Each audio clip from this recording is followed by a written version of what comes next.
It's just over a 2-hour drive from the Daytona International Speedway over to the Sebring International Raceway, but it may as well feel like a different planet. A temple of speed over to the bumpy car breaker of a former airfield. Welcome along to the second VCO Grand Slam of the year, the iRacing 12 Hours of Sebring. My name is Arjuna Kankipati, delighted to be joined alongside the one, the only Peter Mackay as we get set for what's going to be, I'm sure, a tumultuous day of racing. Peter, you love yourself a little bit of Sebring. You know all the history about the bumps. It is one of those tracks that we were just talking about that everyone would love to tame. Oh, absolutely. This is a proper challenge and so different to the first iRacing special event enduro that we had at Daytona at the end of January. Totally different set of circumstances, so bumpy, so difficult, and with multi-class racing like this here at Sebring, we're going to see incidents, that's for sure. We're going to see controversy, but isn't that what we all come from, to say it quietly? Some of us watched the BMW M-Sim Cup last week, and we know we're expecting just a little bit of chaos, knowing that that was without the LMP2 class that we will throw into the equation here today. It was a really exciting start to the special event season at Daytona. Of course, don't forget we had a little bit of an excursion over to Bathurst as well, another 12-hour race. Let's take a look at the iRacing special event schedule. It's a journey, Peter, that celebrates the diversity in motorsports and allows iRacers around the world to experience the different thrills that motorsport has to offer. Well, that's really what iRacing is all about, is opening up the world of competition in motorsport. No matter what type of style of racing you like, we have it here on the iRacing platform. From road courses to ovals, from rallycross to dirt ovals. It is an incredible platform and there's lots of special events to get your teeth into. But today at Sebring, I must be honest, one of my absolute favourites of the year. I know, and that's why I'm delighted to have you along at the start. Here's a look at the past history of this event, because we've gone back and forth, ping-ponging, 2, 3, 2, and now 3 classes once again. An event that started with 9 splits back in 2015, 37 splits back in 2021. Last year, though, saw Kawanda break back into victory lane after the Apex Racing team tamed them at their previous home of domination, the Daytona International Speedway. BMW Team Redline came out on top in the GT3. But you look through the previous winners, it's a who's who of sim racing's best. It is. That is a proper honour roll of the very best in virtual motorsport. And, you know, Team Redline, they're a crew that have been so ever present in virtual motorsport, particularly in these iRacing endurance races. They've made it almost a signature move to win these events, and they're coming in today with a very, very strong lineup across 2 classes. There are plenty of strong lineups, and I can't wait to talk more about that. Let's quickly chat to you about the cars. Remember, GTP, LMP2, we know all about those. M Hybrid V8, Dallara P217, nothing's changed there. BOP, as always, in flux for the GTD, and just coming off an iRacing build as well. Every car has got some sort of an adjustment. Ferrari and Mercedes seem to be the most popular amongst the teams and the drivers, but we'll have to wait and see if that proves to be the case over the course of the day. One thing we're doing new, starting here today for this iRacing 12 Hours of Sebring, not Sebring 24 powered by VCO, excuse the typo at the top, is predictions. Peter, you and I somewhat aligned, and in fact most of our commentary team aligned in the case of LMP2, where we think the Apex Racing team will come out on top. It's a little bit more mixed up across the board for us in GTP and GTD. Yes, there is a real mixture of choices there as well. We'll see who comes out on top from there. But yes, there is a reason why Apex Racing Team are so prominent in that LMP2 class. They have been a master of that car ever since it came to the iRacing service. Of course, the car built by Dallara and the rapid Italian Michele Costantini. He's always been an expert in that car and the star of the show in the Apex Racing Team's efforts in that class. Well, the crossover from real to virtual continued last weekend, and it ended in victory lane in the IMSA Michelin Pilot Challenge.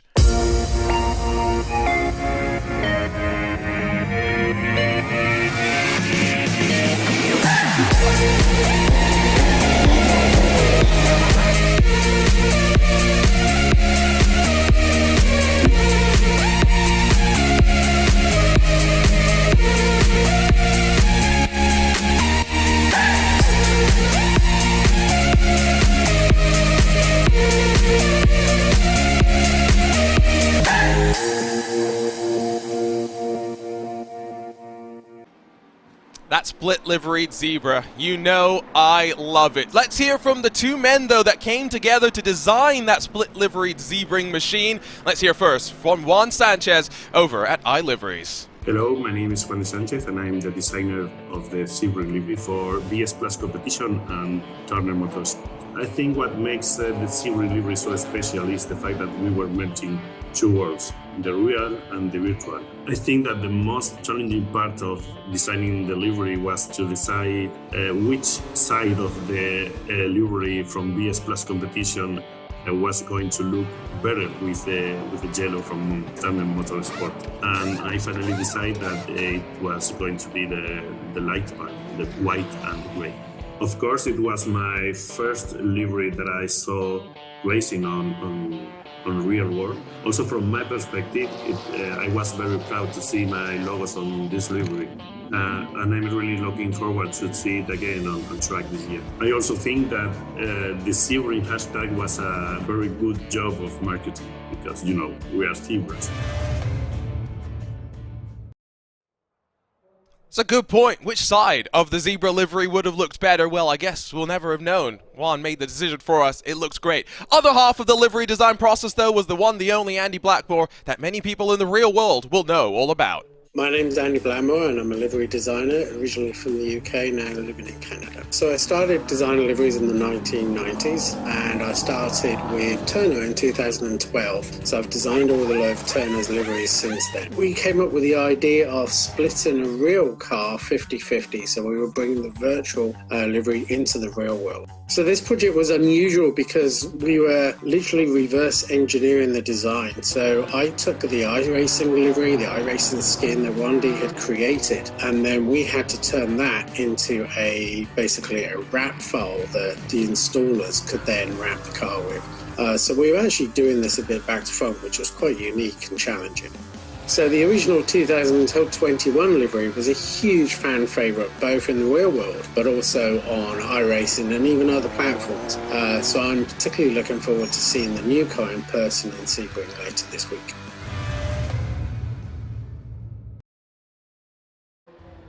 And of course, that's a brand new BMW M4 GT4 that we're talking about.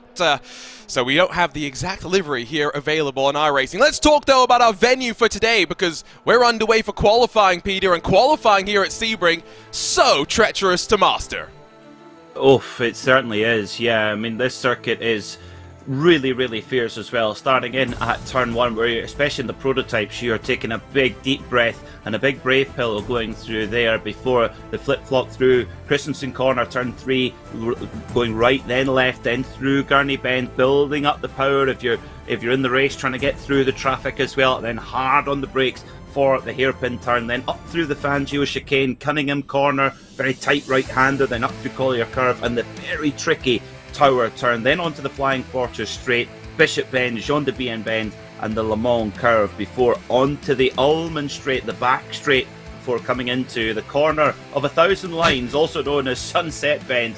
I've never got it right yet, and that's the secret to getting the best lap at Sebring, is nailing that corner, but it's oh so difficult as well. And getting the car dialed in to be able to handle those bumps around this circuit is vitally important. You say 1,000 lines, but I feel like I've tried a million different lines and I still haven't found the right way around it. One person who may have a better luck with his crack around the Sebring International Raceway is Owen Carroll. He takes us around for a lap. Hello everyone, my name is Owen Carroll, and today I'll be taking you through a lap of Sebring International Raceway in the BMW M Hybrid V8 for today's VCO Sebring 12 Hours here on iRacing. So as we start a lap here at Sebring International Raceway, we're going to hook the car all the way over to the right hand side to get the most amount of speed we can out of turn 1. Early on the throttle, finding the curb all the way on the right hand side, hooking the car over to the left, back over to the right, braking a straight line for turn 3, hooking on the double apex there, getting over the curb on the right hand side, early on the brakes and early on the throttle as well, to carry the most amount of speed we can down the back straight into the hairpin. Hooking the car all the way over to the right hand side as well to shorten our distance into the hairpin as well. On the left hand side, first set of currents on the brakes, be careful not to lock the rears. And again, short shifting up into second gear to minimise the amount of traction control on the exit. Painting a straight line, or the straightest line possible across this two sets of corners here. Again, finding the middle of these two cones here is our braking point, trying to lock the rears again. Just grazing the curb on the right hand side. fairly early on the throttle to carry all the momentum from the battery we can. And again into tower, straighten up the car as much as we can in the braking zone. Again, just graze the curb ever so slightly, back on throttle fairly early. Maximise all we can on the left hand side of the curb. And again, try and paint the straightest line we can over these 2 corners to try and minimise the distance. Braking fairly early for the right hander, I'm going to dip our car just beneath the curb, back over it again. And again for Le Mans, all the way over to the right hand side, dipping into the curb, running all the way left in the exit, carrying the most amount of speed we can. And again, all the run down to Sunset, want to keep the car on the left hand side, just so we're widening out the entry and carrying more speed. And just as we pass the wall, dab of brakes, down the gears, into 3rd gear, spot our apex in the middle of the wall, back on throttle all the way through, carry out to the left hand side to the wall, and that's a lap of Sebring International Raceway.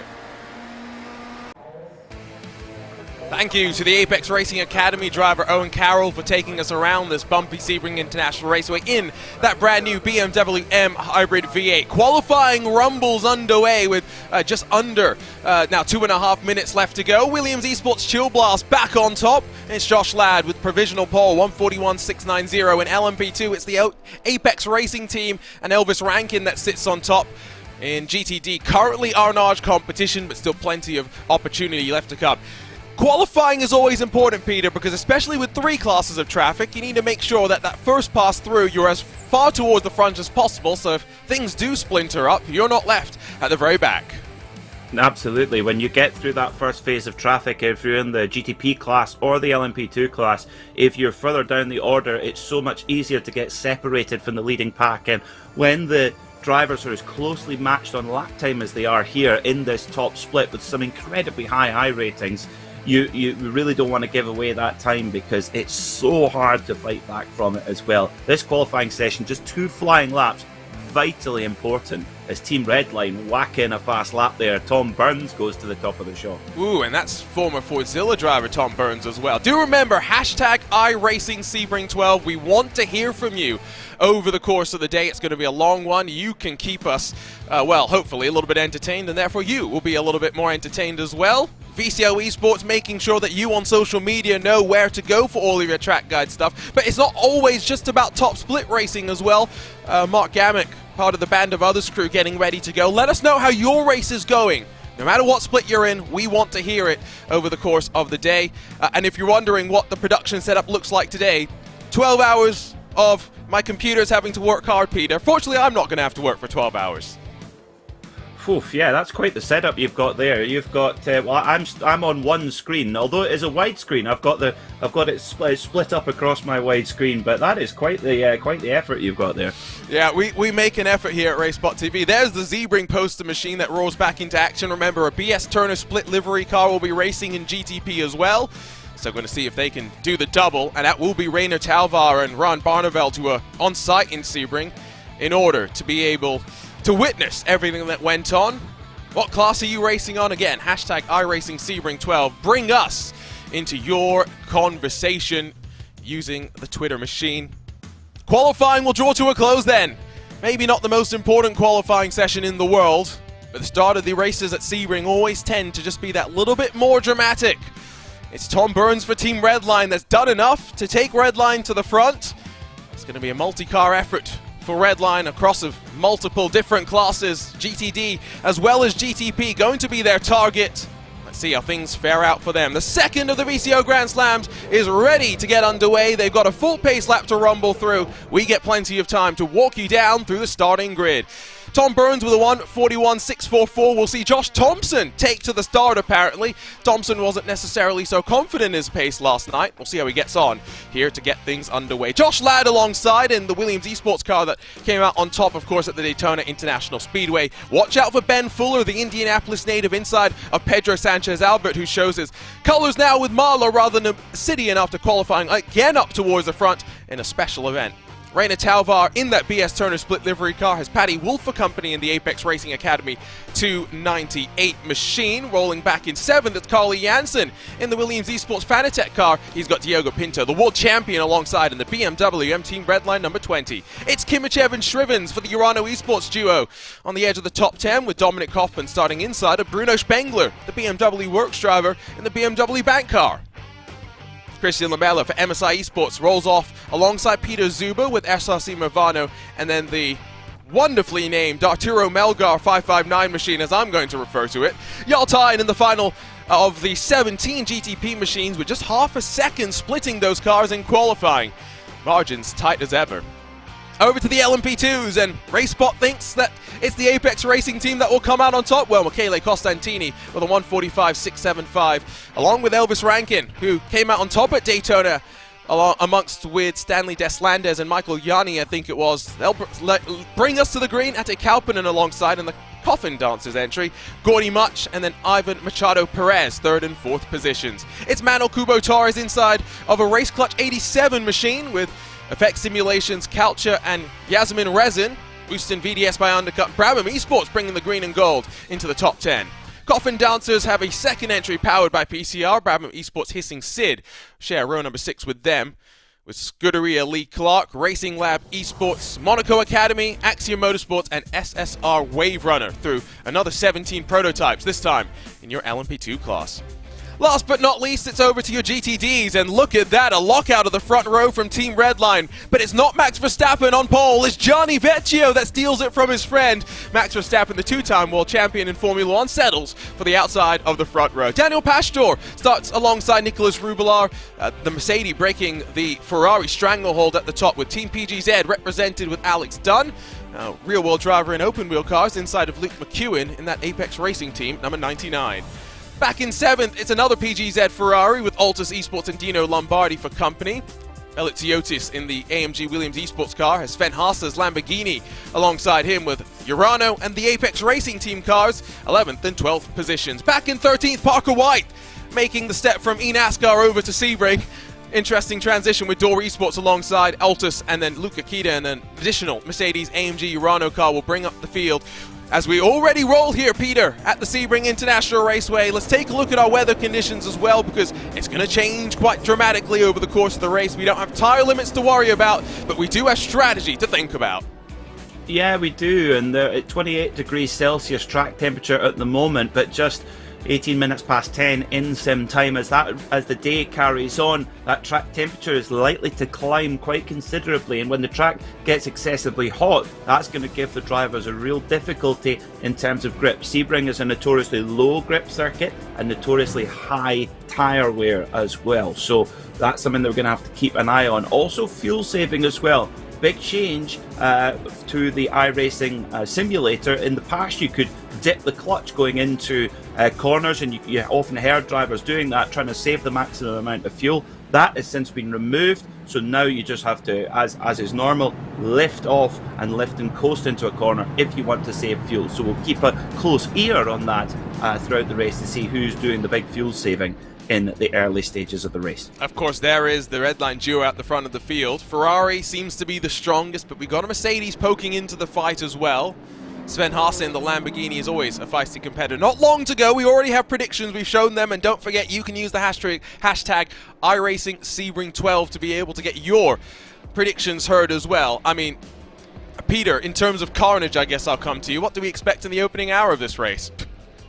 Well, we can expect a little bit of excitement. I think that's for sure. And Sebring bites when you get it wrong. So if you want to win this VCO iRacing Sebring 12-hour, you've got to keep it clean in those opening stages. It's so notorious here, especially when the multi-class traffic starts to mix up.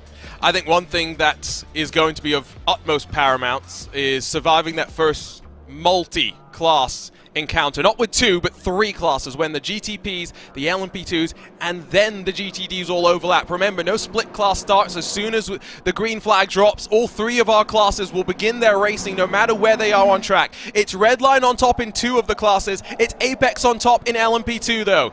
12 hours at a car breaker of a track. Will it break the drivers? We're about to find out. The second VCO Grand Slam is underway, and already a bit of a checkup on the start for your GTP machines. In towards turn number 1 though, Josh Thompson taking over the reins from Tom Burns and leading them through the opening corner safely. None of the GTPs touching too much of the gravel, and safely onto the anchors they go. One of the LMP2 machines already around as PGZ fights for 4th position in towards turn number 1. The GTDs coming through the final corner, already racing as well. So with the exceptions of that spinner at the back of the LMP2 field, they all get through that very, very tricky first corner nice and clean, as do the GTPs as they pile down into the hairpin for the first time. So many of the drivers just keeping it nice and tidy, as well as the GTDs now come through Christensen corner. And a big breakaway from in fact, not a breakaway, those couple of LMP2 cars straggling after a difficult start as well, and almost thrown into the clutches of the GTD field. There's been a bit of an issue at the back of the GTD field. Rubelar, Haase in the Arnage, and the Biela Racing cars mixed up in that one, so a bit of drama to pick up at the start of this race, and I'm sure a handful of replays to work our way through. You could see Max Verstappen leading in GTD. Gianni Vecchio swarmed on the start, has been dropped to 4th position. Not going to be such a concern though. It's all going to be about the fuel mileage games that get played here. It is Thompson that leads us though onto the Ullman straightaway. Josh Ladd in close pursuit. Pedro Sanchez Albert in that Mauler Racing Team number 3 machine that's tucked in behind them. Josh Ladd thought about it into Sunset Bend, but it will be Redline that will lead at the end of lap number 1. But for how long? Because Williams is on the charge. They certainly are. Josh Thompson having to hold off Josh Ladd as best as he possibly can, as Josh Ladd peeks up the inside. No, can't quite do it, as they shoot through the huge commitment opening corner as well, and then through towards Christensen. Josh Thompson under the cosh here from Josh Ladd, with Pedro Sanchez Albert right behind in the Mala Racing car as well. But in GTD, well, we're already seeing a bit of a breakaway, nearly a second to the good for Max Verstappen, who's got ahead of his teammate Gianni Vecchio, our pole setter, who's dropped back down to 4th. Happened on the start. Still Thompson leads, but Ladd feels the pressure continuing to build. Can see the train of GTPs that's built up behind.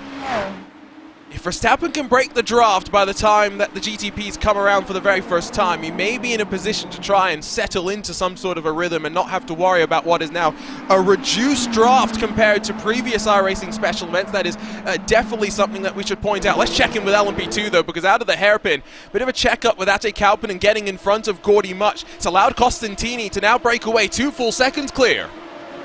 Yeah, that's quite an impressive break from Michele Costantini in the Dallara LMP2 car, breaking away in that class as well. We checked his name before the start of the broadcast, saying that he was going to be the driver to watch, and he is proving so. His experience in that car is so important. Apex Racing Team have so much data in this LMP2 machine as well, and that setup information so important to getting it right at Sebring. They showed up with numbers as well, so that sometimes does help you out.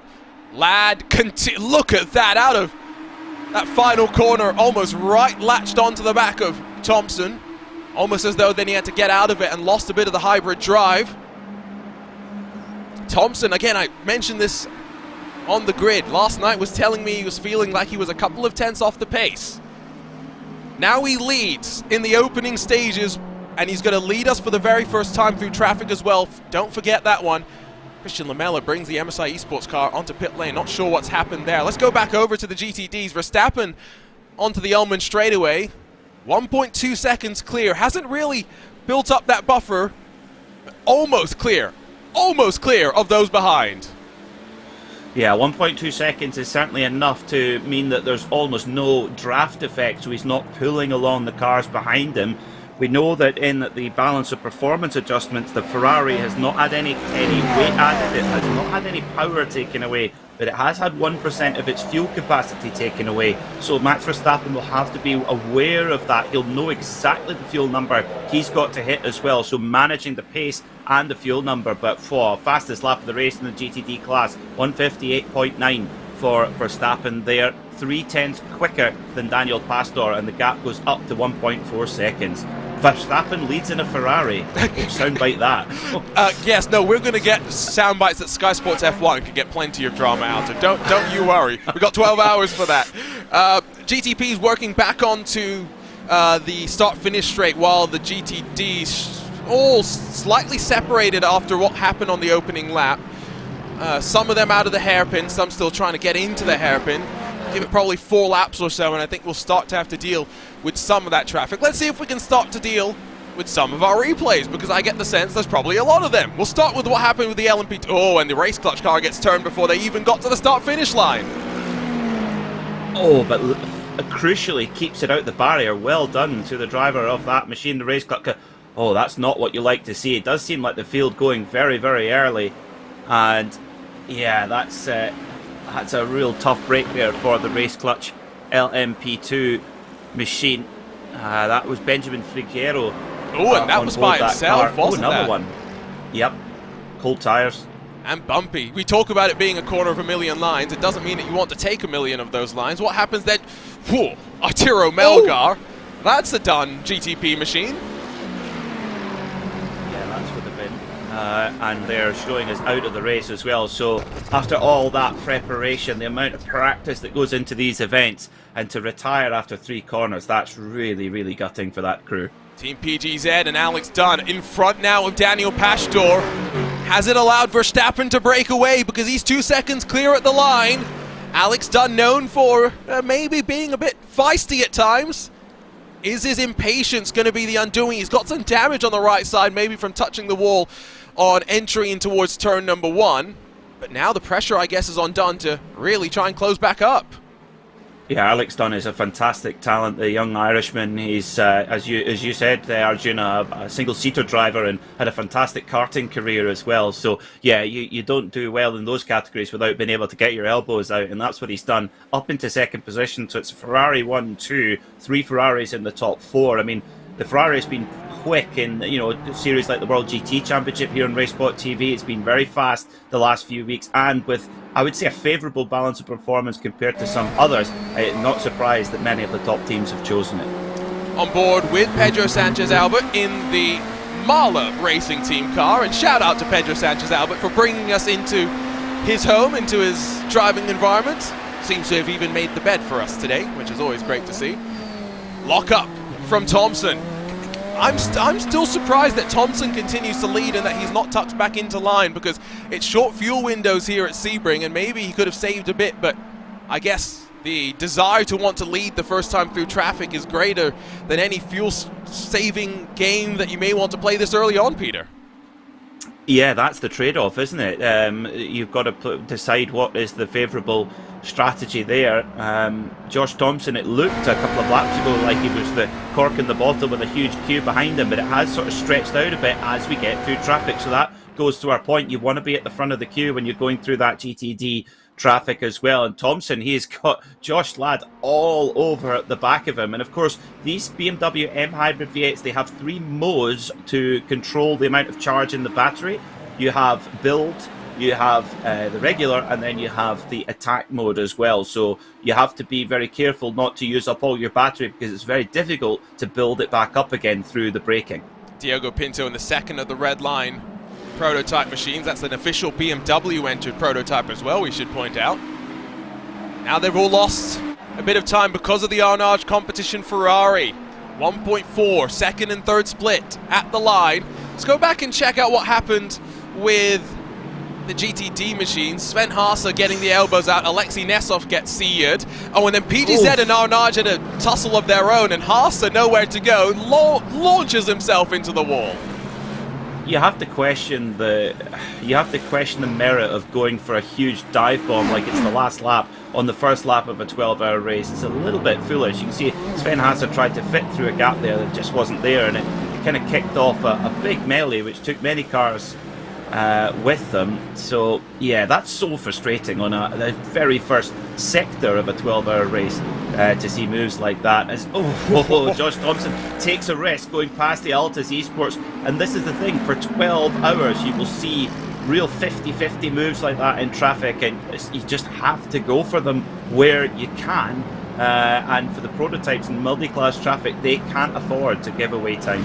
No, absolutely not. This is always the scariest time as well, the first time. We're not even 10 minutes into the race, don't forget. These drivers still settling in. Thompson's going to dispatch one of the Apex Racing Mercedes as Ladd right on the rear bumper, and now with some hybrid boost. Can he get on past? It's brought back in. Sanchez Albert into the equation, and Ladd does have an overlap. 3 wide with some traffic, and Thompson knows he's got to try and maybe sweep to the outside, but Ladd finds his road blocked as well. Pedro Sanchez Albert maybe will find a way on through. First pass through traffic, always the most crazy. Somehow Ladd in the lead. And Ben Fuller's come to play as well in the Apex Racing Team car in 4th position. He's gained a little bit through that sequence of traffic as well. This is why we love Sebring. You've got to be so aggressive in a prototype to try and get through the GT traffic as well. The GT traffic, they've got to be such a steel nerve there as well, as our pole sitter Gianni Vecchio holding his line as the GTP cars come through. And of course, remember, many of these cars have, many of these teams have entries in both classes, and that is very useful when you've got a team car to get through on. Into the hairpin. Is this going to be the site of some sands? We get through it safely for the time being, even though somehow they concertine it up without bumping into one another. We're cleanly through. I was worried about what traffic was going to be like. Knock on wood, it's looking great. I'm sure the drivers aren't enjoying it as much as we are, but what a spectacle watching the best drivers in the virtual motorsport world go in both cars. That's the thing, is don't misunderstand. Don't think that all the best drivers are in the prototypes and the rest are down the classes. That is not the case. All of the best drivers spread across all 3 classes, and many specialists in certain types of machinery, as well as the GTP cars come flying through the GTD field as well. But what's going on in the LMP2 class?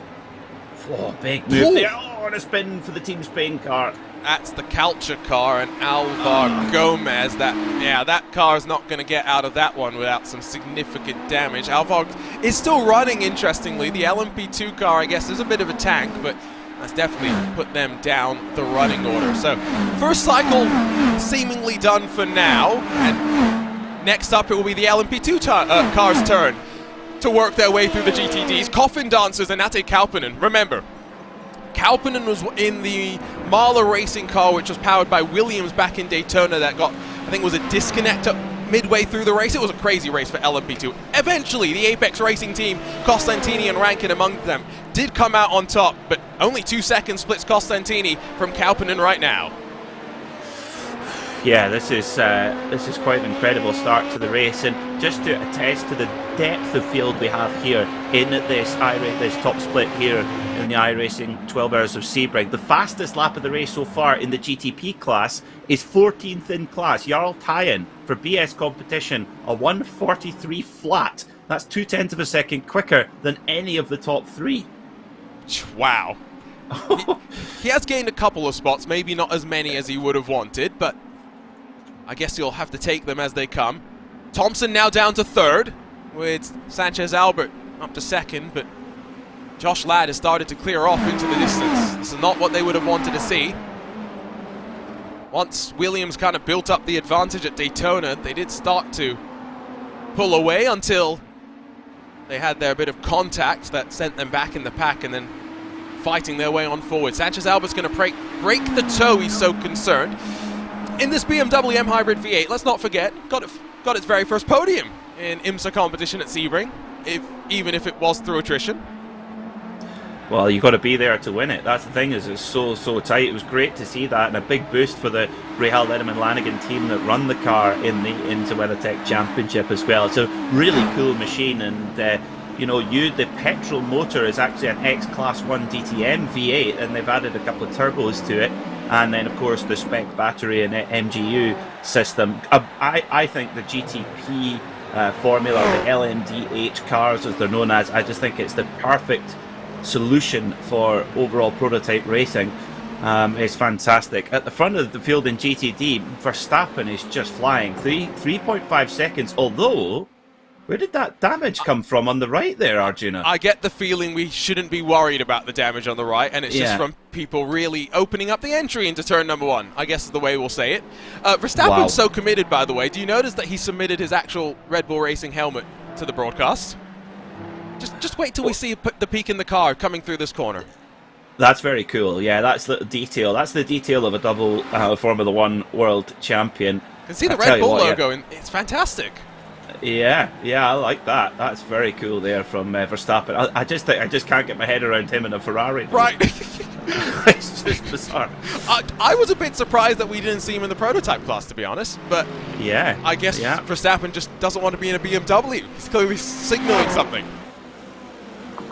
We're stirring a pot that doesn't need stirred here. No, it does not. we don't. We don't want Helmut Marko and his associated band of 25 lawyers on our case. Would you be more concerned about Helmut or Christian, though? I think Helmut, he's way scarier. Way scarier. Yes. Christian, yeah. No, I know what you mean. Christian's one of those characters I also don't want to get on the wrong side of, though. I don't think anyone who's at the top of Formula 1 is a softie. I wonder who's the softest person at the top of Formula 1. Oh, there's a good question. Or the top That of is all a of very good motorsport. question. That is a good question. That is a good question. Giuseppe Risi. I was about to say Turner Motorsports' Twitter account. Will Turner. Yeah, true. Well, I mean, did you see what they did on social media yesterday? I didn't know. They tried to. Oop, that is not. Oh! Tom Hooper, sir. That is the wrong line through Jean de Bion Bend. Definitely is, yeah. That's car 32, Tom Hooper, Scuderia Leclerc. I like that. I like to see what you've done there. And there in the ambitious privateer black. Oh! Oh, there's a GTD car involved there, the PGZ Ferrari. Oh, there's a netcode there as well, unfortunately. I don't think either car can take any of the blame, but Maciejewski in the PGZ car went for a ride. Yeah, that's so unlucky there for both drivers, particularly Jakub Maciejewski. I mean, you can see there's a little bit of a gap there, racing on the internet. I mean, it's a wonderful thing. We've got drivers all over the world racing here, and it's just a tiny difference.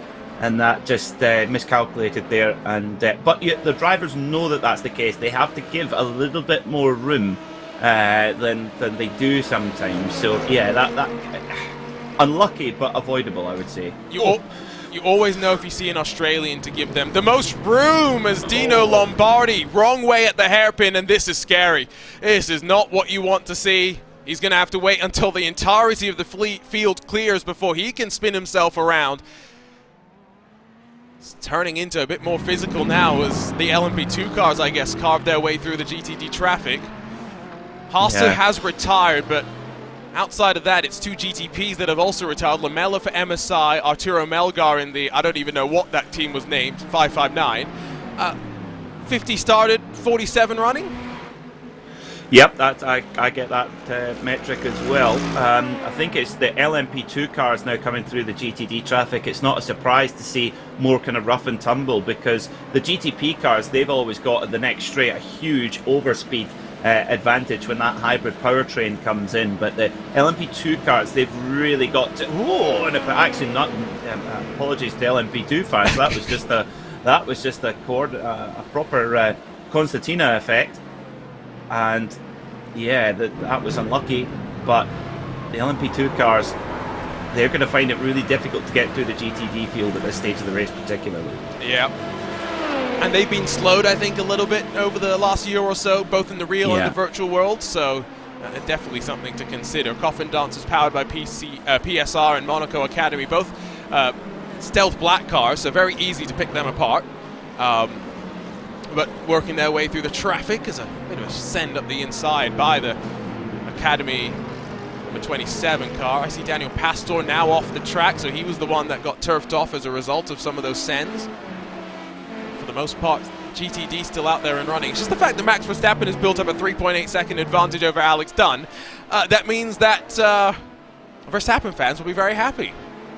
They will, and I think now that Max Verstappen's got enough of a buffer in terms of time that, you know, he clearly pushed on very hard the first few laps to build up that advantage. I think now he's got the luxury where, you know, especially with a swarm of LMP2 cars coming through, he can just do the odd little lift and coast there, just try and work to that fuel number. He might have gone over the fuel number in the opening laps, but now he can recover it a little bit as well, because as we know, if you miss that hitting that full hour in these GTD cars, you're going to have to do an extra stop at the end of the race, and you want to try and avoid that if you can, but you can be sure that Max Verstappen is on top of that. Would you believe in his private jet, folks, he has installed a simulator in his private jet? That is so cool. I have to use the hashtag fake news on you, unfortunately, Peter. Oh, no. Yes, because that is unfortunately fake news. Diogo Pinto made sure that it was clarified. What it is I think he has got a simulator in his motorhome now. Right, yes. Okay. Putting it on a plane is another level of commitment. I wonder if anyone's going to do it. yeah, if anyone is going to do it, it would be Max Verstappen. But then Max Verstappen is also the kind of guy, I've told this story quite a few times. Max Verstappen's the kind of guy to be, getting ready for a Formula One weekend, already be on site, and to be playing iRacing with a controller with some of his Redline teammates. So, Max doesn't need a steering wheel to be fast. Wow. That's quite remarkable, isn't it? That is remarkable. I'm disappointed that that's fake news. I was really excited about that. I thought that's just next level cool. But I feel like that's when I found out Santa wasn't real now. But anyway, never mind. Josh Ladd leads the race by, well, we don't need a timing screen for that. It's so tight between the Williams Esports Chill Blast machine and the Mala racing team. Of course, Mala Pistons are powered, I would imagine, pretty much every winner in Sebring 12-hour history, I would think. And don't they supply the spec unit for IMSA, so they supply the hybrid unit for this car?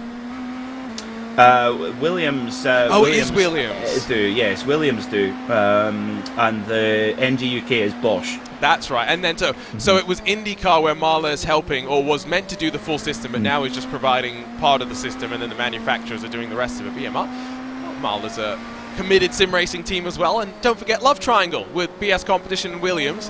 They were involved with Williams at Daytona, but they decided they want to be back with BS Competition over at Sebring. Oh, it's like Coronation Street. That's a soap in the UK, folks, for our international audience. Good point. It's a TV soap opera. We should actually have transfer deadline day. I think that would be great in sim racing. We basically have, like they do in football, a proper transfer deadline day when we do all the team swaps at the same time. I think it would make great entertainment. So, yeah, because we're going to need the corresponding show on RaceBot TV, the deadline day. Deadline day, yes. I forget what they call it in the UK. Do a proper Sky Sports News setup, we need the desk, we need everything. Yeah, get the ties out and the suits out, yeah. People outside of stadiums, all of it. Talking with random fans. I might have to find a pretty high-end wig, though, so I've got the broadcaster haircut, because I certainly don't have it right now.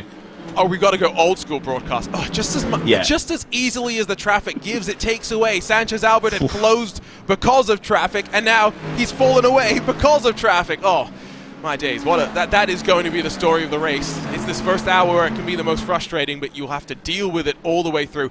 And let's not forget, we're going to go into the night in terms of running conditions. It's going to get warm, it's going to get cold. Clear skies. We looked at this slightly earlier. It's already started jumping up. It means no cloud cover to come and interrupt the baking of this concrete by that Florida sun.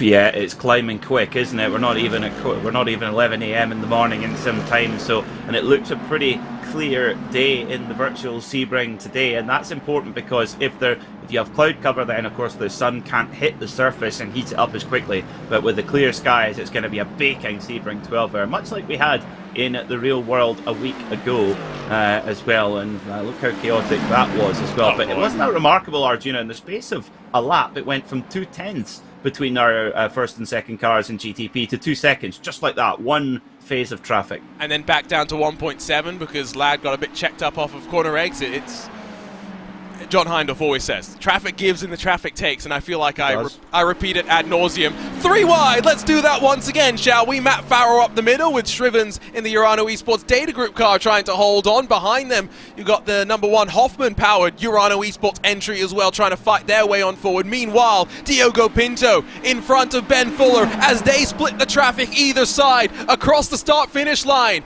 Indianapolis's own, tucked to the inside and checked up behind a Ferrari. Diogo Pinto works his way on through. And Alex Dunn has just breathed a very big sigh of relief there as all those GTP hornets come bursting around him. And yeah, all get through clean. Rainer Talvar in the split livery, BS Turner on the right hand side there for BS Competition, the famous zebra colours, and the Turner colours on the left, the yellow and blues. Oh, a little bit outbreak there for Rainer Talvar, loses a couple of tenths there.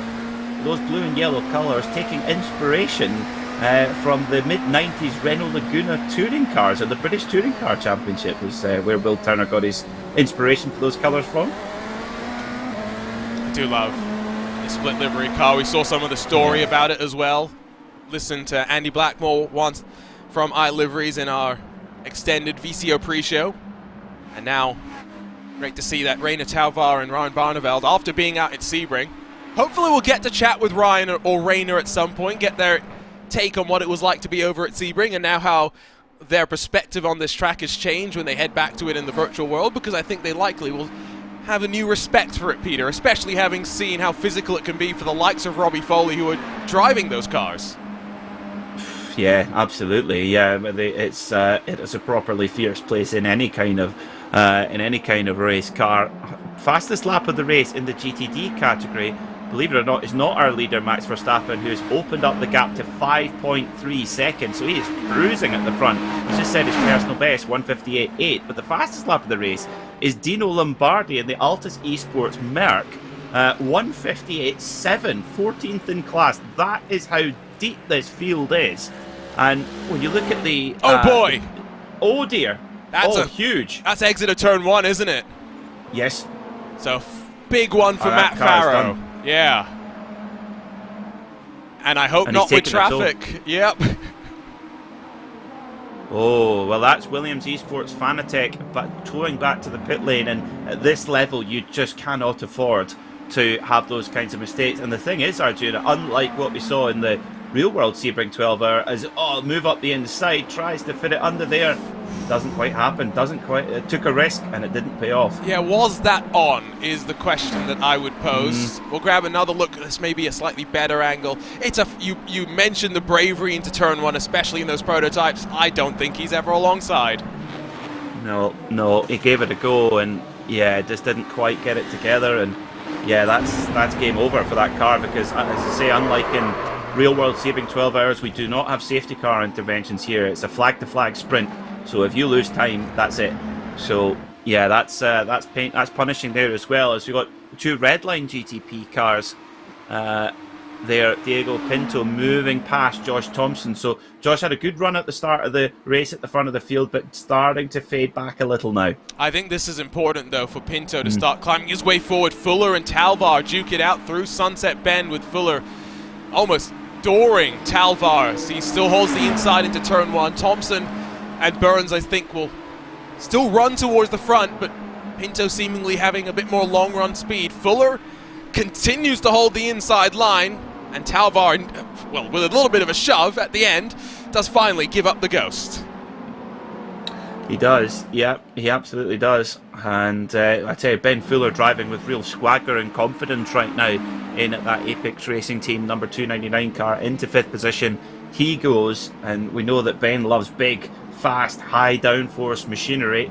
And yeah, he's really gelling nicely with his BMW Hybrid V8. And you can see the cars losing the rear under power. They're so aggressive with the power delivery. Rear-wheel drive, of course, unlike some other hybrid Le Mans prototypes running 4-wheel drive. They're rear-wheel drive only, V8 turbocharged power with the electronic assistance as well. So it's got quite an aggressive power delivery that you've got to keep on top of. And the power delivery, actually, I'm glad he brought that up, because this works slightly differently than it does in the real world with these cars, because in the real world, the hybrid and the ICE combined to put out a specific power output.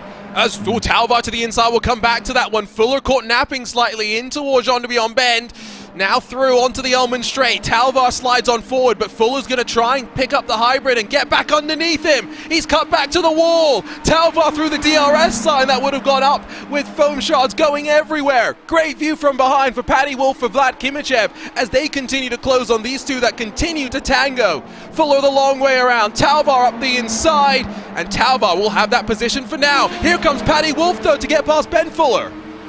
Yeah, Fuller just caught the bump the wrong way and kind of fell out the groove there a little bit, and he's really lost time now to the BS Competition Turner car, and puts himself. He's off. Ben Fuller is off, and he's in the fence. He was being a little bit aggressively defensive, you'd have to say, and now that car's done. He's going to limp it back to the pit lane. That's the day done for that for the 299.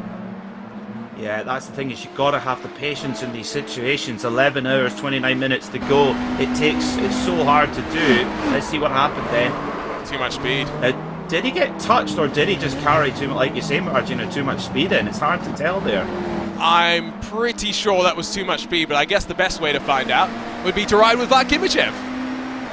Yeah, so let's see then. Kimichev's quite a long way back, but then gets a big run. Ah, I know. Kimichev there. Nope, Fuller on his own. You're right. He just you spooked. saw there. Kimichev clearly had the car in attack mode, because if you, the difference between the balanced battery mode and the attack mode is when you get up into 6th and 7th gear, that's when the battery stays on giving power in the attack mode, where it doesn't in the build. And you just saw the surge forward that Kimichev got there as he clicked 6th gear. Good point. Actually, a really good point. Traditionally, we don't tend to see the drivers play around with the mapping of the hybrid too much, but I guess in these particular cases, especially when you're involved in these fierce fights, there's a little bit more of an incentive to do so. LMP2 lead does start to close, by the way, so just track Kalpinen in the Coffin Dancers number 5, now down to 1.2 behind Costantini in the Apex Racing 199 machine. Yeah, an interesting point. To go back to the power delivery, since I guess we can talk about that in these GTPs. In the real world, the ICE and then the hybrid system, they combine to put out a specific output. Let's say it's 550 horsepower, just to throw a number into the air. 680. 680, that's where it is. But if the hybrid spools up, it means that the engine has to cut back its power output in order to meet the power limit that they've got effectively, right? And that's why we had a couple of cases, I think, during Daytona in particular, where Acura were getting the using too much power warnings. Whatever, that's beside the point. Here on iRacing, that's not the case. We have the full power from the engine at all time, and then the hybrid decides to go and spool up the rear tires a little bit more.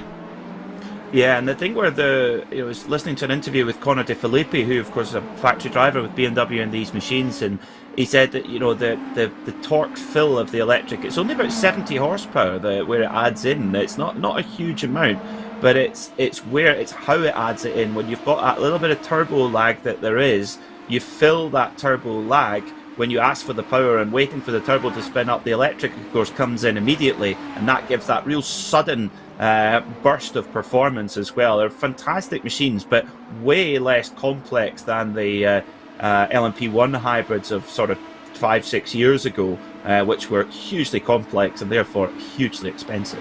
I did love those LMP1 machines. Oh, they were cool. Yeah. We still have them on iRacing, so they hold a special place in some people's hearts. Battle for the lead closes up once again.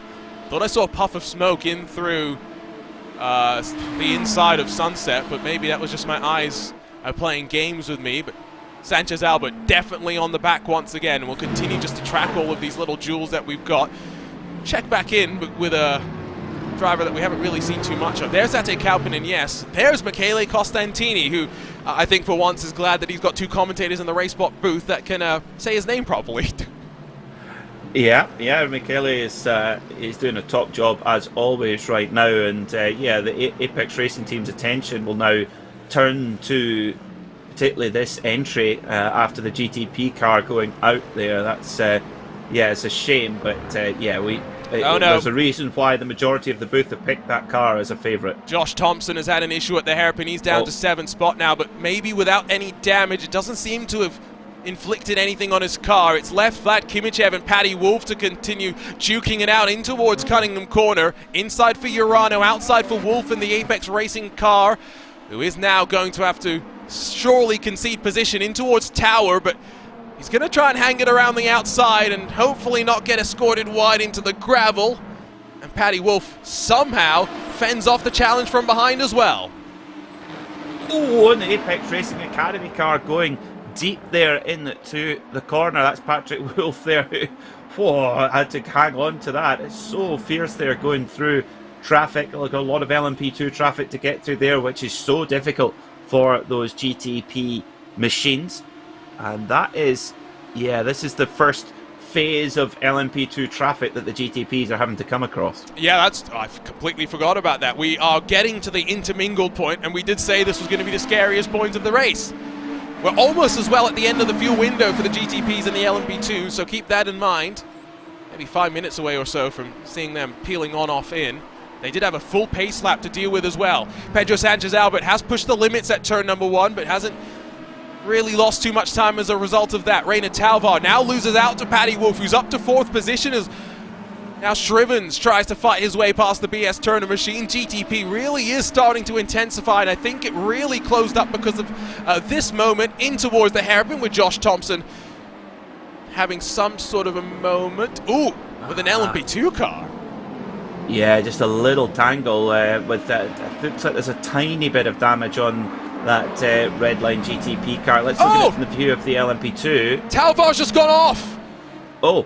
Not sure what happened there, so we'll go back to that at some point. Striven's got the worst of it, though, I think. GTPs have really started to lose their patience. Yeah, it's so tricky as well. I mean, we thought the GTDs are difficult to get through, but for the LMP2, of course, the GTP car is, the actual spine of the car is based on an LMP2, so it's really, and the aero is fairly similar as well in terms of the production of downforce that it has. It's mainly the power that's the difference with the GTP is a little bit higher. So, yeah, it's so difficult to get through and make those moves, and just plows into the Arano car, just plows into the side of the BS competition car. Now, that's a weird one. That's definitely not one that I think we expected to see. I feel like there was a bit of air between them once again that just pinches them together. I don't know. I really don't know. I think there was just no quarter given there, and yeah, both drivers paid the price. Well, I think quite a few of the team managers are hoping that are willing to the end of this fuel stint to try and break up this punch up. We're not it's not 11 minutes and 23 seconds to go, folks. It's 11 hours and 23 minutes to go. This is mad. And through the traffic once again, we're all just picking up a little bit of dirt and stuff, kicking it up onto the track as well. Let's see if we can ride on board with Dominic Hoffman. I tell you, he does a great job to get out of that. Yeah, the Hoff on it as always. The Hoff. Look at that, the entire straight just filled with prototype machinery. So, oh, another Redline car off. That was Pinto. Redline car, Pinto onto the grass, trying to make his way through a mixture now of GTD and LMP2, just to make it even more spicy. Yeah, the top two in class have cleared off from the rest. It is now Wolf up to third somehow in the Apex Racing Academy car, then Pinto, then Hoffman, then Thompson. Through sixth position, Kimichev, Spengler, and Tyan. The rest. Peter Zuber came into pit lane last time by, I think maybe trying to get out of some of this, and I don't blame him. No, definitely not. It's really, really nutty at the moment through the traffic. And yeah, the leading pair, you're absolutely right, Arjuna. Williams Esports Chill Blaster race leader, Josh Ladd, and Pedro Sanchez Albert from Mala. They're sort of within half a second of one another, but they're 8 seconds up the road from the nearest contender as the LMP2 cars come in to kick off their pit party. I think this is going to be in synchrony for the most part. Don't really expect too many to have saved any fuel. And so up onto the jacks they go. Remember, change for all of our cars this year to match the IMSA WeatherTech Sports Car Championship. You can change tires while taking on fuel.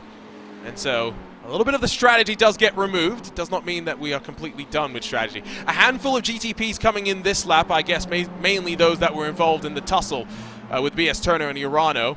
GTP's able to actually go a little bit longer than the LMP2s that they're based on. Yeah, the hybrid power drive, yeah, making a difference there. Interesting in LMP2, there's 2 cars that have gone a lot longer than everyone else. There's a lockup under braking. Rare mistake there from car 20. Diogo Pinto. Cars. Diogo Pinto, world champion. Shows these cars are not easy under braking. Let's listen. Oh, I think from third to second, maybe he shifts down a little bit too quickly, which then kicks in the regen at the rear. The rear locking is difficult no matter who you are. Diogo Pinto, someone that in the World Championships has become known as Captain Consistent. That's not very consistent. No, definitely not. Definitely not. So yeah, coming back to it, there's 2 LMP2 cars that have gone a lot longer than everybody else. It's the Brabham Esports Hissing Sid car, that's car 62, and car 78, Racing Lab Esports. Now, yes, they weren't one of the front-running cars, but they are running that lap longer on a tank of fuel over the course of 12 hours. That can make a difference. I do love that car. Looks good. I know, green and gold. I mean, it just works. Let's see if it really does. Let's see if they're able to go one lap longer, because that would be really interesting. Past 40 minutes for GTP leaders, though, and they don't seem to be too concerned with that fuel, so that is good to see. If you're wondering when the GTDs are likely to come in, maybe a few minutes before the top of the hour is when the pit window will open if you want to try and get out of trouble. But most teams, for the most part, will want to try and go past the hour. Both Brabham and Racing Lab Esports, though, do come on in. Yeah, I mean, if you can force that, extra lap in the GTD class, it's a difference of 2 minutes. It can make the difference of hitting that hour mark or not. As indeed, yeah, 21 lap stints there for Hissing Sid, Brabham Esports, and Racing Lab Esports as well. So, how much of an advantage will that give them if they can keep that ratio up over the rest of the day?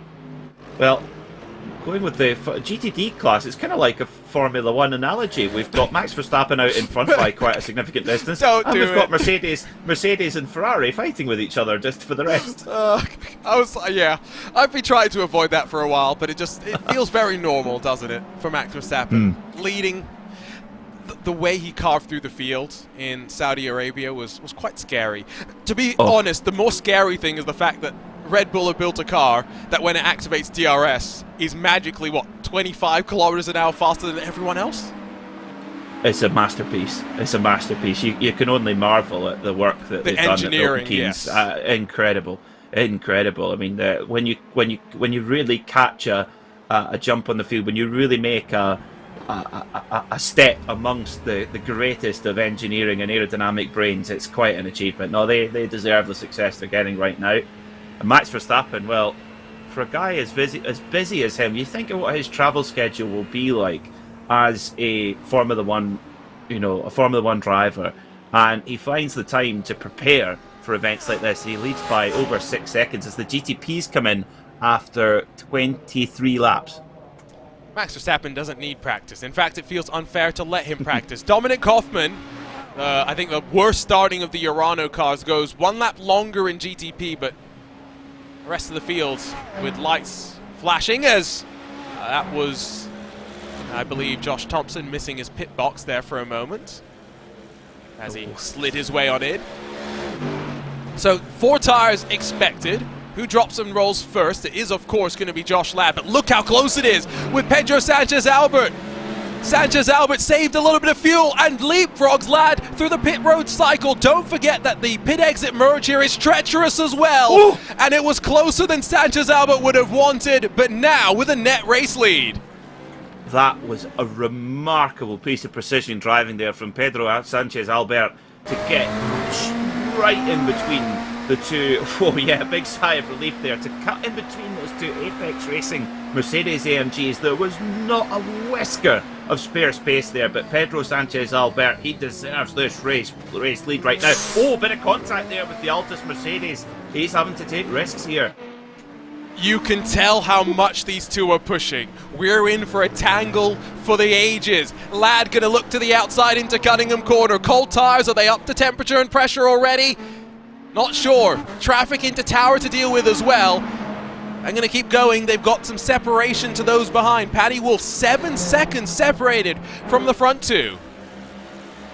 Yeah, that gap's just come down a touch since they went into the pit lane. It just all comes down to the luck of the draw with the traffic. But yeah, this is incredible. Pedro Sanchez-Albert leads then with Josh Ladd right behind. There's Dominic Hoffman. He's just gone that.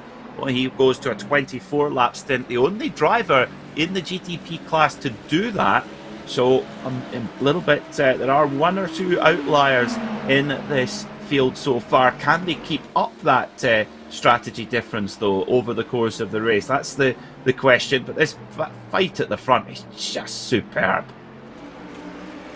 To the inside, that's exactly what they would have wanted to see, but now an LMP2 machine, that's the race-leading LMP2 car as well. That's Costantini. Ladd back to the inside. Does he have enough of an overlap to send it? He will. Sanchez-Albert will give him the room, and knowing that there's still 11 hours and 15 minutes to play, it's good to see Sanchez-Albert's got a cool head on those young shoulders.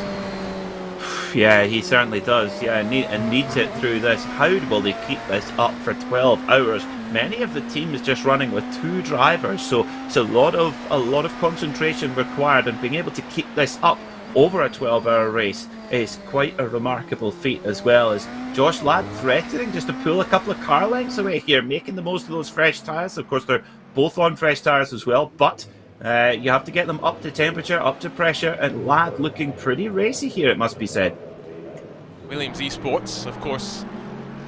It's hard not to talk about Daytona without mentioning that, yes, there was some controversy, but we'll put that aside us. We'll leave that in the past. And let's try and focus on the future and the drivers and the team moving forward and what they do from here. Lad has shown that he's willing to be racy. Dominic Hoffman, with that overcut, has actually jumped up to 3rd position. He started down in 11th and now runs in the podium. Yeah, it's really, really impressive to watch. We've seen some superb performances at the front of the field, all the way through the field actually. In fact, we've just seen a trade-off of fastest laps in GTD. Personal best for both Max Verstappen and Alex Dunn, but Dunn slightly quicker last time by 158.286, fastest lap of the race in the GTD category. So it's a Ferrari 1, 2, 3 at the moment, with Team Redline car number 70, Gianni Vecchio, in 3rd. But just as I say that, another personal best there from Max Verstappen, but Dunn keeps the fastest lap for now. For the time being, but they're keeping each other honest, at least for the time. Isn't Max Verstappen... Okay, let me confirm this. Give me just 2 seconds. 2 seconds, Ted, as they say on Sky Sports F1. Yes. Do you know who Max Verstappen's sharing his car with, Peter? Alex Palou. Yes. What a lineup you've got there. 2-time Formula 1 world champion, and then, of course, the NTT IndyCar Series champion back in 2021.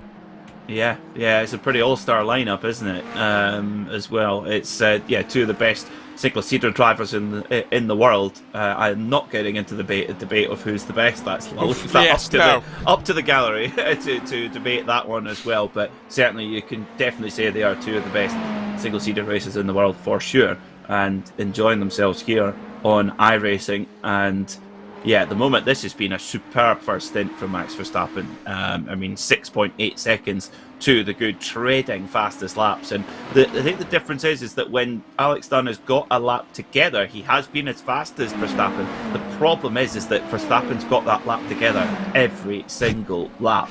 It's remarkable. And for whatever reason, when the traffic comes through, Verstappen seems to be able to maintain his pace better when the prototypes come through. Which is interesting. Max Verstappen, not necessarily someone that I would have thought would be practiced with traffic, I guess. So, hashtag iRacing Sebring 12. Remember, you can use that to stay in touch with us. We're going to have a quick look at some of the social media stuff once again. Someone else wants to point out that Max Verstappen in a Ferrari on iRacing. Yes, that's a new one. Peter, someone else is also enjoying some of our references. We got a soap opera reference in, and it's one my wife watches. Go figure. I used to watch it with my mum when I was a kid. Coronation Street. Well. It was sponsored by Cadbury's as well. I remember that. Yeah. So don't forget hashtag iRacing Sebring 12. You can keep us entertained over the 12 hours. Let us know where you're watching from. Show us the pictures as well. We're always interested to see that. And see exactly how things are looking. 50 started this race. We're down to, I think, what is now going to be 45 left running, because Ben Fuller is bringing back the Apex Racing Team 299 car, the GTP that got involved in the issue in through turn 1.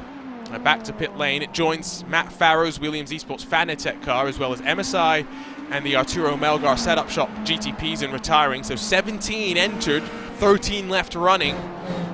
And then Sven Haase in the Biela Racing Team Euronics car is actually back out there, but is 10 laps down from the field. Endurance racing spirit. It's great to see it. I love it. Well, one thing that the drivers are going to have to keep a close eye on is the rocketing track temperature, now up to just 0.1 below 34 degrees Celsius. So it's gone up 6 degrees Celsius over the course of this race. And again, we're only just gone at past 11 o'clock in the morning in sim time, so it's going to get really baking hot over the next 3 or 4 hours or so. So that's going to have to be something that the drivers keep a read on. Well, that's typical Sebring as well. Low grip, bumpy, and ready to catch you out at any moment. The BS competition teammates swap around there. BMW Bank sliding behind BS competition. Tian in front of Bruno Spengler. Track conditions going to get to their zenith probably somewhere around 1:30 p.m. in sim. Virtual standard time is what a couple of commentators have dubbed it. And so give it 3.5 odd hours, and then hopefully it's downhill from there. And then we go into the night. Let's not forget, this is one of those tracks where we do indeed have proper nighttime running. not much aid around the rest of the track, to be fair. Yeah, it's such an adjustment from Daytona, where Daytona you just don't feel like you're driving at night. It's not so nighttime. well illuminated. No, not really. It's so well illuminated. It must give a good reference, actually, for space shuttles coming into land at the nearby Cape Canaveral at Daytona. It's so bright. And they could probably, while they're coming into the Earth's orbit, they can probably hear the PA system as well at Daytona, which is pretty impressive if you've never heard it. The Racing Lab Esports car carves across the Brabham Esports Hissing Sid cars. They cut through traffic. Remember, those two cars are the ones in LMP2 that have gone a lot longer than everybody else. But the fastest laps of the race, they still get traded off. And in true fashion, Max Verstappen, he didn't want to give up that fastest lap for long. He gets a 158.267, which is 19 thousandths quicker than Alex done. So he's just pinched it from the young Irishman. Wow. And that's with the tyres going off as well, that's with temperatures coming up, and that's with the fuel burning off. So it's all these different things that are coming together. Fastest laps I still think are likely to come at the very end of the race, in the night, when we've got cooler track conditions, although maybe we'll get our own little golden hour sort of a thing. Paddy Wolf pushes the limits of the track through turn number 1, and suddenly now finds the, is it rear view cameras, I guess, technically, on that BMW, filled up with Diogo Pinto. Yes, it is. Yeah, vision is something that's going to come into focus really with the GTP cars. We saw a huge accident at the end in the last 20 minutes of the Sebring 12-hour. The GTP cars coming through big bits of traffic in the dark, and Mathieu Jaminet just did not see Philippe Albuquerque come across, and they collided and caused a big pile-up. So the vision in these prototypes, yes, we have closed roof prototypes now for the last, well, at least 6 or 7 years. It's the norm, and I mean, obviously there's obvious reasons for that. It keeps the driver more protected, but there is a trade-off in vision. The old open-top prototypes certainly had much better vision than these machines, which are notoriously tightly packaged. Because the tighter you can package them, the better you can shape the aerodynamics. And the safer they can be in some ways as well, let's not forget. Yeah, in a way, yeah. But, so just to confirm, Jaminet did not see Albuquerque at all, is what you're saying? That's what the explanation that's been given. Yeah, because if you watch Albuquerque coming away from the right to the left quite abruptly, and that was when you can have when they say having eyes on the back of your head, well, you needed them on the front, the side, on the top, on the bottom. It was all happening so quickly. The Porsche doesn't have the system out of the RSR with the camera out the back and the tracking to where actually will use AI and stuff to show you that's a car. Interesting. I will just say that adds a little bit more context to that situation, but I was a little bit disappointed in both those drivers with that incident, because I felt like, now that I know Jaminet couldn't see, I felt like, okay, that explains a lot more. I also thought Felipe Albuquerque went for a gap that was never going to be there because of the way that what is technically turn 3 at Sebring juts back over to the right. I want to be clear, I've made that mistake at Road America. I've tried to dive down to the inside at turn number 5 only to realize, wait, the track comes back over to the right-hand side and I shouldn't have made that decision. However, does not mean I don't think it was a smart decision. Yeah, it was certainly one of these instances where you're going for the grand prize of a Sebring 12-hour win, and yeah, it can happen. Hard racing, and I think it was just a bit unlucky how it caused such a chain reaction. I think if it was two cars coming together, it wouldn't be anywhere near as controversial, I suppose, than the fact that it gathered 4 or 5 cars all at once. Cars as well. Yeah, GTDs also. Yes, exactly. Exactly. Apex Racing Academy 4th, having a great run with Diego Pinto from BMW Team Redline right behind, and Urano in there as well. Urano are a team that many of our Racebot colleagues are doing have picked for the win here, including myself, if I remember correctly, in GTP. I don't know why. I really felt like I should have gone Williams, but I decided to go against what I thought was good. I did my predictions first, to be completely transparent here. Everyone else had someone else to copy off of, except me. So I am the most original with my predictions, which also means I have the most excuses if things go wrong. It does feel a little bit unfair to have Paddy Wolf, who is former Redline, former Veloce, prototype wheeler, technically in an Apex Racing Academy car. And that's a strong lineup as well. That's the one that's got Owen Carroll, who very kindly took us for a guide around Sebring International Raceway earlier in that machine. And we saw Owen's speed across of this BMW so far this year. Paddy Wolf definitely still in contention. They're closing, albeit slowly, I think, on Dominic Hoffman, a couple of laps here and there. A top 10 or so, still very much all in contention, I'd say. Yeah, absolutely. I think it speaks to the depth of talent that the Apex Racing organisation have now. If that's their academy car, the standard of the driver lineup as well. But it's such a broad range of really fast drivers, and of course Apex with their own sim racing centre in Corby in central England, and very much following on from what the trend that Coanda set with their sim racing house, where the drivers actually live on site and really live and breathe it. And I think you look at the results they've had since, I think it's definitely been worth it, as the GTD is now coming in, the Mercedes in with 3.5 minutes to the top of the hour. Interesting stuff, that all the Mercedes all coming in here. Apparently the Duracell battery is not enough to get them to the top of the hour. No. It is, you got the Door Esports car behind, so maybe it isn't just a Mercedes thing. Ferrari, of course, Peter mentioned it earlier, in the BOP set down by iRacing, lost 1% of its fuel. These Mercedes had a 1% power adjustment and then 2% reduction in fuel, so they were hit a little bit harder. Wait to see when the likes of Verstappen, Dunn, and Vecchio, the top three in class, all cycle their way down on in. Verstappen. Well, I think if they can stretch, past the hour lap, they're done. They're there, and they can do it. That's 27 lap stints for those who were coming in there. So it's going to be either 27 or 28 lap stint. We'll see what they can do.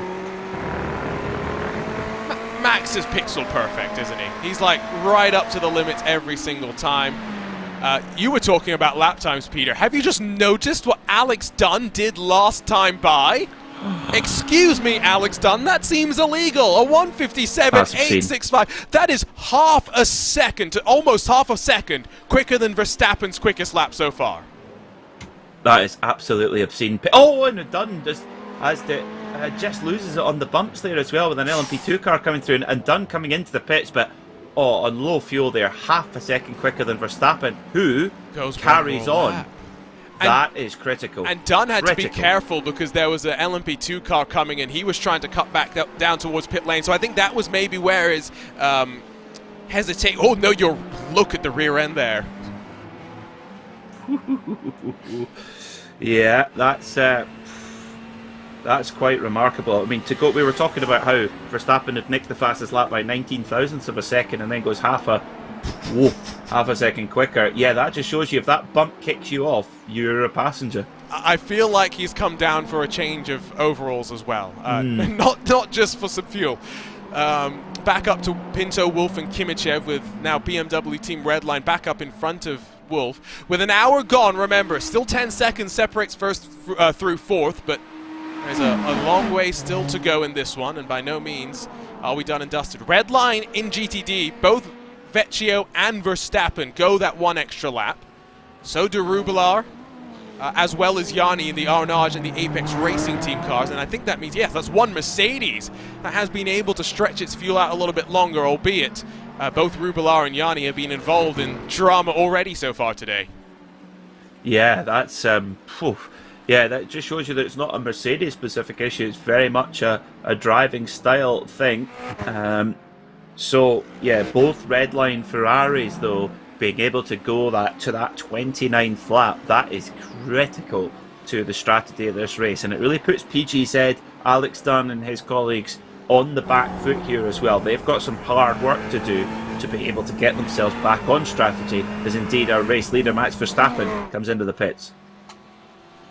So Verstappen likely to then bring Vecchio and company in with him. 41.8 seconds stationary for Alex Dunn in the 119. Where is that going to compare out relative to Verstappen, who now waits on the jacks to drop and roll? Palou not going to get into that car right now, as we see Vecchio slide into his stall as well. Gianni Vecchio threw it on social media as well, so I think it's fair that we talk about the fact that he's had no luck to start this year off, and in fact he feels like it's gone back even further than that. Broke his tailbone to start off the calendar year, Peter. Drove through that for the first round of the Porsche Tag Heuer Esports Super Cup, then had to pull out of round 2 because it was so bad through round 1 that he found he couldn't drive.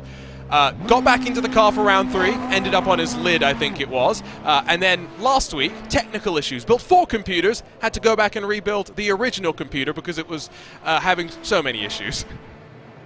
Yeah, that's the bit that we don't see normally, the trials and tribulations of keeping the equipment in good order, much like the real world of motorsport, you could say. If you get an equipment failure, it's so frustrating, so you want to try and avoid that as best as possible if you can. I tell you what, that 157.865, that is, and that's with a track temperature of 35 degrees Celsius as well. That's going to take some beating, I think. Yeah, I'm very curious to see if Dunn's time is going to be beat. Off of the merge, Dunn is closer to Vecchio than he was before. It's only 1.5 between the two of them. The overcut, I think more because of traffic than pit lane time, has really worked out for Vecchio to bring the gap down to the PGZ Ferrari. As Redline try and make it a 1 and 2. Don't forget you can follow Team Redline's progress on their Twitch channel as well. They won't have commentary though, so if you want to hear Peter Mackay's dulcet tones, you have to come back here. I don't blame you if you want to get away from hearing my voice for the time being though, as Paddy Wolf does a wiggle as he jumps back in front of Vlad Kimachev. Yeah, you could. I suppose you could have their stream up and ours in the background with the commentary as well, if you wished. Lots of, I think, multi-screen setup for endurance is a good idea because you can keep an eye on the developing stories as they happen. The fight at the front of LMP2 is still remaining very tight. It's just 2.6 seconds between Michele Costantini, who's led from the start of the race, to Atte Kauppinen for Coffin Dancers, who's been very strong. Gordy Match, the Scotsman, he's just 3.3 seconds off the lead, so he's actually moved up a little bit as well. He's getting closer to the front of the field, so great stuff there from Gordy Match. I wonder if Gordy Match is racing from the Apex Racing Team facility and if he's got his face on the back of his rig again. We saw a wonderful picture of that during Daytona. I think they were just trying to warn everyone, don't disturb Gordy when he's driving, especially because he was driving like a man possessed in the opening stint of the race. Malcubo Torres gets a bit of a rude shove on by Dylan Shrivens as he recovers his way back up past the LMP2 field. Front of your GTPs. Let's check back in with Josh Ladd because we paid a lot of attention to GTP in the early stages because the fight was so spectacular. It's settled down relatively since then. It has, yeah. The gap sitting at about 2.5 seconds at the moment. So that early gap that Josh Ladd managed to put together coming out of the pits really did. In fact, no, excuse me, it was Sanchez Albert who got the initial jump, but Josh Ladd has moved past and built up a nice little cushion there as well. And Dominic Hoffman also, remember Dominic Hoffman in Urano car number 1, he went a lot longer than everybody else. So he's in a good position on fuel strategy as well. When you extrapolate that over the course of the whole race, if you can go a lot longer than your rivals consistently, that will give you an edge later on. It's an investment in the future. Confirmation from the Frenchman Johan Harth. Gordy Match is racing from Corby. You've got Stanley Deslandes, Gordy Match, Elvis Rankin, Michael Yanni, Will, I guess, Redford. Excuse me if I'm not 100% sure on that one. He only gave me first names. Johan and then Maxine Godens. So that's what? 8 drivers all racing from the facility? That's great to see. Wow. Goodness me, I wonder what their electric bill is. I wonder what the food... I was about to say what the food bill is, especially for the after party. Yeah, absolutely. Yeah, I've heard that they're actually getting into snooker as well. Pete Berryman, a former top-level snooker player, has been teaching Kevin Ellis Jr. how to play snooker in the snooker halls of Corby. Yes, that's the problem because Kevin Ellis Jr. and Peter Berryman are the ones racking up the bills because they're playing snooker and then enjoying themselves. Kevin Ellis Jr. has definitely never set anything on fire before. I did wonder if you put a bunch of young sim racers in an apartment together, that's bound to happen eventually. Oh, but you've heard the stories of Sim Racing Expo, right? No. Oh, okay. It's got a name that I'm not allowed to say on broadcast, firstly, when you abbreviate it down to 5 letters.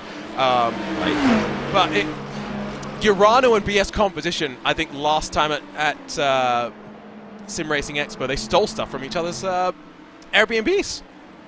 There was a BS Competition flag that was held captive at one point. I remember that. Mind games. Mind games. Yes. Yes, indeed. Mind games because they were all racing on site as well, Peter, don't forget. Well, that's the big difference, isn't it? Yeah, when you're in an on-site event, you've got to walk past people in the paddock, so to speak. Whereas when you're racing from a distance, it is very, very different, and that's where the driving standards can change, because you've actually got to look the person in the eye if you nerf them off into the wall afterwards. In GTD, that gap is continuing to grow. Now 9.5 seconds now from Max Verstappen to Alex Dunn. Very tight in lap time between Alex Dunn and Gianni Vecchio in third. So Vecchio will be hoping to get onto the case of Dunn if he can, because then that then of course helps Team Redline's number 101 car. It helps to have plenty of bullets in the gun. So we're being told there's lots of fuel saving. Let's just listen in into Sunset. You could hear it as well. Max Verstappen has been pulling away at the front, all while saving some fuel. Again, it just feels like a normal Sunday to him, doesn't it? Except it's Saturday. Yeah, it certainly does, doesn't it? 29 laps went 2 laps longer than some others. So, okay, here's where I'm going to be as respectful as I can, because I mean this in the most positive way. Max Verstappen is not just one of the best in the real world, he's also one of the best in the virtual world. I mean that because there is a difference between some of the skills that you need to be fast in the virtual world. How many hours is Max Verstappen going to do? How many hours is Alex Palou going to do? How fast is Alex Palou? Because we've seen Alex be in these top splits and be competitive with top splits, don't get me wrong. But you've got Alex Dunn, you've got Gianni Vecchio, Luke McEwen, all stacked up behind, ready if Palou is a 10th off per lap. Yeah, and that's all it takes, 1/10 of a second. That's you think that's nothing, but in the context of virtual motorsport, that is a big difference. So, yeah, this is fascinating in GTT and how that's going to go, and of course keeping the car in good condition as well over the course of the 12 hours of Sebring is very important. You don't want to just pick up silly little pieces of damage, and you get a rub here or a rub there from a GTP car, and it can all become a lot more difficult. Just coming to that point, the teams have 50 iRacing incident points that they can accrue before they are given a drive-through penalty. Now that might sound a lot, but that's just over 4 an hour. Now the way that they're handed out, if you're new to iRacing, you get 1 for stepping over track limits, which are usually pretty self-enforcing at Sebring, 2 if you have a spin, and 4 if you have reasonable contact with another driver. Now that doesn't need to be your fault. It can be a prototype come through and hit you, and that's 4 incident points. So I think the drivers and the teams are going to have to keep an eye on that one, Arjuna. 50 is not that many either at Sebring, realistically, especially given what we see sometimes with the traffic. So definitely hoping it's only a 22-second penalty or something, if I remember off the top of my head here at Sebring. It's not as painful as it would be at Spa, for example, later on in our iRacing special event schedule. So still something you want to try and avoid. The Mercedes for the Apex Racing team, I was curious how they were going to perform, because Apex are always quite shrewd in their car selection. They picked the car that they think has got the best chance of victory. They went with the Audi at Daytona. They've gone with the Mercedes here today.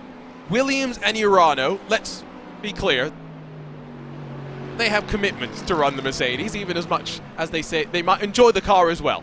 Apex had the free choice, as did Redline, as did PGZ, who went with the Ferrari. Is maybe the warmer conditions, Peter, a help to the Mercedes? Because Luke McEwen, is definitely closing on Gianni Vecchio and on Alex Dunn. Yeah, that's a great spot. Luke McEwen was 0.4 of a second quicker last time by than Vecchio. In fact, he was 0.3 of a second quicker than Max Verstappen, so McEwen is really on the charge right now. in the Apex Racing Team Mercedes. So yeah, there could be something in that. The track temperature just continues to climb every time you look at it. 36.1 degrees Celsius on the track right now, which is getting into the realm of excessively warm, and the drivers will feel that grip going away, and they will feel it on the tyres as well. And of course, the tyre is an ever-evolving thing here on the iRacing platform, much like the tyre that you'll be supplied with in the real world. If you're a customer tyre from a Michelin or a Pirelli or Hankook or whoever, it's exactly the same in the virtual world. There is just little nuances and differences to it and the way that the tyre behaves, and it's a relatively recent change. We had a big iRacing update a couple of weeks ago, and that does have an effect, and the drivers will still be in a little bit of discovery mode on what the tyre does over the stint. So Ate Kauppinen has lost a whole bunch of ground up towards Michele Costantini, and I want to illustrate what traffic management is truly like. And so I think the only way that we can really do that, as Dylan Shrivens is going to work his way past Gordy Much, is by riding with Kauppinen just to see what he was seeing and the decisions that he's having to make. So this is through turn 3. Nowhere to go. There's no point going to the inside here. LMP2 car is not going to be better on power down, realistically. Look how much he's struggling on the corner exit. Then finally working up through the gears on the outside of a couple of the GTDs. But guess what? You can see the line up through. He's not going to clear them all up into the hairpin. Does he go for the send? No. Instead, he backs himself down early so that he can slow himself down and get onto the power as early as possible. However, the way that hairpin exits, you've got to then wait until the second part of the exit to really get on and through the traffic. Kauppinen loses, what, 2+ seconds as a result of that half a lap. Yeah, and I think he managed it perfectly. There was no way to do anything more than that in that situation, and just had to be patient and wait for it, and know that it's going to happen to the other drivers as well. It's a big lunge up the inside there from Dominic Hoffman in the Urano Esports GTP car. Now, can he get it turned in as well? Just hangs on to it as he moves past. In fact, that was Vlad Kimichev, excuse me. Hoffman is up in third, so Kimichev goes past Diego Pinto. So Urano Esports now in third and fourth place. That was close. That was a big move. That was a big move. I don't know if there was necessarily a gap initially. There was eventually, by the time that the car got on through. Lap times, by the way, for your GTD leaders starting to go back and forth once again. So Dunn is holding the 9 seconds to your race leader. Max Verstappen still at the front, though, enjoying a buffer that he had built up seemingly within the first 10 minutes of the race. Pinto and Kimichev battling might bring back in Paddy Wolf in that Apex Racing Academy 298 car, who's 1.3 seconds down the road. Peter Zuba's been slowly joining that fight as well. If you look on the left side of the screen, you'll be able to see movers and shakers. Peter Zuba and Race Clutch, they're up 7. BS Competition is up 9 spots. And GTP car is very much taking advantage of what's been a dramatic start to their race. Yeah, there is definitely gains to be made with the attrition rate that we've seen, particularly in all of the cars that are out of the race are a GTP. So Apex Racing's number 299 car, Williams Esports Fanatec, MSI, and car 559 for Gimmicky Tree and Danlad. So yeah, that just shows you how fickle and how difficult these GTP cars are to drive. They're a little bit heavier than the DPI cars that they replace, and are quite a bit more powerful too. Oh! Now that was pretty... Now, was that another bit of digital aero wake there to the Brabham Esports car? It's a good question. See if we can figure it out from up above. No, I think he loses it by himself even earlier on the curb. Yeah, I think that the Hissing Sid Brabham car... Let's listen.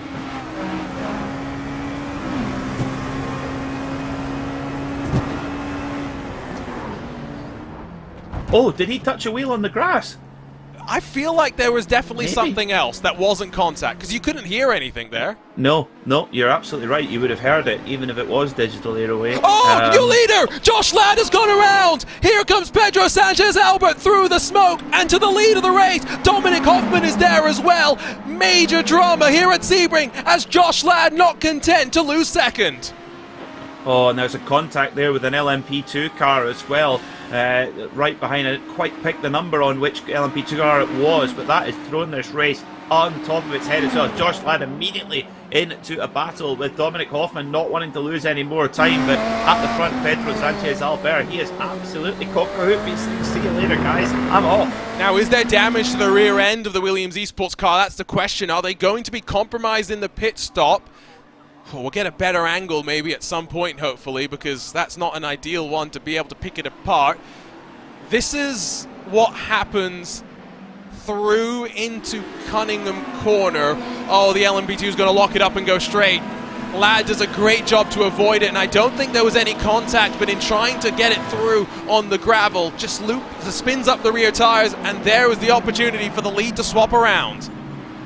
Oh, that was a big error there from that LMP2 car as well. I mean, just maybe they just missed the braking point, and yeah, couldn't get the car stopped, and those carbon brakes on the LMP2 car, and if you just put that little stab of extra brake pressure, that's enough to lock up. Let's listen.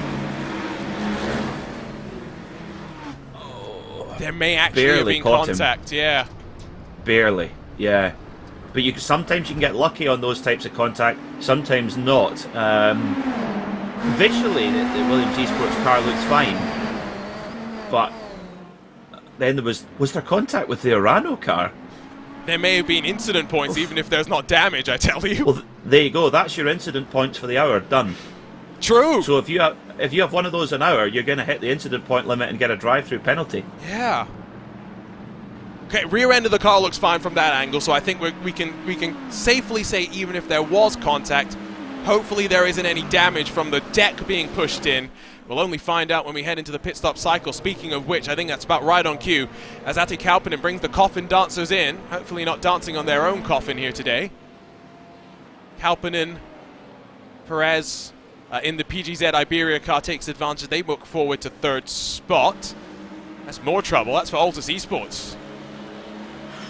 Yeah, all happening here. This is just Sebring in a nutshell. It is so challenging. You cannot give a moment's rest. It's so intense through traffic, and yeah, there's the Altus car. Just kind of, there's a lot of cars in the slower classes who are just kind of not being really given any opportunity to turn into a corner. They'll have a prototype there and they go, I'd like to turn in now, please, but no. Yeah, there's not a great deal he could do. I think that's Diogo Pinto, isn't it? It was a very late. But again, if the prototype's there, you've got to look at where both the situation for both cars. The GT car's going, please let me turn in, and then the prototype's going, I can't possibly lose any time to the guy I'm fighting with. So that's where these incidents happen. Both are in their own race. Both obviously prioritise their own race over somebody else's. So you say there's no choice. I say a prototype can hang back, but the drivers don't necessarily always agree with me. Depends if you drive prototypes or not on a regular basis. So as a former prototype driver, because I was the murderer, I'll be clear, at one point I was the murderer. I guess my views have changed as I've come up into the commentary box. Costantini in, so now LMP2 pit stops likely to be finished up on this particular lap as Dominic Hoffman closes on Sanchez Albert. GTP stands for got to pass, LMP stands for let me pass, and GTD stands for going to die. That's the way it works here in the iRacing special event at the end of the day. If you needed your recap, 10 seconds, there you go. I've made it as simple as you need it. Hoffman still 1.4 clear of Ladd. I said there wasn't damage. Maybe there's psychological damage just from, again, no mistake of Josh Ladd's fault there. He saw it coming in the rearview mirrors and got out of the way. Yeah, and it's enough to just break the rhythm. I mean, rhythm is so important in endurance racing. When you're behind the wheel for 2 or 3 hours, if you just get into a groove, it makes such a difference. It just feels like the lap time comes naturally. And when something like that happens, and naturally it does take a bit of time to get back into the groove. In LMP2, Michele Costantini set the fastest lap of the race right at the end of his stint on the penultimate lap, 147.0. That's rapid pace, considering as well 37 degrees Celsius track temperature, which can't be helping the grip, but Costantini continuing to show why he is an all-star in those LMP2 machines, particularly. You know, he's won at World Championship level as well, of course, in the Dallara IRO1 championship that we had a couple of years ago. I totally forgot about that. Yeah, he was really fast in those cars as well. It's something about Dallara. I mean, he is Italian, so maybe he just pops down to visit Mr. Dallara and says, "You wouldn't mind giving me a few pointers here on any little tricks?" Maybe that's why he's so good in the Dallara iRating as well. Yes, yeah. Yeah. Michele is one of those guys that we've seen over the years in that iRacing Indy 500. Still one of the most heartbreaking moments that I've ever seen, Peter, was last year's 500 when within the first 10 laps, Apex had Traino and Costantini side by side with a third driver, and they had a bit of contact. Costantini and Traino both effectively were done on the spot. But it was even more heartbreaking the year before then, because we also saw Michele come second in that race. And I got to see his webcam because I was just tracking him in case I needed to show him winning. I've never seen someone so heartbroken for finishing second in one of the most competitive sim races of the year. Yeah, that's the Indy 500, isn't it, as well, in a nutshell, just utter agony. Hey, Indy picks its own winner at the end of the day. Yeah, it does. Yeah. Ecstasy and agony in equal measure. At Racing Lab Esports, they come in from the pits from LMP2, as do Brabham Esports, Hissing Sid, so they keep their one lap advantage on fuel as well. It's a big lunge up inside there from car number 11. That's Jesse Hilaio for Coffin Dancers, powered by PSR. I guess we can do a bit of a dance for the death there. Self-inflicted death. Yes, absolutely. Now, Luke McEwen continues his charge in GTD for the podium because he's now got Gianni Vecchio locked in his sights at it's got that silver star on the front of the car. It's almost like the gun sight on a fighter jet. Luke McEwen is closing down. The gap is now under a second. It's been gradually coming down as well. You wonder, is Vecchio running to the same sort of program that Max Verstappen is? You would think if... Oh, bit of damage on the rear right corner of Verstappen's car. How did that get there? Speaking of... Yeah, well, I don't know if this is where that came initially, but you can see him escorted out wide by a GTP machine. The damage was there already, wasn't it? Not on the rear light.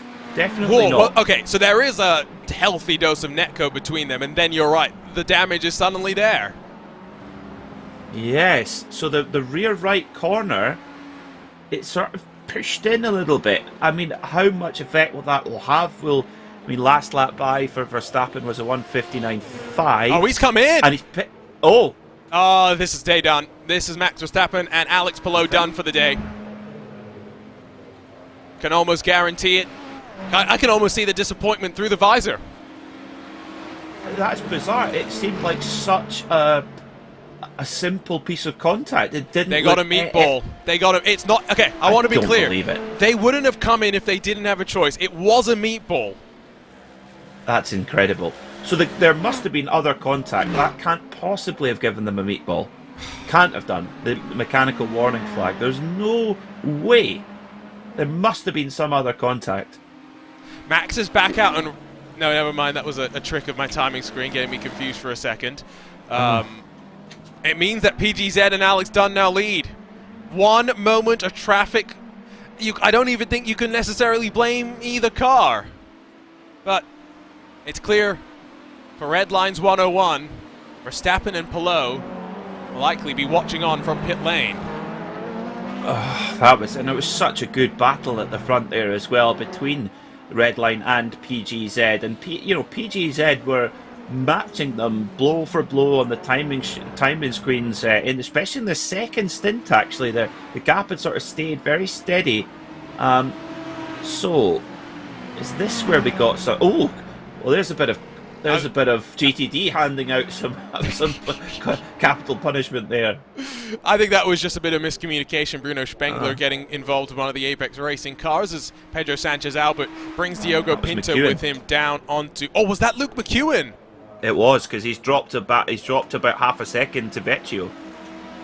Well, and now that's a fight for second, don't forget, as now Diogo Pinto will also, of course, come down to pit lane. So it is a busy time.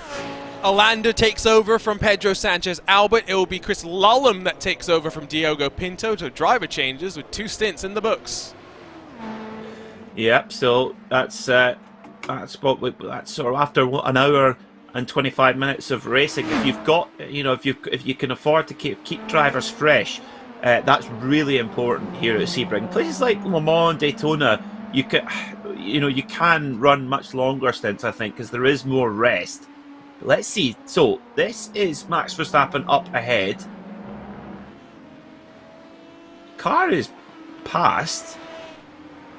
I tell you what, the contact definitely happened, but before. But no. Okay, maybe we can go back even further. I don't feel like there's damage on Max's car. That wasn't it. It can't be. If you look at it as well, that damage was already there before that Urano GTP car came through. So there must be something else. Not that significant, though. Look, the corner is pushed in, I agree, but it's not that bad. It looks normal. Like, it genuinely looks like a normal rear deck, and then as soon as it comes out of tower corner with that bit of a shove, you can see... he caught the wheel. It may just be that it caught the right rear. Yeah, so he's hit the wheel at just the right place where it's bent the steering or the suspension or something. And yes, it was very much digital aero wake there, I think. That's really, really brutal for Team Redline, because they were sublime from the green flag to now. Heartbreak, frustration. Max Verstappen, Alex Palou done through no fault of their own. It's not the first time Max Verstappen's race has been ended through no fault of his own in the virtual world this year either. Pit stops rumble, continuing to rumble for GTP. Josh Ladd brings in that Williams Esports Chill Blast car. We'll now find out if there is going to be a few extra seconds for damage repair. Paddy Wolf is there as well. Dominic Hoffman going the longest of them all once again onto the 24th lap of his stint. Josh Ladd drops after 31.9 seconds and is going to emerge in front of Valtteri Lander. So after all of that drama, Josh Ladd and Williams Esports Chill Blast at least cycle back up in front of that Mahler Racing Team entry. Yeah, they do. They do. And just it looks like as well that Verstappen may have actually clipped. We've seen the drivers going right to the edge, just brushing the wall almost every time going into turn one, but it seems like maybe had a little bit more of a heavier impact with the wall that just gave that little bit of right hand damage, and that maybe weakened the area, and then got one hit straight after that, and that was enough to give the damage. Huge, I mean, huge disappointment, a huge drama after, I'm sure, with a lot of preparation going into that effort for Team Redline. That is definitely a heartbreak. It's going to be a shame. And will we see them back out again? I don't know if we will. 6 minutes and 30 seconds of repairs, optional repairs, is what I have just been informed. I would suspect that's three at a bit odd laps. Yeah, I'm pretty sure Max Verstappen probably is already out of the session. I didn't note that on my side, but I would not blame him. That is so frustrating. It hurts, and it now means, though, of course, Dunn, Vecchio, and McEwen promoted into a three-way tussle that still will be interesting, but doesn't have the Verstappen train at the front that was saving fuel while still building the margin. Hoffman rolls 31.8 seconds stationary in the box. Josh Ladd has got some traffic to deal with, who he ramps on the outside of through Sunset Bend. Hoffman off of the limiter and is going to be clear at the front by 2 and a bit full seconds. Well, yes, it's tight there at the top, and a GTP sort of ran to the front then as well. So in the race spot sweepy, that gets you in a good position, Arjuna, with your predictions. GTD, I mean, that's obviously not the way we want to see anybody get kind of taken out of the reckoning. But now we've got 3 cars covered by 5 seconds. Yeah. Alex Dunn, Vecchio, and Luke McEwen. Yeah, really tight in the GTD class as well. So who's got the fuel strategy right there? Who's got the pace? I mean, it's been a magnificent opening stint from Alex Dunn as well. So being told that the initial damage that he got that maybe led to that second contact being a little bit more significant was also with an LMP2 car, so it was all traffic related for Verstappen. Unfortunately, double frustrating. Yeah, it's just the way that multi-class racing will sometimes go. If you're wondering what Peter was talking about earlier on, by the way, let's not forget our RaceBot TV predictions, and you can join us. Use the hashtag iRacing Sebring12 to stay involved with the conversation. Here's how our commentary team have all gone through and picked it out. We're all kind of settled on the Apex Racing team in LMP2, other than Joey Tebben, who decided that Culture team would be on top just to be different. GTD, well, red line, at least now for Peter and myself. We've got one of the two options out. Williams, Mercedes slightly on the back foot there. Urano, again, Mercedes on the back foot. The Apex machine. There is an Apex car in contention, but both Andy McHugh and Joey Tebben wanted to be very specific and chose the Apex 98 car that is unfortunately not on the leading lap. So GTD currently not looking so good. It's where GTP is looking very interesting for us here, Peter. Yeah, I think Andy McEwen's picks look pretty strong right now, actually, as well, because, you know, Apex, Apex is number 198 car. Curious that he went for that specifically. I put mine quite general. Yes. But yeah, his picks, you never know, because they're only the 198 Apex car in LMP2 is only 7 seconds off the lead. So, it's gonna be big bragging rights, that's for sure, when the results do finally come in 10 hours and 28 minutes time. So the way that we're doing this as well is that we are taking the positions of the best placed car. If you've been general like Peter and myself, if you didn't want to be tied to a specific car, we'll take the best placed car in that class, add up the numbers, and whoever's got the lowest number of points effectively is the winner, because they would have had the best combined finishing spots. Hopefully something we can let our audience be a little bit more involved in as well as we work our way on forward. Again, hashtag iRacing Sebring12. Let us know where you're watching from and who you're cheering for, especially now that Max Verstappen is out. Very curious who everyone is going to be cheering for. Well, absolutely. I think GTD is going to be the battle to watch, I reckon. Between the two Ferraris, PGZ and Redline. Remember, Gianni Vecchio in second, he was the pole sitter in GTD, and Luke McEwen has been the guy who was, now this is curious, was on the charge. He was pulling time out of Vecchio hand over fist ever since that little disagreement with a prototype, funnily enough. Luke McEwen has dropped back off the scent of Vecchio. He's now over 2 seconds back on the Italian. So has McEwen picked up damage in those skirmishes with the prototypes? He was, or has it just broken his rhythm? It could be one or the other. But don't forget that he was the one that you pointed out was involved with the Bruno Spengler moment through Le Mans. So might be a little bit of damage on the front end of that Mercedes. And GT3 cars are very much aerodynamic beasts nowadays. At the end of the day, we talked about this earlier, Peter, before we went live. This is a car breaker of a track. A lot of the times in the real world, the cars that finish the race are not. You'll know what I mean here. They're not the same cars that started the race. They're a lot more broken. Oh no, I mean the car that won the Sebring 12 hour in 2008 overall, the Porsche RS Spider LMP2 car that beat, Peugeot, fell by the wayside. Audi had to change brakes normally they didn't have to change brakes on the R10 TDI over 24 hours, but in 12 hours they blew through them. There were braking issues all week, I remember, but the LMP2 car that won, the RS Spider, had a cracked chassis and had to be retired thereafter. In fact, it was retired to the Penske Museum, where it still resides. It's since been repaired and restored, but and run at Goodwood a couple of years ago. But it is. I spoke to Alan McNish and I said, is that normal? Does that happen? He says, oh yeah. He says you get damaged chassis and damaged chassis. Right. He says you can, sometimes you'll patch it up, but he says, to be honest, if you're a driver, especially for a factory team, you're jumping up and down to get a new one. You don't want to go out in a patched up chassis. No, absolutely. Wasn't it BMW this year in Sebring where they had to change in the GTPs the rear brake pads, like with 2 hours left to go or something?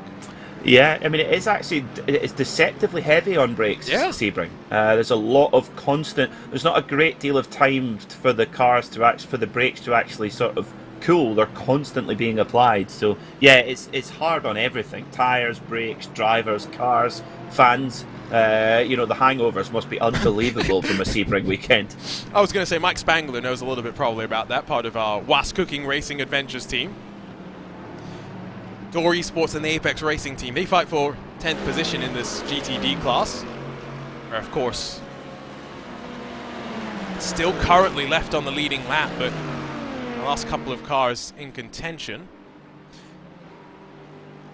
LMP2, not GT2. That's a different sort of GT machine.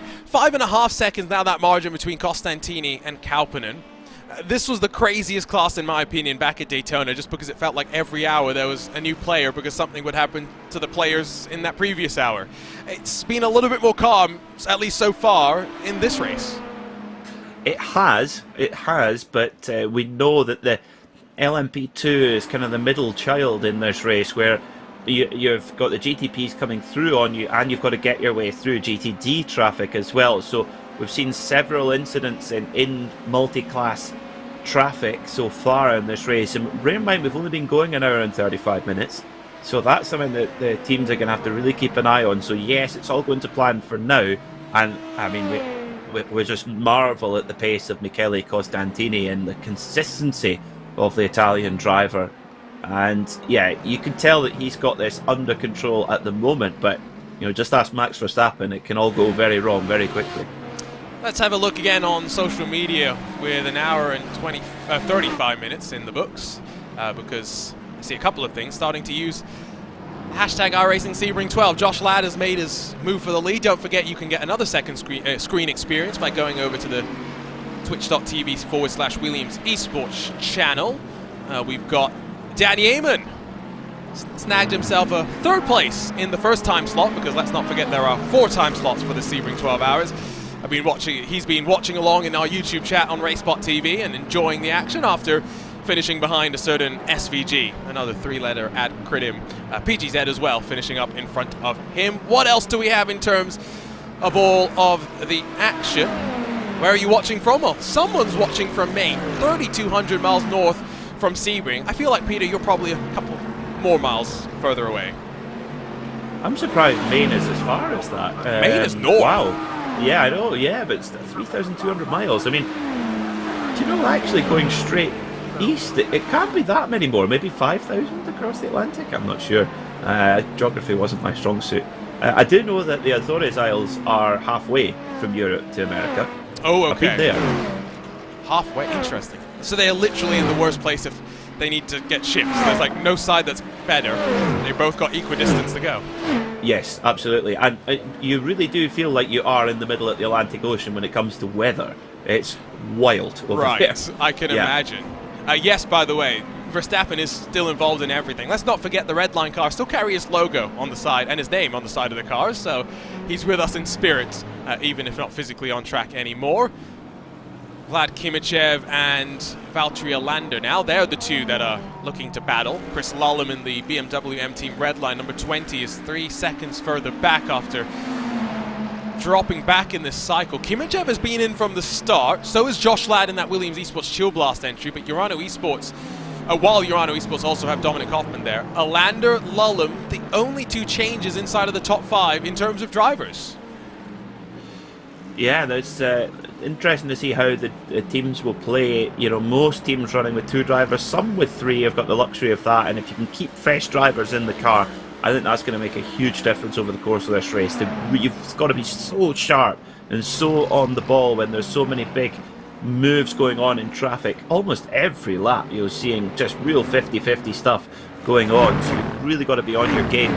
Luke McEwen's charge is, well, his former charge is now going in the opposite direction. He's 2.9 seconds back from Vecchio, so I do not think all is well in that Luke McEwen driven Apex Racing Team number 99 Mercedes. It could just be that Mercedes cooking its tyres.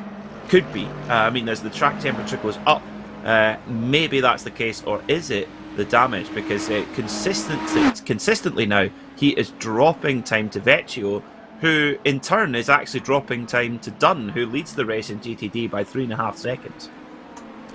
Been an issue out on track for a couple of the LMP2 cars that have been battling away. Monaco Academy involved with effects simulations. This was up in towards the hairpin. There was a third LMP2 involved as well. Bumpy braking zone. And initially getting tagged was the Effect Simulations car from behind. Fortunately, I think more egos damaged than actual car parts. Yeah, it was all they were all kind of on top of each other there coming into the braking zone. But Josh Ladd, he's had a pretty good start to the race, and certainly his own driving's been fantastic. He's been unlucky with one little incident. As you see, replay. Oh, that's a big in a cut. GTP car. Valtteri Lando got a slowdown penalty for cutting the inside of Le Mans, so that's why it's now Vlad Kimichev that is up to the 3rd position, and you could just see how much it slowed down his momentum all the way into sunset. Now 1.3 back. Wow, yeah, that's a big error there. He just cut the corner that little bit too much coming through Le Mans curve, and yeah, just giving away the position. So Kimichev up into 3rd, gap at the front 2.3 seconds at the moment in GTP. That could just go any way. There's so many cars in there within a sniff of the lead at the moment, and little mistakes like that are really going to be punished. Across the line once again, coming up to 2 hours complete. We've talked about how this is difficult. In terms of drivers, this is definitely a more demanding challenge than Daytona was, where we talked about through some of the broadcast the fact that maybe you could leave drivers out there for 3 or 4 hours because it's not the hardest track in the world to keep your concentration up. Here at Sebring, I don't think I'd really want to leave a driver in the car for 3 or 4 hours. Marcus Deck falls behind Jarl Tyne in the BS competition car. They've got a battle for 7th going on right now, but I feel like the most that I'd want to spend in a car at Sebring is probably 2 hours before I'd be begging to be pulled out. Yeah, absolutely. It's and I think it's any longer than that, you're definitely not going to maintain the same level of performance in terms of speed, but also in traffic awareness, which has really been the story of this race so far, as we predicted it to be. Tell you one driver who's done a super job so far is Jarl Tyne in that BS competition GTP car, 7th overall. Started at the back of the GTP field and has just slowly but surely picked his way through, and at the moment sits 26 seconds off the lead, which I think, considering he started right at the back, I think that's pretty impressive, Arjuna. And if they can keep that pace up, keep that consistency, keep the mistakes out, they're just going to continue to rise up the ranks. Yeah, absolutely. The BS Turner split liveried car is not enjoying such a good run, unfortunately. But yeah, this BS competition car definitely running a little bit better. Don't forget, the best of the BS competition place teams is still Marla. That is powered by BS competition today. The love triangle with Williams Esports temporarily on hold, I guess, until we move on to the next race. Checking with temperature as well. Not something we've talked about recently, but I think that's something that we've definitely been concerned about. Hottest it's been so far, it is 39 degrees Celsius. Hasn't really gotten up above 40 just yet, but we have probably 90 more minutes of the sun baking the track before it will start to set, and maybe the track temperatures will start to drop as well. I did note this earlier. It's been a windy day, all things considered. Yes, it has been. Yeah, interestingly so. But that track temperature, it's just relentlessly climbing. I don't think it's going to be long until we get to that 40 degrees Celsius mark. And I think the teams will be very glad of the new for 2023 tyre rules, where you can put tyres on while the fuel is going in to avoid the need to try and double stint. We saw that in the past, where if double stint was really what you needed to do, and in fact Coanda at last year's Spa 24 were treble stinting tyres in the Porsche. They didn't have the 1 lap pace, but with the strategy that they had and being able to make the tyres last and the fuel last longer, that got them the win in the end. 15 minutes to go, and then Peter Mackay will step aside and Paul Smith will jump into the RaceBot TV commentary booth. Peter, in your opinion, memorable Sebring moments. You're a bit of a history buff when it comes to racing. So much history at this track. What's your favourite memory? Well, to say it's I'm going to call it a moment rather than memory, because I wasn't alive at the time, but back in 1970, Steve McQueen nearly won the Sebring 12-hour overall in a Porsche 908-2 Flunder. with Peter Revson, and that was the car that was used as a camera car in the Le Mans 24 Hour that year to film for the movie Le Mans. And Steve McQueen had actually broken his leg a couple of weeks before in a motorcycle race and had to get a special boot made. Now, Steve McQueen was not on the pace of guys like Revson or Mario Andretti in the Ferrari, but he did a few hours in the car. But Revson's drive was just remarkable and very, very nearly won the race against the factory Ferrari of Mario Andretti. But that would probably be my favourite of that. And that car, that 908-2 Flunder, definitely outgunned by the factory Ferrari, but very, very, very cool. And then, if I'm allowed to, definitely 2008, Romain Dumas, Timo Bernard and Emmanuel Collard winning overall in the LMP2 Porsche RS Spider, but I'm biased on that one. I was going to say, I was surprised there wasn't an RS Spider, so we got there in the end. What if I told you this, Peter? There are certain commentators on RaceSpot TV that have made the ludicrous statement in the past, whether or not they meant it, that's beside the point, that have made the ludicrous statement that we should repave Sebring. Who did? Because I refused to join them in the booth ever again. I knew that was the direction. I have to know. To be fair, who came out with such nonsense? I think it was more a joke than anything, but name them. I think it was Ewan O'Leary. If he's watching, I've just thrown him directly. Sack him. Sack him. Directly under the bus. Straight under the bus, and I'll run him over with my boss as well. Okay, but would you agree with me that if you did repave it, I'm just I know, terrible thought, but bear with me.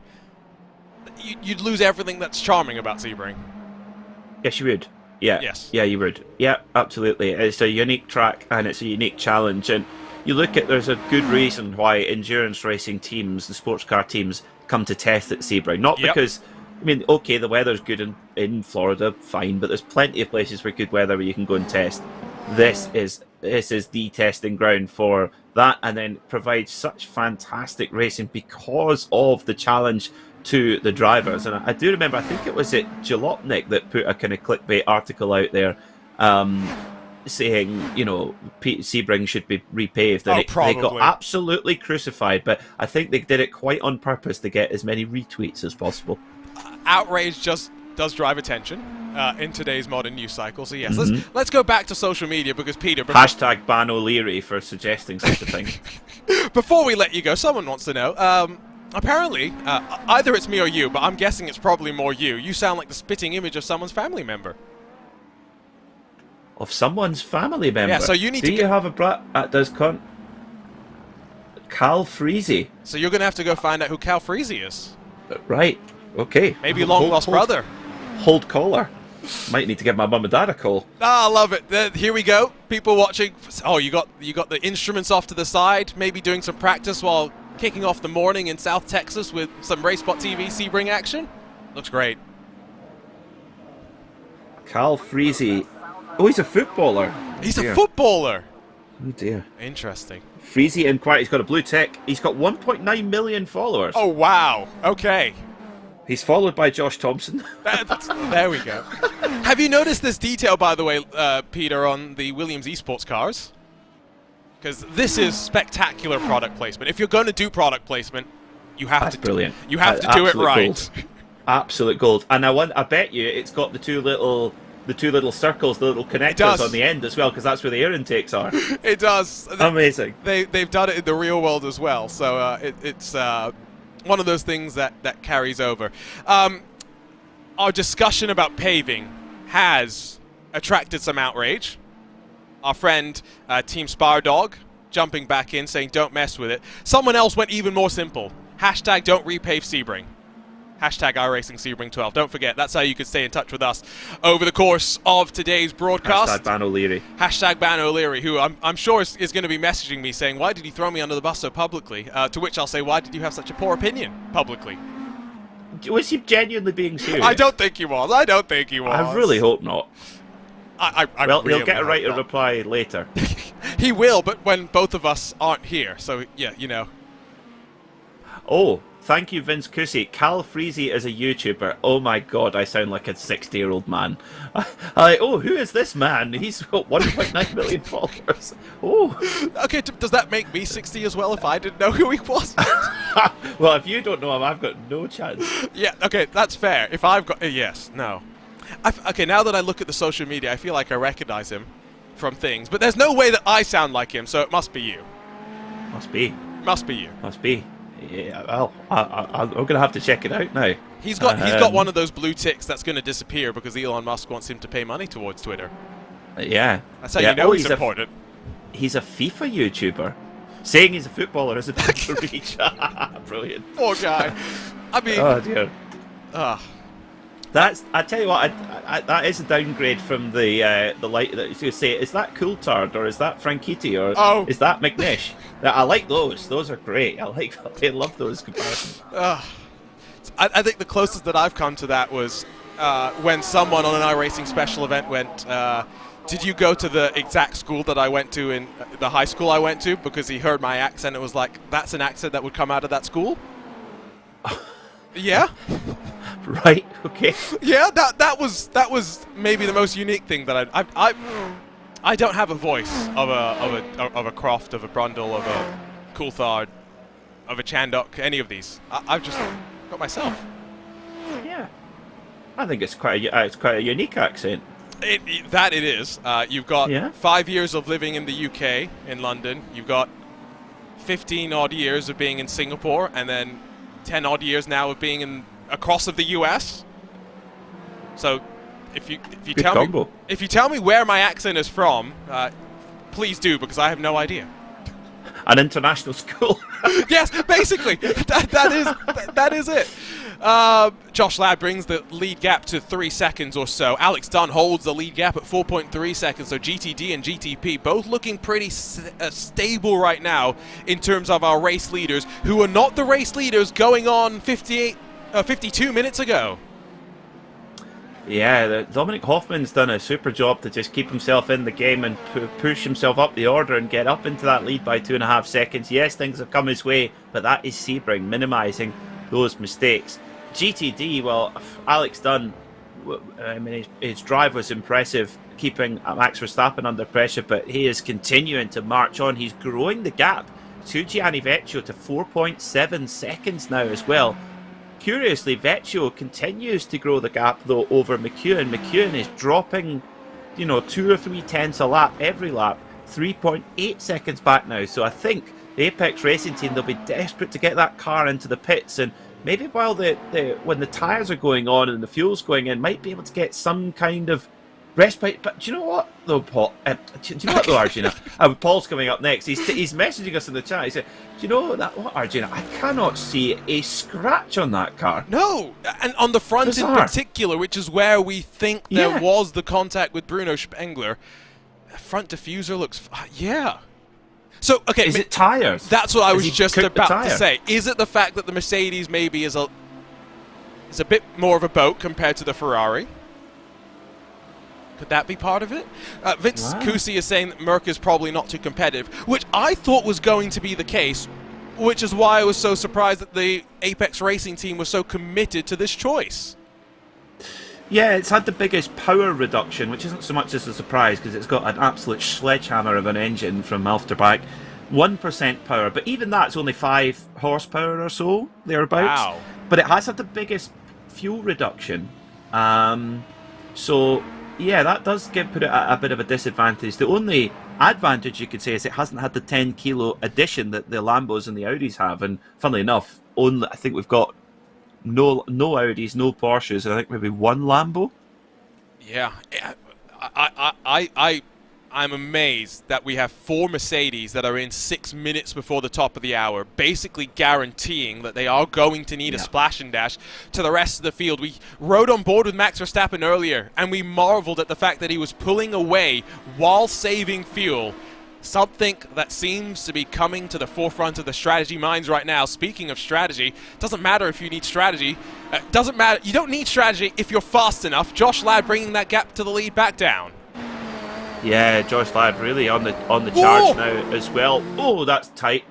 That's a second bit of drama with traffic for Ladd. Remember, he almost got plowed into by Race Clutch down at Cunningham Corner, 40-odd minutes ago. Lights flashing, and I don't think he was too impressed with that. No, well, he was half a second quicker than Hoffman last time by. Yeah, there's the the wiggle of displeasure there from Josh Ladd. It's a universal sim racing, shall we say, message to send out to a fellow driver. Now, Vecchio. Oh, Vecchio gets a big rub from the back there in the Ferrari, and that's lost him time. Oh, Vecchio what could Vecchio have done there? He was holding his line, and he just gets nerfed by an LMP2 car. Now, I was going to say, you tell me what Johnny Vecchio can do differently in this situation. Let's one down the inside.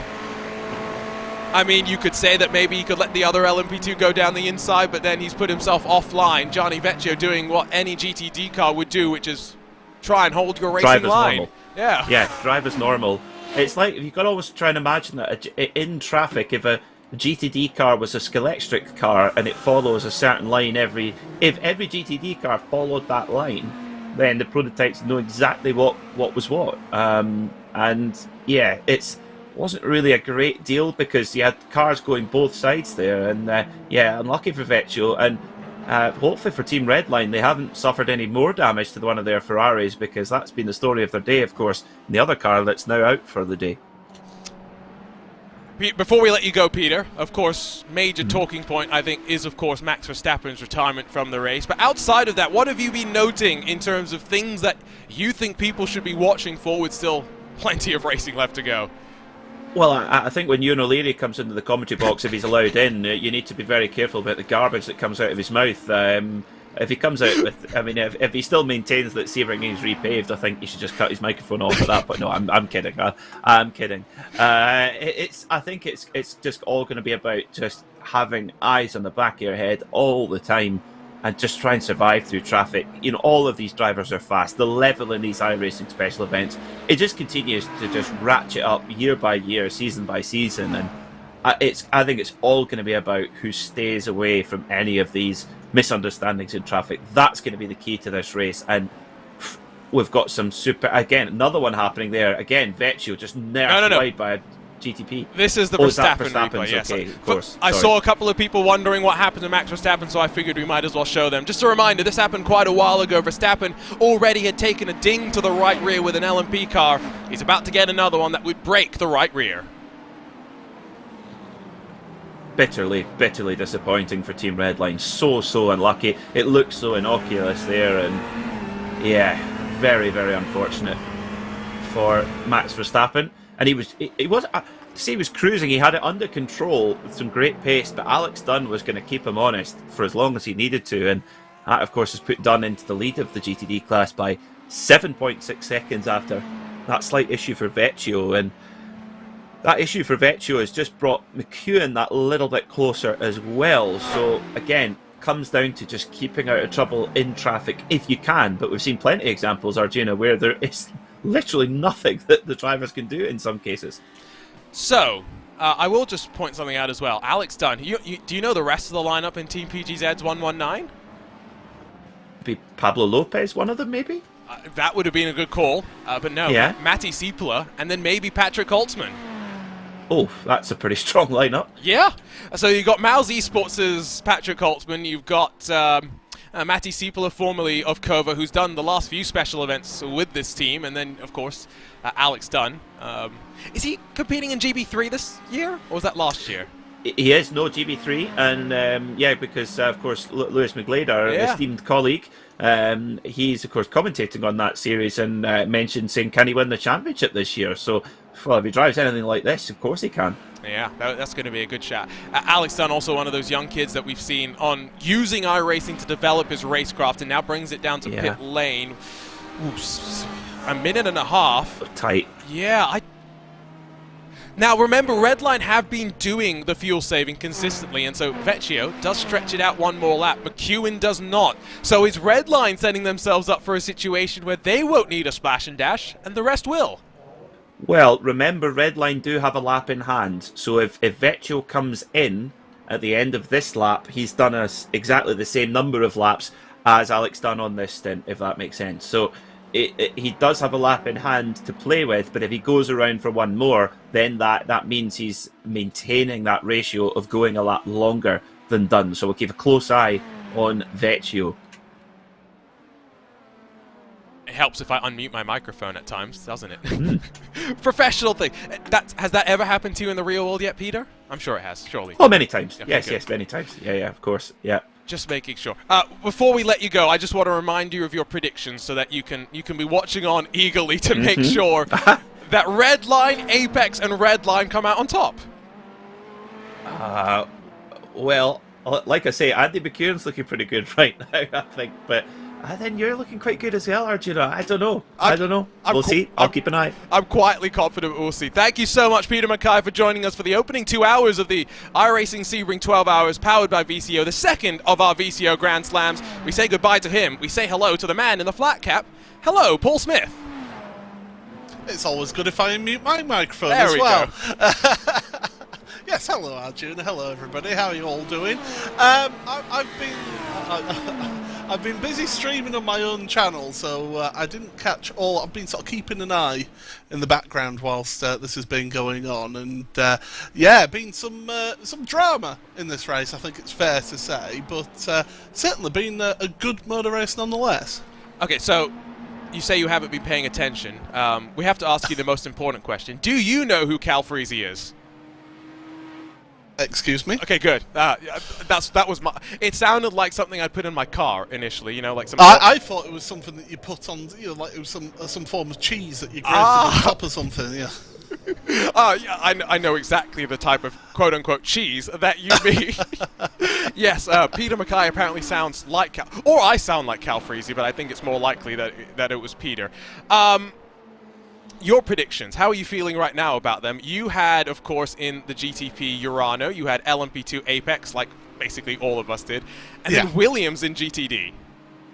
Yeah, you know, it was try and be a bit different, and yeah, that's turned out well so far, hasn't it? But it's a long race, and we've seen what happened to Max and to Team Redline. Anything can happen. You can get prototyped at any time in this race, and you usually do. Well, it's true. You know, GT3's just mildly minding their own business, and all of a sudden they get dumped off the track because somebody quicker hasn't got the patience to wait until a corner exit. But there you go, that's my thoughts. We know that if we see any track limit violations, that we'll go straight to Paul Smith so that he can make sure he lays down the law there. I think what we can do very quickly is...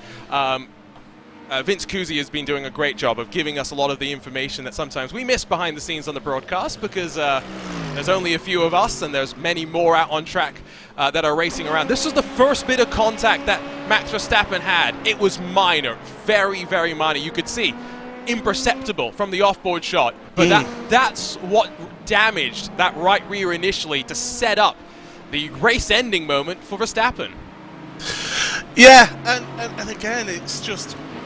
You've got to remember these things when you're racing in an event like this. You're racing against people online, so there is always going to be an element of latency between different people's connections.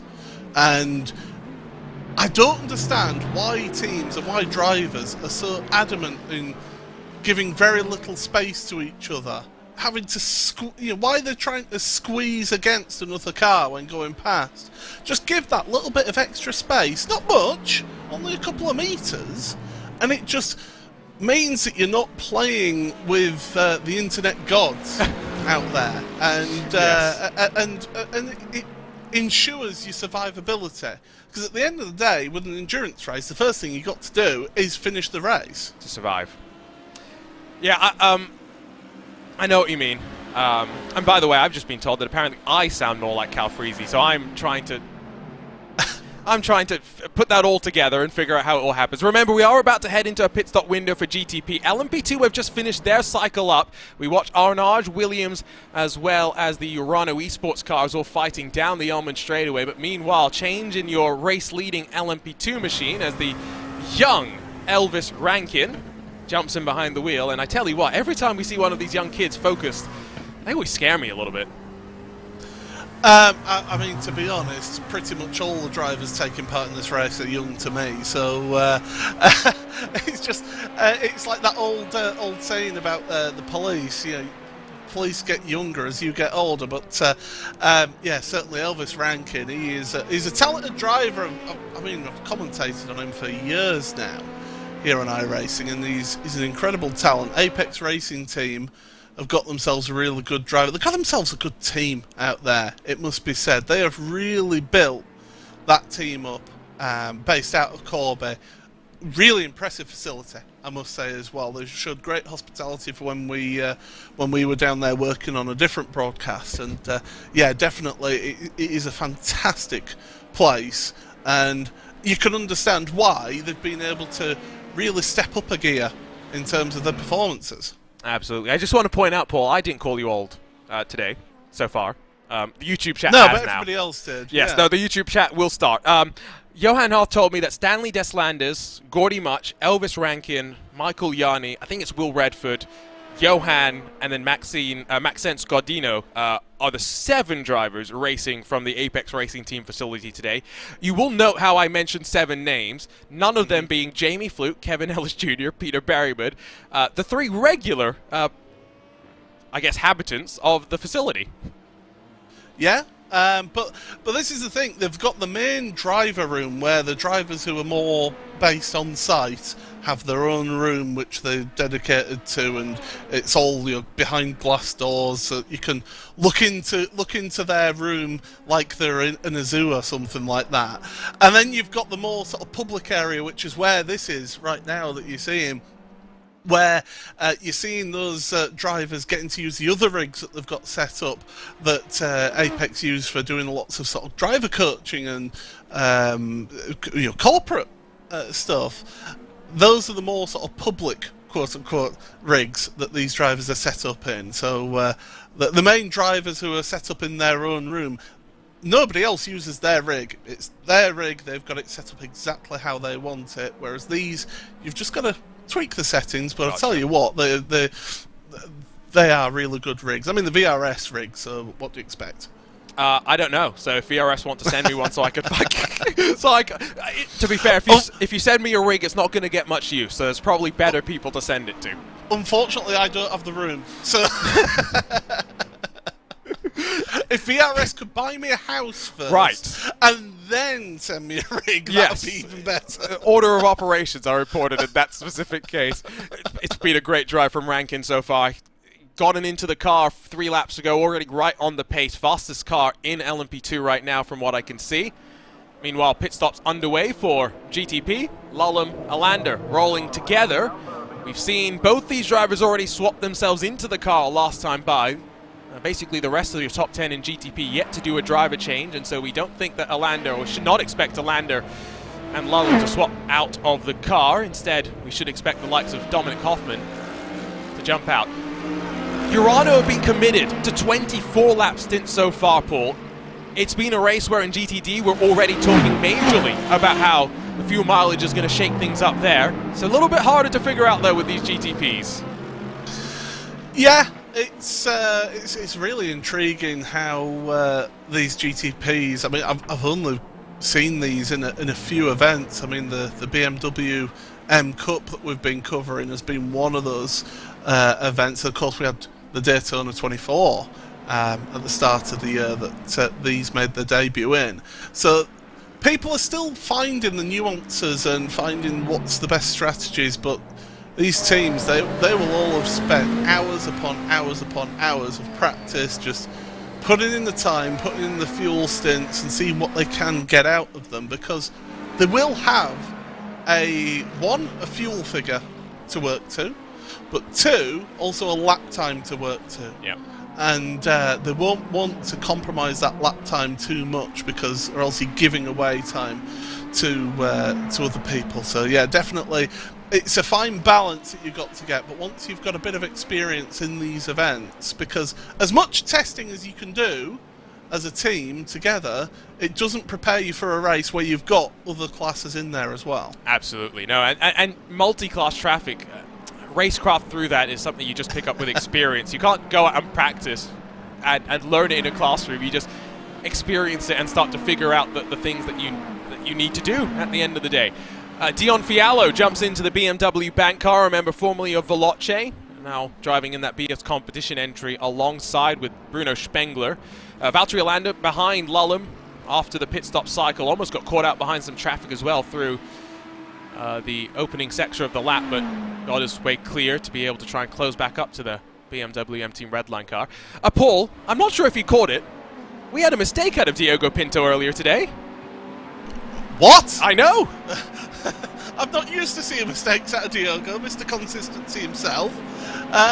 Yeah, that's core blimey, that shot me to the core. As that, even the best drivers can make mistakes. Lord knows we make enough here in the commentary box, but it's good to see that these drivers do show us occasionally that they are human. Here we go. Out there, and the thing is, that is something that we were seeing a lot of when people were brand new into the car with the locking of the rear brakes on the downshift, and Pinto just getting caught out by it there. It's so easily done. You've just got to be so patient. Josh Ladd's into pit road, I've just seen on my timing screen. So he was putting in some lap times. He was a couple of tenths quicker than Hoffman in the last couple of laps, but he's now onto pit road, so he was obviously pushing to his pit stop. I think it's going to be Arthur LeHook that's going to take over after Josh Ladd has done a pretty good job after 2 hours and 10 minutes. Avoided the spearing by the race clutch LMP2 car down at Cunningham Corner. They've had some nervy moments through traffic, but he's staying there. He's not getting out. He's not getting out of the car. He's comfy. He must feel that he's got the pace. Keep pushing. I feel like 2 hours at Sebring is the longest that I'd feel willing to push myself. See how Josh Ladd does, because you're right, he'll stay in the car. I mean, you're talking to somebody who used to do the 4 hour and 6 hour races around the Nürburgring in a touring car. Okay. So as a solo entry. So yes. So I feel like this is different. That is the exception that proves the rule, because I agree. The VLN length races are actually fun to go and do by yourself. I feel like, though, across of your iRacing special events, Daytona, Le Mans traditionally were the ones where you'd put your drivers in for the longest. Sebring is the one where I traditionally would have my drivers in as short as possible. I mean, the normal tactic that we see out of teams is doing sort of 2 hour stints and then, switch a driver, get another driver in. With it being a 12-hour race, though, you can have it as just a 2-car entry, and if you do 3 hour stints, that gives you a big rest period before you're then getting back in again. So it's how the teams want to do the strategy call on this, and if you've got the pace and you're feeling comfortable and in the groove, why not keep him in the car? Ryan Barneveld loses out to Tom Burns there. There is going to be a change as Dominic Hoffman is going to get out after doing another 24-lap stint of note. Ryan Barneveld had just come out of pit lane and is going to bring the BS Turner car back in. So clearly whatever happened on that previous lap has inflicted some damage onto the split liveried machine that was hoping to try and back up the success of the Turner Motorsports team in the IMSA Michelin Pilot Challenge last Thursday. That is a hard lick into the wall, just grabbing onto the curb. That curb has caught me out in the past. It is a also, he got unsettled on the inside curb, it ran it out wide, and then wham, just the back end snaps around, and before you know it, you're heading into the wall. Racebot TV's own Tyler Maxon knows all about that wall in real life, by the way. Yeah, I forgot about that until he brought it up.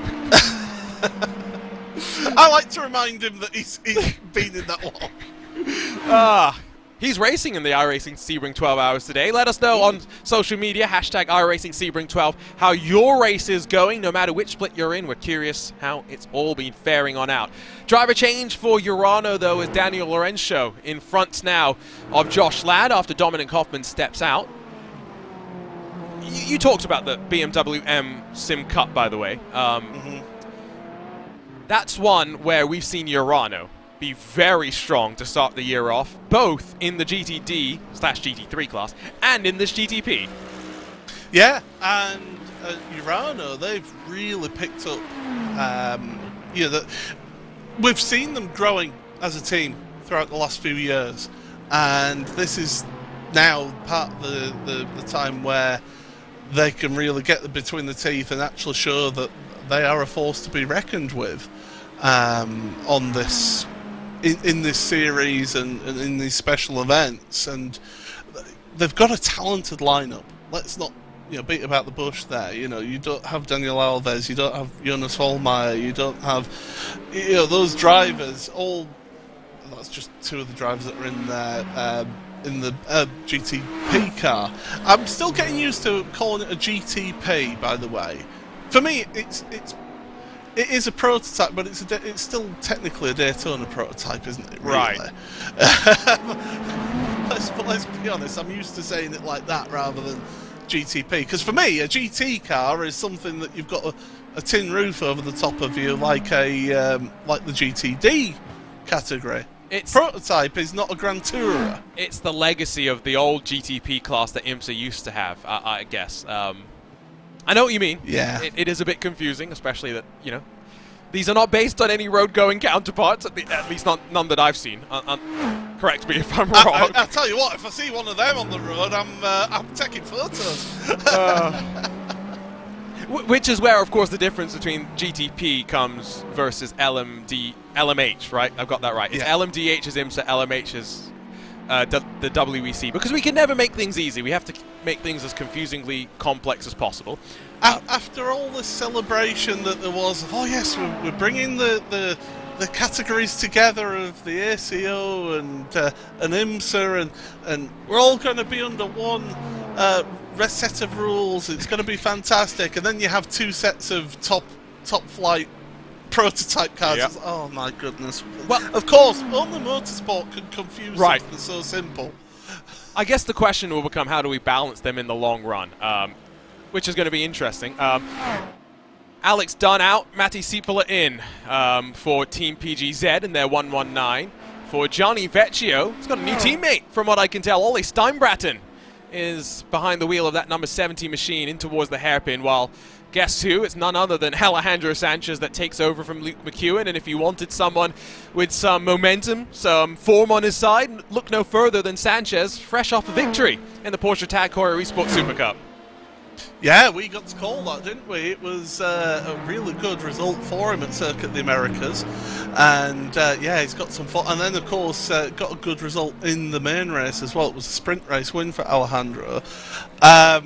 Yeah, Apex Racing Team Luke McEwen, he's somebody who I sort of came onto my radar a couple of, early last year, when he was racing in the Altus Esports team that he was racing in at the time. Then he took a quick cup of coffee at Team Redline before coming over to the Apex Racing team. He is a quick driver. He is really quick. He's a talented young driver, still in his still in his teenage years, and his whole life in front of him. And he just seems to have an edge over good drivers. It's how you compare him then in races like this, where you're not just against good drivers, you're against excellent drivers, and he seems to do well and seems to match those drivers in races like this. So it's really promising for the Apex Racing team to have somebody so young have that pace. Hello, Paul Smith. Yes, hello. So if people didn't know, what are you doing right now, Paul Smith? So what I'm doing right now, as you can see me looking really happy there, is that I'm currently on my Twitch channel giving a little bit of a behind the scenes look. So you've got the broadcast up on the left and the timing screen on the right, and then my ugly mug right in the bottom corner, and the chat goes into the bottom right hand side as well, if anybody would actually bother chatting, but everybody knows I'm a bit busy talking to you in the broadcast. It's okay, we can talk to your chat too. All I have said, if people want to ask questions in my chat, by all means, it's not necessarily going to answer them, but yeah, definitely. I'm giving you a little bit of a kind of behind the scenes look as well. So Paul Smith does read the Twitch chat, is what we're saying. To confirm, apparently my voice is the one that sounds like Cal Freezy. So it sounds like in the couple of hours that I have off in the middle of the race, I have to go and listen to what this Cal Freezy sounds like. I still don't know who this Calfreezy is. He's a FIFA YouTuber, apparently, Paul. So he's right up your alley. Right up your alley. Oh, yeah. I'm well known to be all the YouTube, FIFA, yes. All of that stuff. And don't forget, by the way, if you do want to Is Max in this split t-shirt, you can head on over to armor.gg. I think it's /RaceBot. Get yourself kitted out. I do actually have one of those t-shirts. Did you actually buy the Is Max in the split shirt? Yes. Paul, you just made all the 10 seconds of effort that it took to make that shirt worth it. I'm not wearing it at the moment, but unfortunately. We've got that. We have the F It Will Do It live shirt as well. I mean, that is. I mean, if anything, we've got to admit that that's actually real. A famous quote from a controversial newsreader, shall we say? But it does describe a lot of the time what it feels like to be involved in sim racing broadcasting. So the amount of times that we always have a plan going into a broadcast. Oh boy! And the amount of times that excuse that me, gets Paul. Oh my goodness! I think Luis. That's my choice. How dare they? That's my choice. How Luis Nadja just got completely murdered by a former teammate there. I'm pretty sure. Well, that's not acceptable. Let's have a look at this again. So it was Jonas Wallmeyer in the Urano 192, just confirming. So there we go, down the inside into turn 1. It's a wide entry. I'm sorry, but where are you coming from? You're an absolute mile away there. Back off. The throttle pedal works both ways. You can back out of that one because that Williams Esports car is not going to see you coming. They've already turned into the corner. They're looking at the corner apex. They're not looking in the mirrors there. Be patient. Wait until corner exit. I said this earlier. GTP has got to pass. LMP2 is let me pass. And GTT is going to die. Yeah. Yeah. It's not wrong. I have been asked, by the way, by Lizard Doolittle on my chat. Okay. Are you the commentator for GB3 this season? Unfortunately, no. That would be our colleague Lewis McLeod. Yeah, unfortunately for you, I'm sorry. You've got to deal with Lewis. A two-time Simi Award winner. As much as I would love the opportunity, no, it's not myself. I feel like that's... We got to do a race spot. We got to get sim racers onto a grid in the real world and then just go and commentate. No, that's asking for trouble, is that? Let's do it. You're asking for trouble there. Getting sim it's bad enough getting sim races into karts. Yes. Oh well, that was literally where my mind was about to go. Let's go karting. I've got a decent camera. I can set up a camera feed for it. And you could be our roaming camera person. Yeah. I don't know. I feel like that would be a lot of fun. I have just realized... And chaos. Yes, I've just realized how much chaos that would probably be. Yes. Yes, it would...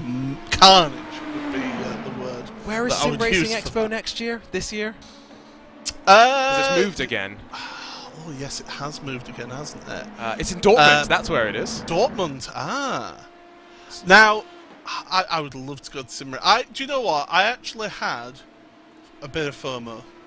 Oh, you did? I was missing out last year, and I was like, oh, because I had so much fun in 2019 when I went to it's the only time I've been to the Sim Racing Expos, 2019, and what I loved about that, because at the end of the day we worked like really long hours on the Friday and the Saturday doing commentary work, and then on the Sunday we helped the iRacing guys out on their stand whilst they went off recording some stuff, doing a lap around the Nürburgring. And the amount of people that would come up and introduce themselves and just to get to meet the community, I love that. Absolutely love it. You know, to have people come up and shake your hand, as you know, so thank you for all your work and that, because it just makes it worthwhile to hear how you've affected people's sim racing careers, even if it's just been like a Friday prime time. Yeah. And they've got into Top Split of Friday Prime Time and they show their friends. Look, that's me racing there. You know, the amount of people.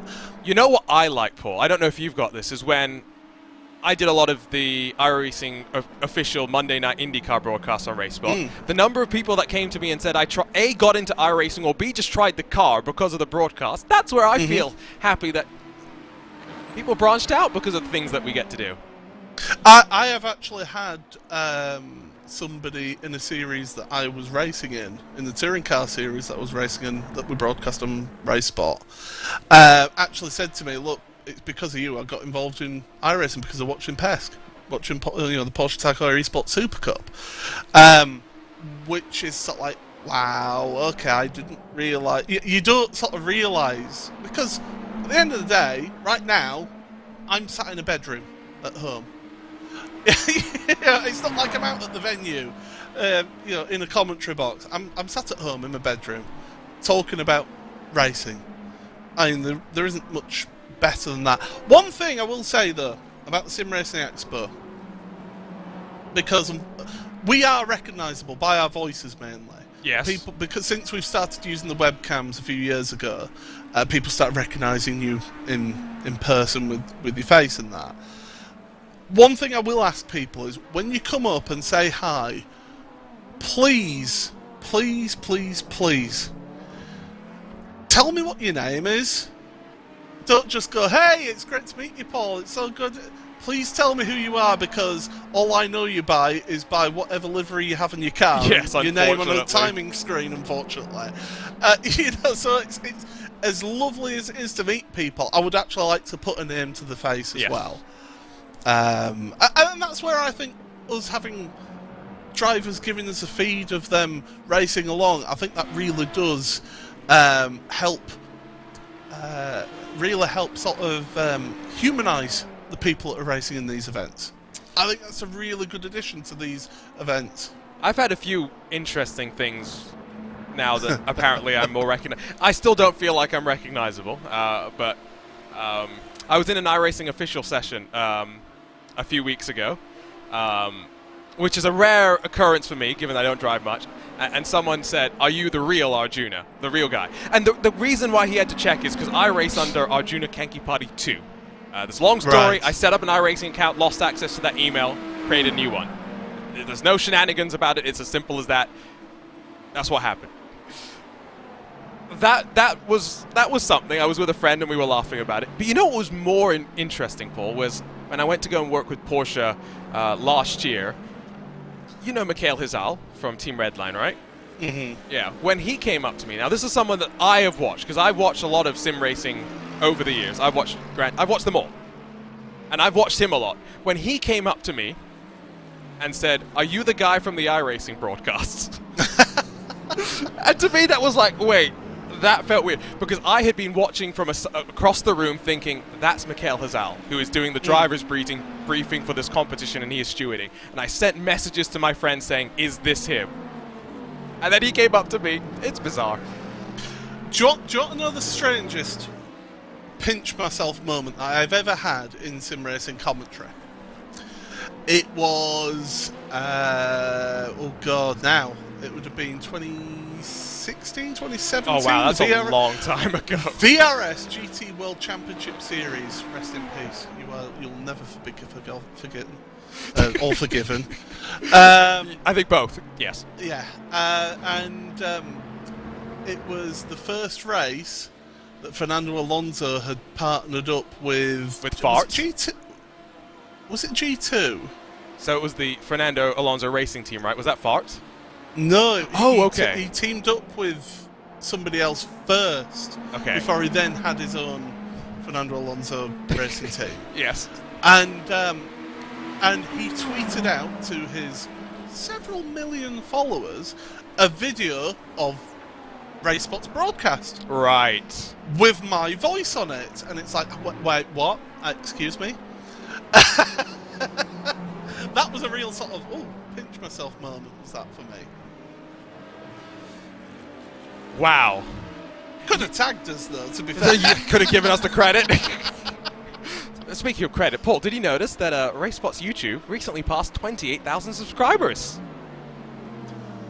Watch out, Linus Tech Tips. We're coming. Fear. We got hacked before Linus Tech Tips did. Yes, we did. Well, actually, the Linus Tech Tips got hacked years ago He as well, did. didn't they? So, you know, they're now 2, we're 1.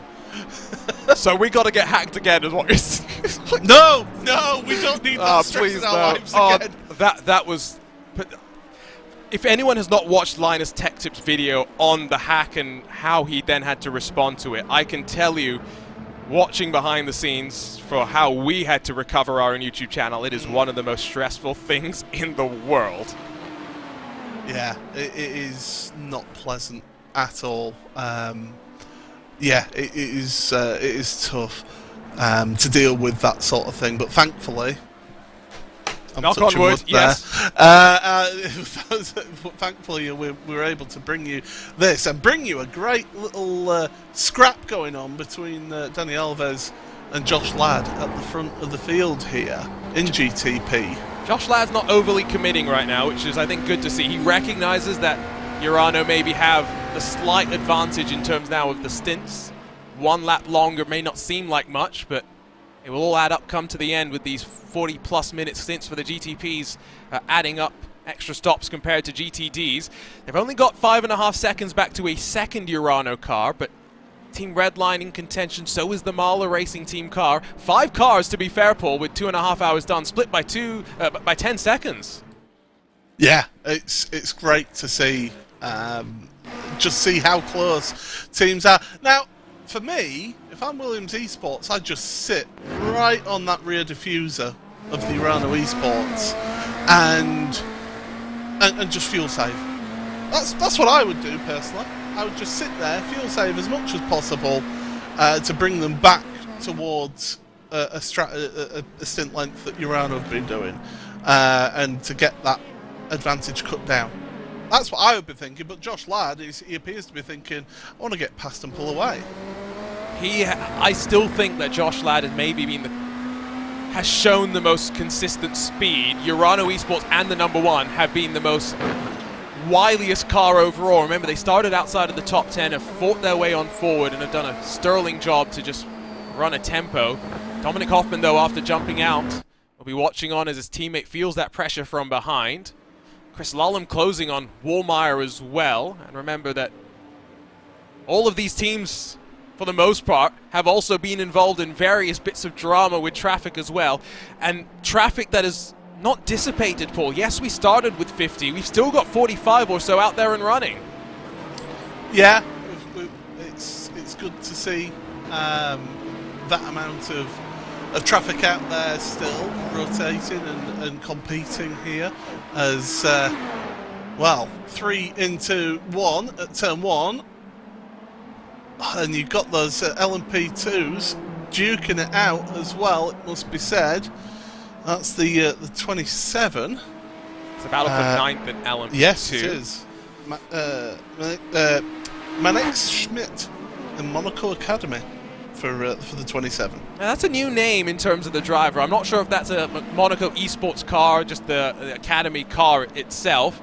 Mainly because it's a stealth black livery, so there's no indication from the outside, unfortunately. But yeah, LMP2 still has a couple of close tussles going on, but very much it's stretched out through the leading trio across of your 3 classes apart from in GTP. Look back over at GTD for an example where Matti Seipel still leads by 7.5 seconds. The gap between first, second, and third basically lockstep since they exited pit lane with new drivers.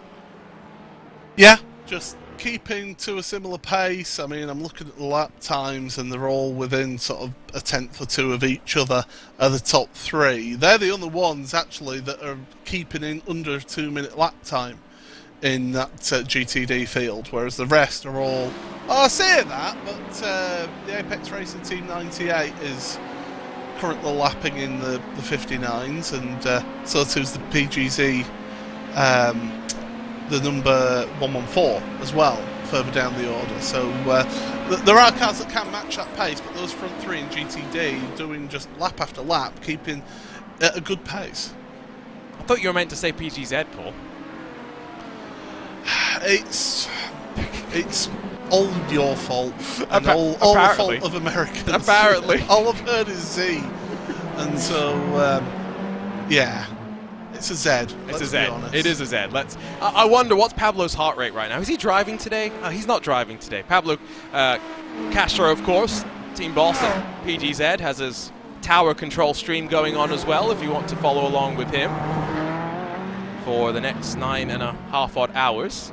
You only have to listen to my voice for about 90 more minutes, and then you'll get a break for a couple of hours. So if you're frustrated with my voice, if you're hearing too much Cal Freezy in it, just stay with us. You'll get Ewan O'Leary, you'll get Cam Roger, Andy McEwen, Zach Sweeney, all coming in the next couple of hours, including Ewan O'Leary, who is quite irate with me, Paul, for bringing up the fact that he once jokingly did say that we should repave Sebring. I mean, that's just an instant ban from all of race sport, in my opinion. It really is. Yes, I should have made it a little bit more obvious and clear that it was just a joke, but I've been sent some angry. I haven't been sent some angry tirades. That's unforgivable. That's unforgivable to say that Sebring needs repaving. How dare you? It's so bumpy, to illustrate it to people that maybe don't appreciate it, that IndyCar teams come to Sebring to test for their street courses. It's comparable to St. Petersburg, Toronto, all of those sorts of very, very challenging tracks, and a lot of the... Oh! Now, which of the PGs? That's Matti Seippula! Second time today! Our race leader in GTD involved potentially with some traffic, and Matti Seippula allows Team Redline now to take the point as a result of the drama. That is huge. That is massive. And, well, Team Redline, they'll be rubbing their hands with delight. And, that was a rude get out my way LMP2 car. Not so much please get out my way, that was you will get out of my way. He's going around the outside. The PGZ car, well, I can understand why they've come over to the right now that you see it on that above picture where you've got the barrier just darting out from the left-hand side. PGZ's car could have really just moved across a little bit more. I mean, there's very little that they can do. Yeah, you see it from the undercut perspective. There's not really much they could do. That was the Boostin VDS car, Valentin Boney behind the wheel. Seippula's tight initially, trying to roll the momentum as wide as he can, and a little bit. He needs to keep going right. I think he's it's almost like he'd sort of finished going right there at that point. It's just a little bit lackadaisical in the tracking back over. Unfortunate at the end of the day. I don't think you can put any semblance of blame there on the undercut car. Seippula now gives the lead over to Team Redline, and surely PGZ is going to have to come into pit lane for an unscheduled stop as a result of that one. It is now going to mean effectively it's just now a two-horse race. Sanchez in the Apex car, Steinbraten up against Redline. What a tussle we're in for. Oh, Seippula's already lost the place to Sanchez, so down to third in that one. But yeah, that car is beaten, it's battered, and you surely will see it peeling off to the right-hand side here. No, staying out. So they obviously feel that, yeah, it's got damage and they're losing time, but they must feel that they could see you're not even getting to sixth gear down the start. That may just be a Ferrari thing, though, because true. Ferrari is, I remember, in terms of the gear stacks it has available, is one of those awkward cars. Yeah. It was. Oh god! Now I'm getting flashbacks of the memories that I had trying to figure out this car. I never could, to be clear. I could get the Mercedes somewhat, the BMW as well, a handful of the other GT3 cars, but never this one.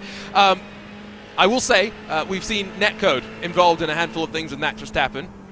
I don't think that was necessarily Netcode related. No. Yeah, that for me it was. I'd be interested to see what his steering input was, whether he was still turning. Actually, that's a good question.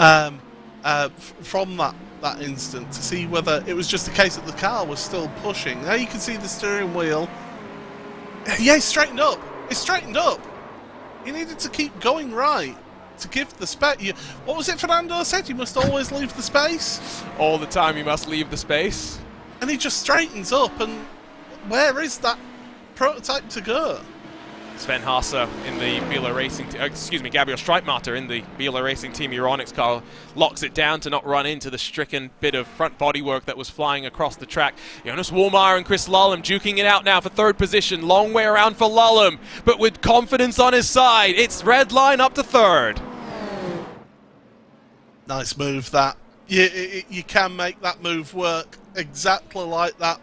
And yeah, red line there on a bit of a run right now. Their last lap, Chris Lullum's was a 44.7, 45.3 from Wallmeyer. So a little bit of traffic maybe just affecting Jonas, and that gave Lullum an opportunity to get right up there and to challenge for that third place. Gets himself into a podium spot, and here comes the Apex Racing Team. It's been a quiet stint for Elvis Rankin. We talked about him at the start of the stint, and not much after that. And well, that's because they pulled out a decent advantage over not just the Coffin Dancers, but their sister 198 car that has Stanley Deslandes on the driving duties, at least for the time being. Deslandes is going to go that one additional lap longer, though, than Rankin. So even amongst the Apex Racing Team cars, there is a little bit of difference in strategy. Stanley Deslandes is really good. A really good driver. I got to meet him actually last year at the Apex Racing Team facility. He's a talented driver. Again, I keep on saying this about everybody. He's a young kid coming through who's got some real talent at Apex Racing Team. It just seems to be this conveyor belt that they seem to have there. I don't know what Alex Simpson and the team are doing there, but there's something certainly in the water of Corby. But yeah, Deslandes, an amazingly gifted driver. He's still working, though. He's still trying to improve himself. He's not the finished article, and I think his time will come there. I feel like for Apex, it was the relaunching of the Apex Racing Academy that really allowed them to grow the numbers. We've always known that they were strong, but they had a small group of committed World Championship drivers, and now they've been able, likes of Elvis Rankin, Deslandes, Yanni, etc., compete in things outside of that. It's especially notable given that this is a year where the likes of Fluke, Berryman, Harth, Ellis Jr., yeah, they're all off, focusing on some other endeavors, and so we see less of them and we focus more on some of those other drivers. And so Rankin leads by about 9 seconds over Lasse Urainen in that Coffin Dancers number 5, that, at least for the time being, is not dancing on any coffins. That's at least for sure.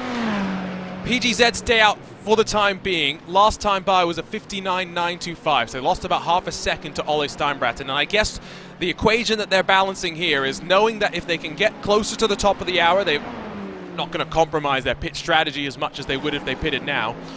But maybe as well, the damage is not as significant as we thought it may be. I mean, that really does give you hope for them to be able to do a good job and to keep themselves in there. The problem is when they come to pit stop, they'll have a bunch of time that they'll be spending in pit road getting a bit of damage repaired to that, and it's going to take a few pit stops to get repairs done. The question is there any sort of mandatory repairs that have to be done first that will eat into the first pit stop? The good thing is they didn't get a meatball, as Max Verstappen did. But I think that's about the only good news that they've got out of all of that situation. We check back in with your GTP overall battle for the lead. Urano Esports now a second back from Williams Esports Chill Blast as the traffic slowly breaks them up slightly. But these two cars still very much locked in stride with one another, trading the lap times back and forth, 300 splitting them the last time by onto laps 17 and 18 of the stint. Remember, Urano's been going up to 24, so we've got likely around 7 or so laps before we see them back down onto pit lane. And surely at that point, it will be the end of the first stint of the race for Josh Ladd. You would imagine so, wouldn't you? He's certainly been behind the wheel of the car for quite a while now. It's going to be coming up to 3 hours as they get past their compatriots there in GTD through Le Mans corner down the Ullman Straight, and he can't shake off that Urano car. And look, he's trying to break the slipstream, but the Urano car is just not caring. It's All right, you dart about in the middle of the track. I'll just stick down the left-hand side. Thank you very much. But yeah, lad in that Williams Esports car, he is a quick driver. He is somebody who has got it, I feel, and just get involved in a few little silly incidents. We saw that at Daytona for the BMW M Cup. Got involved in a couple of little silly incidents. If he could get that out of his system, he is somebody who could be one of the top esports drivers. Absolutely. We did have the full complement of the Williams Esports livery submitted to RaceSpot Media for the broadcast. Unfortunately, not all of the cars making it into the top split, so we don't get to see the play seat car with the orange front. We're not seeing the BenQ car, which has the purple front. I don't think we saw have a Razor car entered for this event, but we would have had that green front. Instead, we get the Chill Blast front of the car. We don't get to see the Fanatec livery anymore because Matt Farrow parked it 78 laps ago. And then, of course, we've got a handful of the officially entered AMG customer Williams Esports cars. Daniel Lafuente, the sole remaining survivor there after Louis Nager was, I think punted is the right word, by his former team, Urano Esports. Jonas Wallmeyer was behind the wheel. I will say, by the way, that Williams, and this isn't just in the sim racing world, but also in the real world, have the best placement of a Duracell logo ever. Oh yes, let me go and grab that tweet once again. Thank you for reminding me. On the air intake on the Formula One car, and even on the prototype car and that top roof intake there, it is perfect. Absolutely perfect is that placement of that advertising. Yep, there you go. Just a reminder. When Lewis McLeod pointed this out to me back at the BMW M Sim Cup, I still remember my mind being blown by this. By the way, folks, that isn't a real Duracell battery. It's just it's not on a car. Oh. Yeah. No, with it being a hybrid car, though, the batteries are really low down. You wouldn't want that weight up all the way up there to see. Look at that, getting to see a few more people having a watch. That's not of our broadcast, I'm afraid. There, so I'm afraid, Charles, get it onto our show. Yeah, but you do see Max Verstappen down there in the bottom corner, so at least drivers. Fans got a chance to ride with Verstappen while it lasted. OG Reese just got a sim racing setup. Congratulations. Welcome to the club. Hopefully we'll see you on the grid next year for this iRacing Sebring 12. And maybe sometime in this top split eventually. The best tweet of all about all of the drama that we had with the wreck on the start-finish line, by the way, was Barney the Flagman's apathetic response to all of it. Yeah, just stood there. Oh yeah, there's been an accident there. Didn't get his local yellow out. But, he's not the best flagman in all of racing, because that goes, of course, to Aaron Likens. Oh, absolutely. Aaron is the best flagman, without a shadow of a doubt. There is no debate about that. I will say to the tweeter who did put out that they've got themselves a sim racing setup, congratulations on ruining your life. For going down an expensive rabbit hole. And if you do not already, if you're not already on that rabbit hole, don't forget iRacing.com. New memberships are 40% off, Paul. They can come and join us. My goodness, that was a segue. Yes, of course, as you say, all new memberships, 40% off iRacing.com. And, well, as the great Evan Pasoko says, every day is a race day on iRacing. I like copying other commentators, and, well, Evan is one of the best, so why not? Especially when you don't credit them. That's my favorite, because there's a few things, virtual standard time as well as pixel perfect, that have been, bouncing from commentator to commentator. And so at this point, I don't know who the original creator of the phrases were. At some point, we will all figure it out. Pit stops, by the way, again, underway for GTPs as Jonas Wallmeyer brings the Urano 192 hiking media car into pit lane for top off on fuel and some 4 fresh Michelin boots as well. Drops off the jacks. We'll get about 7 more seconds of fuel before he'll head back out onto track and roll once again. Sanchez in GTD has brought the gap down to Steinbraten to under 2 seconds. It's an Apex versus Redline tussle once again. It's Ferrari up against Mercedes, this time not in Formula 1, and unfortunately with no Max Verstappen around. Yes, we might actually have a chance of having a decent race then. As we go through That Red Bull is just so quick in Formula 1. It's just... That dull. Max Verstappen was so quick here today. Yes, Max was quick here, let's be honest, yeah. Yeah. Now, this is something that I was going to touch on, actually. Not just, and this isn't just on Redline, by the way, but quite a number of teams. For me, endurance racing, the spirit of endurance racing is getting to the end of the race. And yes, your chance of a win might be just completely gone. But for me, for top-line sim racers, for people at the top of the esports side of sim racing, you keep going. You get the car fixed, you keep going, and keep pushing, because one, you never know what might happen out there in the race. I have seen really crazy races where somebody who's ended up with a wheel hanging off has actually come through and finished on the podium in a 24-hour race. But also, it teaches you great discipline as well. Of, right, okay, things are going against us, there's a bit of adversity, should I say. Get your words out, Paul. It teaches you that great discipline of, no, we are going to get to the end of this race. And you push on, and you carry on. Yes, I know that these drivers, especially in this split, they're all pretty much either pro or about to go pro sim racers. They only know one thing, which is winning. But you have to have that tenacity about you to carry on and finish a race, in my opinion. In the real world, if the car is running, it's out there on track. Yeah. That's because the sponsors have paid for that car to be running on the track.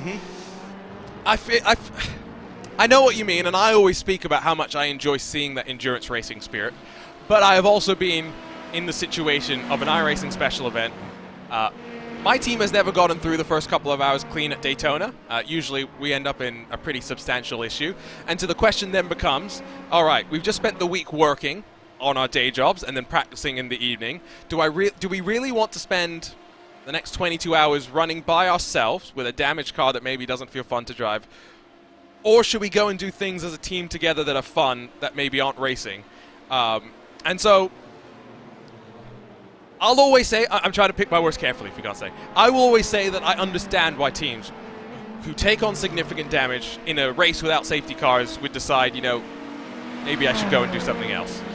But my first ever special event in iRacing was the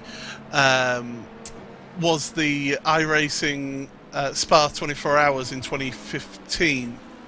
I think it was that I did that in, and it was in the roof, in the GT3 roof, because of course we didn't have the Porsche back then, and I sat there whilst I watched each and every one of my teammates throw that car at the scenery. I even had the point of my teammate saying on the chat whilst he was going up the Kemmel Straight, my oil pressure seems to be a bit low, and then bang, engine blows. We finished the race.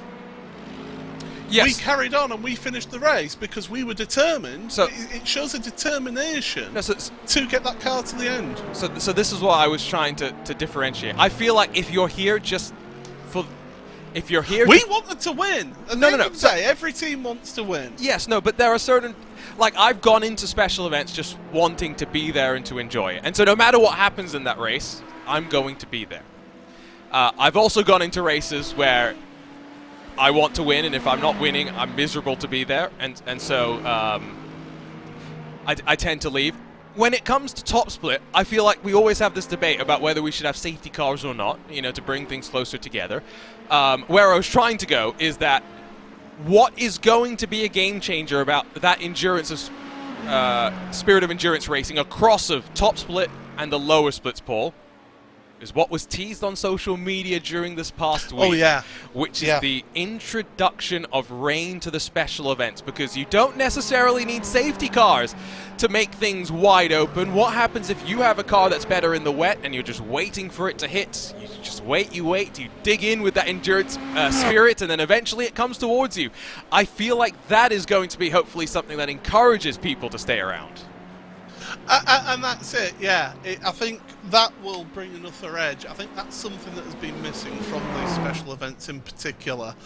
You know, how weather can change things, and I think one thing that I don't agree with is having GT cars having a pit stop and the fuel and tyres at the same time, because it actually takes away an element of strategy. Yep. Because then all of a sudden it's, oh right, well if it's... Just pit every time and take tyres. Just do tyres every time. And it gets rid of that strategy call of, oh well, do we double, do we triple? You know, what's the strategy do we do on the tyres? So we've actually lost an element of strategy play from these special events.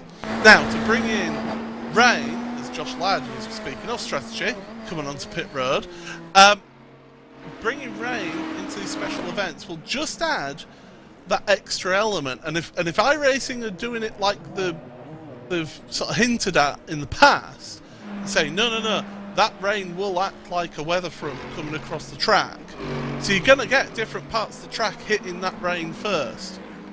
And I think that will really, especially at the Nürburgring, because at Nürburgring, you can have it raining on 7 or 8 corners.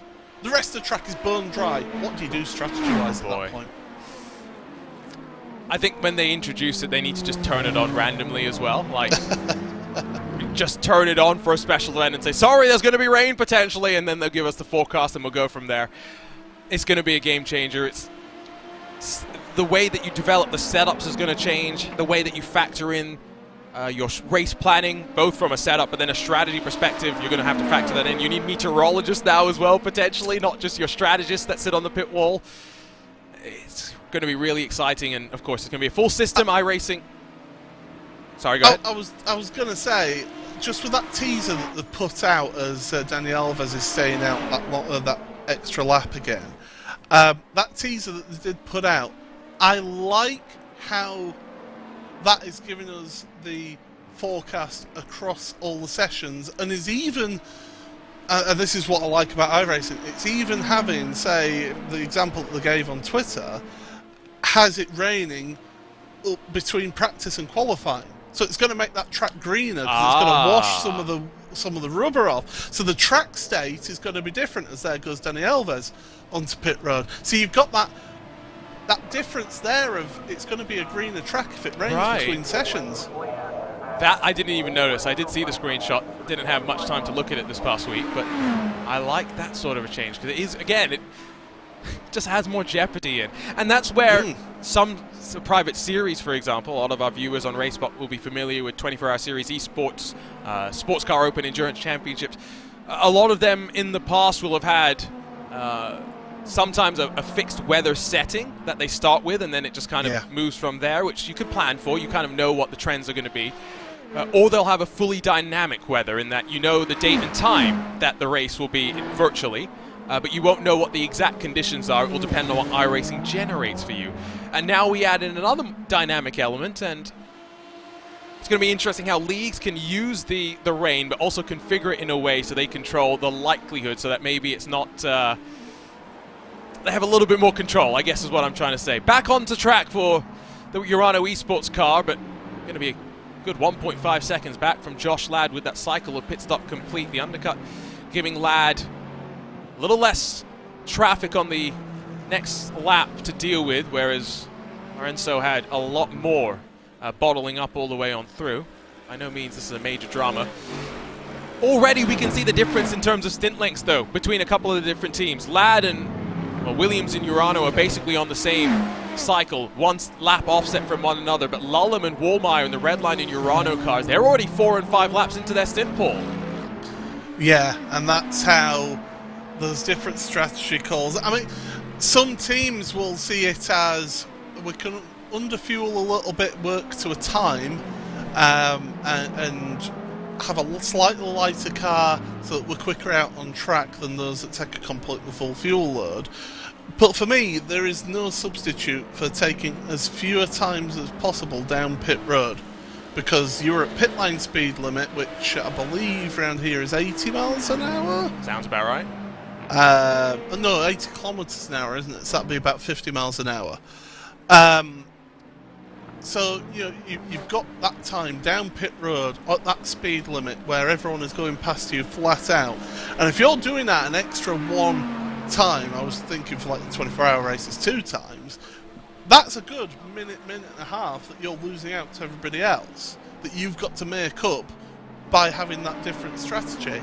If you could go longer each and every time, you're saving yourself time on pit road. Johan Hart sent me a message last night, Paul, saying that Peter Berryman and Johan had elected to do what we call in sim racing's terms, the grid and go, the 30 minutes of practice and let's go and race. Unfortunately, Peter Berryman not competing today because Johan Hart had to be pulled into another car so that they'd make the top split of the Sebring 12 hours.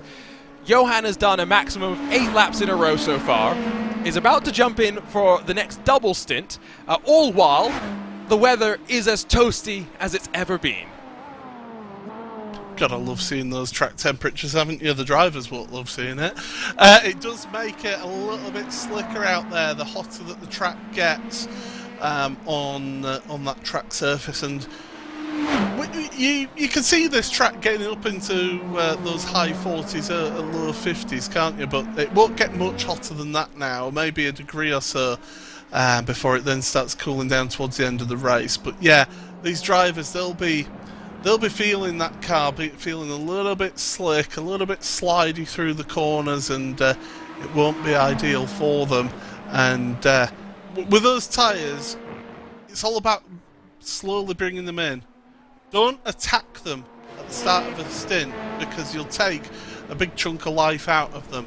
Bring them in, and then it really helps you manage those tyre life and get a better tyre life throughout the entire race. Sanchez off of pit lane is going to merge just in front of his teammate with an LMP2 bearing down on them. Sanchez emerges, fortunately, with at least a bit of clean air. Steinbratten should be in the next couple of laps as well, but crucially, Sanchez came in past the top of the hour, or at least left pit lane past the top of the hour, and so still seems to be on track to be able to cut a pit stop relative to some of the other drivers out on track. And meanwhile, as we wait for Steinbratten in that red line Ferrari, fronts of the field, not sure if Urano lost a bunch of time in traffic, but gap's grown up to almost 3 seconds now. It was 4/10 that last lap between the two of them alone, so yeah, big chunk of time lost, and it does feel like traffic will have been the cause of that. Of course, there are better places to find traffic around this venue. So places like this, you don't want to get stuck behind somebody here, especially if it's an LMP2, because it compromises you all the way through towards Tower. Does get past there, but then gets stuck behind a couple more. It's that, and that section out of turn 2 into 3, 4, 5 and 6, if you get stuck behind, especially GTD traffic, then, well, you're just compromising your entire lap. And again, he's getting held up there. No fault of the LMP2 traffic, it must be said. He's just getting held up there. Now that he's onto corner exit, he can release and get the nice run down this Ullman straight. That was your LMP2 leader, and fair play to Urano and Danny to be patient there and not force the issue. We've seen a couple more desperation type moves in that same GTP LMP2 situation through those complex of corners, but allows the gap to bubble up once again as they cross the line with 8 hours and 57 minutes still left to go. So officially now done with the first 3 hours of the race. Still have Josh Ladd behind the wheel of that race leading machine, by the way, Paul. So he's elected to continue to run laps around not just Sebring, but around the field, at least for the time being. He's a machine, isn't he? I mean, you look at the last lap, 9/10 of a second difference between the two, between the leader Josh Ladd and Danny Alves in that Urano Esports car. So Ladd really has got the bit between his teeth, and as I said, if he's feeling really confident right now and feeling really good, then why not keep him in the car? Why not just let him just go lap after lap after lap? If he's got that pace behind him, then absolutely keep him in the car. Look at those lap times on lap 89 and lap 90. Yes, traffic, of course, plays a big factor in the fact that there are swings up and down. 1,000 across those 2 laps. That's how consistent Josh Ladd is being so far.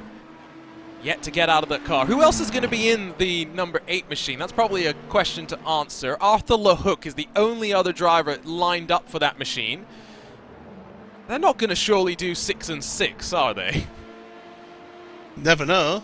I mean, Artur is a very, very quick driver. He's a talented individual, and yeah, I mean, it depends on the availability of the drivers as well. Good point. It must be said.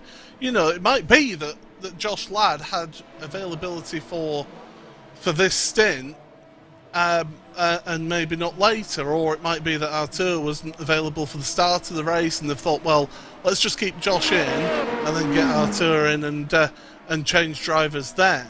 But yeah, Ladd again, a 43.8 compared to 44.2 of Dani Alves, so the gap just ever so slightly increasing, although this won't be helping Josh through that section, and that's the section that I was on about earlier, through turns exit 2, which isn't really a corner, let's be honest, into 3, 4, 5 and 6. That is so tight and twisty through there that you can just get caught up in traffic. I do want to point out, by the way, we were asked, because Reese, the OG Reese TTV, we showed his tweet earlier on about how he's got his sim rig set up. He says, and he asks, do these commentators have their own Twitch channels or socials? Would love to follow them. I know you have a Twitch channel that actually gets used. I have a Twitch channel. Doesn't mean it gets used. Well, I'm currently live on Twitch, so if you are wanting to see a bit more of a sort of half behind the scenes sort of view, then there we go. Do check that out at Smileable, and we both do have socials, and we are quite sort of active in terms of sim racing stuff like that. Although I sometimes creep into the world of British politics, which isn't healthy for me, I can tell you. But yeah, so that's the links there for people to be able to check us out if they do wish. You don't have to, by the way. It's not. No, in fact, I try not to be on social media where possible. I do it mostly just because I have to at this point, which is weird. I will say, if you want to hate your life, Twitter, absolutely. Oh no, get exactly. yourself on there. Whereas Instagram, that's more of a aspirational place where you see people at the best, and then you realise just you've got to remember that you are seeing people at the best, and you're actually, they don't always show themselves at the worst. Yes, whereas on Twitter you definitely see people at their worst. Yes, yes. absolutely. So that direction I very much agree with. I used to be a lot about Instagram. I don't know. I feel now it's just like TikTok. Even YouTube is becoming like TikTok, trying to become like TikTok, to be fair. So, I don't know. Yeah, but to be fair, when TikTok is getting banned in America, then you can kind of understand why YouTube is trying to get that market. I don't know. Maybe I can't say I'm not a scroller. I'm not one of those people that has that because I'm a Redditor. Oh my goodness. Yes, I can waste time on Reddit, but I try not to waste time on Twitter and Instagram. I also always lurk on Reddit. I never get into arguments. Yeah, I never really comment on Reddit, unless of course it is sharing the "We're Just Innocent Men" clip. Oh. But there you go. Have you seen that? Yeah. I think I know which one you're talking about. Let's talk about from Children's TV. Yes. Anyway. Yeah. Let's talk about LMP2 because we really have ignored them for the most part over the course of the race. Because it's been boring. Sorry. It's just the way it's been. 12.5 seconds the margin for the Apex Racing team over Coffin Dancers. Not to say that it's always been this big, but Rankin now, Costantini first, have just been metronomic in their pace and their consistency. Coffin Dancers again, Ate Kalpinen kept within 2 or so seconds in the early stages, lost out with traffic, and since then has been more concerned about the fact that Lassie Urainen, who's taken over, is watching more in the rearview mirrors for Stanley Deslandes, who's within 3 and a bit seconds. Yeah, you can see just the Apex Racing team. I mean, whoever called Apex Racing team for LMP2 win must feel really confident about themselves right now. But to find themselves in 3rd place as well with Deslandes is certainly doing a good job. Oh, right, that's pretty much most of the commentary team that have said Apex Racing team for LMP2. I will say, Andy McEwen. Bold. Yes, very, very bold indeed. It's the 199 that leads. So I'm sorry, Andy, we can't accept your answer on that one if they don't win. And to make the rules clear, I did say you're allowed to just say the team name. You don't have to say what car number, so that in case a car didn't make top split, It would help us out in that case.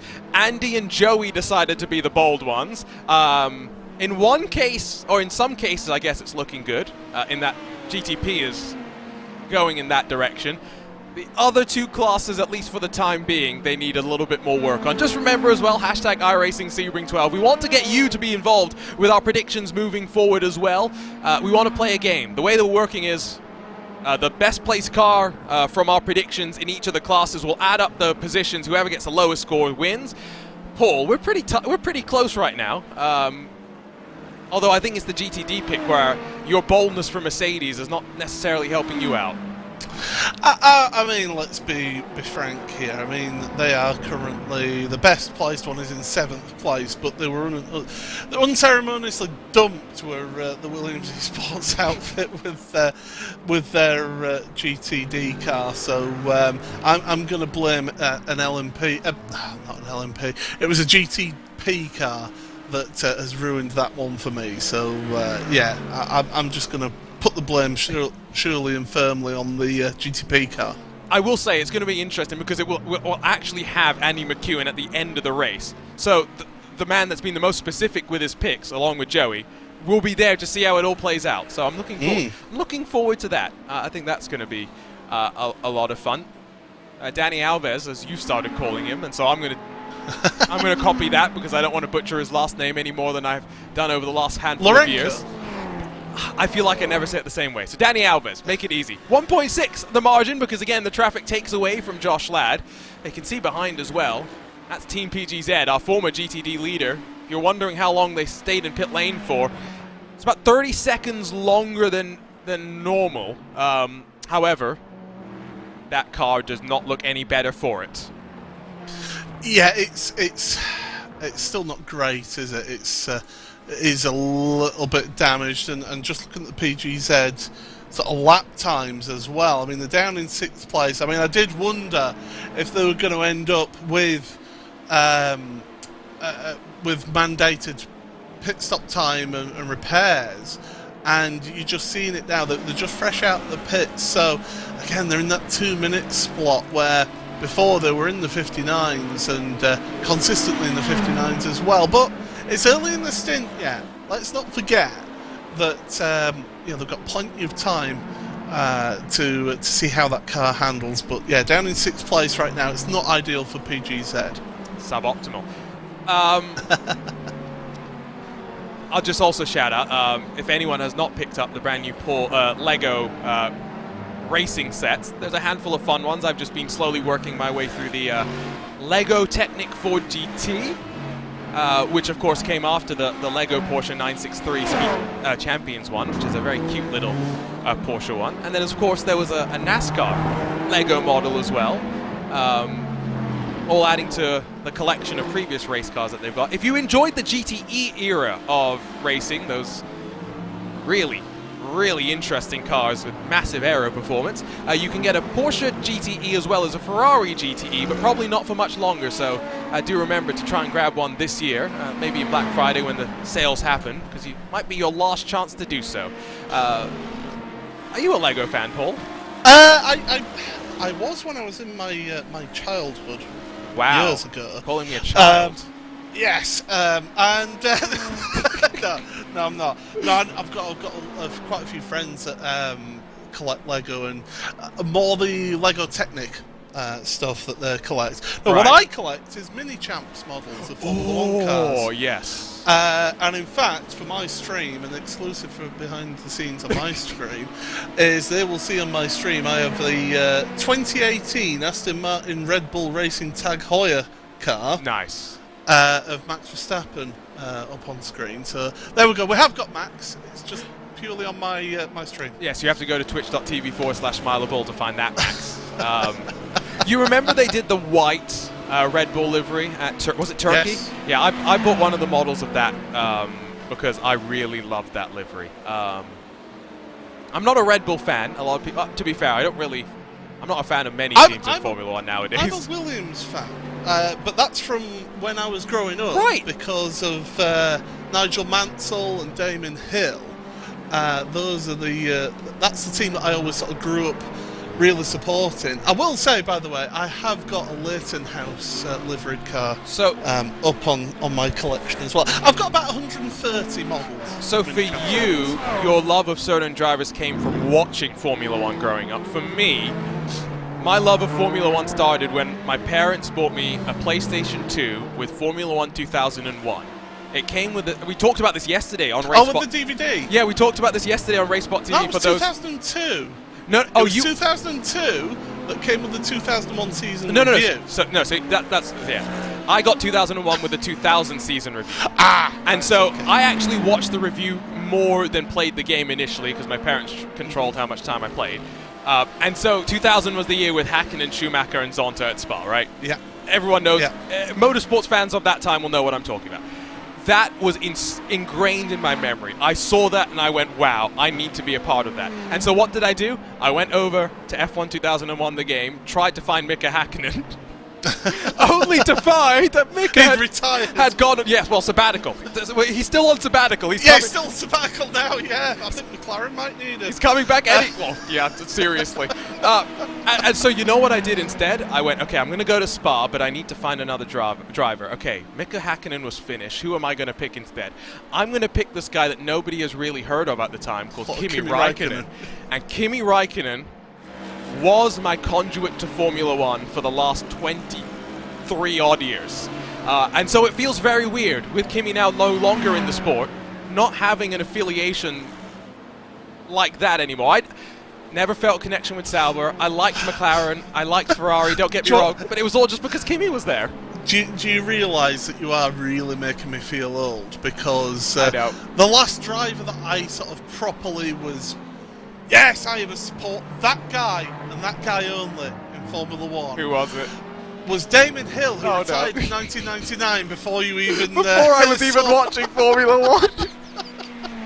I mean, my earliest memories were of Sunday afternoons, BBC, an old man getting excited about motorsport. That's right, it was Murray Walker. Yep. And I just grew up with that in my life. Not just Formula One, Rallycross, British touring cars, the British Rally Championship, the World Rally Championship, all of that era of very, very late 80s. I can sort of vaguely remember very late 80s, but then into the 90s and beyond, and it was just unbelievable. One of my chat Wembley has just said, just remember that UGE Day legacy lives on in F1 2006. Yeah, I'm going back in time right now, and I'm enjoying it, but I'm also not enjoying it. As that's a Brabham Esports car. It's a Brabham Esports car that's definitely not enjoying itself. Stephen McDonald trying to get it out of the grass. Don't think he's got any suspension damage. Will eventually. Oh, now he might. Yes. No. He had suspension damage before that. Okay, so I get the feeling based on the incidents noted on my timing screen, this may have involved our race leader. So we'll stop talking about the past. Well, yeah, because look at that gap now. I say we'll stop talking about the past. I guess we are talking slightly about the past. Not sure we're getting much of what actually happened there, as McDonald tries to back him. Josh Ladd went to the inside when there wasn't necessarily a gap, and he lost some time of his own, but he's fortunate not to be buried in the wall. Do you know what? Remember what I said about 25 minutes ago? He gets involved in little silly incidents. That is what I'm talking about. He doesn't need to make this. That is a dive bomb and a half. It's not needed there, Josh. Just be patient.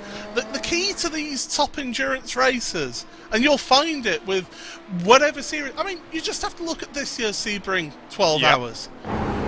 Patience. Have the patience, and the race will come to you. And now, well, I think Josh Ladd and Williams will be somewhat glad that there aren't live stewards in this race, because that's about as slam dunk as they come in terms of penalties. Yeah. I mean, if it was a race that I was stewarding in, I would be given a penalty. Yes, because I have stewarded in the past. BMW M. Be careful about stewarding any future events, because now people will know who to complain to. Yeah, it's all right. They can complain to me all they like, but it won't change my mind. Fair. I used to be a rugby referee, so True. controlling 30 angry people is nothing. It's absolutely a doddle for me. So controlling a few sim racers, that's fine. We have been asked on the VCO Twitch, by the way, is Max racing? He was. Unfortunately, got involved in a couple of incidents that damaged his car, and they decided to retire the car. There's too many chats to track. I've got RaceSpot's YouTube open, I've got iRacing's Twitch open, and at that point I've run out of capacity because I'm also producing the broadcast and can't read anything else. Well, that's why I brought up the VCO It's Twitch. good. Yes, I it's haven't good. got the iRacing Twitch up, so...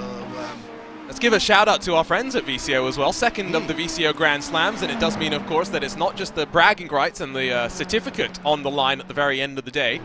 VCO will send over physical trophies to the class winners in this top split broadcast, and so it's a really nice memento for what the effort and work that a lot of these teams put in, Paul, to get the recognition for all of that.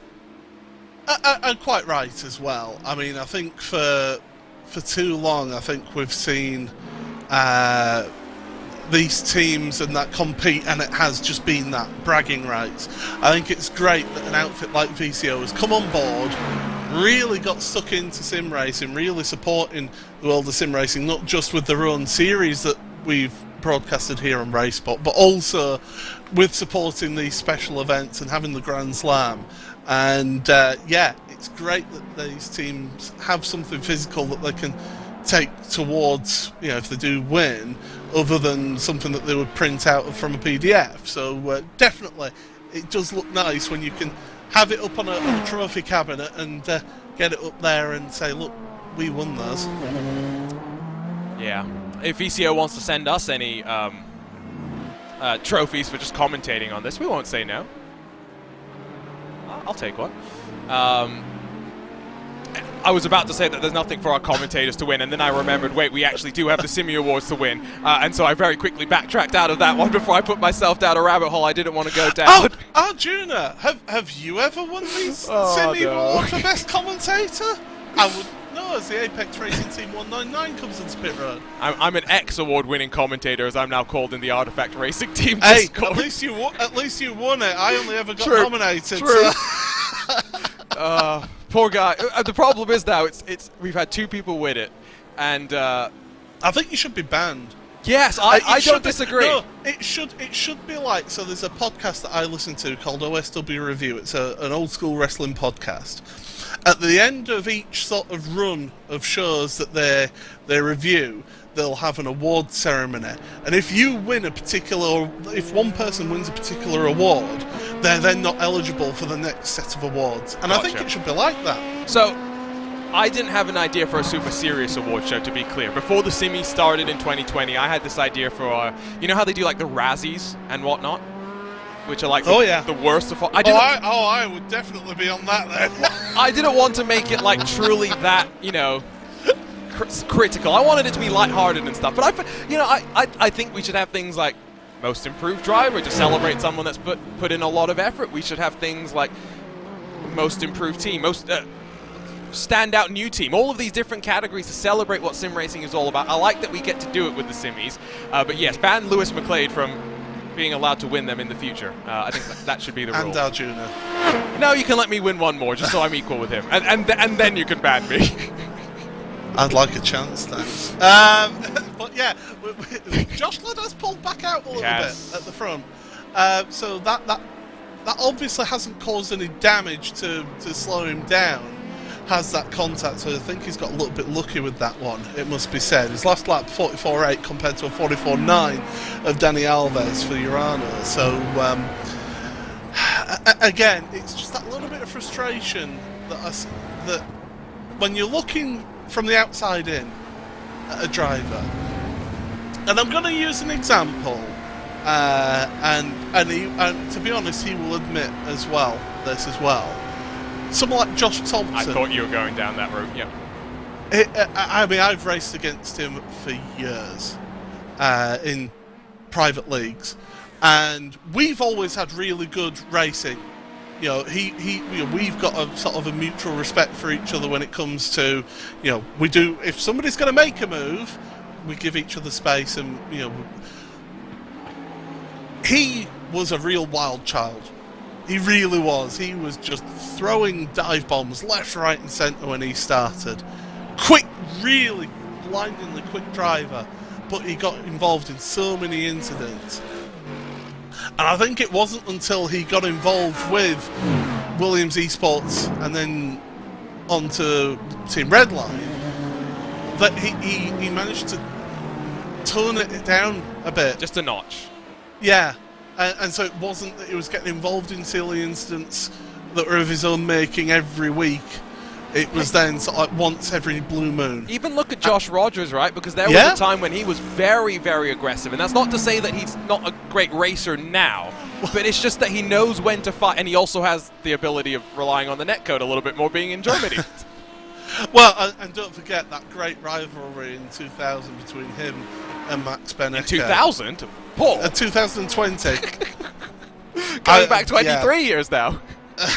I don't think he was born, was he, John? Probably not. But no, you go back to 2020 when him and Max were busy knocking bells out of each other in Pesk. Look who came through, Sebastian Job. Now, he's an aggressive driver, is Job.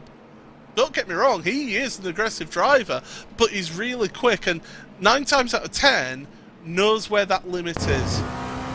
Yes. And that's the difference between those excellent sim racers and then those just top tier sim racers, is they can be on that limit all the time and and seemingly get away with it, but that's by design. So the 198 Apex Racing Team car is now rolling off of pit lane as we cycle out of an LMP2 cycle of pit stops. Rankin back to the point. Deslander's going to release himself off the limiter, but be behind Lasse Urainen in that Coffin Dancer's car. But gap is coming down bit by bit, stint on stint, although having said that, this most recent cycle of pit stops, just by virtue of the fact that Deslanders is going that lap longer, he actually is having to spend a good almost 2 seconds longer being stationary in the box, just getting in more fuel into his car. Yeah, so he's literally running it dry, is Deslanders, whereas the others are going in with about a lap worth left in the car. Whoa. Oh, that's a big switch. And again, that's that locking up the rear tyres on the downshift there. That's not in the GTP car, that's in the LMP2. So Elvis Rankin really pushing that car to the limit. That was it's Deslanders. That was Deslanders. You got me confused for a second. That was Deslanders, not Rankin, who was really getting the loosest of the cars. Gap between first and second is what, 16 seconds? So it's built up by another 3 or so in the last 20 laps. Rankin continues to just charge at the front. Remember, Costantini and Rankin, along with, I think it was Deslanders and Michael Yanni, the 4 drivers that came out on top in LMP2 in the Daytona 24 earlier this year. Rankin and Costantini paired up again, looking like, at least at the halfway marker, they'll be in a decent position, all things considered. I did note, Paul, how dark and gloomy it suddenly got. Yeah, that has really changed things, and track temperature hasn't come down much. I mean, allegedly, it's clear skies. Given how gloomy the shot is, there's clearly a cloud in the sky that's blocking the sun right now. But yeah, you can see it there. That's perfectly seen. How the top half of the track there, you can see, is under those clear skies. But then the bottom half there on the Ullman Straight, there's a cloud passing over. And do you know what? This is a perfect example of the dynamic weather in iRacing. I know I sound like an iRacing shill right now, but it is a perfect example of that dynamic weather, about how cloud cover can come across. It does cool the track temperature a little bit, and hopefully, touch wood, when we do eventually get rain, we'll see that as well with rain. Absolutely. You can see the marbles on the track. I notice a lot of people just pointing out how significant the marble build-up has been over the course of the race as well. There's so many of those dynamic elements that will come together when we add the rain, the forecasting in as well, with tire compounds. Can't wait for that. It's going to be exciting. If you're wondering what that percentage was, that was humidity. That wasn't rain chance, that was just humidity in the air, which sometimes affects how much power gets sput out of the engine. not really a worry for the drivers today, especially since there's no fog that the humidity would build up to having. Valtteri Alander on the back of Jonas Wallmeyer. As Urano's number 192 up against the Mahler number 3. They've got Lullum, who's built up now a 10-second advantage. I'm not sure exactly how Lullum was able to get so far clear of Wallmeyer, but in this stint of the race, Redline started to really bring themselves back into contention. And remember, it's Chris Lullum with guess who, Diogo Pinto in that car, who's made one mistake today, which I think likely means there's no more from him. He shouldn't have any more from him, absolutely right there. I mean, Jonas Wallmeyer, last lap was a 45.2, so you can tell that there was definitely traffic affecting that one. And in fact, am I right in saying that the battle for 4th place overall is on right now? Yeah. Because look at them, they're absolutely together in that Mahal Racing Team outfit. Valtteri Alander, just a couple of tenths back from Jonas right now. Right on board with the flying Finn. Showed plenty of speed at Daytona in this car, but struggled with the brake balance like many were. We saw him looping it around on the transition back onto the oval at the end of the infield and a third of the hairpins. But BS competition, they've got 2 of their new recruits, Valtteri Alander, Pedro Sanchez-Albert. And Pedro Sanchez-Albert's one that we've seen for a while at Obsidian Racing. On his day, you knew he would be in the thick of the fighting. With this BMW M Hybrid V8 though, straight away, with VCO Infinity at the end of last year, was right at the top straight away, pole position. And it carried forward to Daytona, where continuing to show his strong qualifying performance, has got 2 consecutive poles in the BMW M Sim Cup pool. It's a really strong addition to the prototype crew for BS competition. Yeah, they've got a great setup of BS competition, and quite rightly they're looking forward. They're looking up, they're not looking down the order. They want to progress forward up the grid and to get themselves further into these types of events. But BS competition, I will say that they're so good on the social media as well. Their social media team is just absolutely outstanding. I mean, I remember when it was another high-level sim racing event that was under red flag, they were busy playing tic-tac-toe. I think it was not tic-tac-toe with the Williams Esports outfit. That was our iRacing Daytona 24, wasn't it? All those years, 2021. No. Oh, they did that in 2020. They did that in 2021 as well. Then, so yes. They just repeated their games. Ah, I see. Okay, yes. I see. In the rain delay that we had back in 2021, Alander down the inside of Wallmeyer, who doesn't put a defense up through Cunningham Corner, and I think maybe Wallmeyer struggling with the balance of the car in these warmer conditions relative to what we've seen over the course of the day so far. Talking of BS competition, for those that have been following along, you'll know that it's been an exciting time for them. It's been all about Sebring over the last week and a half or so. Let's check out a little bit more about that.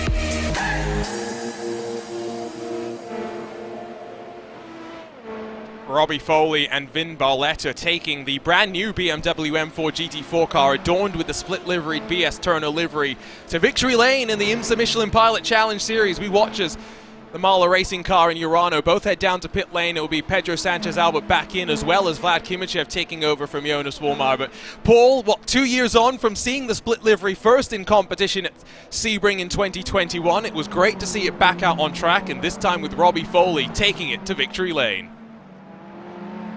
Again, good if I unmute myself. Yes, it was fantastic to see that. Do you know what? It's such a striking livery, is that you don't miss that out on the course. It is just so distinctive, and it was a great result for them in the GT4 event on, that was what, on Thursday, wasn't it, of Sebring? So it was a really good result for them. And I watched all of that race as well, it must be said, mainly because of Maxon. It's all Maxon's fault that I watched those Pilot Challenge races. But yeah, it was a tremendous result for BS competition, and yeah, they're just making waves, not just in sim racing, but in full metal racing as well. The entire, well, I say the entire crew, part of the crew was on site. Florian Hasper, the big boss, Yannick, you had saw Fildenez, I'm pretty sure, there, in addition to Rainer Talvar and Ryan Barneveld, so they were all on hand, got to experience it all. Guests of BMW, I guess, for Saturday's 12 hours of Sebring as well, where they got to see the M Hybrid V8 take its first podium in the IMSA WeatherTech Sports Car Championship, albeit slightly assisted through all the drama in the final 20 minutes or so, with a certain Porsche and a certain Acura coming together with one another. It wasn't... Peter mentioned this as well, and it was a really good point, as now Chris Lalman will be the next to come into pit lane and hand his car over back to Diogo Pinto. Sebring is known for being a car breaker, Paul, but for a new generation of prototypes, it was Daytona that was the car breaker. Sebring was a lot more reliable, all things considered.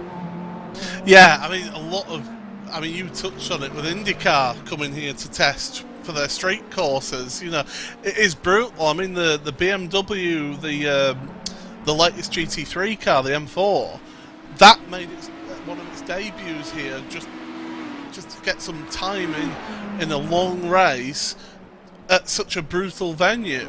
You know, it's a perfect venue to try and see what the consistency of the car is, and the reliability of the parts of the car. Really does test these motor cars to the extreme and to the limit. And yeah, to be honest, I love this venue because it's got so much history as well. It's such a historic motorsport venue. I always bring up whenever I get the chance that Jack Brabham, we've got the link of the Brabham Esports outfit here. Jack Brabham, Sir Jack Brabham, won his very first Formula 1 World Championship right here in 1959. Here is a look at that Brabham Esports. The green and gold, it's been great to see them. When Brabham became an esports outfit, they had 3 different liveries because they debuted in the VCO Esports Racing League, which competed on 3 different simulators. And so they put 3 different legacy cars, basically, onto, and it was really interesting. But the green and gold was always the best. And so it's great to see them. You know how, Paul, I'm on this quest to try and get as much merch from the teams as possible. Yeah, I have been told that Brabham Esports are sending me what is apparently a top-quality hoodie so that I can enjoy the cool California weather that we've been having to start this year off. Where's mine? You're not being vocal about it, is the problem. Did Porsche end up sending the shirt to you? I'm chatting with So with Porsche. Don't worry, it will come soon. We'll get there eventually. Yeah, I'm just hoping that eventually I can have it so that during a week I wear however many shirts I have to wear, but they're all sim racing related. Lewis and did you notice during BMW, Paul, that Lewis and myself kept switching shirts? Oh yeah, I noticed. Yeah, that was fun. Yeah, I was busy, but I was a bit busy, you know, stewarding the event. So you had a lot more busier time than us. We had a lot more fun than you in the booth. Oh yeah. I mean, we had basically, because of the setup that I've got here, I've got 4 monitors. So I was in the sim on one monitor with the timing screen on one. Then I had the various spreadsheets that we have in terms of the rules, because at the end of the day, it's always good to back up whatever decisions you have with that regulations there. Then the sheet that we produce for those decisions, and I had the broadcast on in one corner as well that I was listening to, but I was focused on the job. But yeah, you guys seem to have fun, and I said afterwards, you know, well done on that work. We got a bit distracted, as we are doing right now, to be fair. But that's the fun of commentary. We just sit down, we talk, we have some fun, and then in a few hours we go about our day. Alex Simpson has corrected me on the driver lineup for the LMP2 winning entry for Apex Racing Team, by the way. So just want to make sure it was Elvis Rankin, Michele Costantini, Stanley Deslanders and Owen Carroll were the 4 drivers there. Michael Yanni was part of the Apex Racing Team car then, I would have assumed, in the GTD class in one of their 2 Audis, if I remember off the top of my head. that was only the 3rd week of January, Paul, but that was 2 months ago. Yeah, Owen Carroll, it's worth pointing out, now you mentioned him, is actually on pit road getting a service. So we've reached that time where the GTPs are going through their pit cycle. And yeah, Carroll getting his latest service in that Apex Racing Academy car. And out it goes for them. I will say, I'll be honest, and Alex, you know I like in that I prefer the blue rather than the green. I know the green is for the academy and it's distinct. It gives you distinction between the two, but I do prefer the blue livery of the main team. Josh Ladd into pit lane, and after what's been a mammoth 3 hours and 40 minutes, is this finally the opportunity for Josh Ladd to take a breath, or is it going to be Arthur LeHook waiting in the wings, watching as Josh Ladd powers through the opening half of this race to set up LeHook until the end? Ladd finally jumps out. What a stint it was. And now we'll see the rapid LeHook try and take over and pick up the mantle from his Williams Esports counterpart. What I will say is, Paul, okay, let's see if they've made our life easy here. We've got one of the Apex Racing Team cars. Green wing mirrors. Yep. No end plate distinction. Okay. Next to go to the 97, green wing mirrors, no end plate distinction. We go to the 98, green wing mirrors, no end plate distinction. Can you help us out, please, Alex? We're not smart commentators. We need any help you can give us. Even if it's just the wing mirrors. Even the windscreen visor hasn't got any distinction either. They're all the same. To be fair, that is what it should be. That is the standard IMSA decal. So I won't complain too much, but I'll just say Mark Tranter had made our life a little bit easier a few months ago. Please help. See, whenever my racing car, you can always tell what my racing car is because I always have some baby pink on it. Oh, I thought you were about to say that you have your face on it, but I guess you're not Craig Williams. No, I don't put my face on it. No, I'm not Craig Williams, yeah. Or Tyler Maxton, who put my face. Or Tyler, yeah. You know. There are actually going to be some cars in the Lionheart Sports Car Series, which will have coverage here on RaceSpot TV starting on April 3rd on Mondays. So, Paul, this camera angle out the back, you see there's a shark fin right there, right? Yes. That's prime positioning. Well, there you go. Everybody, get your paints in.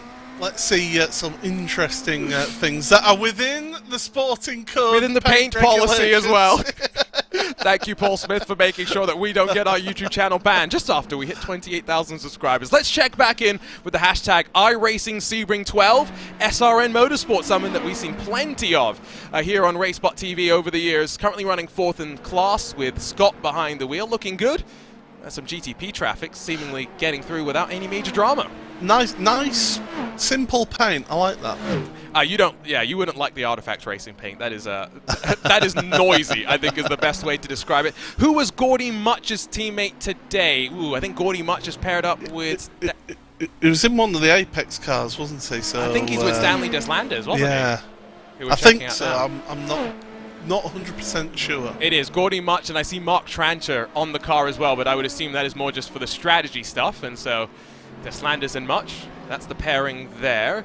Again, we want to hear from you no matter what split you're in. We want to know how your races are going. Mark Gamick tells us that Anson is behind the wheel, the band 2 others, Endurance number 95, up to P5.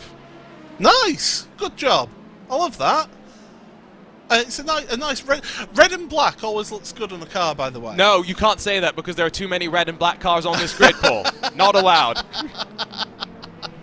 We've had 3 GTDs that have leading and have all had issues. Yes, I don't think you want to lead this race if you have a choice, at least in GTD. At least seemingly from what we've had so far. 15 more minutes, Paul, and you and me will step aside. We'll give it over to you and O'Leary, to Cam Rogers to walk us through the next couple of hours. These middle parts of the 12-hour races, I feel like, are always the most intense. Not because there's much necessarily going out in terms of the wheel-to-wheel action, but because these races are short enough that they fly on by, and it really feels like you're pushing from flag to flag. Yeah, it is, and you know, there's this event, this 12 hours. I've actually competed in this once with a couple of friends of mine. And it was one of our teammates' birthday, that day, and so we had the car painted with balloons saying it's my birthday on the side, and that was in the old Daytona prototype. And that's you can't park there, sir. That's the wrong way. Oh, and then he comes back into shot, out of stage left. I'm okay with that rejoin. There was a gap there.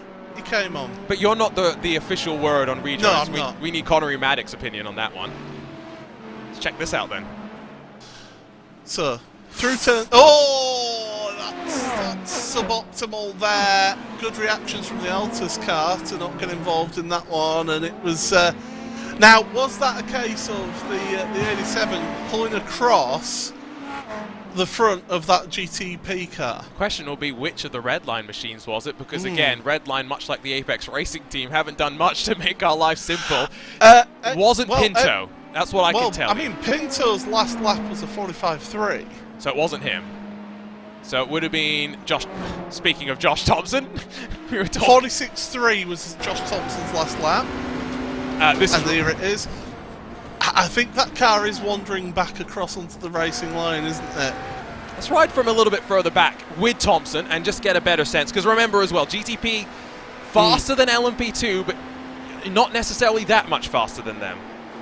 Yeah, it's not like it's a massive chasm of difference, and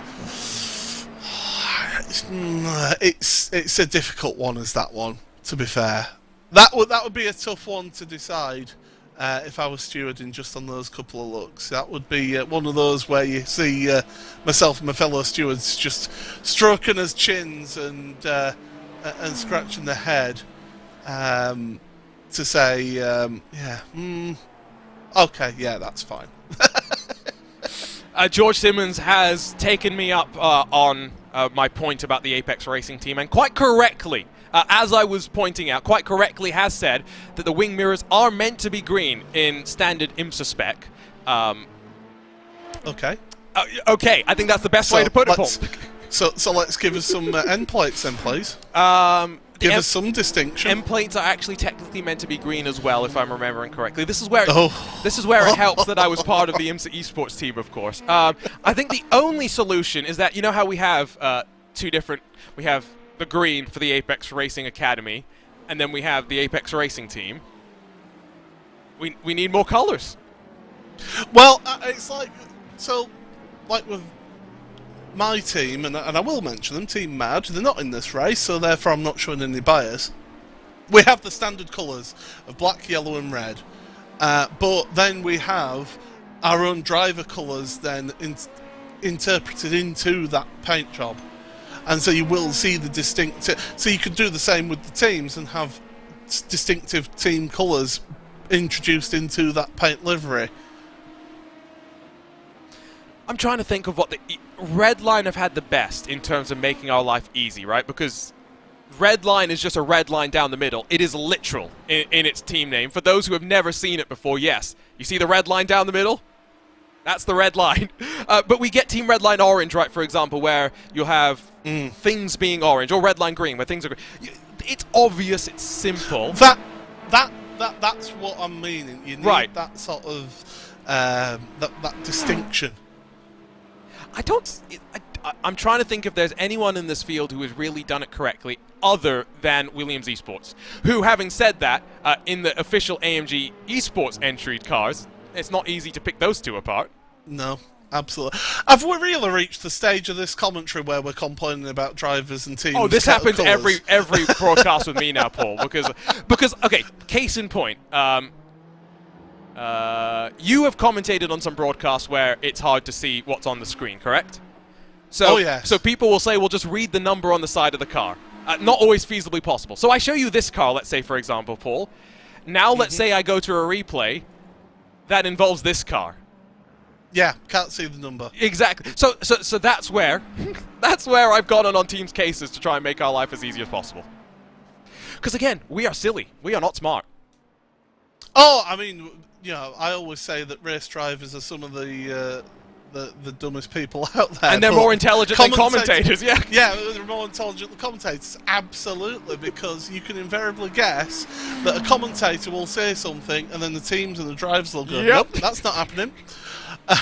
Case in point, a couple of weeks ago, Peter Mackay, who I'm going to throw him under the bus here, we were commentating on a race around Zolder, and there's one driver in the series who he is such an aggressive driver, and he was in 3rd place in the race towards the end of the race, and he had a faster car coming up behind him, and Peters comes out and he goes, well, you can categorically say that that this driver is, I'm not going to say the name of the driver, this driver is going to defend for all his, and as he says that, he just pulls over and lets the other car through. And I lost it for about half a minute after that happened. It was the perfect commentator's curse. Oh, let's not get into that rabbit hole as to whether the commentator's curse does or doesn't. It exists. I just hope Lewis isn't listening, because then my DMs are going to start getting blown up again. I'll throw Lewis under the bus for what is still the most obvious and pointless statement mentioned on any broadcast, whether it's sim racing, esports, any sort of broadcast. The gap's either going to decrease, increase, or stay where it is. That's the insight that a 2-time Simi Award winner gets you. Oh, come on. I mean, if we're going to nitpick, you see, this is where I think if someone like Murray Walker was commentating now in the world of social media, David Croft gets so much stick for his commentary on social media. What would social media be like with Murray Walker if he'd come through at a time of David Croft? You know, because he was revered and loved by everybody, and his Murrayisms, as they were known, were endearing. They were.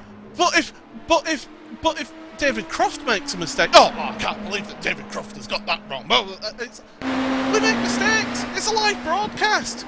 Things are going to happen. My goodness. Last week in Pesk, I turned around and said that somebody was from Norway, but they were from Denmark. Oh, yeah, I forgot about that as well. And it was literally on screen. Oh, I forgot about that. And I felt so bad having to say, sorry, Paul, I don't want to correct you, but... Oh, yeah. So it happens to the best of us. It's where it's nice when the teams give us some information as well, so that we know what's going on with strategy, we know what's going with the tires. We're making educated guesses as best we can at the end of the day. I read the number a few days ago, and I was astounded. I've done almost 700 broadcasts in 3 years' time. I would hate to think how many I've done. Yeah, don't. It's scary, but none of those have been perfect. In fact, I can probably go back through most of those broadcasts and tell you about things that went wrong during them, including this one, to be completely honest. Hopefully no one's noticed, but there's plenty that's been wrong, mainly because it's all my fault. Do you know what? I mentioned I used to be a rugby referee, and at the end of a game, you know, if you know, there'd be people going, "Oh, you had such a good game, ref, today. Thank you very much." But you say thanks. But in your head, you're going, well, I got this wrong, my positioning was wrong at this point, I missed this forward part. You've got all of that in your head because you pick it up yourself, and you self-analyse and you self-criticise. A lot of people don't realise just how much information we've got is nothing compared to some real-world racing, because let's face it, we can't just nip out of the commentary box and head into a paddock and start chatting to the drivers and teams. We can send them a Discord message, doesn't mean they're going to respond to us. Exactly. Yes, no, exactly. I think the other thing to remember as well is we have the benefit of more data in some ways, in that, you know, the sims give us more information, but we've got to make sense of it. We've got to understand it, and that's where in the real world, a lot of people will know that timing softwares in the real world tend to be pretty terrible. That's why Timing 71 exists, because it's not terrible. It's good. That's a nice plug for our time. I know. Head over to timing71.org to follow along. But it's... A lot of the real-world organizations have had to build programs that take the data that they get to then allow the commentators to get the insight, whereas we sit here looking at the lap times as they come in, looking at the gaps as they shrink and they grow. And we're basically doing a Jeremy Shaw here, Paul, where we're writing down the lap times in our heads and just tracking them for the most part. So yeah, it's a lot of fun, though. I don't know about you, but I always get here and I enjoy the challenge of trying to figure it all out. Oh, absolutely. I mean, I go back to my first commentary role, and a lot of people don't know this, was commentating on the sport of rugby league, which for anyone outside of the north of England, you won't know what the heck it is. But it is a form of rugby that's predominantly played in Australia and the north of England. And because it was with professional teams, I would go there, and even though I'd done my research, and I'd have an idea as to who would be in the starting lineup, you'd go to the media room, and the media team of the home team would give you a stat pack of their players. And you'd always get that from the home team. It was really good. And then they'd come round with about an hour to go, with the team sheet of who is actually going to be playing in that match. So you can spend that time then going through all the stats that you've done your notes of during the week, and all interesting facts. Oh, well, this is going to be this player's 250th match. Or, oh, this player is on for, if he scores 2 tries, it's 100 tries in his career. All of that stuff, you've prepared all of that, and you can go, right, okay, and make notes on the team sheet of key points that you want to get across. And it's the same here with sim racing and with real-world motorsport. You do your research beforehand as much as you possibly can. The difficulty with these iRacing events, though, is that you're never 100% sure as to who will make it into this top split. So it keeps us on our toes a little bit, doesn't it? We can have an idea as to who's going to be in, and it helps us having the paint submission as well. Which, by the way, if you do think that you're going to make it to even the second split of an iRacing special event, send your paint in anyway to us. You can find details on the social media and on our Discord. But yeah, it gives us that idea as to who's going to be in there, so we can then get a plan together as to what we're covering. Okay, well, I was just about to say, let's do a bit of a rundown before we hand things over to our next set of commentators. However, Arthur LeHook had been falling back from Danny Alves. That's not going to help his cause either. Going straight on through Jean de Bion Bend. We'll grab a look on board from his perspective as well and just ride with that Williams Esports Shield Blast. Remember, no drama in front. It's clean air. Wasn't the grass on the inside. It's a technical failure. You could just see the wheel go hard over to the left. Fortunately, comes back into life instantly. Oh, but that's a nervy moment for sure.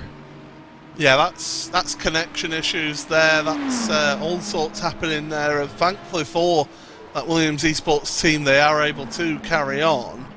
But yeah, you're absolutely right though. 12 seconds back now from Danny Alves in that Urano Esports team, and coming up from behind in third place for Team Redline, Diogo Pinto now just 4 seconds back from that Williams Esports outfit. So we're just under 4 hours complete in the second of the VCO Grand Slams for 2023. We're live here from the Sebring International Raceway for the 2023 edition of your iRacing 12 Hours of Sebring. Let's run you down through the standings as they are right now, midway through the runs for all 3 of our classes. Good time to break you down through everything. It's Danny Alves for Urano Esports that leads. They've climbed their way up from outside of the top 10 using strategy to their advantage. 24 lap runs putting them exactly where they want to be. Arthur LeHook for Williams Esports Chill Blast, with that technical issue aside, still looking good. Josh Ladd did a monster 3 hour and 40 minute stint. Looks like maybe one of the fastest cars of them all. Redline's Pinto and Lullum have climbed their way up in the official BMW M Team Redline entry to a podium spot, while Pedro Sanchez-Albert and Valtteri Alander behind them run for the Mahler Racing Team car. They're just in front of Vlad Kimichev and Jonas Walmar for Urano Esports. Owen Carroll for Apex Racing Academy is in a bit of no man's land, trying to hold off the BS competition number 89, which is charging its way through the field, looking for its 11th position of the day. Peter Zuber, earliest pit stop of them all in this class, continues to try and run slightly off strategy. He's in front of the BMW bank car with Dion Fiallo behind the wheel. SLC Movano's number 80. Marshall Hubert bookends your top 10. Josh Thompson scored as the final car on the leading lap for Team Redline, with Dylan Shrivens for Urano Esports 1 lap down, and then into the retirees. Barneveld, Fuller, Farrow, Lamella, and Melgar for BS Turner for the Apex Racing Team, Williams Esports Fanatec, and for MSI Esports and Arturo Melgar Setup Shop. In LMP2, domination stations from Elvis Rankin and the Apex Racing Team as they look to go back-to-back, first at Daytona and then here over at Sebring. They lead by 20 seconds over the Coffin Dancers and Lassie Urainen, while Stanley Deslanders has been keeping the Coffin Dancers honest, just 3 seconds off the back and on a much more workable fuel strategy. Team PGZ Iberia have Marcos Nunes behind them and trying to close, but Will Redford in the Apex Racing Academy car has got the Coffin Dancers powered by PSR, Boost and VDS by Undercut Machines trying to chase down all for spots inside of the top 5. Race Clutch, Effect Simulations, Brabham Esports, Hissing Sid, those are a handful of the cars that find themselves inside of your top 10, with the Monaco Academy, Racing Lab Esports, Culture Team, Axiom, and then Scuderia Lee Clark. Those are the cars that are still running. Then we go on over to Brabham Esports and the SSR Wave Runner, the only 2 cars that seem to be done for the day in your 17-car LMP2 class. GTDs, last but not least, it was all about Max Verstappen in the first 2 hours until, well, the race was to come to an end through no fault of his own. Alejandro Sanchez and Ollie Steinbraten are now the 2 duking it out at the front in the Redline versus Apex Racing team battle. But behind them, plenty of margin to former race leader Matty Siepler for the team PGZ 119. He's trying to hold off Arnage Competition and David Toth in the number 4 machine with PGZ's second entry behind them. Apex Racing 6th and 7th in front of the AMG Urano 190, Altus Esports, and then the second of our AMG Urano Esports entries. Belliziotis for AMG Williams Esports, one of our final cars still running along with Damon Woods, but Strike Matter 19 laps down, showing the endurance racing spirit, while Altus, Williams, and Team Redline and Verstappen are 3 retirements in GTD. Paul, before we say goodbye and say hello to the next section of our commentary team, final thoughts for what we're going to see for the next 8 hours. Well, I'll tell you what my final thoughts are, is that this has been a thrill ride. It's been absolutely sensational to watch this race, and I mean, those 2 hours that I got to work with have just flown by. Plenty of action, plenty of intrigue in terms of strategy, and it's how this track evolves going on with the marbles and with the rubber going down. And certainly been intriguing to see how that race lead all pans out in both LMP1, in GTD, and also in your GTD class as well. Well, it's been a lot of fun so far, still plenty more racing to come, not even at the halfway mark of our second VCO Grand Slam. Arjuna Kankipati and Paul Smith will step aside, leave you in the very capable voices of Ewan O'Leary and Cam Roger for the next couple of hours.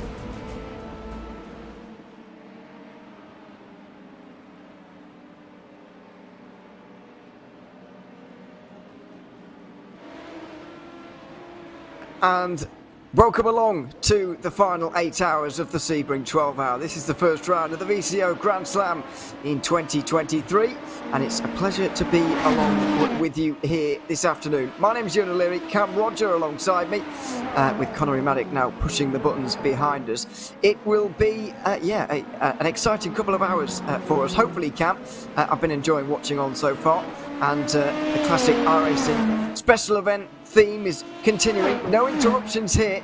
It's straight green flag running through all the 12 hours, but that doesn't stop us from having a close race, as we're seeing right here. Absolutely, the gaps are still pretty close in quite a lot of the positions, and of course, as we know, 5-10 seconds can easily come down or separate, so you just got to keep that pace up and keep going, obviously further into the 12 hours. Just under 8 hours to go now, so a third of the race done, and obviously teams will now be trying to work out what they're going to do in this middle part of the race, when you're going to do drive stops, etc. And here is one of the battles on the screen, as you are saying. Marla Racing team in 4th place, just half a second between them and the 192 Urano Esports K car as well, so let's see how this one goes. Yeah, it is the battle for 4th, and it's slipping a little bit further away from the leaders as well. They're now nearly 25 seconds adrift.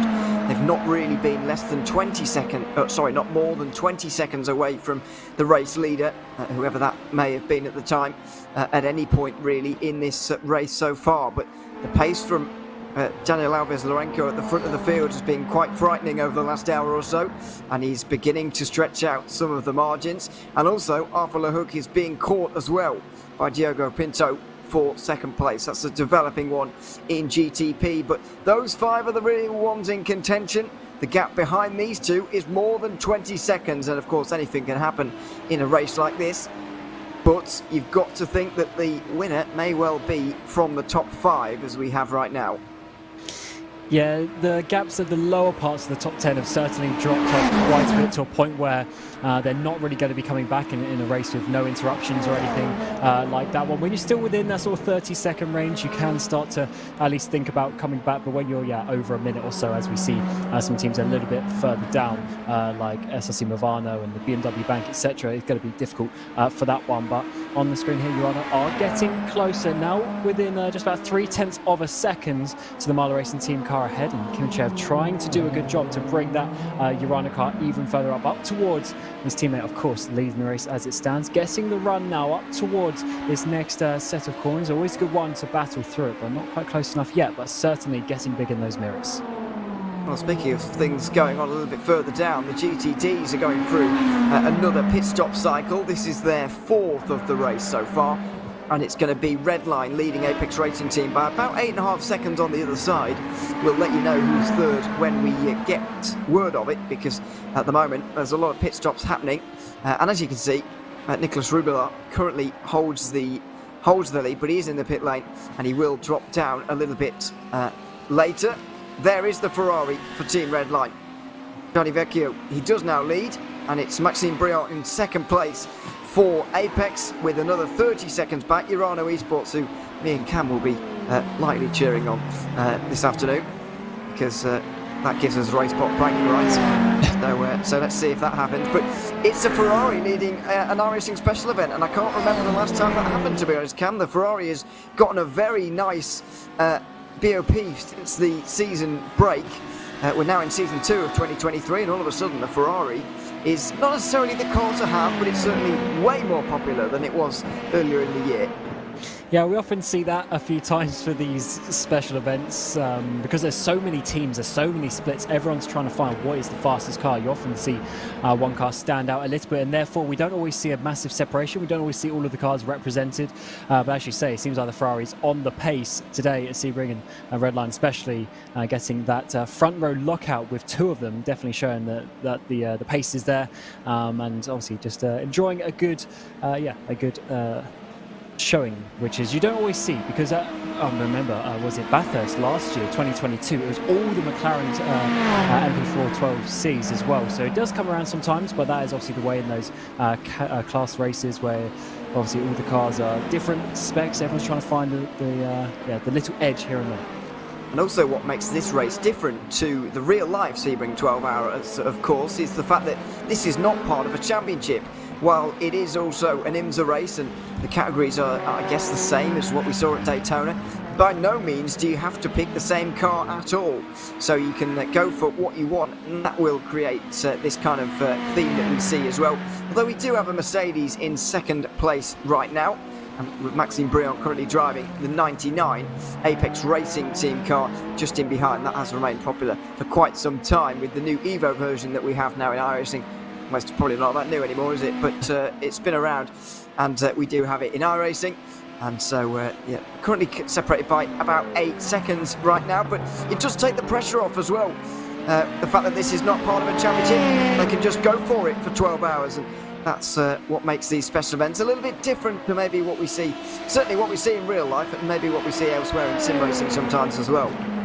And we see some teams come out in force. I mean, for instance, like Apex, they've got so many cars up and down, and all the different classes. Urano as well have quite a few teams, even Redline as well. Sadly, there's a couple of other teams that haven't shown up that we've seen in the past through the history books, but certainly loads of representation from the top teams on iRacing, which is great that they are obviously supporting these special events, which is obviously a lot more of a community-based idea. That, as we said earlier, just so many splits as Apex there, 198 coming into the pit lane, so many splits up and down, everyone getting in with their friends and trying to have a good time here on a Saturday afternoon, but also the top teams still coming out and using it as practice and preparation for other events that they may be racing in. Yeah, it is an important race on the iRacing calendar, that's for sure. Leader in LMP2 in, as you mentioned, the leader in GTP, very much still out there and extending the margin at the front to 14 seconds right now. But it's going to be a driver change. at the front for Apex Racing Team. Michele Costantini is going to get back to the lead as well in the 199, with the Coffin Dancers in second place. I have to say I have been impressed with them so far in this one, because I didn't really expect anybody to get anywhere near Apex Racing Team today, and that's maybe reflected in our predictions. But Apex have certainly been the team to beat, although they have been run pretty close, as you can see, or as you're about to see. Arthur Copeland is going to get up into the second place. It's not really tied to a big established sim racing team, really, Coffin Dancers, but it does have some big established names like Arthur Copeland, who's currently driving for them. He's just got into second place, and to be only 22 seconds behind Apex Racing Team in that category at this time, you've got to commend them for that, because nobody else is, and it's not easy to do by any means. Yeah, and especially over 4 hours it's been now. If you divide that down per lap, it is very, very little at all. It's just a few hundredths of a lap here and there. So definitely showing that on the pace. But of course, as you're saying, names that we know, Kauppanen, there, he's always up towards the top. And I definitely like the delivery there of all the drivers on the shark fin there, and definitely still putting in some great performance, which is what you want to see. We want to see some obviously teams challenging up towards the front, maybe names that you don't always see, and with the likes of Apex really having quite a bit of a stronghold. They got 3 in the top 5 as it stands, just in the LMP2 category. Yeah, it's always good when you see some different teams getting up there and proving you, but it also shows how I guess with obviously the car's changed a bit over the years that it's been out on iRacing, but when you get these categories that have been around for quite a while, and you start seeing the disparity get smaller and smaller between the teams, because they're working out the cars, they're working out the strategy, and everyone is really getting on the pace, and they know how to drive it, so they can just come out, be fast, and put in some competitive results. It's a competitive LMP2 field right now, although the biggest gaps we see between 1 and 2 in any class. In GTD, we've seen some good racing as well. Team PGZ and Arnage Competition are currently battling, and this was a fight going on actually before the recent pit stops. It's come out, and they're now the opposite way around. Rubilar was previously in front of the 119, but that's now reversed, and we're still seeing the pit Ferrari now behind the yellow and black one into the slipstream on the back straight in towards Sunset Bend. There's going to be a look here from Nicholas Rubilar, and there's going to be a lift from Alex Dunn in the PGZ car, and that was an exchange of positions really. I wonder if they're going to work together here, or whether they're just going to exchange positions like that continually over the next hour. Yeah, we'll have to see. Looking at the recent lap times, Dunn is a little bit slower. Yeah, second slower on that previous lap. Also, they're slower than some of the cars ahead. So maybe, yeah, just not wanting to fight that too much, and trying to see now if they can follow that Arnage car, the number 4 car, further up the road. Maybe use a little bit of slipstream, because there's quite a few straights or straightish bits of the track around here. So definitely slipstream can be used if you can at least keep the speed in the corners, and that might just be the best way for them. Because when you start battling like that, you just end up losing both of yourselves time. It's not really the right thing to do right in the middle of the race. And they do have Laubish only about 3-4 seconds back, so they've got to be careful of that one to not let Laubish catch up to them too quickly. Well, it might not be the battle between Apex and Coffin Dancers we want to see quite, but it'll do. It's for 5th place in the LMP2 category, and there's still some fast drivers back here as well. We're on board with Ville Houtanen at the moment in the 11. And there's going to be a bit of an altercation here, because there's traffic going into the hairpin. He's going to try and dive in with the Apex car as well. It's not quite going to happen. The aggression from traffic has to be, turned on but measured all at the same time. It's a very, very different balance to strike. And in the end, he wasn't quite able to follow his fellow LMP2 through on the inside there. But he stays behind just for the moment, and we'll have to wait for an opportunity a little bit later on. But it is going to be in traffic where most of those opportunities are going to arise. It's just on that occasion. The Mercedes wasn't much used to him in the end. It really slowed the Coffin Dancers down, really, rather than allowing them to get through. It does seem, though, they might be that little bit quicker. Looking at this one right now, they do just seem to be maybe slightly faster based on the lap now that we've watched almost. Maybe there'll be a chance very soon, but Sebring's not the greatest circuit in terms of providing overtaking opportunities. It's not bad by any means, but you're not going to get them 3 or 4 times a lap. You're going to have to bide your time. Yeah, maybe if we get it resurfaced like you've been suggesting for a few years, there might be some slightly... I don't think it made a blind. Yeah. It's a bad circuit either way. I actually, to be honest, I quite like it. It's really old school, and the layout itself I find is just so fast and flowing. It's got loads of hard braking zones and things like that. You can really start to battle in, and it's quite difficult at certain points as well for the overtakes. We're going to see number 11 there, diving up the inside of 4. Can he get the run? No. Out through the big bend now, trying to get a bit of a better exit, almost pushing the Apex Academy car down towards the hairpin now on the outside, side by side now, coming out all the way to the inside, switching back again to the outside, but can't find a way through. That was prototype driving from the textbook there, because it was weaving all over the place with nobody quite having an idea where everyone was going to end up there, with the race leaders also coming through here, I believe. That is the race leader with 3 wide down towards Cunningham as well at turn 10. It's very close. Urano punch a hole on the inside of Apex Racing Academy there, and we'll see if Covendances can maybe slide their way in here as well. Not quite. They'll stay behind through this twisty section. The 3 classes now interacting, and Movano have really got a decision to make here as well. By the looks of things, they'll have to stay behind the 2 prototypes because they're going to go side by side into the final chicane of the lap. Covendances compromising the line just a little bit, and now they'll try and get the run out of them in towards sunset and hopefully get this move done as the 9th place Movano prototype also make their way through.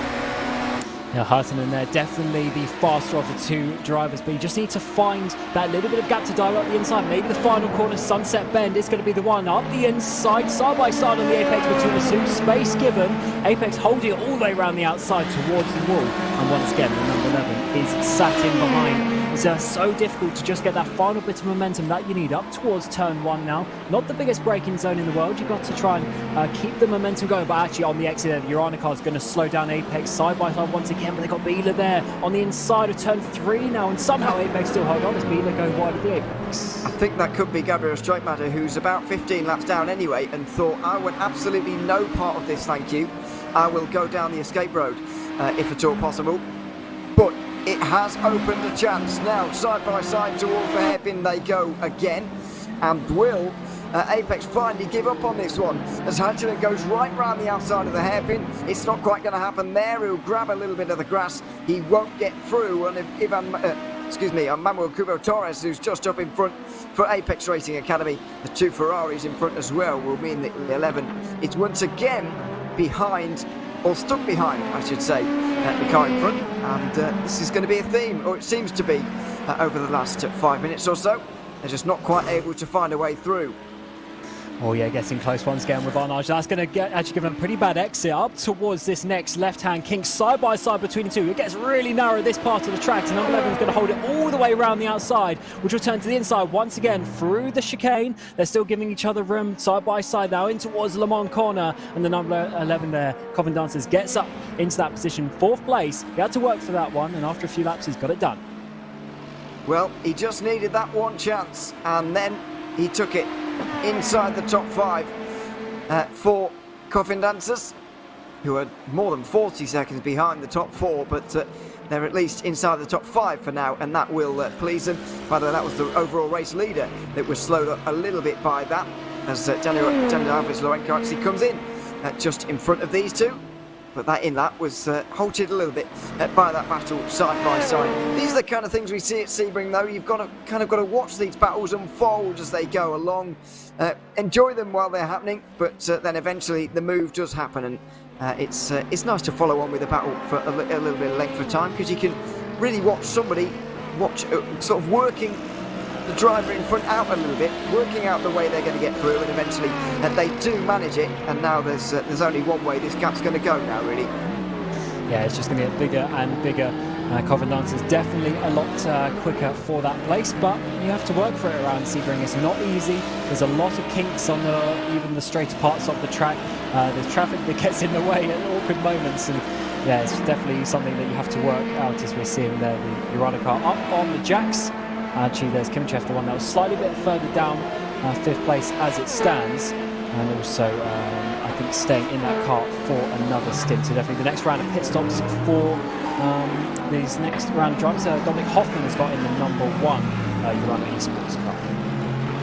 That's not for the first time today that has happened. Pinto has stayed in the other red line car, although I'm not convinced he's pitted yet. Actually, I'm very sure he hasn't pitted yet. Here, Aaron Carroll still yet to pit as well. Josh Thompson likewise. So we do still have a few pit stops to see here, although it looks like we do have side by side. Here it is, Marla Racing Team in front of Urano Esports. This is Pedro Sanchez Albert just in front of Vlad Kimichev. They make their way out of turn 5 in towards the hairpin at turn 7. There's going to be defence here from Marla, who will surely hold on to that position as a result of that. But what about the exit? Kimichev all over the back of Albert, Pedro Sanchez, dear me, Pedro Sanchez Albert, I should say. And he will stay in front for just a little bit longer on the inside again, and really defending, maybe, arguably, when he doesn't really need to. Yeah, I should say Pinto just coming into the pit lane as well, so that is their pit stop that you were just mentioning. But yeah, this battle getting close once again. Kimichev just out of the pits, getting some nice fresh boots on his car and enjoying the speed that he's got as it stands. Coming through this next kinked section of track up towards the next braking zone. It is an overtaking opportunity, but not close enough once again. Sometimes got to just get the momentum through these couple of corners, really go wide there. You see they go all the way to the left to open up this back straight. But I think he actually just lost a couple of tenths through that sequence of corners and isn't going to be able to get a run down this back straight. And there's going to be a lot of weaving as well to protect the slipstream as well. In towards Sunset Bend they go, using the amount of downforce that these GTPs have, which is so frightening. And there it is, Marlon Racing Team just get caught up behind Redline in the Ferrari. That was the race leader in GTD, and that has provided the opportunity for Urano Esports to go through. It just shows once again traffic can decide these battles from time to time, and Kimichev didn't need to be asked twice.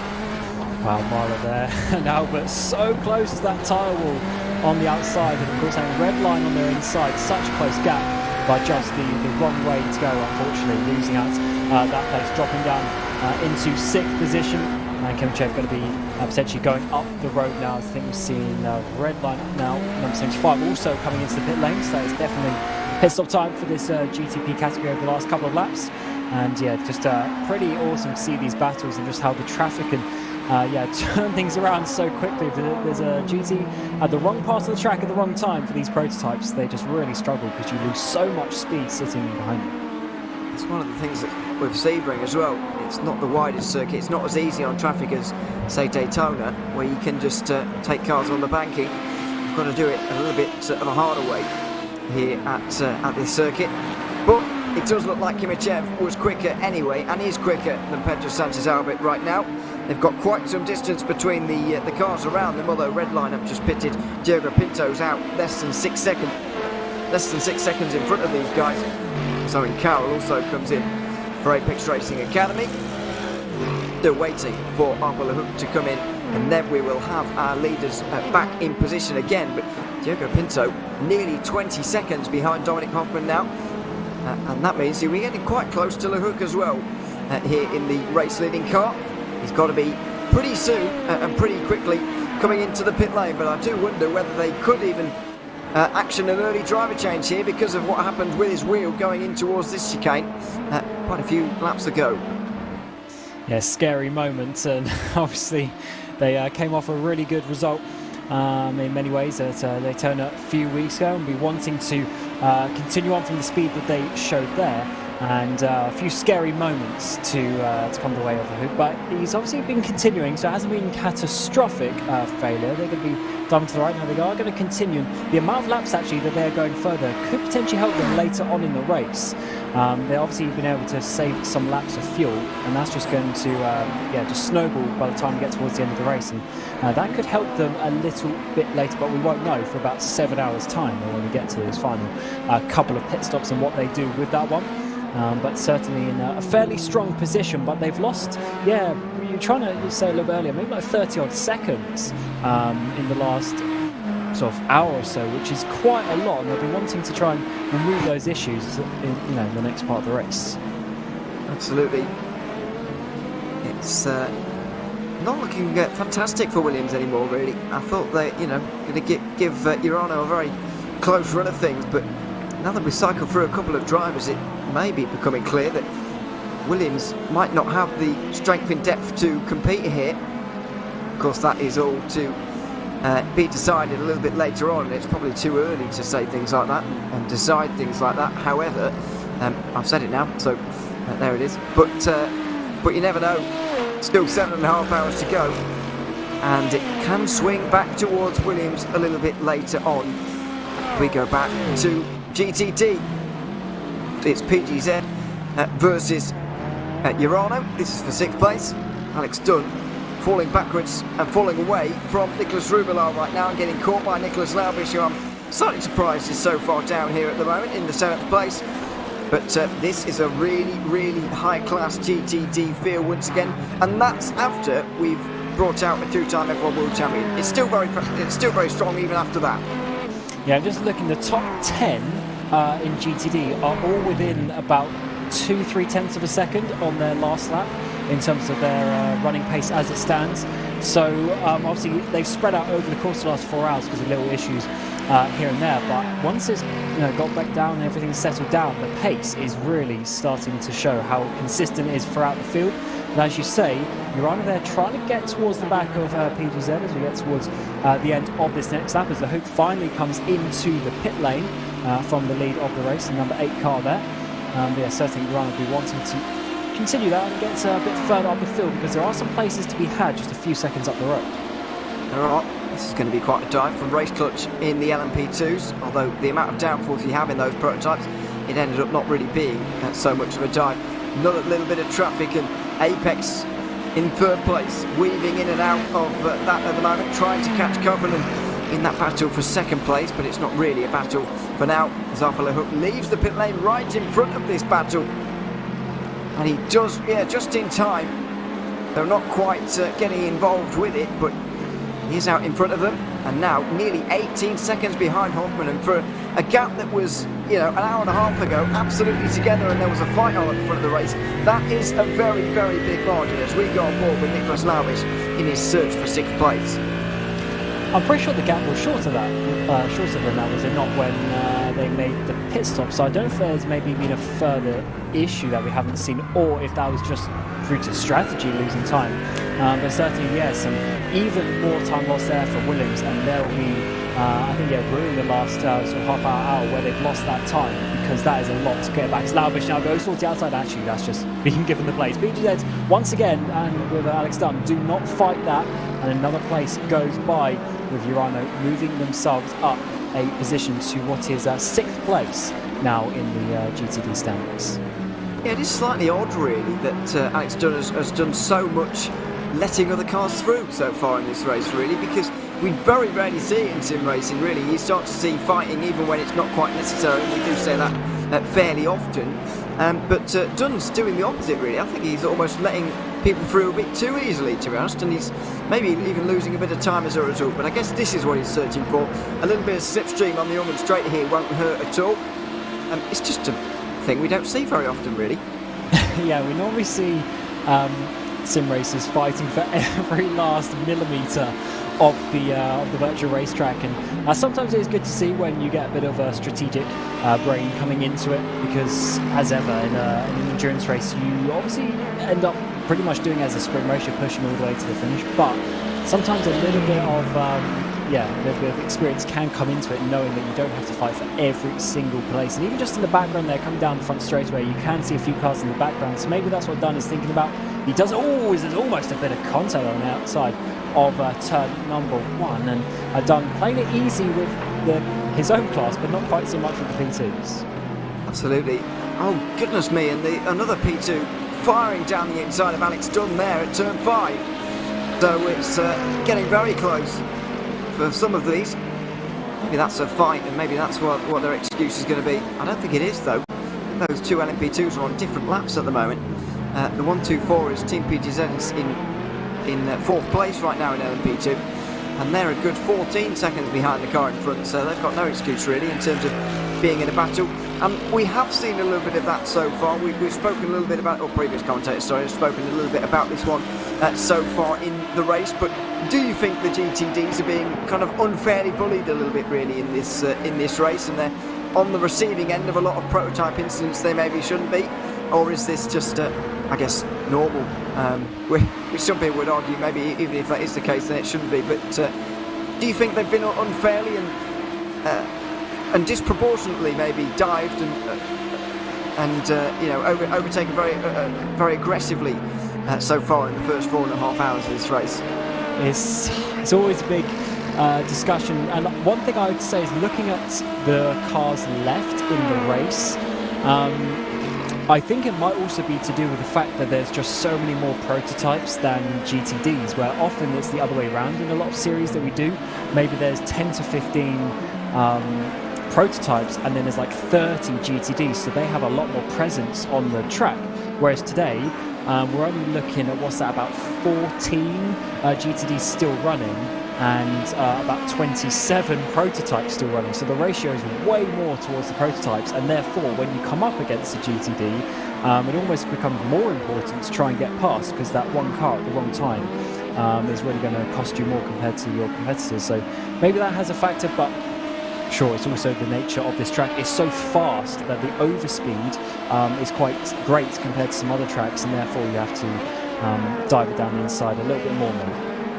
I don't feel like it's been any worse than what we see normally, though. Really, in these events, often the case, and I think this has maybe even been cleaner than at Daytona, although I don't know fully, but yeah, it's certainly that proportion is certainly correct. We do indeed have 40 cars still running in this one. 3 of the GTDs are out so far, out of the 16 that started, with 5 GTPs and only 1 Dallara so far out of the race, although Brabham Esports may be about to join them after a really long stop that has seen them way down, and they're actually below all of the GTDs on the timing screen as well now. It's not just the LMP2s, they are behind at this stage in the race, but we'll see if they come out again. Nevertheless, we go back to straight, the Ormond straight, and out to Esports, who are currently in 4th place right now. This is Matteo Uvolotti in the number 42. He's got just over 5 seconds in front of Nicholas Rubelat in the Arnold competition Ferrari, and nearly quarter of a minute up to Urano Esports, who are starting to make some inroads into those out front. Less than 30 seconds now to Maxime Briand is second, so it does look like Constantin Schaff is starting to make a difference a little bit on his stint now. Absolutely, getting a bit closer indeed. Last lap around though was a couple of tenths slower here and there, but once again it's just so close, and a little bit of traffic can always change that very quickly. But yeah, for sure, that gap has come down a bit over the course of the previous few laps, but it's still, the issue is there's just still such a big gap there. It's going to be quite a while, because even if they're at a second a lap, that's going to be quite a long time. So this has got to be something that they chip away over the course of the next few hours. Just try and put in some really good stints, some really consistent stints, and then they'll be able to get back up to the top. And that is always why it's difficult when you have a bit of a struggle in the first couple of hours, or maybe a couple of little things happen here and there. To get that time back is really a long-term project. This is Gianni Vecchio in the lead. 14 red light, more than 10 seconds now at the front of GTD, but it is the closest leading fight that we have now. He's doing a good job right now. Normally pairs up with Max Verstappen, but that's not the case this time. He's decided to go without, and in the end, with hindsight, it looks like the right decision to have made. I don't know who did do that, but clearly, with hindsight, it is the right call, and it is still Ferrari leading here at Sebring with less than 7.5 hours to go. Then we've got Mercedes, Ferrari inside the top 5. It's very much about those 2 manufacturers here this afternoon, with the first of the Lamborghinis, I believe, down in 13th place here today. it's not been a day for many of the others, and not really for the BMWs, which this time last year were all over the place in iRacing. And that just shows you how quickly things change with the BOP, and at the end of the day, the team's going to go with what they feel is the fastest. And yeah, it obviously goes through different series where maybe a car's quicker. Obviously, everyone chooses it, but then if things change very quickly, because you also, even if it's just a 1/10 of a second advantage, or it's just slightly better on tyre wear, or maybe you can get that little bit longer on fuel or something like that, a little change like that, the teams will go for. It doesn't matter how small it is, which is always why the BOP topic is always a bit of an interesting one to discuss, because you can never get it 100% perfect. Because as I said, if there's even thousands of a second, when you get to this sort of level, when every 10th counts, you're going to go for the tenths that are in your favour. Well, Dominic Hoffman, I'm afraid, has quite a lot of traffic on this last lap, because he did a 46.2, which is a good 1.8 seconds slower than Arthur Hook, who's actually gained a little bit for the first time in a little while in this battle for the lead. This little bit of traffic for Hoffman is not going to make any difference at all, but he's coming up to the back of SRC Movano, and they're about to go one lap down. Andrea Barillero, the last driver inside the top 10 right now, and all of a sudden my prediction looks worse and worse with every passing second as they're about to go one lap down. Just wanted someone I could draw on, a team I can draw on for a reliable result, a good result, and a team that has been around endurance racing a long time. I wouldn't like to guess at how many iRacing 12 hours of Sebrings that SSC Movano, of course, have done over the years, but I'd reckon it's nearing double digits by this stage, because they're not exactly a new team on the scene. Absolutely not, but teams go through cycles as well. Sometimes you end up signing a few good drivers, you can have a good season, and then maybe you start struggling a bit, and maybe with the introduction of new cars here and there, that can also be a big factor, as Joanna there trying to get past the SLC Movano car, coming down the inside of Sunset Bend, but not getting past just yet, being there all the way on the outside. But Hoffman will be getting a little bit frustrated, of course, wanting to have some nice clear track ahead of him, but when you get cars a lap down, that can always be a bit difficult. But always, as well, for Movano, they want to stay on the lead lap, so it's always a bit of an interesting battle there. Goodness me, it's always so scary going through turn one there and seeing a prototype around the outside of a GT. I know you're a bit of a prototype driver, Cam. I mean, would you be... all right, well, at least you were previously, I don't know about now, but would you be going around the outside of turn one at Sebring when the GTs are already on the limit anyway? They're about to run out to that outside curb, and you're intending to be there. It's a bit of a precarious one for the leading drivers. Depends on the car. When it's a speed difference like this and the amount of downforce that GTP has, I would certainly be doing that probably. Is Hoffman there just signalling his frustration a little bit. But yeah, certainly I would, to be honest, I would be doing it, because if you catch them at the right time, by the time they've already turned into the corner, you can basically just turn it ever so slightly later, and you carry so much speed, it's generally not really too much of an issue. But it's always one of those things, you have to time it perfectly. You can't be doing it too late, because as the GT comes out wide, they can't turn any more left because they're on the limit, and as they're coming out to the outside curb, you're eventually just going to get pushed off. So you do have to have a lot of confidence to do it, but certainly it's there for the taking, I would say, is if you want to go for it. But certainly, not the easiest move you'll ever do on the endurance racing circuit. Well, it makes me a bit nervous, to be honest. I don't know if I'd be able to do it, but these GTPs do certainly have a lot of downforce. Around the outside of Sunset as well is a similar story. You can just see how little space there is between everybody when the driver of Hoffman there just went round the outside of Arnold's competition and very nearly found himself absolutely squashed between the wall and the Ferrari. But he's made it through and retains his 16.5 second lead. And now dispatch of Altus Esports as well, who are staying away in fourth place right now. And instead, Nicholas Laubish, who's catching possibly for fifth. Less than 2 seconds between the two of them, and that might well be the closest gap we have out on the circuit. It's certainly the closest gap we have in GTD. We're waiting for the next pit stops for those guys, really. and they'll be wondering whether they can make it to the hour. And so far on first viewing of this race, it looks like they have been making it to the hour with very regular stints. Absolutely. It's certainly worked out well for them over the last part of the race. But you can never count on things too much, though, in these endurance races. We've seen things change pretty quickly, and they can always swap back around. And that's why these stints these drivers do. They may come in for a double or a triple stint, something like that. They end up being an individual sprint race within the endurance race, because you just have to keep pushing at one point. And that is why Hoffman there, for instance, on the steering, wanted to get past the Nirvana car, because look at the gap that he's pulled. If he stayed there for another couple of laps, that gap wouldn't have been there. And the gap is already starting to come down a bit with Williams behind. So, yeah, that's why these parts of the race are so important for these teams. Absolutely. Right out to the wall again for Hoffman as he goes over the line. Just under 17 seconds. Now, I wonder, I'm confused about what's happening between these two leaders now, really.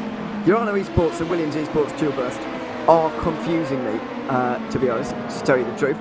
At the moment, the gap is stabilising really during this stint.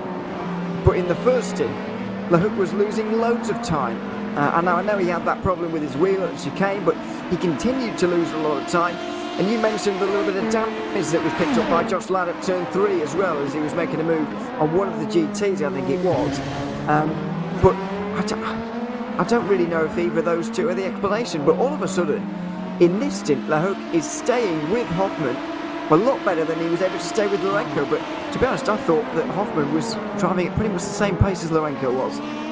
Because we did notice that the gap, well, at least I think the gap slightly increased more during the pit stop phase. So maybe they had a couple of seconds of optionals or something like that. Not sure, but possibly to do with the damage, as you're saying, that could be a factor actually. Obviously we won't be able to know that exactly, but definitely there was some sort of potential time loss through damage that we saw there. As race clutch lap down already. They've been backwards at Sunset Bend, I believe it was a bit earlier on in the race, coming in for another pit stop. They'll be on their way soon. LMP2 pit stops may well be underway in earnest pretty shortly as well. The gap between 1 and 2 in GTD also over 12 seconds. We've seen as well the Urano car that was running in third place come in. Konstantin Schaff has got out for Luca Kita. Now that is a long way before the hour. I wonder, well, I don't think they've back timed because they're 20 minutes before the hour and we've only got 7 hours to go. We're approaching halfway, but that's a very early stop for Urano and they're going to find themselves making a splash and dash if they're not careful. This is Luca Kita leaving the pit lane, I believe, or it's Nicholas Laubitz. It's one of the two. They're both leaving the pit lane at the same time. This is Luca Kita who has left the pit lane. A driver change. Goff has gotten out. Kita is in, and he makes his way through the first sector for the first time. But that might be a little bit of a worry for Urano, the fact that they are pitting quite so early. Yes, that's 1 hour and 3 minutes approximately per stint, including obviously the minute or so for the actual pit stop itself. Yeah, so that's going to be basically as long stints as they can to the end of the race now, with pretty much no margin for doing anything else. They won't be able to short stint at all anywhere. Yeah, I don't know if there was maybe an issue, as you say, if that is a little bit early, but I guess we'll have to just find out. But I guess it could potentially work out. Maybe they just want to get into a bit of clean air, but it's always one of those things we will never know until a few hours' time, really. Well, they've got to do 32 laps a stint from now to the end if they're doing 1 hour and 3, like you say. I guess there was more basic maths actually than I thought it was. Still have got 7 hours to go, so it is possible, but I'm not entirely sure how possible 32 laps per stint really is. If we were to continue doing that for the first 5 stints of this race, that would mean everyone would pit on lap 160, which is nearly 20 laps away, I think, so that can't be true, can it, at the moment, and surely they're not going that far on each stint, so we'll wait and see. But that is the case, I can't see anybody else short fielding, and in which case that would be a worry for Urano. I'm not sure how they're going to deal with it either. I mean, it's one of those strategies where you kind of back yourself into a corner and there is no way out for them really from here. They've made their bed, they've got to line it now, whether it's a winning one or not. Yeah, I guess if it was maybe a technical fault, something that's happening maybe with the pedals or wheel, something, that could always be, you know, out of your control, as in you have to make that pit stop. But certainly a bit of a weird one. As we get a couple of LMP2 pit stops now. The 199 of Apex Racing. Constantini now coming into the pit lane. I believe there's one of the coffin dancers as well, also coming into the pit lane. So it seems next window for LMP2s starting to open up, as we're getting also PGZ LMP2 coming as well. It's very much the time for LMP2 pit stops, but the Apex Racing team have at least left one of their cars out to lead for a little bit longer. This is Team PGZ going up on the jacks, and as we always see, LMP2 filling to the brim in the fuel tank and also changing all 4 tyres at the same time as well, as we've always seen in LMP2. No longer the top class in IMSA racing on iRacing, of course, as it was for quite some time. The top class, it is no longer after a couple of years. It's now the middle class, and I have to say, I've really been enjoying this reversion on iRacing back to a 3-class formula in IMSA racing, because we've seen the LMP2 and GTD formula for a while, and it's decent. It's still multi-class racing, but it's not quite 3-class multi-class racing. I feel like that adds a lot of differences to it for everybody really, not only the LMP2 class itself, which is of course, some would argue, the hardest, as they have to do overtaking and be overtaken as well, but it just adds that element to it that I've really been enjoying so far, to have the GTP in for the first time, and only the second iRacing special event in its history. Yeah, I agree. I definitely agree. The P2 as a middle class definitely makes a lot more sense, and it's even better than when we had, at one point we had the P2s, the GTEs, and then the GT3s as well. Obviously that's still 3-class, but the classes are a lot closer together, so everything's a bit more squished and compact. Whereas now, because the difference between the top and bottom class is so much bigger, there's just a lot more space, a lot more overspeed, cars can get past a lot easier, and I think it just flows a lot better this way. So yeah, I definitely agree with that one. But as you say, from a P2 perspective, overtaking and being overtaken is certainly quite difficult to do so, but we seem to always end up with a pretty decent battle there, so it's definitely working out to still be a good class, even though these GTPs are coming for their money as such, being the top prototype category now.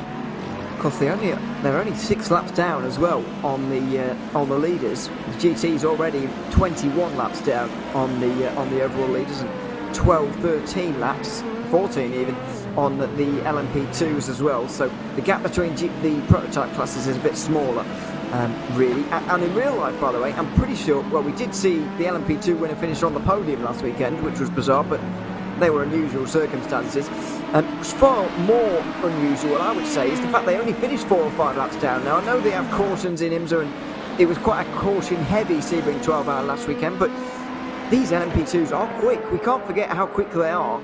And the GTPs really do seem to chew through their tyres and really struggle on their tyres towards the end as well. So we're going to get some very close races, really. And if I know there's a lot more of them, but we could have a similar situation where LMP2s get close to winning these big races, these long races, with especially early reliability problems as we're having in the early moments of this new top class in endurance racing.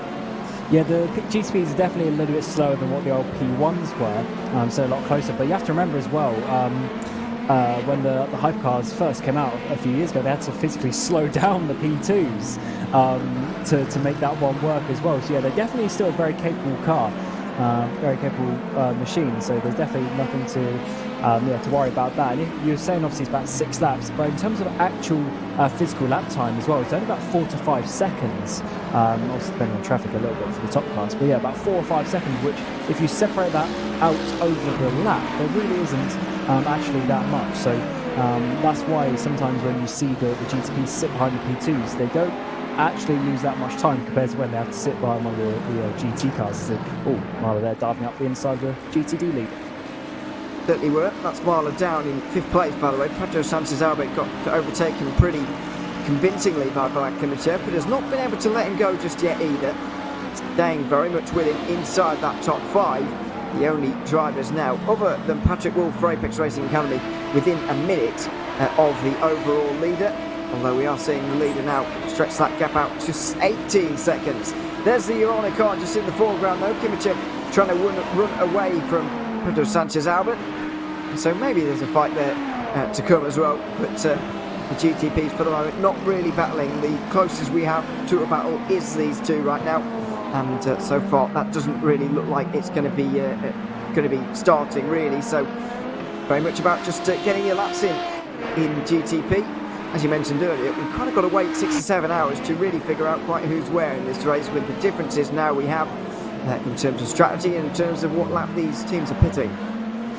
Yeah, that's why you never get complacent for sure. But one thing I do want to see is what we're going to see. Well, actually, firstly with the Urano GTD that we saw a little bit a few laps ago with that really early pit stop, but then also Williams in the GTPs with the later pit stop by a decent amount of laps actually to some of the other GTPs. That is going to be quite an interesting strategy. And if you do obviously a couple of laps every stint, or maybe even just 1 lap every stint, by the time you do the amount of pit stops that we're doing, that's going to be a lot of time saved later on in the race. But of course we'll have to see that, as I say, in a few hours time. As the other Apex car there's in the pit lane, the 198 machine that is, the other one, Gordy Much in that car as it stands. Coming in from the lead, but of course is going to drop down as they get back on parity with their teammates who are already back out ahead. And then Coffin Dancers with Kalpanen will potentially be getting back up that place as well in 2nd place, which they do as we speak. Well, it's now 19 seconds between 1 and 2. Costantini has lost a bit of his lead in that pit stop cycle. Latte Kupanen not too far away. So that is closing slightly, but it's certainly not as close as this battle for 4th place. Loads of prototypes fly through at turn 1, and that's completely driving down the grass there for Arthur LeHook, I think it is. Has he just been overtaken by Team Redline? No. So that's another Williams car, excuse me. Oh no, it's another Redline car. There's 2 of each. This is not helping me at all. Redline way down at the moment. They're a lap down. That's Josh Thompson in 11th, you can see just in the foreground. That's Arthur LeHook behind him. He has not been overtaken by Diego Pinto because you can see him just in the background of some of these shots. As our Junior and Paul were saying a little bit earlier on, it is hard to distinguish these cars, and it doesn't take much to confuse me, and that certainly did there. But not a great moment out of turn 5 either way, driving straight down the dirt for almost no reason, it looked like, from what we could see. I'm sure there was one.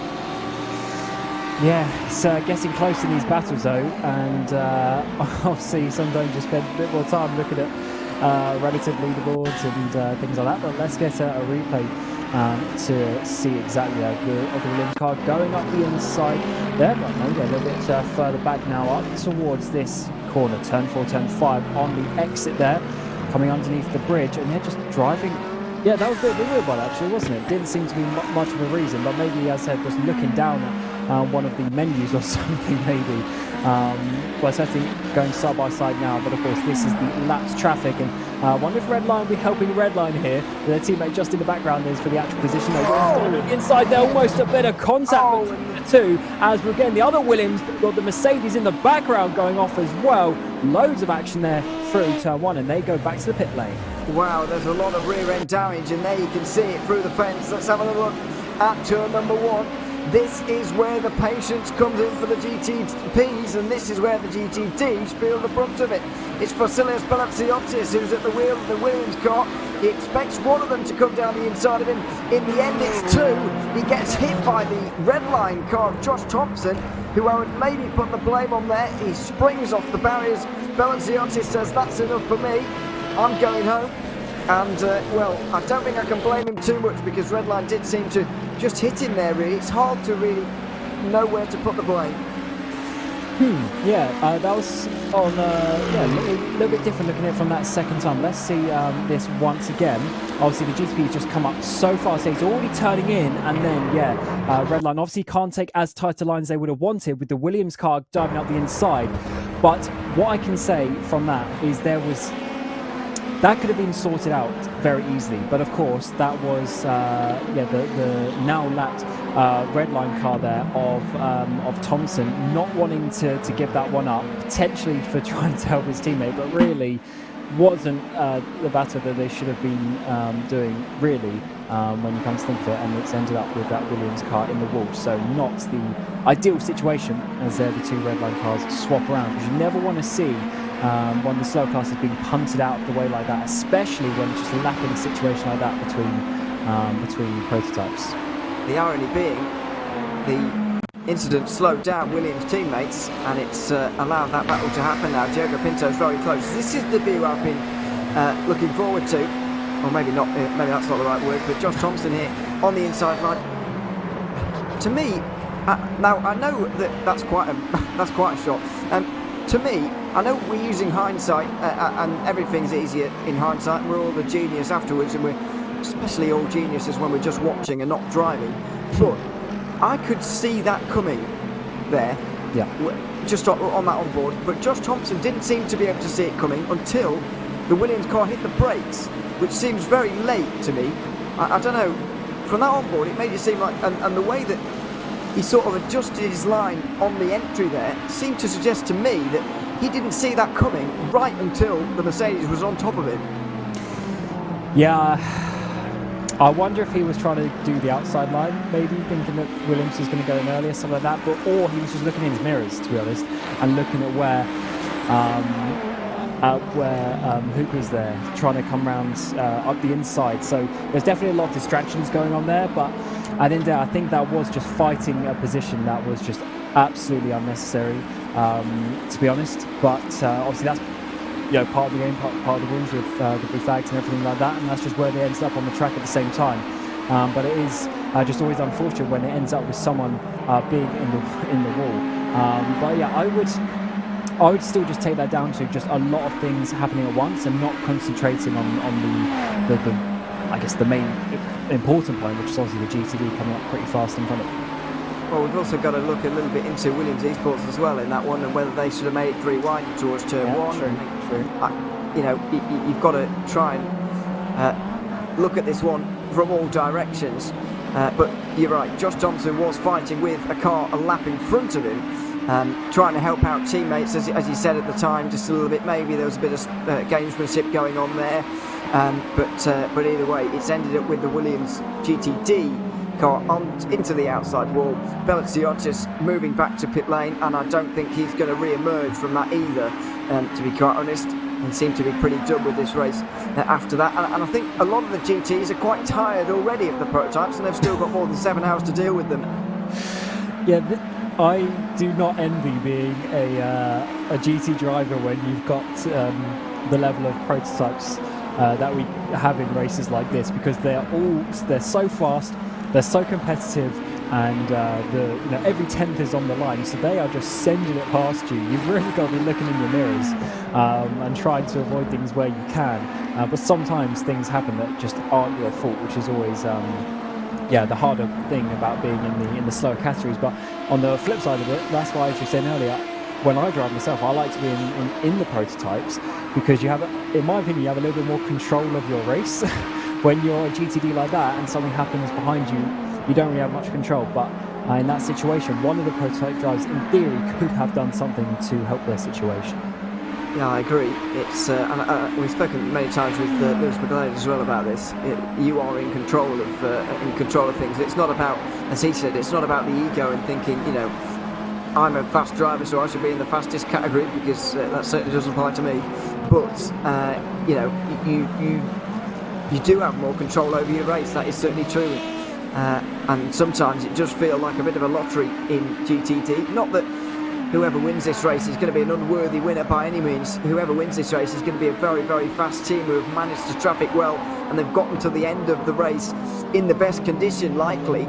However, there is an element of luck into this one, and you've only got to look at the teams who are already out of this race as well to realise. The number 101 of Team Redline, of course, had an IndyCar and a Formula 1 world champion in it. That's one thing. Williams Esports as well in the number 55, also out of this race. Out of Seasport Red in the 41, also out. that Petit Le Racing team are many laps down after instance, and so is the other Williams car now as well. They are some very high-class teams indeed.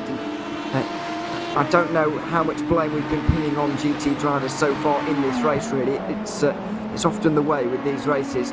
You do just generally get caught up in stuff. Well, yeah, exactly. With especially going back to the Max Verstappen one as well. I mean, okay, there was a bit of, other things involved, but still, it was a situation of pushing the limits of how close people want to be racing, how close you want to be, trying to push for every last millimetre on the track to try and get past, and those things, can always happen. And as I mentioned earlier, the fact that these GTPs now are even that bit faster, that's sort of 4 or 5 seconds a lap faster than P2's closing speed is even more. The necessity to get past quickly is even more, and that always just adds that little bit more tension and sensitivity to some of these overtakes and battles, and that's just part of racing. No one ever said it was going to be easy. Even 4-hour races are difficult to have without incident, let alone 12 hours and things like that at the level that we have it now. Absolutely. Well, that's another one to add to the list, I'm afraid. And with 7 hours to go, you can't imagine it's going to be the last. We're currently following Josh Thompson, who's leaving those behind, but it's Valtteri Alander now at the wheel for Marlon Racing Team. We're approaching another set of green flag pit stops here for the GTPs. But Arthur Le Hook is going to be leaving this quite some time. He's now nearly 25 seconds behind Dominic Hoffman, and he's now being caught by Team Redline. Diogo Pinto, reigning PES champion, is right on the back of it. He's certainly applying the pressure now, not able to get through, hasn't really challenged so far, but will be, I'd imagine, before he makes this pit stop. Or maybe he doesn't intend to challenge before the pit stop and he wants to jump in that cycle.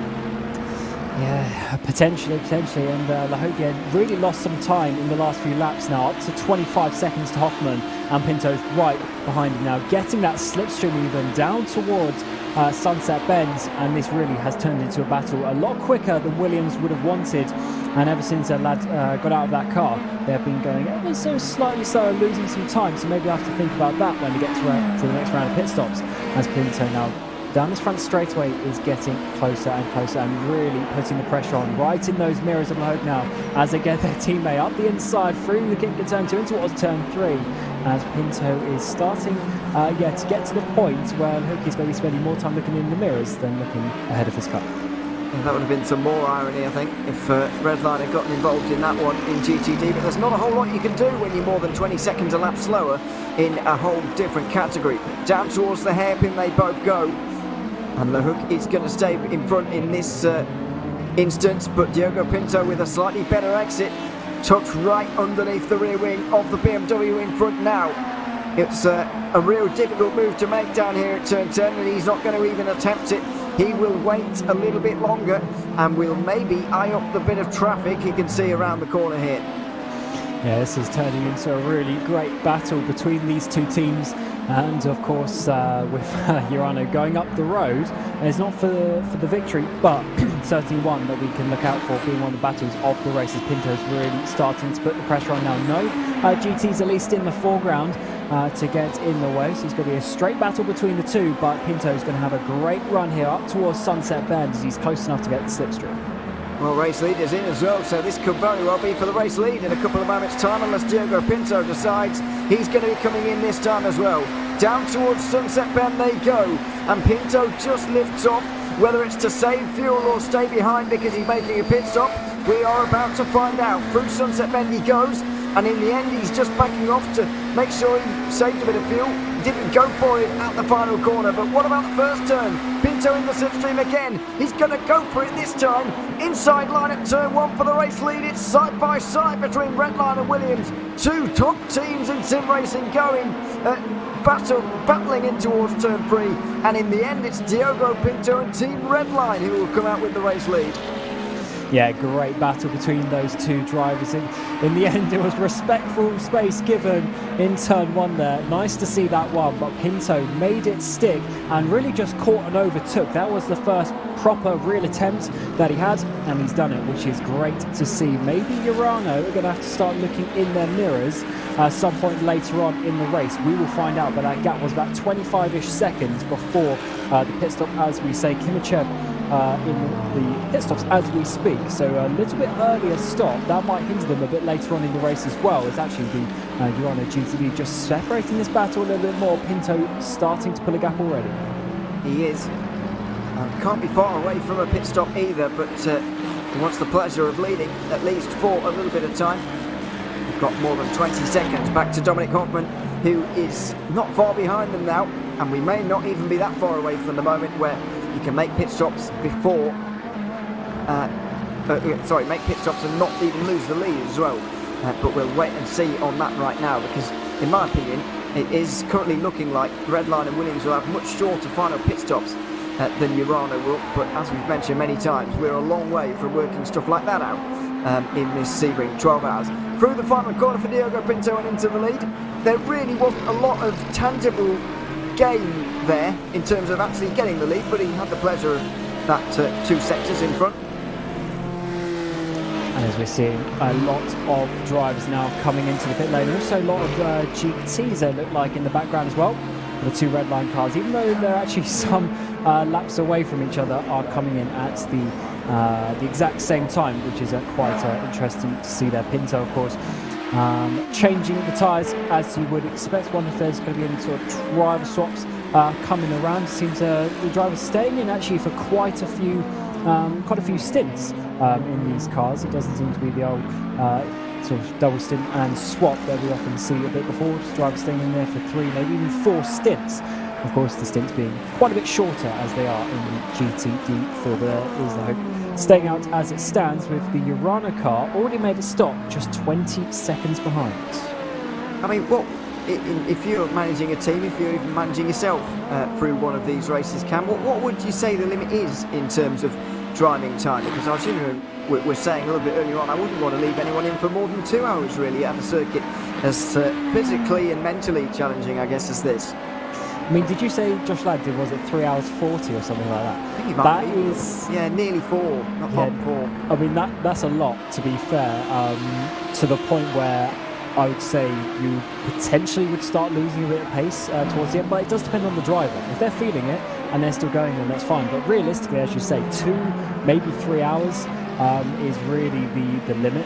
And I think even I might run this, but I think even in some real life races there is sort of like a 3-hour limit from memory because of I guess the fatigue situation. But here's the BMW car, the number 7 GTP, and I believe, if I'm not mistaken, that they had a bit of an issue on the pit exit. So we'll see in a couple of seconds' time just exactly what that's going to be. This is Bruno Spengler making his way out of pit lane in 12th place. Couple of laps down so far for Team BMW Bank. It's his way out, and maybe not. He's fine. It's one of those things. Sometimes it happens on pit exit where we can't quite figure out whether they've made contact or not. It's clear that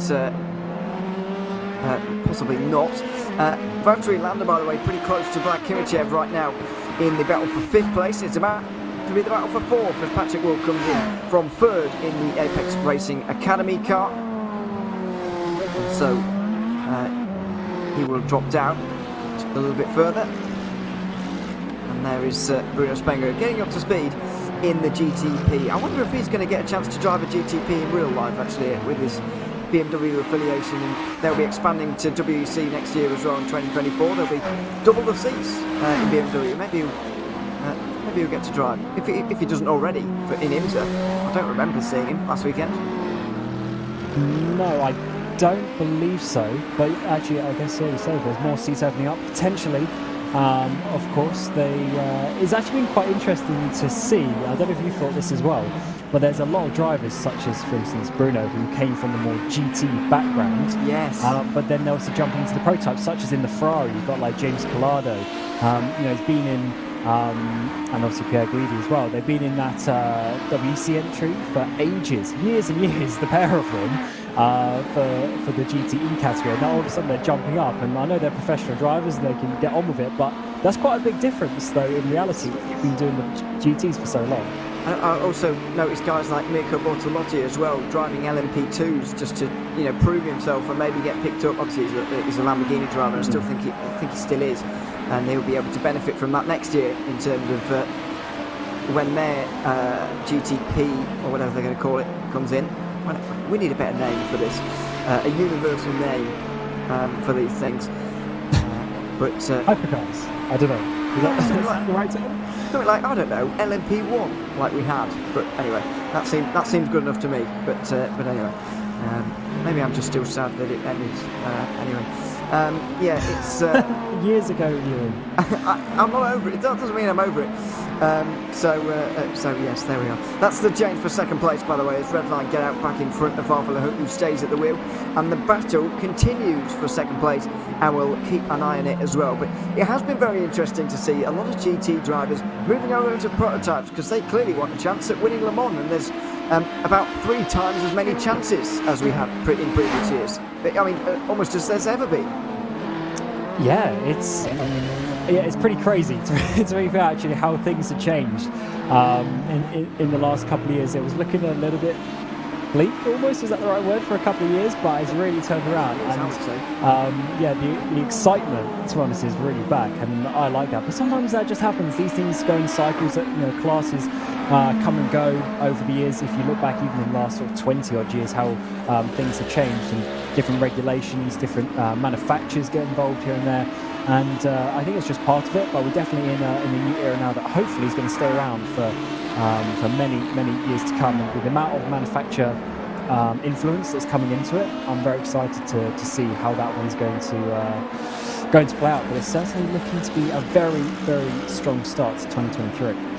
It certainly is, and the fact, of course, I've said this many times, so I apologise for repeating myself, but the fact that you can go down to Porsche and buy one of these cars off them, a Le Mans overall winning car off them. I mean, I think it'd be a bit of a surprise if they won Le Mans this year, but you get the idea, down the years, and then of course they're actively encouraging other manufacturers to do the same. Now, I can't see the likes of Toyota doing that, or Ferrari, but, a manufacturer like BMW, who, will have, as I say, double the entries, or double the cars at least available. Cadillac maybe as well. You never know. We'll have to see in future years. But the fact that we'll have some privateer-owned cars as well will be a good thing, I think, for the longevity of this category. And of course, the fact that these cars are generally getting better and closer to Toyota as well, which is going to become a thing over this year, I would say. I don't think they're quite going to be able to touch them this year, but in coming races, maybe, because I don't know if you noticed this, Cam, but even from Daytona to Sebring in Imola, I thought BMW were far stronger last weekend than they were at Daytona, where they were almost written off after qualifying. Yeah, they definitely were, but I guess that's also just the development race, because you can do, obviously all of these teams, they did hours and hours of testing.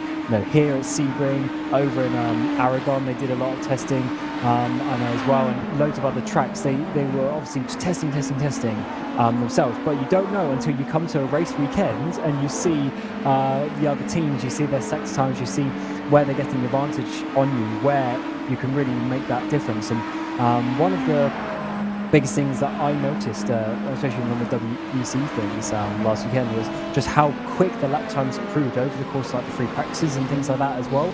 I think they've really just got used to the car. Obviously, that being the first race of the season there, compared to being the second race. But as obviously the season progresses, they're just going to work that out even more. And by the time we get into the second and third years of these cars in the next couple, when obviously privateers come in, getting even more hours and seat time in the cars for the manufacturers, it's just going to get better. And hopefully, once we get the likes of obviously Lamborghini coming in, it's going to be just even greater show for us on the screens.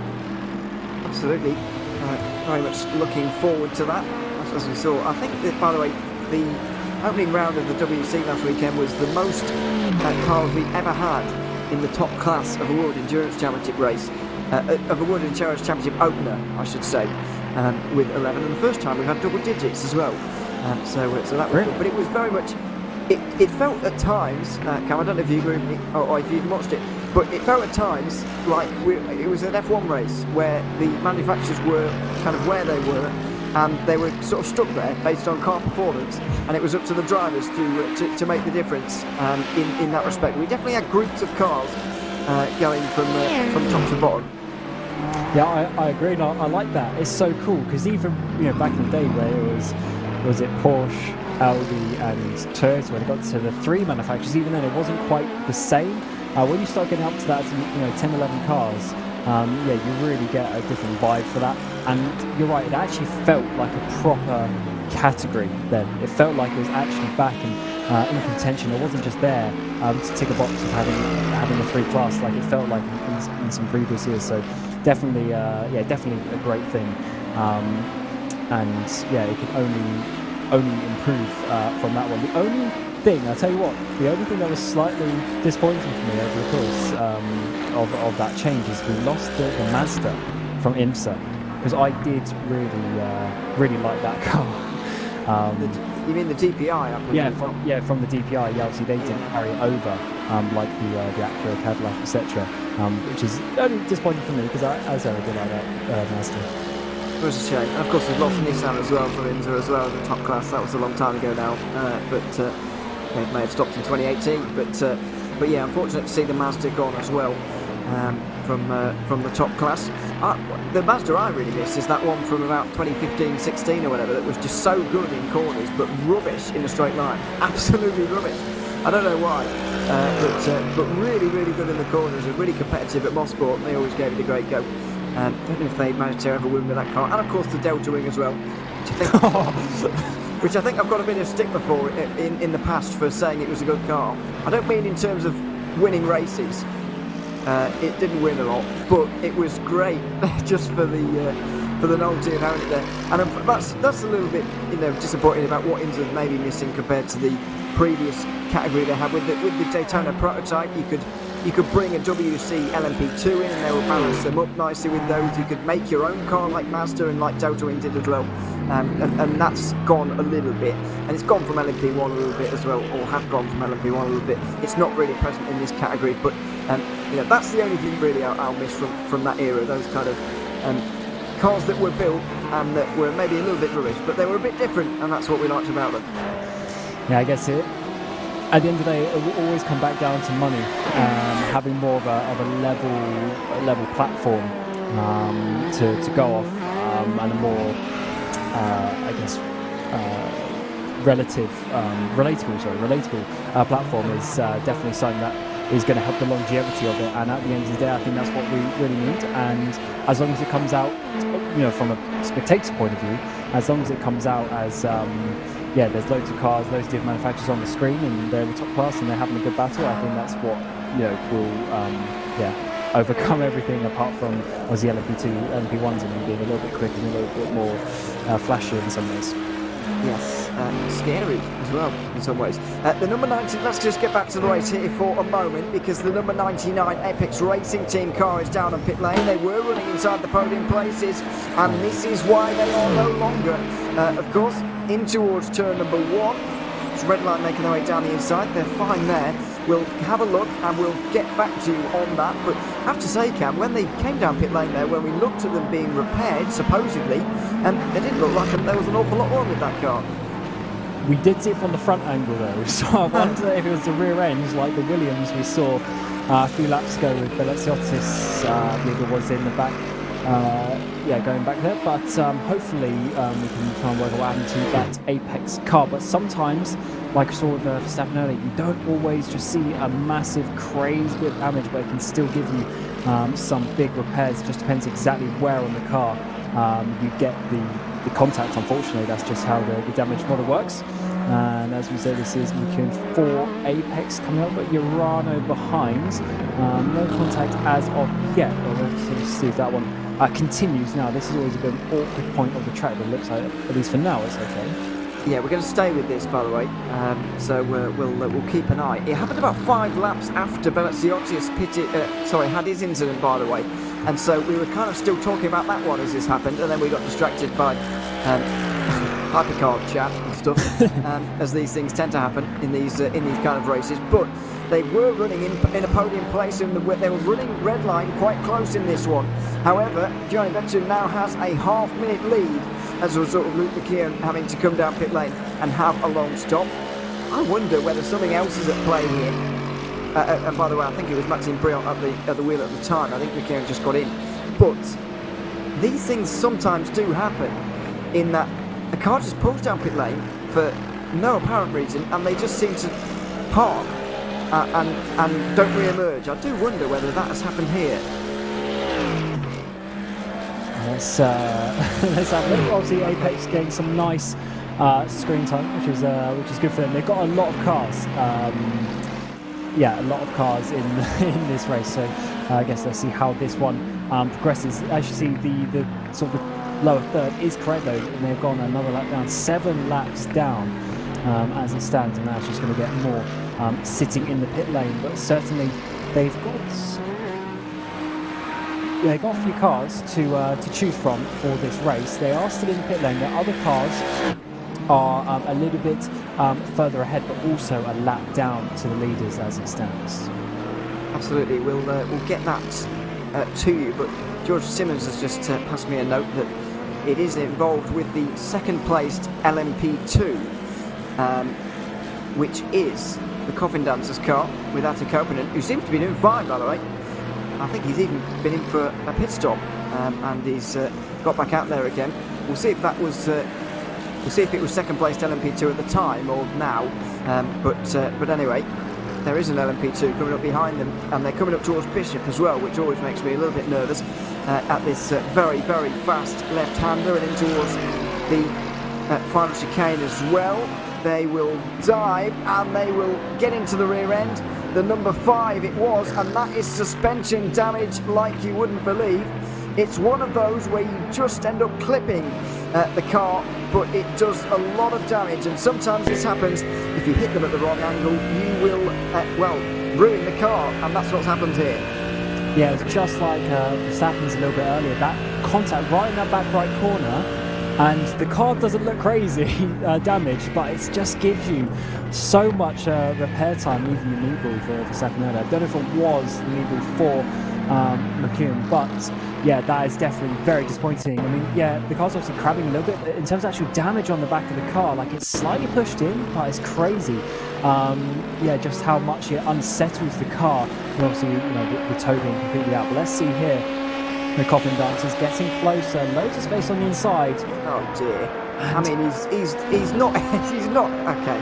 Well, Koponen hasn't done anything wrong there, I wouldn't say. He's just gone for the gap, and he's not even really that close to Apex Racing Team, and there's contact there. So yeah. I'm not going to pin any blame on Koponen there. I don't know about you, Cam, but I don't know what else he's really meant to do, because there was definitely space there for that move to happen. Yeah, that is a very disappointing one for both involved, because of course they'll get 4x for that contact anyway, probably. So yeah, not ideal situation for them. As we jump to battle in LMP2, that has got a little bit closer with Brabham on the screen as well, trying to get closer towards that 7th place, a little bit further up if I'm not mistaken. But certainly that some of the Brabham cars haven't had the best day today that they would have wanted, but it is a handover in that car's stance. It is Daniel Handover. I know him. I don't know if it's the same one. I guess it must be. I don't think there's 2 Daniel Handovers. That seems like a unique name. He just, by the way, in case you've got no context to, he just produced some iRacing and commentates some iRacing broadcasts here and there. I didn't know he was in top split Sebring 12 hours today, but here he is for Brabham Esports. I didn't know he did a bit of driving, but not quite to this level. Well, there you are. That's quite a thing to see.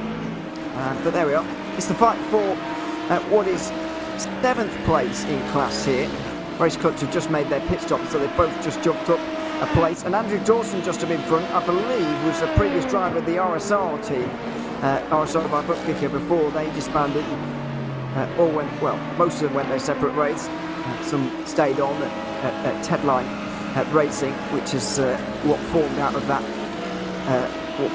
Team, if indeed it is the same Andrew Dawson. I've never ever got any confidence in this, though, Cameron, when we've got these kind of drivers, especially when you've got sort of an English name that could be interchangeable with someone else's. I'm always very nervous that it's just someone who shares a name. But either way, he's in the pit lane right now, and that battle's going to be spiraled for us, because the LMP2 pit stops have rolled around again almost as quickly as the last ones.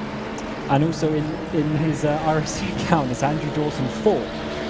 So there could potentially be multiple of them, but he goes up on the jacks either way to change some tyres on that effect. Simulations car, and there's also still in behind the Brabham car, the other Brabham car that has been in the pit lane for some time now. They're 75 laps down, 32 on the next car, so I don't know if we're ever going to see them come back out in the race, but let's see on that one as we come back to one of the LMP2 Apex cars. They are 1 and 2 as it stands. They've got big gaps towards the cars behind, so they are controlling it as it stands. There's the 198 machine, so that is the one in second place as it stands. Got much in that car, but yeah, 24 seconds ahead, 18 seconds behind, just in a world of their own, and having some nice, although there's some contact with Altis there, definitely not the nicest place for a second place driver to be getting some contact. Oh, certainly not. Well, that's going to be a bit of a controversial one. Autos Esports. I'm very surprised as well, and very pleased actually to see that Autos Esports managed to control themselves there and not flash their lights like they were at the disco, because they very much could have done out on the exit of Le Mans there, as they exchange. Which car is in the lead, by the way? Apex Racing Team stretching fuel out as well as using the pace right now, which is setting them up very, very well for a nice result in 6.5 hours time.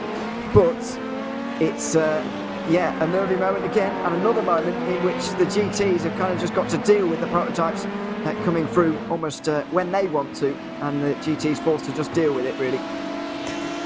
Yeah, it is a difficult one for that with the GTs. As we said, you can sort of look in your mirrors, you can try and help it, but sometimes they just come past and you can't do too much about it. But that's why you've always got to have your wits about you, because sometimes turning in that couple of meters later just to give them the prototype that slight bit more room will just help you race a little bit, even though of course it is responsibility of the faster cars.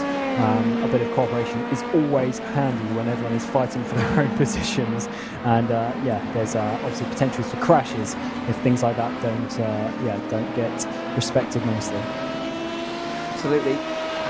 It is by the way, it is Dan Hunt over there who is who we know, who is driving here in the top split here this afternoon, so he's been getting faster, and I'm told by Nike as well that he's been working on getting a lot faster as well, and clearly it has worked. And I guess that is one of the steps I guess we have had in sim racing in the last few years as well. We've seen drivers who have been decent, and they've obviously got the talent, but drivers being developed as well into real kind of top class drivers, and that's something that didn't really happen in the past. It felt very much, especially when I was doing sim racing, and maybe you as well, Cam, that everybody was as fast as they were, and we were kind of stuck there. And that was how it was, really. You were never going to beat these guys who were really good, and you were always going to beat these guys who weren't as talented as you, and that was kind of, well, that was certainly my situation, just being in the midfield and sort of average. That's not really the case anymore. You can very much develop, and you can very much fall off as well if you don't keep it up. It's an interesting point you say that.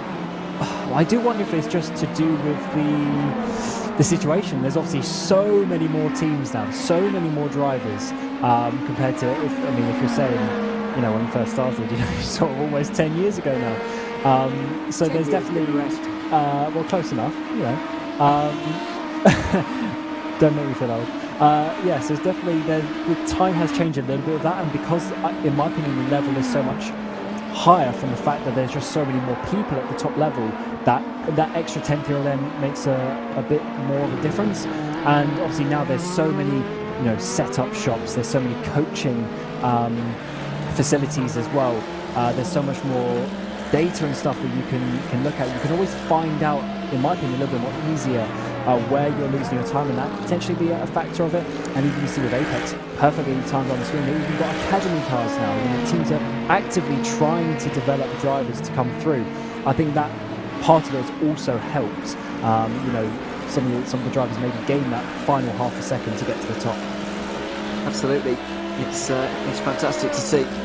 And we're also focusing on this car, by the way, because we're seeing Brabham Esports close in now on Manuel Kubo Torres, who's currently at the wheel of that academy car. But it is an interesting point, and it's good to see that there have been some drivers developing, and some drivers just another step in the development of sim racing. I guess some drivers are retiring and just saying, I don't want to do this anymore. And we've seen some pretty big names do that over the last few years, and that will only become more common as it gets more competitive and more people decide as well that they equally don't really want to do it anymore. As with just over 6.5 hours to go, Urano come in GTD, so Luca Kita is not getting any closer to that hour. It looks like he'll be making 12 stops today instead of the recommended 11. Yeah, so that was about a 50-minute stint. At that point he would be pretty much doing a whole extra pit stop as well. Instead of just squeezing it, I think he might actually be doing a whole extra pit stop. He'll have a final sort of 20 minutes or so at the end of the race. So definitely not going for the fuel saving strategy, probably because it is impossible, which is fair enough, but they've obviously worked that one out and then are getting themselves back out onto the track. But certainly, not the ideal strategy for them, and overall they're just going to lose some time from that. They certainly will. This is the race leader. Now more than half a minute's worth of a lead for Dominic Hoffman now for Urano Esports, and really starting to stretch their legs here. But covered by about 7 seconds is Redline, Williams, Urano and Marla, all fighting for second place in this race right now. And while it just develops for a second though, I want to get your thoughts on this, Cam, just a little bit. I don't know if you've noticed in the YouTube chat a little bit of chatter going on about which teams we'd like to see in the Hypercar, GTP, whatever we'd like to see over the next few years, other than the ones already announced and other than the ones that are already going to be coming, of course. I'll give you a bit of time to think by telling you what other people have said, starting with Aston Martin, because they already have the Valkyrie that could be changed into, or could be used as a baseline maybe for getting in there, or maybe they'll just do it completely differently and get in there nevertheless. Aston Martin, not a bad shout. Which manufacturers would you put forward maybe as being good candidates for a GTP team or a hypercar team? One I also be quite interesting would be McLaren in some way with one of their entries. They would always be a good one. And to be honest, I think all of the main manufacturers, I guess, are there because, of course, you've got obviously the Japanese with Toyota, you've got General Motors, and Cadillac, you've got Ferrari in there, you've got Lamborghini with the. I think that's pretty much all of the big ones. The only real one I can think of is McLaren on top of that. But I think there would be quite an interesting one to add because obviously ages ago they had the Senna GTR, they had the P1. The Yatura now, the new one as well, potentially. So there's cars they could go off or obviously end up making just a completely standalone model as some of the other manufacturers have. Yeah, they do very much retain the character of the manufacturer though, and you've only got to look at the front end of this BMW to, not this one, this is not a BMW, but the BMW you have in iRating to see that. It's not a bad shout. I guess British manufacturer is one of the main ones that's missing, especially from Europe. One another idea? I don't know exactly what the rules are, considering the powertrain, but one that would be cool to see just from a novelty factor as well. I haven't actually seen it for a couple of years. We know the VW is the IDR that they brought out, and they did loads of sort of time trial events, and I think they even did a Nordschleifer thing. But I remember seeing this hill climb thing out in China somewhere, I think it was, and it was absolutely ridiculous just on public roads. But if there was a way of having that, being able to do like a 24-hour race with the way that the battery works and recharging and stuff, it'd be interesting to see something like that up against the standard sort of hybrid system that we've seen for the last sort of decade now or so in endurance racing. I do like the fact you've gone this long, by the way, without mentioning Audi, despite talking about these big endurance racing manufacturers. It's not top of my list, I have to say, of manufacturers I want Audi to be honest, because they just won so much, and they were in endurance racing for so long, so it wouldn't really be anything new seeing them back. It doesn't make much sense in some ways, because obviously they pulled out, because they were going to have MDH, but they also pulled out going to Formula 1. But obviously, in terms of the VW Audi group as such, they've already got Porsche, which is obviously closely linked. They've also got Lamborghini coming in, which is closely linked. So I guess in terms of the bigger company as a whole, I guess they're just distributing it differently. Yes. So I guess they're there in spirit, you could say, if you're an Audi fan. But anyway, we are seeing some GTP battles commence, by the way. Arthur LeHook is once again under pressure, and he's not having a great time of things in the Williams Esports Chill Glass car, because Vlad Kimichev is now right behind him, and there they are, making their way down towards the hairpin. Pinto's not exactly got away from these guys massively. Valtteri Landa's not too far behind them either. So it's a pretty exciting place to be, and a pretty exciting place to watch for us right now with these final podium spots. Yeah, love to see a fight, I should say, developing, and yeah, very, very close indeed. We've seen teams now battling for quite a while as well, and it's always good when you end up coming back into a bit of a battle. They need to be watching out actually, because Marla not too far behind. You see they're just in the background as well, so they need to be careful not to battle too much. But we've seen these two teams go at it about half an hour or so ago. And once again, they are continuing that one. Let's see if this one can continue now out onto the Allman Straight. Williams, of course, leading for so long in the first part of this race, but since LeHook has gone that car, it's gone back down a little bit, and Urano trying to get two cars up onto that podium as they get closer and closer. They certainly are. Through Sunset Bend, a phenomenon we're not going to be seeing for quite some hours just yet here at Sebring, and out over the line as well. Kimichev right locked in behind, and maybe we'll go for it at turn one, just as Pinto did for the lead. Inside line for Urano. Oh, and Williams go off. LeHook keeps it out the wall somehow. That was very, very close to disaster. He'll get picked up here by the other red line car by the looks of things, with Valtteri Landa not too far away either, but LeHook there really went for it on the outside line, very nearly paid the price. I don't know how he's still in this race. Let's see. Looking backwards towards the Urano car, going to be going down the inside, very last minute, super wide to turn one. And of course you're going to see how close does he get. Oh, he's fortunately got just a couple of meters to the outside there, but that could have been very, very different indeed. That could have been race ending. You're going to see it from this angle once again. Let's just see on the outside. No, actually had a little bit of contact there. LeHook trying to keep it in line, and yeah, literally not even the car width. I don't know about you, Cam, but it didn't seem that he changed his line halfway round there that you'd expect to see if he went off there. He seemed to expect that car down the inside. He seemed to have a nice arc on the way in, but then just seemed to not be able to hold it there. And the rear wasn't going or anything, wasn't struggling to get the front in. It just, again, looked like he just drove off. I'm sure it's not the case, and as we've just seen. But well, put it this way, it looked like he was going to make it right up until the moment he didn't, basically, which is odd. He was going to till he didn't. Yeah, I think it might just be a grip thing as well. Once you get away from the line, because the racing line is hard on the inside there. So anything on the outside, I think you're just going to be struggling a little bit with. Because of how tight you take it on the inside, and then you still only just make it to the exit curve. Anything wider, or more wide I should say, you're just going to be struggling even more. Yeah, you see just how much narrower it gets right on the exit there of turn one. Absolutely. It's well, that could be one of the stupidest things I've ever said, by the way. It was what did I say? Oh, he looked like he was fine until he wasn't, or something. Yeah, I mean that's just like Lewis McLean. It's either was it gonna get bigger, get smaller, or stay the same for a gap.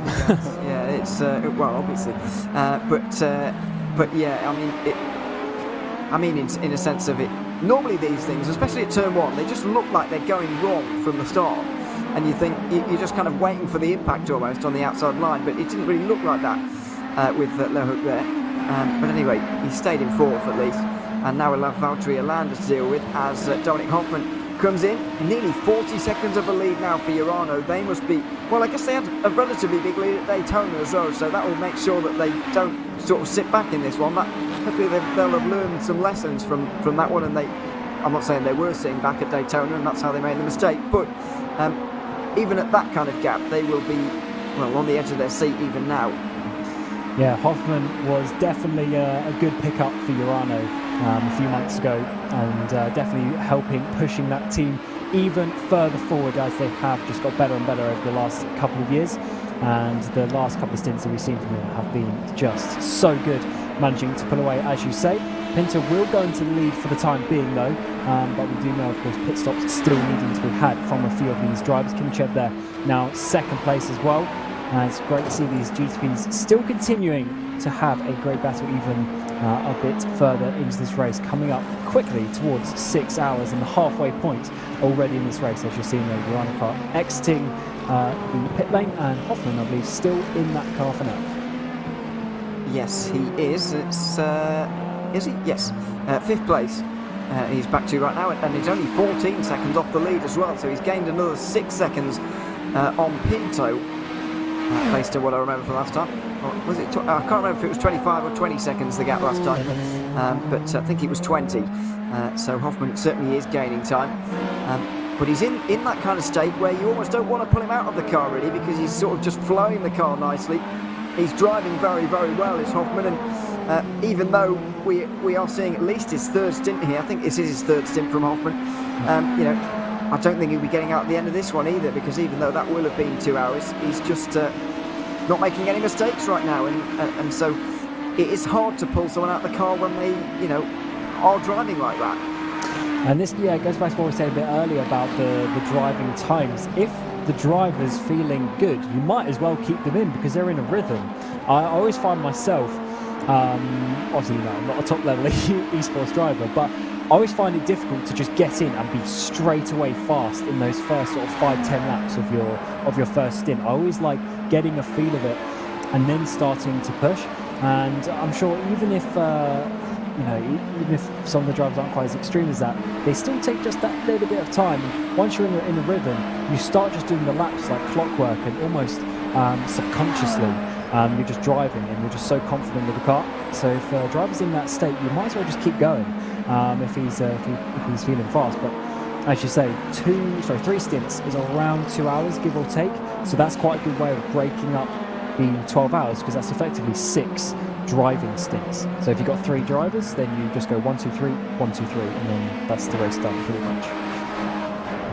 Well, that is one way of doing it, I suppose, but it just takes quite a strain. And I don't know whether we'll be going with 2 or 3 drivers really for most teams here. It does seem that it's been 2 driver teams for a 12 hour, but I don't know about you, but I'd feel like that's quite a lot to expect. Yeah. It's certainly a lot to expect of me, like personally, because I think 4 hours in any 12 is pretty much my limit in terms of actually not making stupid mistakes. I mean, I might make some anyway, but really silly ones that you think, I've only made that because I'm tired or whatever. Like 6 hours in a 12 just seem like quite a lot, but then again, these guys are the top of the top in iRacing. Yeah, and a lot of these drivers are either professional or semi-professional. They are getting wages from the teams as such, so it is more of a job to do that. But even then, as you say, doing 2 drivers for 12, in my opinion, is a bit too much. 3 is the perfect number for that, because as you say, if you're doing say a triple stint, so 2 hours, if you do the first stint, you then have a minimum of a 4-hour break before you get back into the car, so you can actually have a proper rest. You can have something to eat, you can go for a walk or do whatever to actually relax a little bit before you get back in the car. If you only have 2 drivers, you basically only get those 2-hour break, but then maybe you're having to sit around for half an hour before you get in the car, and then you're probably doing something half an hour after you get out of the car, so you haven't really got much of a break in that regard. So definitely the driver strategy is a big part of these endurance races, but I mean, these teams are very well suited to that by now. They certainly are. The battle for third slightly spoiled by the fact that Valtteri Alander comes in for Marla Racing Team. And Alfa actually starts to gain on Vancouver for the first time in a while, so that is a bit of a rare occurrence even, and it's maybe about for a second we will likely see next, but then again it's probably going to be pit stops before all of that. Valtteri Alander stays in, as the Alpine also is going to leave the pit lane in the BS competition, BMW as well. It is, I would say, maybe a little bit of a surprise to see BS competition in their team struggling just a little bit compared to some of the others. They are a BMW team after all, and do spend a lot of time driving the BMWs, but it's really been about the likes of Urano, Redline, Williams here so far today, and the number 89 has not really been on our screens very much. Yeah, that is very true. In general, I think that team as a whole has, in my opinion, struggled a little bit over the course of the last few months in quite a few competitions. Not to say that they're sort of doing bad, but just having a slight worse run of results than they would have wanted. And sometimes when you get into that, it can be difficult to then pick that back up again, because confidence is quite an important factor. You can always get those extra last couple of tenths when you know exactly what is going on. And of course, especially if you're looking in a GT category, some of these teams are now almost locked to drive certain cars, and if that potentially might come into a factor with BOP and things like that. So there's always a bit of variables every now and again. There certainly is. This is one of the closer battles in LMP2 for 11th place right now between Axiom Motorsports and Racing Lab Esports, who've got a bit of support earlier on in this race, because they're the only Norwegian team in this top split here this afternoon for the Sebring 12 hour, as far as I can tell anyway. They're the only Norwegian team, and all compatriots getting excited about that one. Currently running down in 12th place, just off the lead lap, but it's very congested actually off the lead lap right now. If you look down from 7th right down to 12th place, where Anders Meyer finds himself right now, it is very close, and there's a lot of positions to be gained around here. So these guys are not fighting for the win per se, but they are fighting each other. And every position counts at some point. There may not be necessarily points or prizes as such directly, but there's always a little bit of pride. And at the end of the day, if you're not actually fighting for positions, then why are you racing as such? Because it's the essence of racing is to beat the cars that are in front of you and to try and have everyone behind you completing the race as quick as possible. So yeah, if there's a position to be had, you're going to want it, even if it's a lap down as such, or even just quite a way off the lead. You're going to be wanting to do it. It also gives you something to fight for, because you can just put your focus off the race onto that one car, or the couple of cars around you, and it just helps the race go that little bit quicker rather than just circulating yourself by yourself for 12 hours. It does motivate you a little bit more as the Marla Racing team make their way through. They are pretty much on their own here. Valtteri Alander, who just sandwiched himself in between these two, and that's a little bit wide from the driver in front. Nathan Dew just getting things a little bit wrong. And maybe expecting Alander to dive in actually, and just went wide to give him the space preemptively. In the end, didn't really need to. Now run down towards Sunset Bend again, with just 6 hours and a quarter remaining in this race. There'll be another GTP heading through them here. Can't quite tell which one that is. It's just for the moment. But down the inside they go anyway. And it's BS competition. Your time, by the looks of it, Zebra not quite as obvious on that BMW. But no, it can't be BS competition, because that's Marla Racing team just in front, so I can't identify anybody. No, I think you're right. It looks like a BS to me, but it does. But they're Marla supposedly half a minute behind Marla. Interesting. Interesting one, unless it is the Bruno Spengler car actually, although I can't quite see if there's a BMW bank on the side, but yeah, certainly some of the darker liveries are a bit more difficult to see. Yeah, so that is the BS, but I definitely think the Zebra was on the other one, but that makes sense because the BMW bank car is a lot darker, a lot more black, rather than the blue that we see there. Yeah, certainly a lot of darker skins actually for some of these teams that we've seen a little bit towards the front. as well. A little bit hard to see in certain sunlights, but there's the BS car, as you were saying. 89 with Yale time in that car. They do have 38 seconds up the road to Valtteri Landa, and they've got 14 seconds to behind to Josh Thompson, who is actually a lap down as well. So definitely a little bit of a world of their own, but their pace is actually pretty decent. They're on the previous lap, actually, they were the third fastest in the GTP category. So just showing that the pace is there. They just obviously have been losing time here and there throughout the race. Yeah, and unfortunately, I think that that pace is going to be used more so to protect from Team Redline behind rather than overtake anybody in front. Although we are waiting to see where Apex Racing Academy come out after Patrick Wolf makes his pit stop in this round of stops. Don't forget, by the way, if you are watching at home, we will be changing over YouTube stream very, very soon. This is part 1 you're currently tuned into. Part 2 will be coming up. We do have, you should be redirected automatically, but just make sure you're aware anyway in case things go wrong. You can find us on part 2 of this broadcast. Part of the VCO Grand Slam. This is the iRacing 12 Hours of Sebring in 2023, and we currently have Diogo Pinto leading, but it's not quite representative of where we are in this race, as shown by the fact he's just made his way down pit lane. Avila Hook is about to go through, and he's not far in front of Dominic Hoffman, who will return as race leader in a few moments' time. There's Pinto though. He's been driving for quite some time. We'll see if he jumps out of that car very shortly. Doesn't seem like he has yet. There he goes. Leaves the car. Wonder who's going to come in. Chris Lullum, I believe. Yep, Chris Lullum has got in that car as the other Redline machine comes in. So Lullum, of course, a very handy replacement driver, or replacement second driver, coming in there for Redline, and will be showing some good speed for them as they need to try and close down that Urano car, of course. But those top 3 of Urano, Redline and Williams, all on slightly different lap counts of where they're doing their pit stop. We're going to see Williams here in the Hope go quite a bit further, as we saw on some previous pit stops, but that may help them a little bit later. But they have lost so much time over the course of the last couple of hours that myself and Ewan have been in the commentary booth that I don't know if they're going to be able to make that back purely on strategy, and they might need the driving of Josh Ladd, who put in a great first stint to get back in and try and get some speed back in that car, because like you said, every 10th matters now with just how close the racing is. Well, this is the point though, isn't it, about endurance racing? You need not only one driver who can pull your team through this one and stay with the leaders, you need 2 in this race at a minimum. You need 3,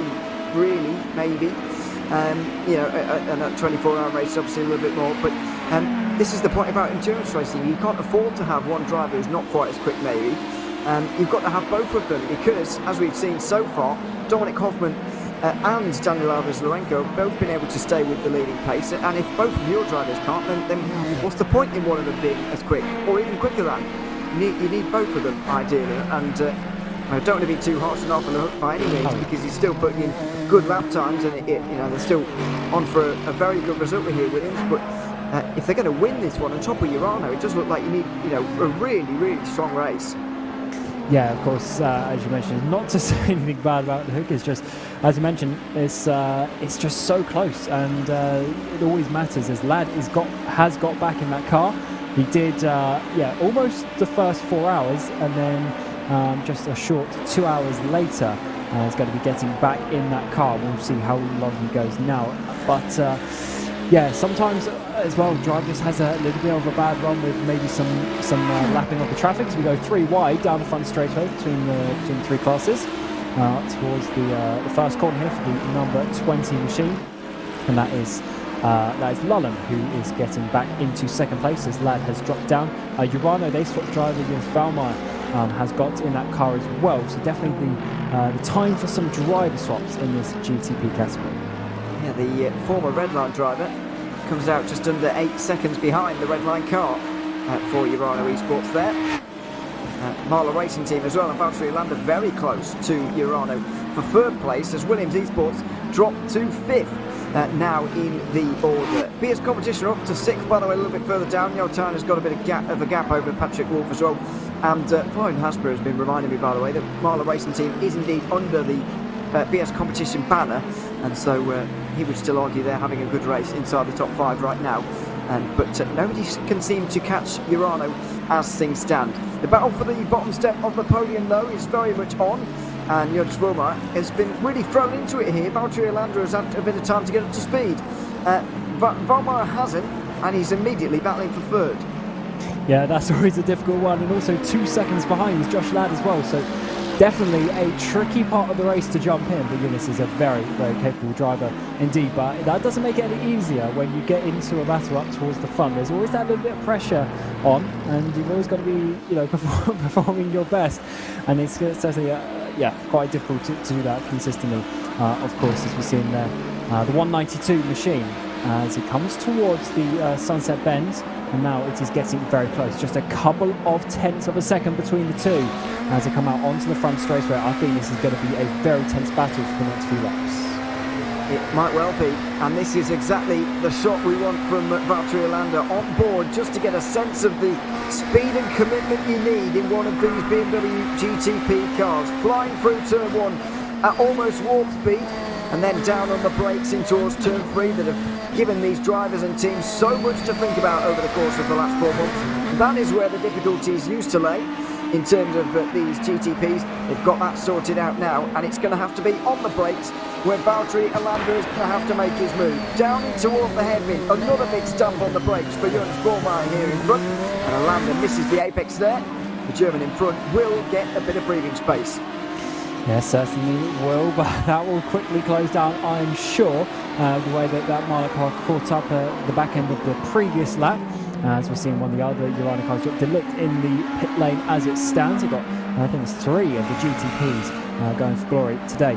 Coming up towards this next sequence of corners, of course, opens out on towards a bit of a back straight, and this is a very important section, especially with the LMP2 up ahead. This could slow down that Urana car of Vollmer, but fortunately he's pulled about half a second through the middle sector of this lap, and even though I think this PGZ car ahead is going to be holding up just probably a tenth or two in the apex of that corner, should be able to hold on down this back straight, where we'll see Marlow though getting closer and closer once again, trying to get themselves up in towards the podium places as it stands at least.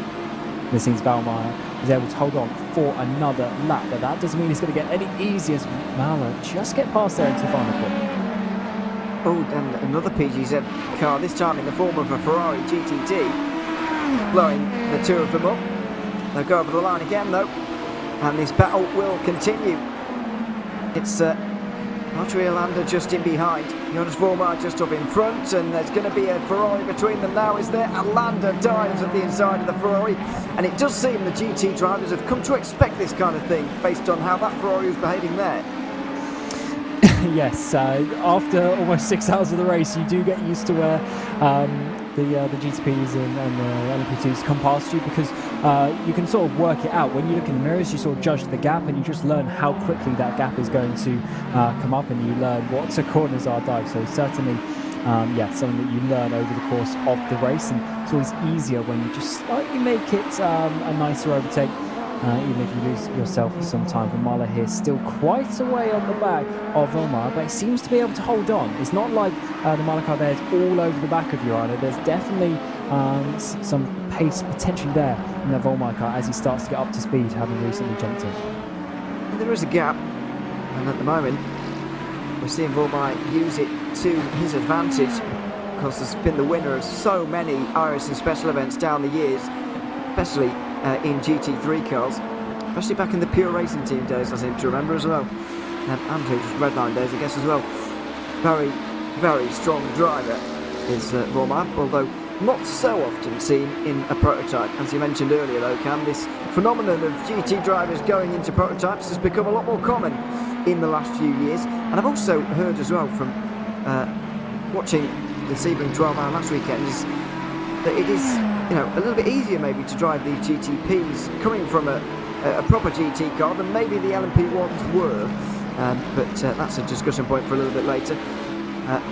More GT traffic getting involved here, down in towards turn 3, and this has really stifled Valtteri Alander's progress. Yeah, that is not a nice place. That's not a nice place to catch the GTs, because that is a part of the track where the prototypes are flying through there. They're kind of slow corners, but the GTPs are so capable, they're able to just take the speed, whereas the GT cars really have to slow down. So therefore, if you get stuck behind them, the relative time that you lose is quite a lot, and that has completely stopped that battle. 1.4 seconds. Although during that battle they have pulled away from Josh Ladd in behind. I believe that was about 2 seconds. Is now up to 4.5. So definitely, not the speed that we were quite expecting from that car, but obviously needs to get back into the rhythm of things. And when you actually see the traffic that he's just gone through, actually in the previous couple laps, maybe that is why.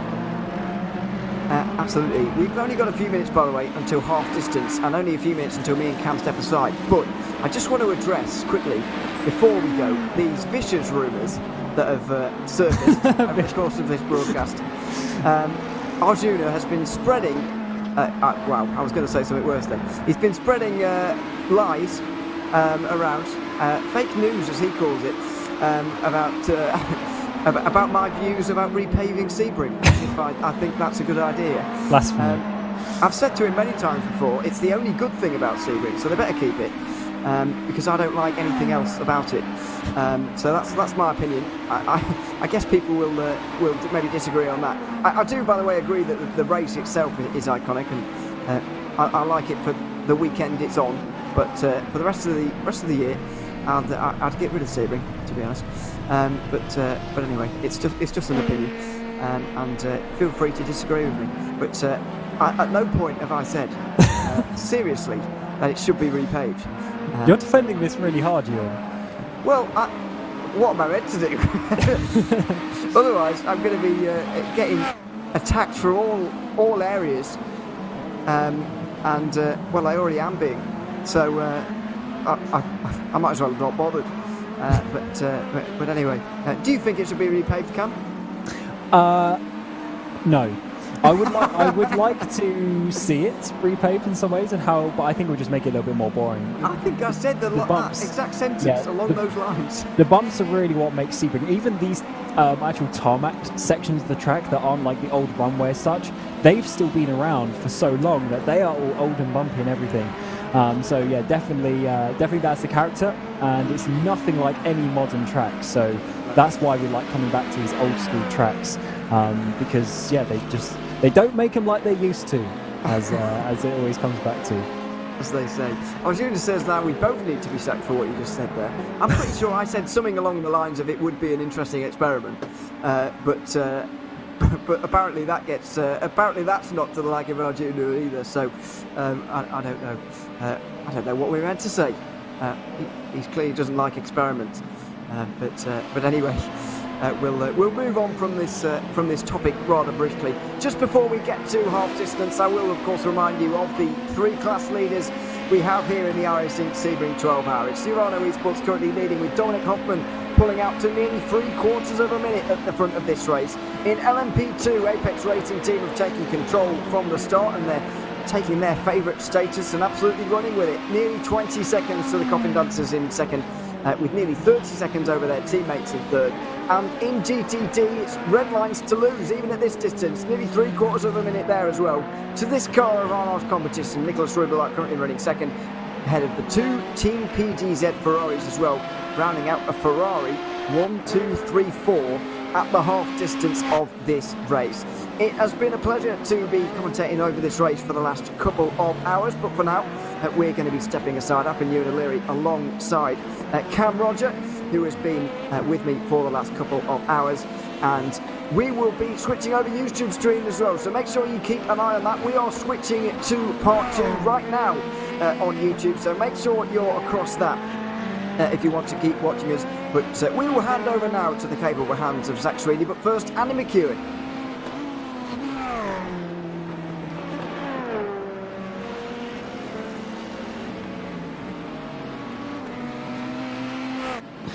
Thank you very much. Excellent job, as always, there from Ewan and Cam, talking us through the last couple of hours of what has already been an intriguing 2023 iRacing 12 Hours of Sebring, the second of the VCO Grand Slams for 2023, and it has delivered on all fronts so far. We've packed plenty of drama into the first 6 hours, and the great news is we still have 6 more to go around what is, as we've been discussing at length, such a demanding circuit, such a challenging race for teams and drivers simply to survive. Actually, we've seen some big names already dropping out or hitting trouble over the first half of the race, and typically in these long distance races, the deeper into it we get, the more of those incidents and moments we seem to see. So stick around, everyone, make yourselves comfortable.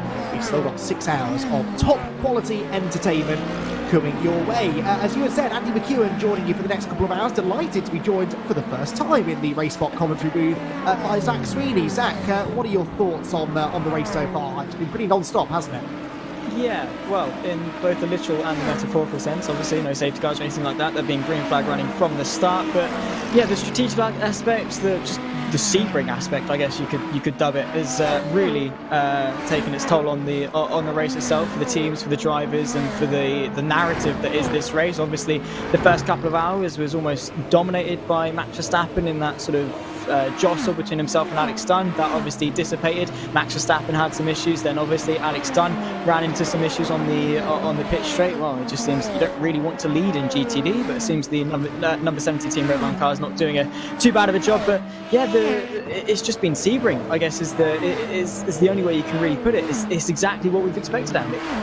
It's interesting, isn't it, to see that attrition rate translating over into the sim as well, because when we enjoy the real world races at Sebring, and what a fantastic Super Sebring weekend we enjoyed just 7 days ago, I suppose now, with the WEC and IMSA races both delivering on the action front as well.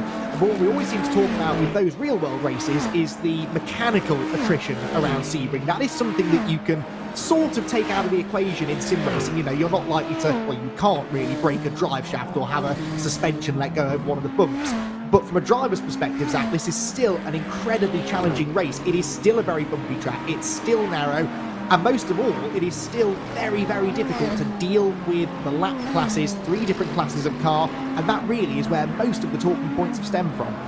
Well, it's an endurance race for a reason, isn't it? I mean, it's the test of stamina, of endurance, and getting yourself to the end. And yeah, while you're not going to, your drive shaft suddenly going to blow up on you or whatever, you can still sort of, in essence, have the equivalent of a mechanical failure. You know, your pedal could come loose, or your steering wheel could have a disconnect, or whatever, or anything like that. So you still do carry that, the random element of just suddenly your race being over, and obviously you put a lot of trust in the other drivers to make sure they don't ram into you as well. So obviously there is some control taken out of your hands, but for sure the fact that you can feel fairly secure that you're not going to have some random issues like your engine blowing up is it's quite nice, quite comforting in some aspects. But for sure the way Sebring is, the composure of Sebring just makes it into such a way. The bumps, as we've been saying for the last 6 hours non-stop, these prototypes, all 3 classes in all fairness, very sensitive to them, running quite low to the ground. Any sort of disruptions to that area will definitely send it off haywire and really make the car a little bit unstable. So it is for sure something that these guys have had to look out for.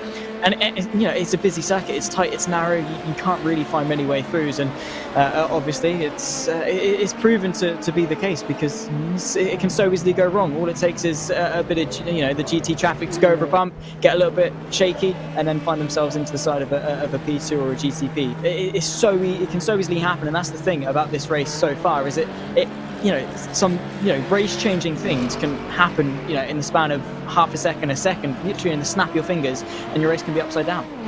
Quite right, and a race that is sort of plodding along quite nicely for a team can all of a sudden turn on its head quite literally, and that will be very much going through the minds of really all 3 of our leading teams, because all 3 classes are starting to settle down into a nice rhythm. We've just got into the next round of LMP2 pit stops, by the way. That was what you were seeing in pit lane there, the 199 Apex Racing team car giving up the race lead temporarily. Elvis Rankin, I believe, just jumping back into that car for the second time so far today. We also had Team PGZ Iberia, who would have moved into second place, making their way down the pit lane. There is Elvis Rankin making his way out the back of the circuit, 26 seconds behind Gordy Much, his teammate, but Gordy, we know, will very shortly owe us another pit stop, so that will cycle back through to a reasonably healthy lead for the 199 car.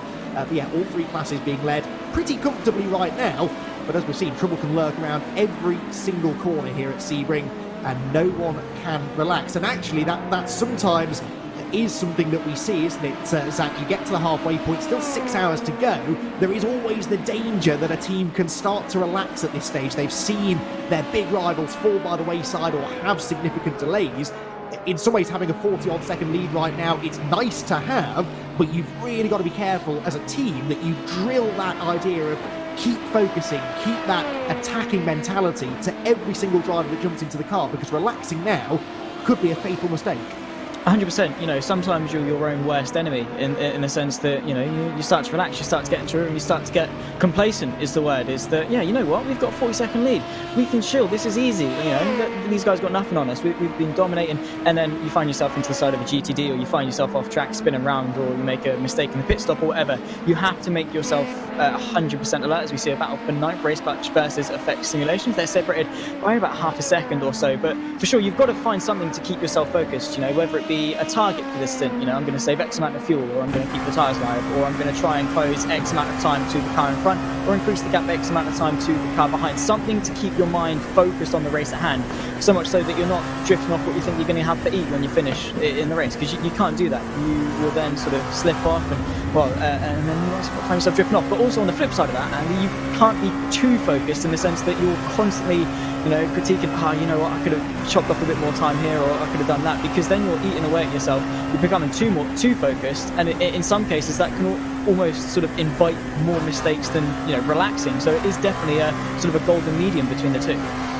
Quite right, and there is so much for the drivers to be thinking about right now. You touch there upon fuel mileage, and as we continue to watch this fight tonight with LMP2, some nice digging has been done by our colleague Arjuna Kankapati, who has I think the largest contact book in sim racing, and he has been sending out a few probing messages, and he reckons that he's got a bit of an answer on a question that was being posed just before we jumped into the broadcast wheel about Yavano, who of course are at the moment in a pretty dominant position within GTP. They did have a slightly short stint last time around. It was just a 20-lap stint for Dominic Hoffman. It was actually the second of two 20-lap stints that he's done, or that the car has done, over the last 60, 70 laps or so. And we believe that they are already starting to back time the fuel mileage, essentially realising that they had a handful of laps to play with, and they decided to take their short stints now. How other teams will deal with that through the race is going to be fascinating to watch, and could well lead to some of these battles closing up as we move into the final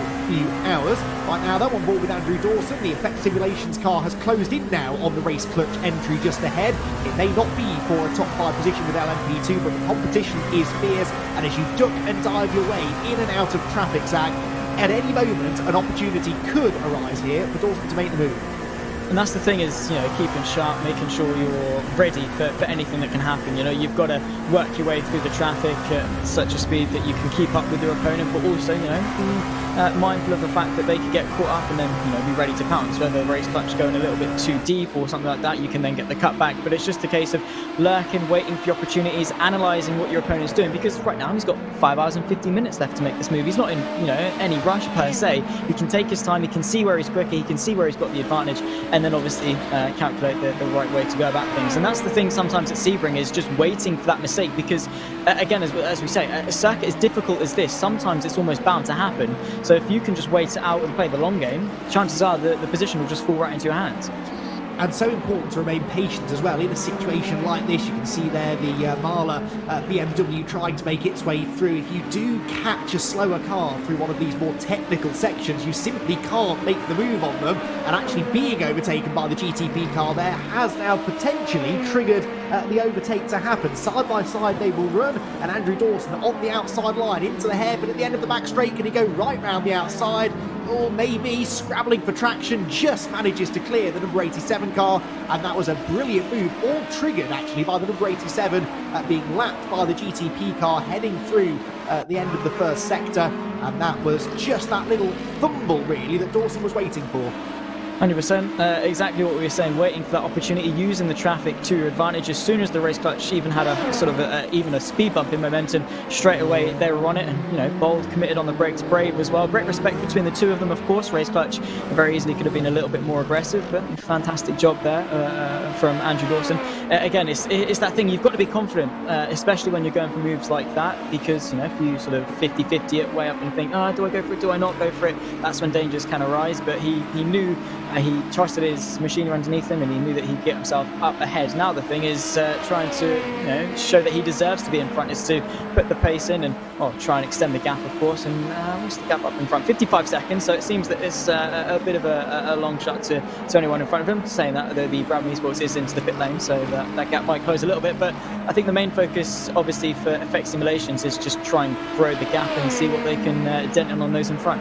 Yeah, gaps in LMP2 a little bit in flux at the moment because we are in the midst, as I said, of another pit cycle. The leaders, I think, have pretty much all made their way in. So Elvis Rankin now re-established as the LMP2 class leader with a best part of a 22-second cushion at the moment over the Coffin Dancers in second. That's Lassie Urinen and Stanley Deslandes jumping into the 198. So that was a driver change for both of the Apex Racing Team cars at the most recent of the pit stops. As far as your GTP runners are concerned, they're about halfway, well, just past halfway probably through this stint.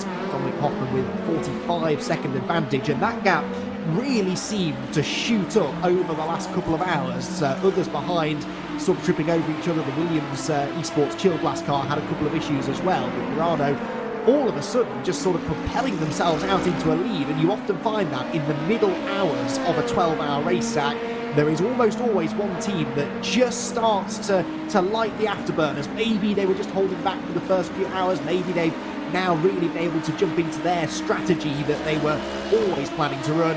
And today, it is Urano Esports who have really asserted their dominance in those last few hours, and really a sign of the professional team that they are. They didn't panic in the early stages. They knew they had the race pace to pull out in front. And that's the thing, is not sort of succumbing to desperation. Urano knew the strategy they had at hand. They obviously had put in the hours and hours of practice to sort of have that confidence in themselves and their team. And when you get to a point like that, you just have to commit to it. And fortunately for them, it's a commitment that has worked out so far. I mean, they've still got just under half the race left to go, so we'll wait and see if there's any more fluctuations. But yeah, sometimes it is the ones that sit back and the ones you least expect that maybe can catapult themselves towards the front at a moment's notice. And well, that's exactly what Urano have done in spectacular fashion. It's just a case of sitting there waiting as Scotch get themselves ahead of Brabham after the pit stop phase. And so Effect Simulations as well there in the mix. So this fight for now 7th is, well, not going anywhere at all. But yeah, for sure, Dominic Hoffman and Urano over the race so far. They've just been sat there, the quiet horse, saving the fuel, hitting their marks, doing exactly what they need to do. So much so that as soon as an opportunity arose, they were there on the scene, ready to capitalise. But in terms of the strategic element of things, and obviously the race itself, you can never feel too secure. You can't say, oh yeah, Urano have pulled out a worldie in terms of strategy, they're going to run away and win this, because again, it can flow any other way at any other moment. Absolutely, as we've said, they have sort of played their strategy hand in a way a bit earlier than some others. We believe there will be other teams who are able to have a shorter pit stop or two at some point, and they're perhaps just waiting until the end of the race. Now, whether they'll gain 45 seconds is another matter, but they might at least be able to get a bit closer to Urano when the time comes and start applying the pressure, which is exactly what we're seeing happening here in this very entertaining battle inside the LMP2 ranks. As Zach just said, this is 7th, 8th, and actually I would throw in 9th place to this battle as well, because Jordan Backmeyer in the Brabham Esports car has just come out of the pit lane, I think, and he is the next car behind these two. It did look as though Andrew Dawson was going to have the pace to pull clear a couple of laps ago when he moved up ahead of the race clutch car, but that has not been the case. Whether that's traffic or just the fact that these two are so evenly matched, I don't know, but it's producing some really, really close quarters racing. And there you can see the Brabham Esports car in the background as well, starting to close in. In fact, I would venture that is at the moment the quicker of these three cars. So a nice little three-way battle developing here, and this is what LMP2 has always been about, Zach. The cars so evenly matched, and a class that I think these days, especially with the introduction of GTP, we can sometimes be guilty of overlooking, but there is always action. If you need a battle, you need to find a battle in a long broadcast like this. You can do a lot worse than turning the cameras towards LMP2. Wasn't it Daytona where the LMP2s were like side by side across the line? Yeah. Do I remember that right? Yeah, I think so. So, the LMP2s have always been reliable in providing some really, really fun action, and they're a good car and good class as well. And in a field like this, as competitive as this for Split 1, you've got teams that are so towards the top echelon of sim racing talent that naturally gaps are going to be quite close. And it's nice that even over halfway through, we've still got three cars that somehow everything's aligned so well that they're separated by only a couple of cars between all three of them. It just goes to show how sort of even their races have been so far, and well, hopefully this continues for quite a while they're, not quite close enough to really spark anything major as of yet. One bit of traffic, one of them overtakes a GT at the wrong place, gets caught behind one of them, goes over the grass, anything like that could really spark a monumental fight here for a while. Yes, it's not like a race lead or anything like that, but racing's racing at the end of the day, and well, if they can put on a good show for whatever position they're in, then no complaints from me.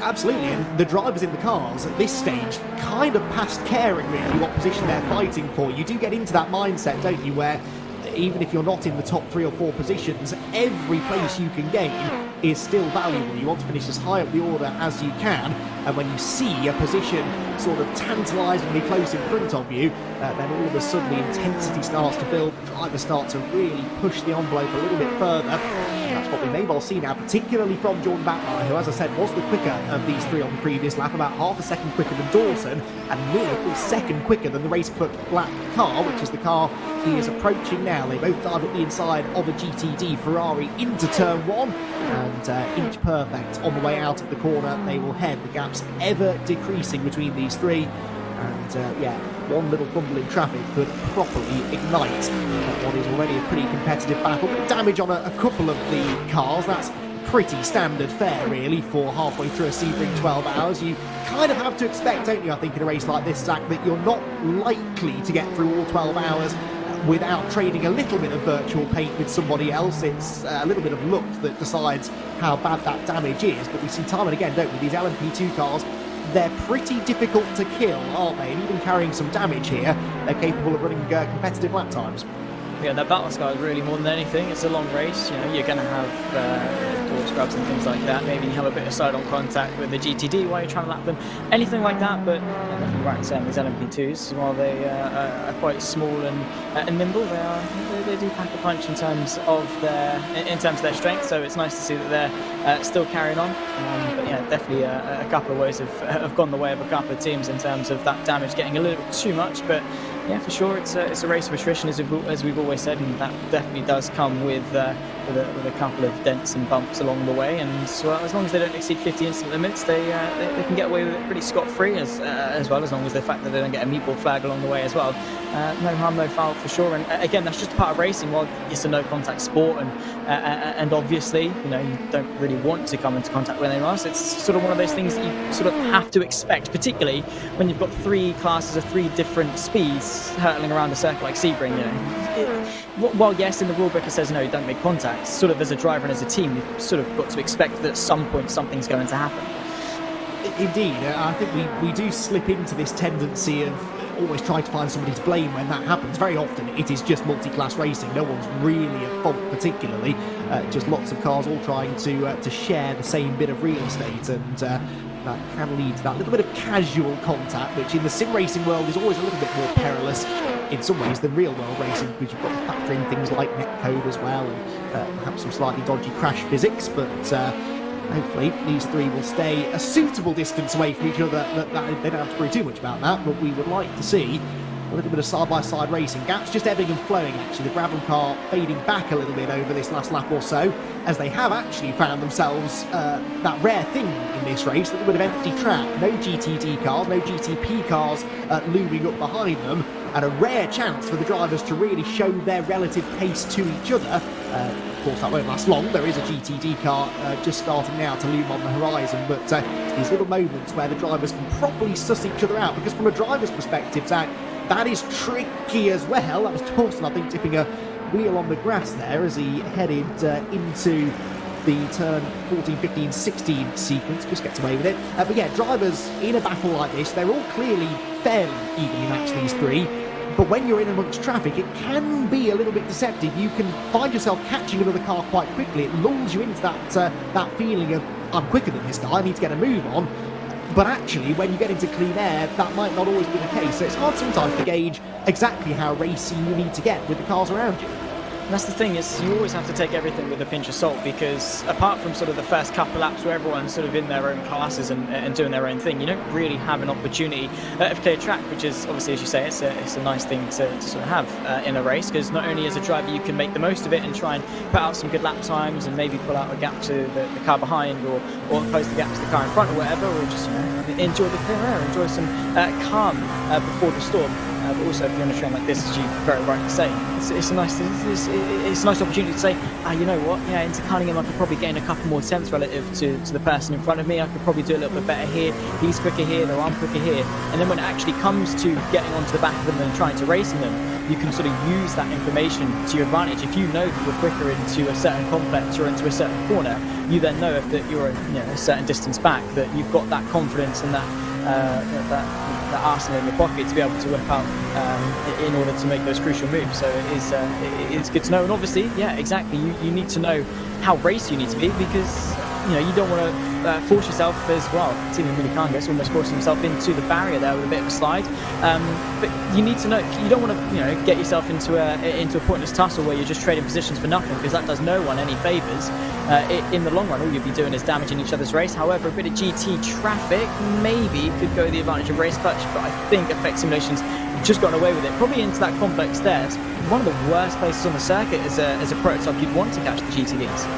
Yeah, because it's very much single file through the first two parts of it. As we saw, you can launch one at the inside into Le Mans corner itself, but that does rather compromise your exit, which I think is what we saw there. Andrew Dawson just losing a car length or so to Timu, who we ride on board with now, past the pit lane, out of which, by the way, has just ventured Dominic Hoffman. He's just been in for his latest pit stop, so we have temporarily had a lead change in GTP, with Chris Lullen moving the BMW M Team Redline car into first position by 6.6 seconds, so very nearly a full pit stop for the advantage for Urano Esports. They have slipped out in second place for the time being, but that of course will change fairly soon, because we would expect Lullen to also have to make his way down pit road in the relatively near future.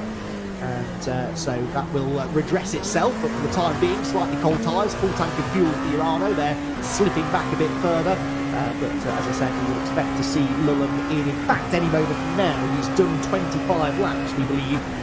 No, he hasn't. He's done 19 laps, I think, in this stint, so another 4-5 before we see the new GTP race leaders into the pit lane.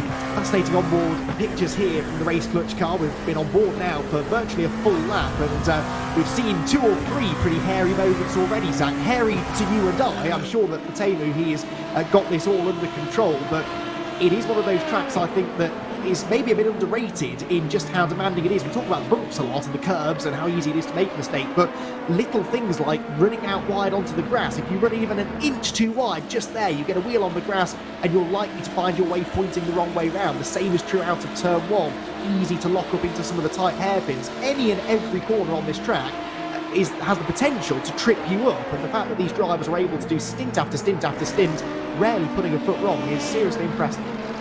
Absolutely. I mean, yeah, the bumps are a thing of themselves, but the fact that this, the circuit's an oldie, so it's not got the extensive amount of tarmac runoffs like we see with modern day circuits. We'll see them through turn 1 very wide going in, and then once you get to the apex and obviously onto the exit, it returns to sort of a normal level. So you're carrying all that speed through, and you can see there by the fact that for a good sort of 1-2 meters beyond the track, there's actually no grass because people have just been running over it so much. You can just carry that little bit too much speed, run yourself a little bit wide, and obviously as racing drivers, you're going to try and take every inch of or every millisecond of time that you can get, every inch of track that you can get with your car. And yeah, for sure, all it takes is the smallest of mistakes, even into even something as simple as braking on the grass, moving yourself a little bit too far over, bringing one of your rear wheels onto the grass, and around you go. It is very easily done. So yeah, Sebring is an incredibly demanding circuit. A lot of braking zones as well, so the car itself is under load for a tremendous amount of the lap. The brakes don't really have a lot of time to actively cool down. You're almost always braking then going again, so yeah, it's almost asking for trouble in terms of acceleration and deceleration zones. So for sure, Team Miakangas has got his work cut out for him, but I guess that sort of, and again, once again, Race Clutch proving our point in terms of going a little bit haywire, but I'm sure he's calm and collected. We say that he's probably shaken in the fact that there's a lot of pressure on his shoulders in the cockpit of that car. We say, oh no, he's fine, he does it all the time, he's a professional, he knows how to control that car. Yeah, when you're in the cockpit, maybe it's a different story, but yeah, it's I guess in some aspects it's your job as a driver to be consistent and be quick at any circuit you go to, let alone Sebring, but for sure it's one of those aspects that you can sort of have a little bit of sympathy or empathy for as a viewer, to say, you know what, yeah, these drivers have got a bit of a tough time. As Race Clutch there, oh no, I thought they were just staying tight off the exit sunset, and took them in for a pit stop then. But yeah, it's a difficult circuit. Let's put it that way.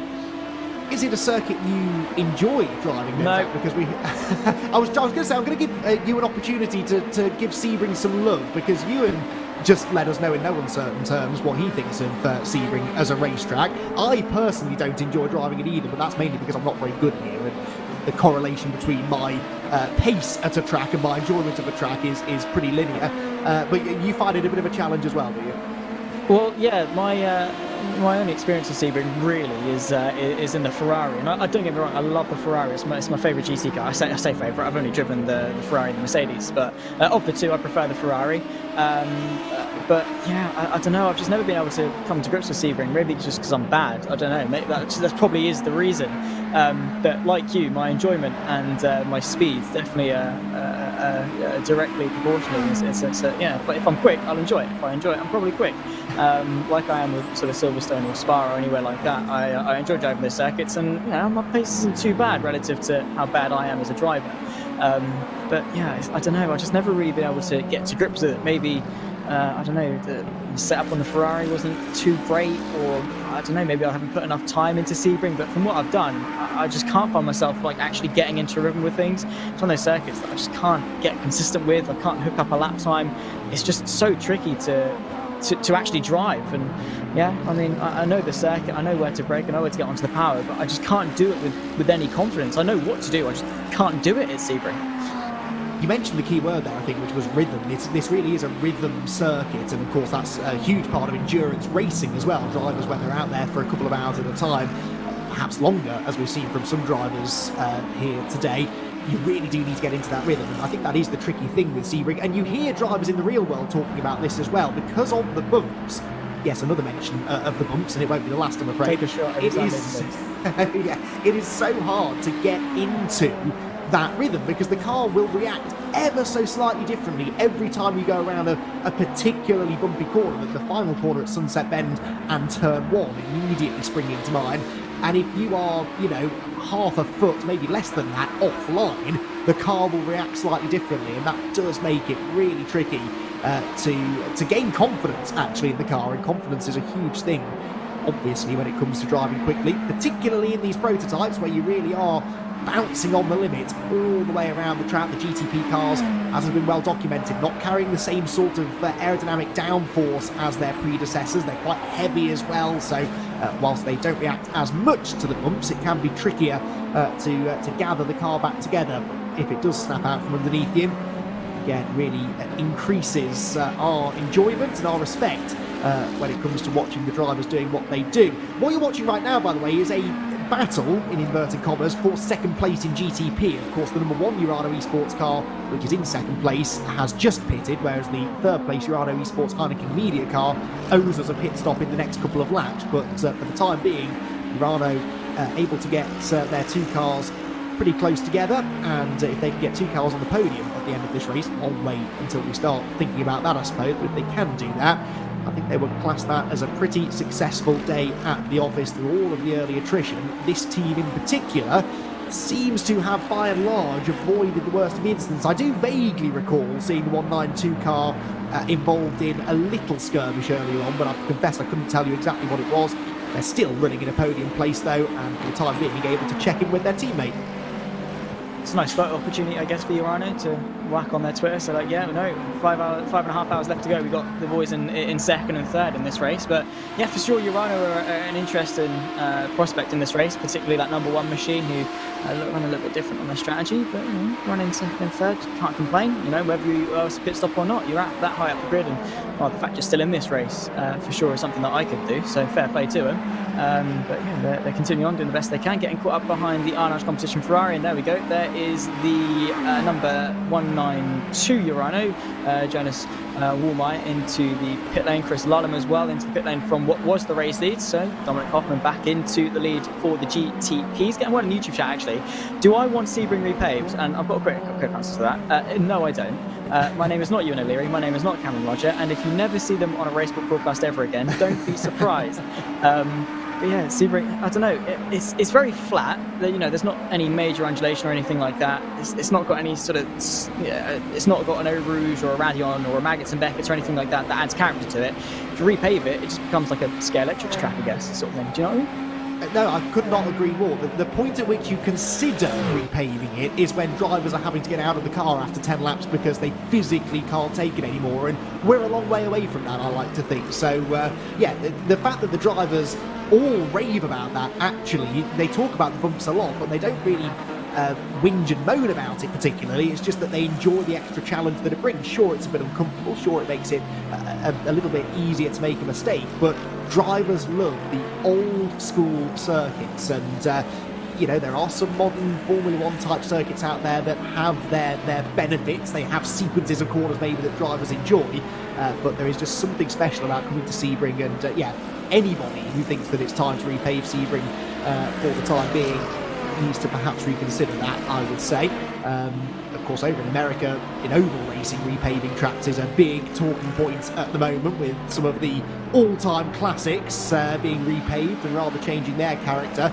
So let's just leave Sebring alone for the time being, if that's all right with everybody. 10 seconds now then, the lead for Urano Esports. Williams Esports Chilglass now moving to second position. That is Josh Ladd, and again, he too is nearing the completion of this next stint. So, in fact, right on cue, in he comes. So the Williams Esports Chill, it's almost like I know what I'm talking about, or that I'm just reading it off a timing screen. Josh Ladd comes into the pit lane. He will rejoin some way, I think, behind the rest of the podium sitters, but yeah, slightly strange period of the race earlier on for that car, wasn't it? They were up there in the lead battle, and then all of a sudden they really weren't. Yeah, that's the thing. I was tuned in for, well, I've been watching pretty much the race since the start up until I jumped in the commentary booth, and you know, I was like, oh yeah, Josh Ladd's having a good race, leading the way. And I looked down at my phone, I go and get myself a drink, I come back, I'm like, hang on, what's happened? And I was like, wait, what's going on? And I was just completely out of it for the majority of the race. I was like, yeah, actually, no, you know, what is going on? I've been watching it, but I've not actually been taking in a lot of what's going on. But yeah, Williams Esports, of course, I did tip them to win in the GTDs. That was my prediction. Unfortunately, they're actually not in it anymore. They're out. You can see in the bottom there, P13 and out. So there goes my chances of beating the commentators in my quote-unquote expert opinion of how the Sebring 12 hours is going to go. Yeah, I don't know. There's still plenty of opportunities for them to sort of bounce back. I mean, there's so much that can go wrong for everyone in front of them, but they definitely do have a tall mountain to climb in order to get themselves back onto the podium. At the moment, running P5, 12.5 seconds up to the Marley Racing team with Pedro Sanchez Albert, about 3.5 up to the podium of the Urano Esports number 192. So they definitely do have a lot of time to gain. But when you think about it, you know, some open wheel championships, they've got sort of 20-30 second gaps in the span of an hour and a half a race, or a 2-hour race or something like that. The fact that things are separated by that margin after 6 hours, well, 6.5 hours with still 5.5 hours left to go, you know, still definitely a lot on the card. Still a lot of things can happen between now and the check. And with no safety car intervention. That's the thing that always impresses me when it comes to these special events on iRacing. We don't have safety cars. I think it would be interesting from a neutral perspective to throw them in, but of course the drivers really don't like that. They don't like their race being interfered with, understandably, to be honest, with safety cars and caution periods, especially if they last about half an hour, as they tend to under IMSA regulations. Unfortunately, it does rather break up the race, but yeah, we've been racing for 6.5 plus hours now, and we still have some really, really close battles out there, and that is completely naturally forming battles as well. No outside interference to generate the close racing, and it makes it all the more enjoyable then when you get to the end of the race and we've still got something exciting to talk about, because you know that we got there in a completely organic way. You're doing reasonably well in these predictions though, Zach. I know that you were saying in GTD you haven't had the best of day, but you said Apex were going to win in LMP2. I wouldn't bet against that right now. They are leading by 23.5 seconds. And you went for Redline in GTP. Well, they're second place. So you might well beat at least one member of the RaceBot commentary team, and you might just be the person that you're sharing the commentary booth with at the moment, because my picks a little bit further away from Mark, although I will say I was one of the only ones that didn't cop out and just go for a generic team.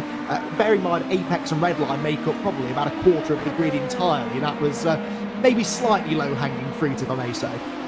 Well, you know, easy peasy, got to win what you can, can't you? You know. But in all fairness, I was looking at the entry list. I was like, who's actually driving those cars, or do I just trust my gut and go for the team in general? But Yeah, Apex Racing Team, always a good shout in LMP2. GTDs, I don't know, it was, you know, the Team Redline have got they did have two really competitive cars until one of them sort of, you know, which went, but, yeah, they've still got the number 70 going around, which is doing quite well. Steam Brand at the moment at the wheel. Gianni Vecchio did a really good job, I think, earlier on of taking that car from pole. But yeah, in the GTDs, I went for Williams. I was like, you know what, yeah, let's go for it. I think it was me and Paul that went for Williams, if I do remember correctly. I haven't actually looked at the sheet properly, but I know it was me and one other person that went for Williams for GTDs. And I was quite happy with that. I was like, you know what, yeah, let's go for a bit of you know, it could happen. It's not sort of one of the high chance of 80% happening, something like that, but it's a good shout. And then obviously they retire, which is probably just my luck. But yeah, in terms of GTP and LMP2, I'll definitely take my chances in terms of who I've gone for. And in all fairness, Andy, if I'm not last, I'll take that as a success. Much the same attitude I have when I'm racing, it must be said. It's if I'm not right at that, then I'm having a surprisingly good day. I went for Apex 98 in GTD simply based on what they did at Daytona, the first of the big endurance races, of course, of 2023, where they just utterly dominated the 98 and 99 car, working together for the entire 24 hours. And I think there are obviously lots of reasons as to why they're not doing so well in this race, but it does kind of go to show that Daytona, as challenging a race as it is, and it is twice around the clock as opposed to just once, and you've got the high banks to deal with, and it is a challenging circuit. It's a very different beast, though, to Sebring, because really what they were able to do at Daytona was qualify at the front and completely take control of the race. You cannot take control of a Sebring race in the same way you can Daytona, because there are so many things that can happen. It's a completely different track, it's a completely different style of racing. You don't see that drafting, that bump drafting, that significant fuel saving that you can do by working with a teammate, and that is why normally you don't tend to see one team dominating here at Sebring as far as numbers of cars that they can get up into those podium places. Yeah, I mean, endurance racing in of itself is a whole different kettle of fish. It's a whole different discipline of racing, a whole different mentality compared to sort of, you know, 1 hour races or whatever. But also, you know, the subdivisions, the different circuits that you go to sort of definitely do change, not, you know, as a different branch of endurance racing mentality. You've got to think, long run, where do I want to be? What's my track position looking like, etc., etc. You definitely a lot to think about. And obviously, while Daytona does have its quirks, does have its difficulties, like the prototypes of Daytona had a really tough time through the Le Mans chicane, because you could get it, you know, marginally wrong. You could go slightly offline and you'd find yourself towards the barrier. Obviously, the traffic and things like that did play its factor in Daytona, but definitely amplified to a decent extent here in Sebring. So it'll be interesting to see, obviously, over the course of the special events that we've got, how the different teams come to limelight, because obviously they've got their specialties, they've got their comfort cars or comfort formats, if you'd like, and well, it's the best ones that can do decent in all of them.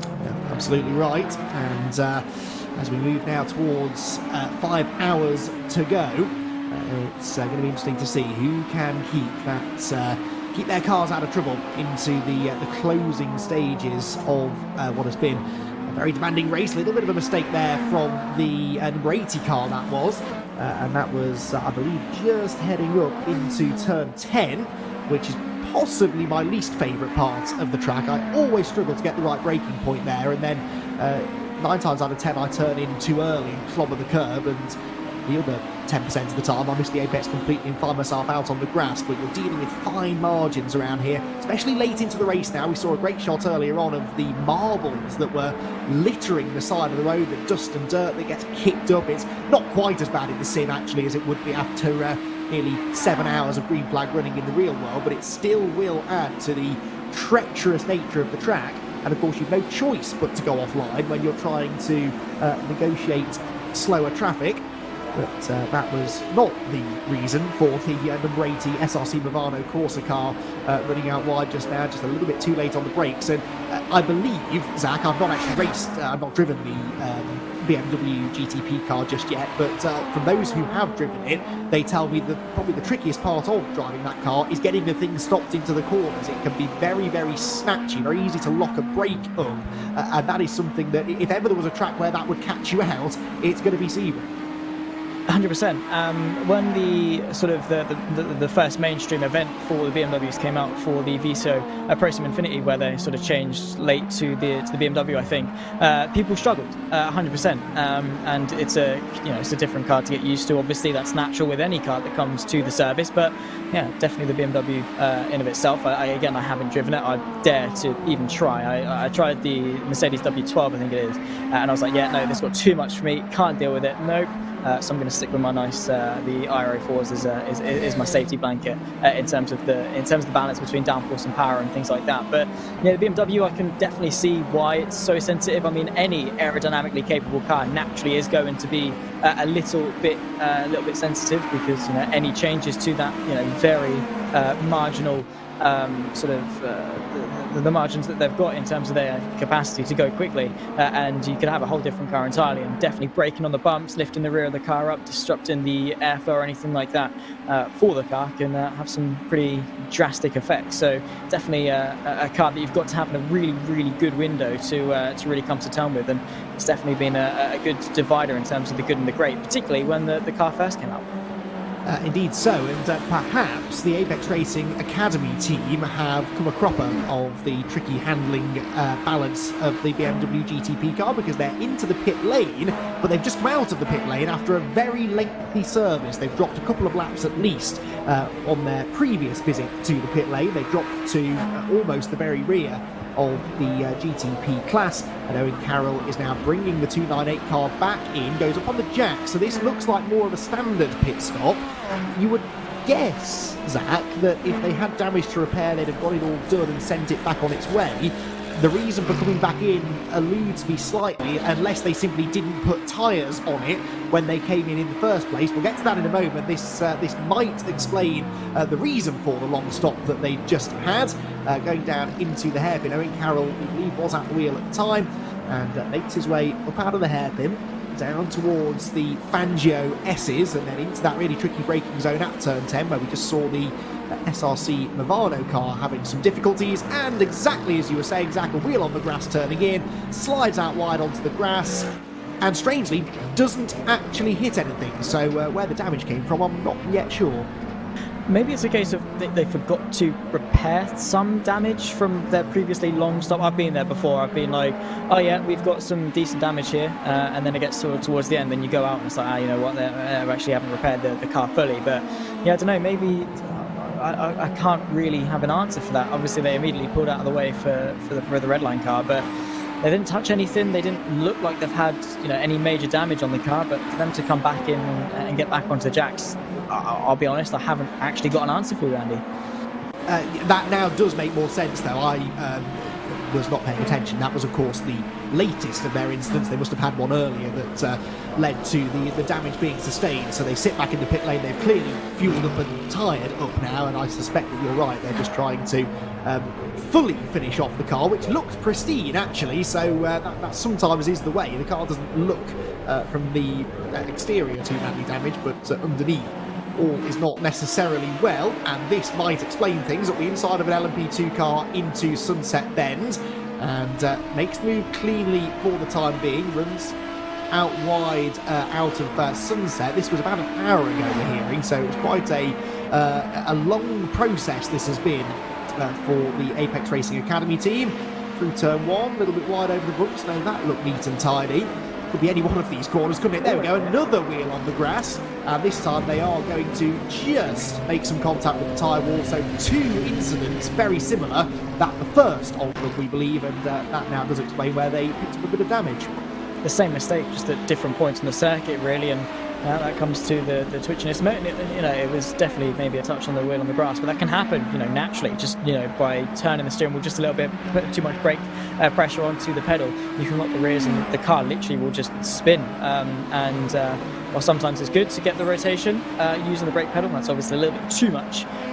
So yeah, that's definitely just goes back to what we were saying about the BMW and it's quite temperamental in the sense that you get a little bit too out of touch, and it might just spit you out very quickly. The 199, the Apex Racing team, who was leading the way pretty much from start to finish, Elvis Rankin now into the pit lane as well for yet another stop in the LMP2s. But yeah, I don't know, that's just going from bad to worse for for the Apex Racing Academy car, which I don't know. I guess it is just Sebring things. It is what you've got to put it down to. Every car's had their woes, and that's how the cookie crumbles. Unfortunately, those mistakes can sort of add up, and oftentimes, if you make one mistake, you sort of carry that mistake with you. It might turn into a bit of a negative feedback loop, or I guess a positive feedback loop that's negative in terms of your perspective. It's the sense that you make one spin, the tyres are a bit hot, you're a little bit frustrated, you then make another mistake, and blah, blah, blah, blah, blah. On that roll, and well, here we go. This is how the things are racking up. And look at us, mate. We're tied. This is neck and neck. This is for, what is it, third to last place? There you go. You see, the action isn't always right at the front, although actually we do have quite a tight battle for, by far, the most important victory to come out of the iRacing Sebring 12 Hours this year. Arjuna and Peter just 1 point apart, and that all rests, actually, on whether Team Redline can get up there and steal the victory from Urano Esports. So there you go. Those two teams who already are feeling the pressure a little bit, which is going to throw a bit more pressure on their shoulders. I'm sure this will make the world of difference to how they approach the remaining 5.25 hours. So those two got it very right, and then in the middle you've got Paul and Ewan, who are pretty similar as well. Cam's doing reasonably well. He's got Apex Racing Team as leading in LMP2, which in fairness most of the sensible members of the commentary team did. And then, yeah, as Zach says, us two languishing down the order ever so slightly. We have a podium apiece at the moment though, Zach. I'll take that. Yeah, no, we're not doing too bad. It took me a second to actually realise how the points worked. So I was like, oh yeah, we're doing really well. We've got Arjuna and Peter. And I was like, actually no, it's based on the lowest points. You want to get low points. And I got really excited. I was like, oh, 16, that's not too bad. And then I realised obviously how it worked. And I was like, oh, you know what, actually, it's not great, is it? But to be in all fairness, my predictions came the moment I woke up, and I was like, oh, you know what, I'll put some predictions in. And I was looking for the entry list, so half awake. That's my excuse. Yours is probably the fact that you didn't take the low pickings in terms of going for a broad spec of team choices. You went for the specific car, so I guess that gives you a bit of a moral boost in terms of your point. That might give you the extra point that you get to tip the scale. I don't know. Maybe we'll see Redline take the lead versus Urano towards the end of the race, and maybe that will bump me up ahead of you, which I don't know. As long as I'm not last. So it seems that Joey he's secure in last place, which I don't know. I said obviously in the Discord before, and I was like, I respect that. You're going for a bit of an outlier. You're not going with the vast majority of people. You're being your own person, which is I respect that. Unfortunately, I respect it a little bit more if it actually turned out. I was like, he'd be an absolute hero if that come through, and unfortunately, it hasn't. So at least we're not last. But it does mean don't rely on what me and Andy say ever when it comes to predictions, because chances are we'll be very wrong. So whoever we say, take the complete opposite of that team and you might be on for a good shout. Thing is, we probably won't be very good when it comes to gambling, and to be honest, I think I'm not going to be heading my way onto Bet 365 for any future. It's not that I'm old enough to gamble or anything like that anyway yet, but for a note from my future self, I'll steer clear of any gambling, because it's just not going to come through, is it? No, I mean, honestly, this is part of being a commentator. You learn is that you think you know what you're talking about, and racing drivers and racing teams are only too eager to prove you wrong in that one. And I learned a long time ago that making predictions rarely ends well, and yes, it's caught me out a few times. It must be said, over the years, I had no expectations of doing any better today, and glad to see that I'm absolutely sticking to form for the time being. Following here, the Urano Esports car that continues to lead the way by 45 seconds now over BMW M Team Redline. In fairness, that gap hasn't actually gone out as much over the last hour as it did through the preceding 3 or 4 hours. So decent job being done here by Chris Lullum in second position to more or less match the lap times of the race leading car. In fact, on the previous lap, half a second quicker, but no doubt traffic having a part to play in that. But that gap keeping within a minute, and crucially keeping within a pit stop's length. That's when it's very easy to lose focus completely as the chasing team. When you're more than a pit stop's time behind, then you sort of start wondering what on earth is the point, and start to believe that it's just not going to happen. Only 10 seconds though, 10.5 seconds between Chris Lullum second and Jonas Vollmeyer in third, and then he is only 6.7 ahead of Pedro Sanchez Albert in fourth, who is 10 seconds ahead of Josh Ladd in fifth. So second, third, fourth and fifth are 26 or so seconds across the four of them, and that is an awful lot tastier as far as battles for position heading into those closing hours are concerned. We're about to get another lead change in LMP2 as the 198 car of Stanley Deslandes is back in the pit lane. Elvis Rankin will reassume his position on top, and Stanley pulls into the garage, makes absolutely sure that he doesn't overshoot the mark. And there is Elvis Rankin, who's in now for at least his third stint in a row in the 199 car. Will come through and reassume the race lead in the GTD. It is Ole Steinbratten in the Team Redline car, who we were following a while ago, 44 seconds clear of Nicolas Rubilar in second, and Matt Sipilia in third for the first of the two Team PGZ cars, who actually are quite close together, 1.9 seconds at the moment between third and fourth place in GTD.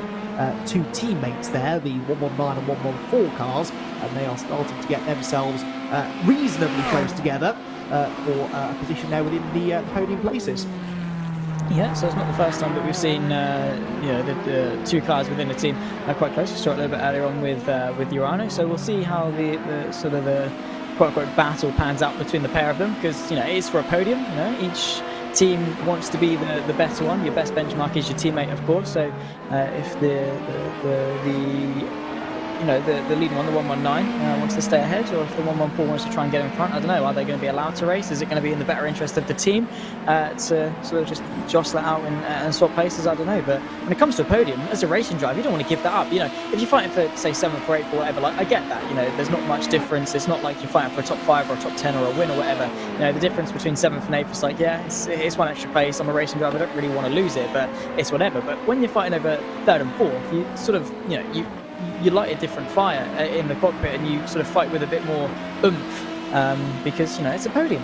You don't want to say you finished 4th. You say you want to finish like I finished on the podium for the Sebring 12 hours. So it's definitely going to be sort of something that maybe is going in the mind of Matti Sapala at the moment. But Masiejewski, he's also there. He's also got that same mindset. The problem is that they're teammates. So how do you combat that situation? It's a bit awkward to have that proposition ahead of you. A podium, but you know what? I've got to get a little bit argy-bargy with my teammate to go and get it.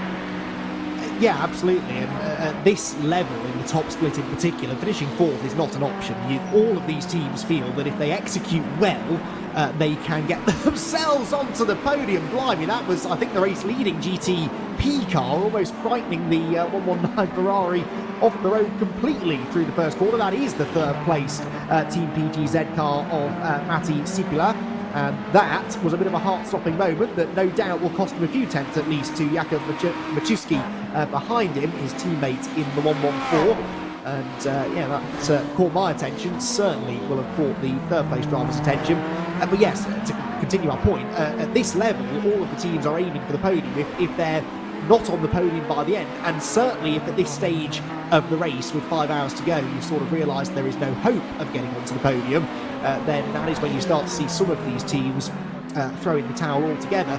And actually reminds me of an interesting conversation that was had a number of hours ago, so apologies dear viewer if we're going over old ground here, but it's always nice to get other people's opinion on these things. Arjuna and Paul were chatting in the earlier hours of the race, Zach, about this sort of endurance racing mentality, how in the lower splits it's often the case that you get more finishers because the teams who have bad days, have early trouble, fall 20, 30 laps down, are far more likely in the lower splits to try and make it to the end of the race, whereas those in the higher splits, for whom anything other than a podium is seen as a failure, they tend to give up completely. What are your thoughts on that? Do you think that sort of sets a bad example maybe to other up-and-coming sim racers or sim racing teams, or do you kind of get why at this level they don't really want to waste the next 6 hours of their afternoon?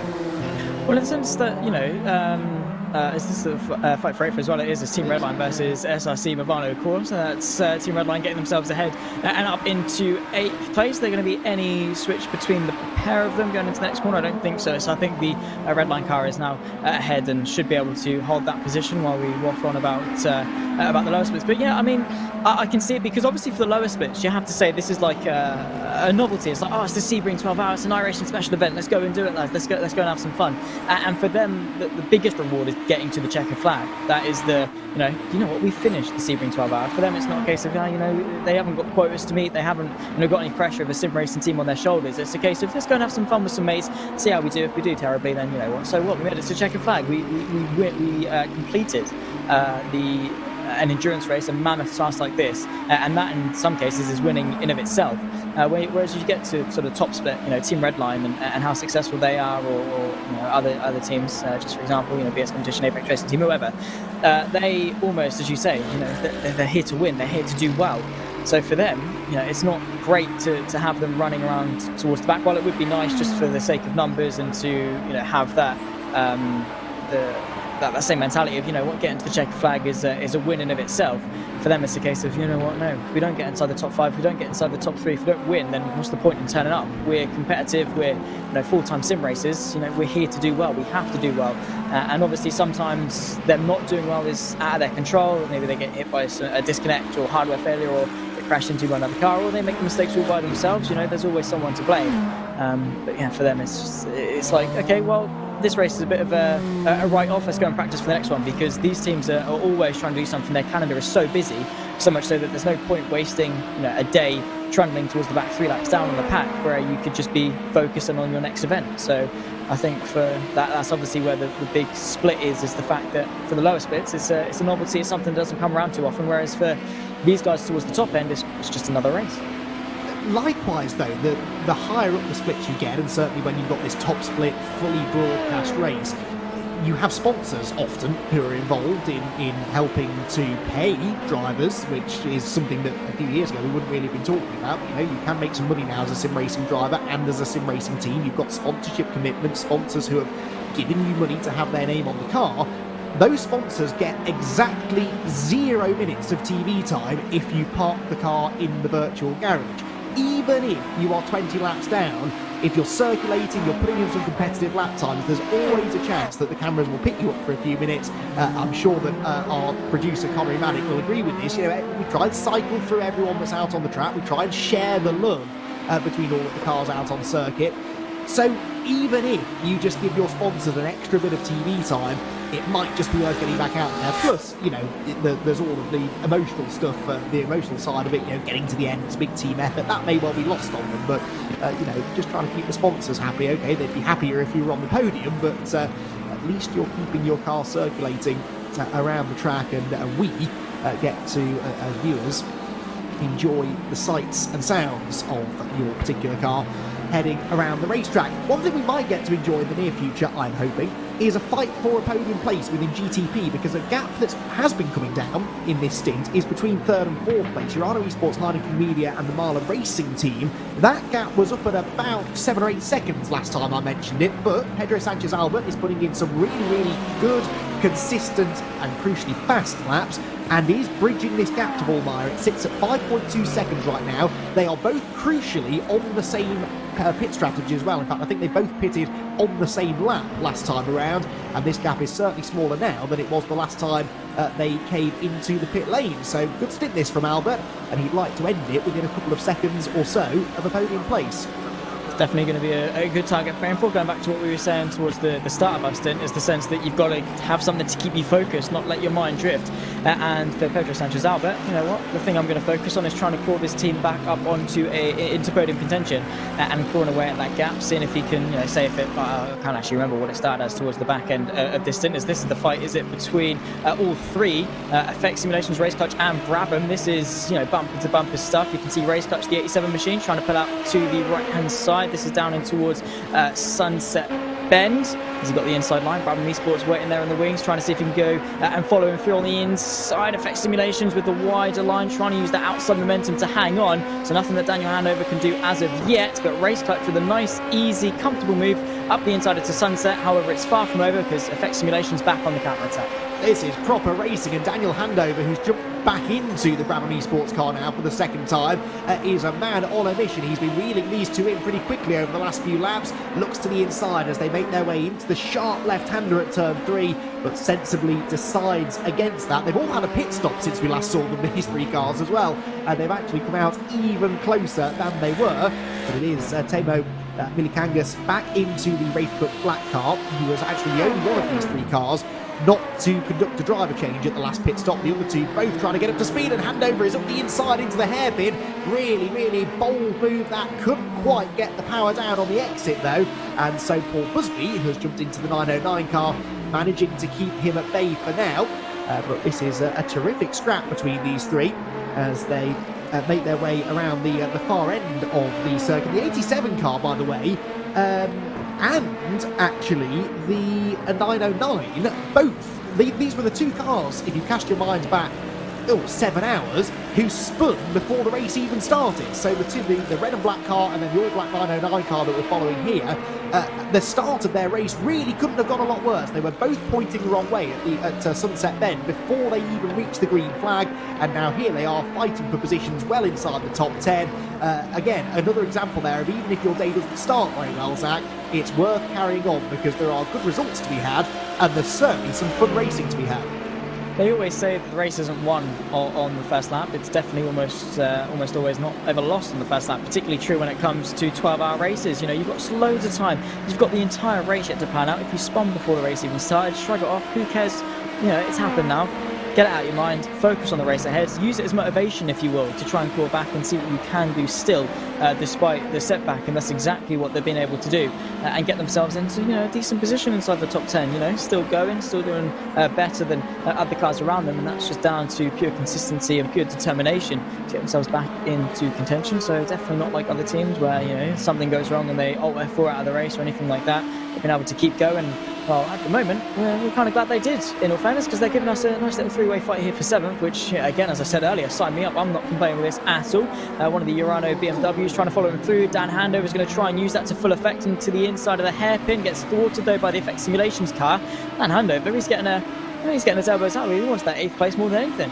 He really does. That's twice now he's tried it at the hairpin in slightly different circumstances. Now he's close enough maybe to have a peek to the inside again, but these are all half looks, aren't they? He's not able to fully commit because, of course, the car's near identical in performance. He's not able to significantly outbrake the 909 car and therefore is sort of stuck behind. In fact, dropped right back there. That really cost him some momentum, that second attempt to get through down into turn 10. And it means that as they come towards the completion of another lap, the gap between the two does go out slightly, just as the gap between Race Clutch and Effect Simulations has gone out as they've been doing battle. As I said, those two cars spinning before the green flag, they actually made contact. It's all coming back to me now, as a famous Canadian songstress once said, and they did touch going into Sunset Bend. It was different drivers on board at the start of the race. The Race Clutch black car was Benjamin Frigero at the wheel. Andrew Dawson, who just got out in the 909, was in at the start, and it is funny how these things happen sometimes. Those two cars are fated, it seems, to spend the entirety of the 12 hours. Their stories intertwined over the course of the 12 hours, and I'm sure this won't be the last time we see those two cars sharing the same bit of racetrack. I hope not, because, yeah, it's been a fantastic fight, and I'm really looking forward to seeing how it gets on. Obviously, the endurance expectation is that it might not, but one can hope. One can sort of hope and pray that things stay as they are, particularly as they get caught up behind, as that be Altus Mercedes. That could allow Effect Simulations to re-close the gap. Paul Busby at the wheel at the moment. He's caught the Altus car. It's a good time. It depends if he can get back ahead before the braking zone. Indeed does, which means that no time lost there. However, Dan Handover Brabham getting overtaken by the GTP and still to get past the Mercedes means that it might turn itself back into a two-way fight here for 7th as opposed to the three-way fight. But again, Dan Handover very, very quick. What can't that man do? He's dabbled in some commentary, he's done some broadcasting, and well, now he's racing the top split of the Sebring 12 hour. That man, he's a man, a jack of all trades, if you will. And he's an annoyingly nice person as well, and I say annoyingly nice because this is a great opportunity for me to wield some commentator's power and say some nasty things about Dan, because he's commentated on me in the past, actually, in an MX5 championship that I used to compete in, and I'm desperately racking my brains for anything not pleasant he said about me, because I can use that then as an excuse to tease him, but I actually can't think of anything he said. He's far too nice, and therefore I'm just going to have to say what a good job he's doing so far in this stint, although he has dropped back over the last couple of laps, had those couple of little stabs at getting up ahead of Paul Busby. Wasn't quite able to make it stick. I don't think the traffic has been particularly friendly to him either, but he might now be able to close back in again and right up. Well, actually not quite as close to the time wall there as he has been in the past, and gives it a slightly wider berth. They rocket past the pit lane, in which we find the number 1 car once again. Now, will we get another lead change? This is going to be the sign, isn't it, of well, actually, no, that's a short pit stop, was it, for the number 1 car. No, it's still in the pit lane, the graphic confusing me slightly. So yes, we have a driver change for number 1, Daniel Alves Lorenco, and every time that car comes into the pit lane, we'll get a good idea of whether they're gaining or being caught by the red line car, because remember, after the last round of pit stops, or after the last pit stop for the number 1 car, red line assumed the race lead by about 7 seconds. They've just gone back into the race lead again now, owing us a pit stop momentarily. It'll be interesting to see what that gap is. Out onto the track goes Lorenco, and well, it's probably going to settle somewhere around 8 or 9 seconds, so a small gain maybe over that stint for red line. Yeah, but still interesting, obviously, with how the number 1 machine is slightly off sequence relative to everyone else. So it'll be an interesting dynamic depending on when they have to take their last pit stop and what the gap is. But an 8-second swing is definitely not a lot. It's a couple of seconds, about 1.5 seconds more than it was last time. So Chris Lallam has put in a good job over the course of the last stint to course some time. And while, to those of you at home who might be a bit new to endurance racing, it's like, it's a couple of seconds, what does that mean? But sometimes your race is settled on a drag race to the line. A couple of seconds is massive, and every little helps when it comes to what you can eke out of the car performance, and obviously what you can eke out out of your stint time. If you can decrease it by any amount, then definitely going to be doing yourself some favours, and definitely does come down to the fact that Red Line still see themselves in contention for this win. It is sort of a direct competition between themselves and Urano, so obviously they still have that motivation to try and go back, like what you were saying earlier, Andy, in the sense that they're still within a pit stop window of the car in front. Not all is lost, and they still have the capability and, well, quite clearly still the desire to contend for that win. Yeah, absolutely, and okay, it was a couple of seconds gained. Actually, it's nearly 10 seconds the gap, so they gained around 3 seconds all told over that last stint, did BMW M Team Red Line. When they are 40 odd seconds back, that doesn't sound like a lot, but we still have another 7 pit stops maybe to go between now and the flag. 6 or 7 pit stops, so 6 or 7 stints. If they can gain 3, 4, 5 seconds every stint, then suddenly they're putting the pressure on the Urano Esports car. They might not be able to get right into their rear wing at the end of the race, but if they can get within 20 seconds going into that final couple of hours, then suddenly Urano have something to think about. They can't just coast it home, they have to keep on pushing, and so that's why it is important, even when you're that far back. We've got nearly 5 hours of this race to go yet. It is not too late to mount a bit of a comeback, and if you can get, as I said, within 20 seconds or so of Urano, well, that's one stumble in traffic, it's one off-track excursion because you get forced offline trying to get around a GTD car or something, and all of a sudden it's game on again. So, as I said, we expect a pit stop very shortly for the Team Red Line car, at which point Urano will assume once again a commanding lead, but interesting to see how that gap is ebbing and flowing as the various stints go on. Lasse Jurinen here in the Coffin Dancers car, second place in LMP2, as they have been for quite some time, and this gap has just been eking out slightly. It was around 23-24 seconds a lap ago between Apex Racing Team's number 199 and the Coffin Dancers number 5, and it's just creeping towards now the 30-second bracket. But they are only 1.7 ahead of Stanley Deslandes in the Apex Racing Team 198 car, so that car just in the background, chasing down the number 5 here for the runners-up spot. Yeah, obviously it seems the 199 is taking off just a little bit, which is fair play to him, can't knock him for that, but yeah, the other Apex car might be able to catapult themselves just in front. But obviously the 29-second gap, that could definitely be a chunk of that being taken a bite out of, because all it takes is 50 incident points, or I think it's 25 beyond that, to actually pick yourself up a drive-through, which around Sebring can very easily happen. They add up quite quickly, so don't count anything out despite how big or how small the gaps are.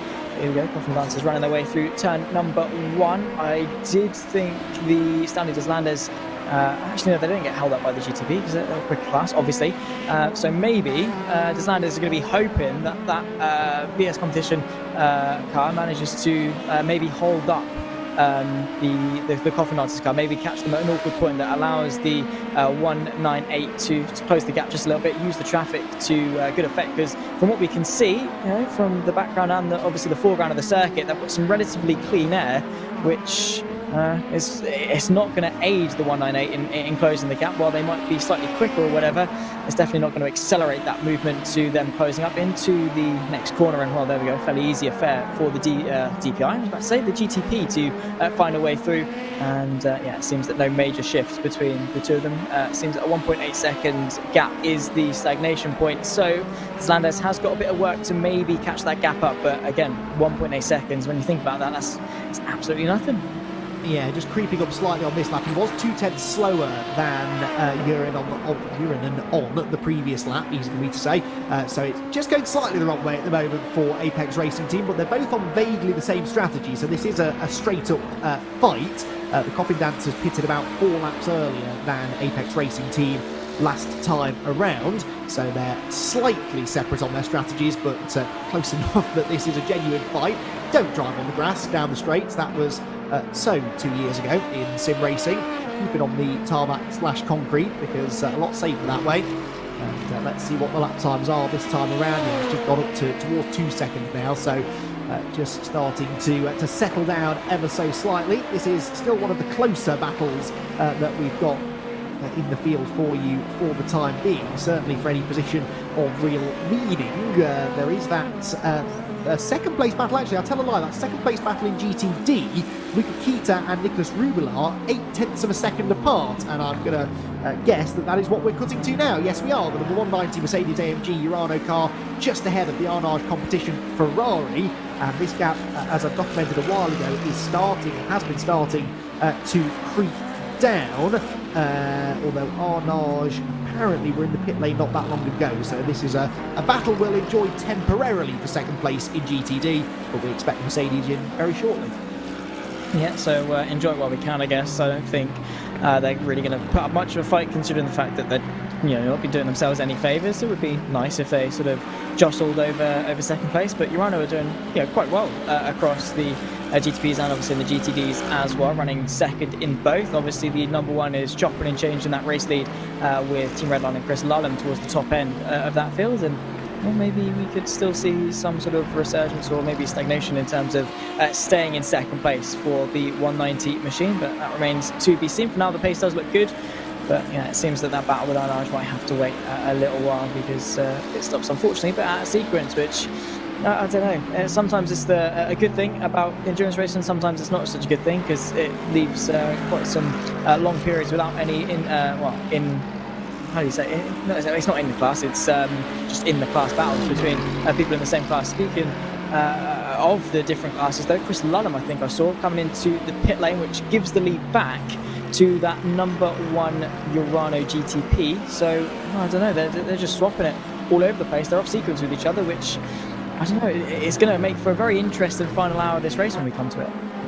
Yes, and there are far smarter people than me that can work this out, but we often get this situation, don't we, where cars keep passing each other almost like ships in the night throughout the race, but then they converge at the end because the car we thought was leading on that pit cycle actually had to make an extra pit stop come the end of the race. And this is the job of the strategist, really, and the teams who do have strategists able to work these things out for them, always at a big advantage because of exactly that. They can back time the race, they can put the drivers on a strategy that is ultimately going to put them in a race winning position at the end of the race, and the drivers just kind of have to have the faith, don't they? It's one of the things that infuriates me the most about watching Formula One, for example, is when a strategist on the pit wall who's got a bank of computers in front of them, their sole purpose for being there that day is to work out the ideal pit strategy. They radio into the driver to tell them what they're doing, and the driver argues back,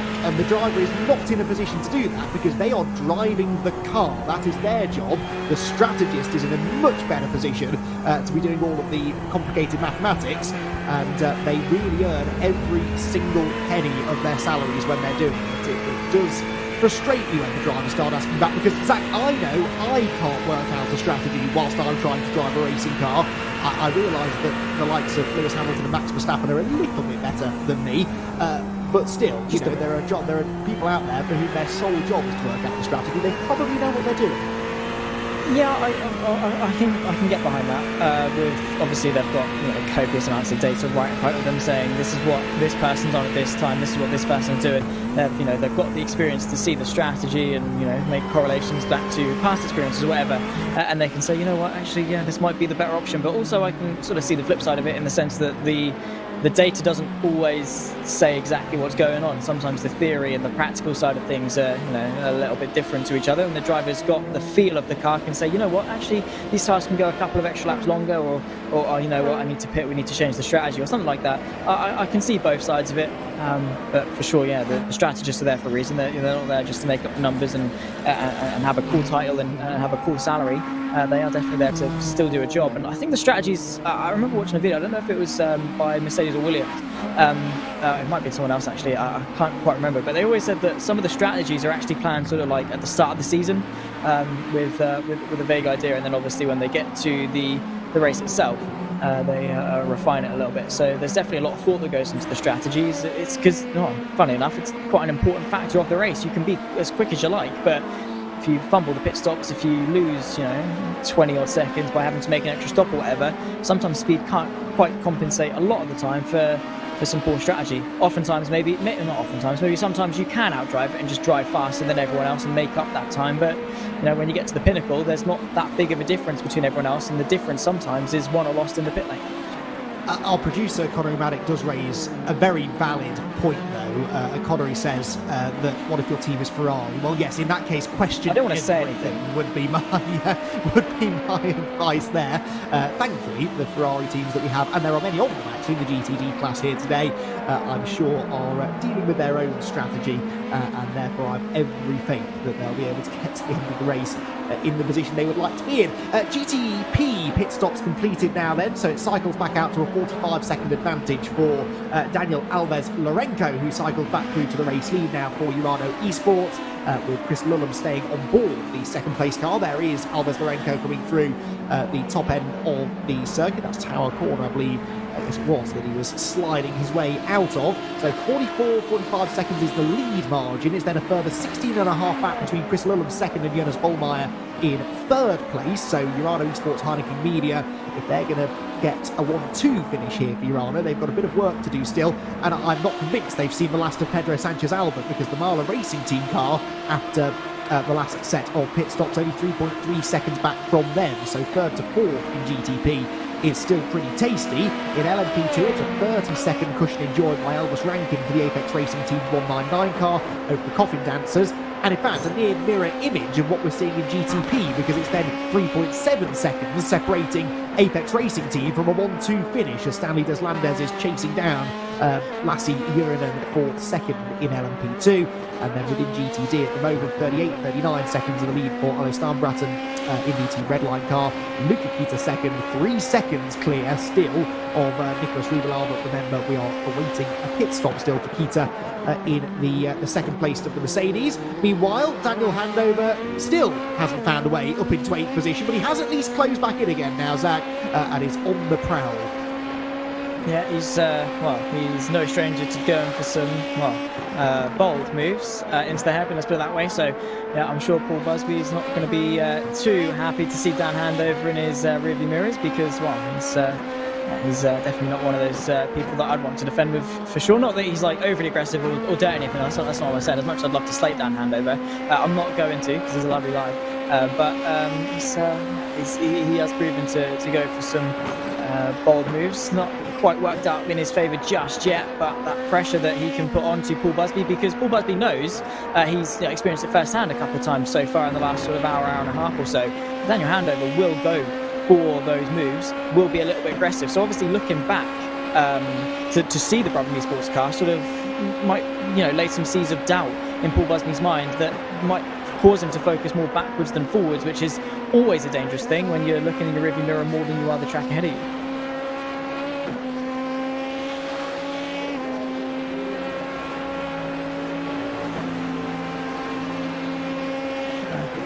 Is always a dangerous thing, because you've got to be careful, of things in front of you, and if that pressure is building into the front of your vision, and obviously looking into the rearview mirror, that's where mistakes can start to creep in, and you have them doubts. You start to put the pressure on you. You start shaking. You might be looking backwards into the braking zone, thinking, is he going to go for the move? Is he not going to go for the move? And then obviously when he doesn't, you might actually find yourself, when you actually look back forwards in front of your car, you might find yourself braking a bit too late, which is obviously coming into the psychological game in terms of the battles, where Dan Handover, if he just sits here, in all fairness, could be a bit of an effective battle strategy, because he's got the time to do that. He's not exactly in any rush. So if he can just sit back, get into the mind of Paul Busby, maybe lead him into a sense of false security or anything like that. There are so many different psychological tactics that the 62 machine can employ to sort of make his life a little bit easier. So, I wouldn't want to be in Paul Busby's shoes right now, let's put it that way, Andy. No, and that's another interesting conversation that I have with drivers quite often. Do you prefer to be the hunter or the hunted? I would always prefer to be in Dan Handover's shoes right now, because being the hunter, I just feel like you've got a bit more control over the situation. Yes, you're the one who has the pressure on them to make the overtake, but I don't know, I personally prefer to be looking at my prey as opposed to feeling the heat from the car sat behind me. But different drivers react to that situation in different ways, and of course at this level the vast majority of the drivers were seeing more than capable of soaking up the pressure, and that definitely is the case for Busby, isn't it? Because he's been soaking up this pressure for a little while now, and hasn't yet relinquished the position to Dan Handover as they wind their way up through the turn 3, 4, 5 section. Really tricky, tightening left-hander. It's very easy just to clip the curb on the apex. That will unsettle the car, but Handover got a good run through there, and as they make their way through Big Bend, he is going to force a defensive move out of Busby here. Now, we've seen Daniel try the inside line at the hairpin a few times. Now he tries to go right round the outside. That doesn't work either. At this point, the only option left is to try and drive over the 909 car, because he's tried going under it. He's tried going around the outside of it as well. And there is just no way through. This is a brilliant defence being put up by Paul Busby. Yes, like the book kill. Actually, a little bit wide there. Could invite Dan Handover to maybe have a look. I don't think he's quite got the overlap as they run their way through the left. Yeah, no, I think he's just been able to tuck back into in behind the effect simulations car. But the children's book, we're going on a bear hunt. You can't go over it, you can't go under it. He's obviously got to go through it in some capacities, I suppose. But it gets to that point of, well, you've tried everything. What else can you do? But sometimes it is just a case of being patient, waiting for a mistake like that one, maybe from effect simulations, where you could find yourself just nipping your way to the inside or whatever. Just being there, being patient, can definitely still give you that opportunity to spark a bit of a fight, put that pressure on and force him into a mistake. Is oftentimes maybe the better course of action, rather than trying to initiate that pressure. But through Sunset Bend, it always scares me because they go so wide through there that I think they're just going to go completely off and actually into the pit lane, in all fairness, from the 909. Oh, he tried to get it stopped there. That was, well, you can tell he was definitely scared of getting a speeding penalty for that one. Well, let's hope he did get it stopped, because that was very much at the last minute. The car slewing sideways as Paul Busby tried to avoid going too quickly over the pit entry line. Up onto the jacks he will go. The Brabham Esports car, the other Brabham Esports car, that is, of course, is in the number 9, which is for some time, hasn't it? Because Daniel is some 143 laps off the overall race lead. So that car has been in for some fairly extensive damage repair, but in fairness, doesn't look like they've retired the car for the time being, which is good to see. Must be down off the jacks, tyres are done, they're finishing the refuelling now for the LMP2 machine, which will jump back out into the race very shortly. Number 5 is in, and that is Lasse Uren, and that's from second place in LMP2, the car that just came in behind Paul Busby. So that means that Stanley Deslandes temporarily makes his Apex Racing Team 1-2 at the head of LMP2 as we cycle into the latest round of LMP2 pit stops. Good point you make there, though, Zach, about that final corner, Sunset Bend. I noticed that a little bit earlier on in the race as well.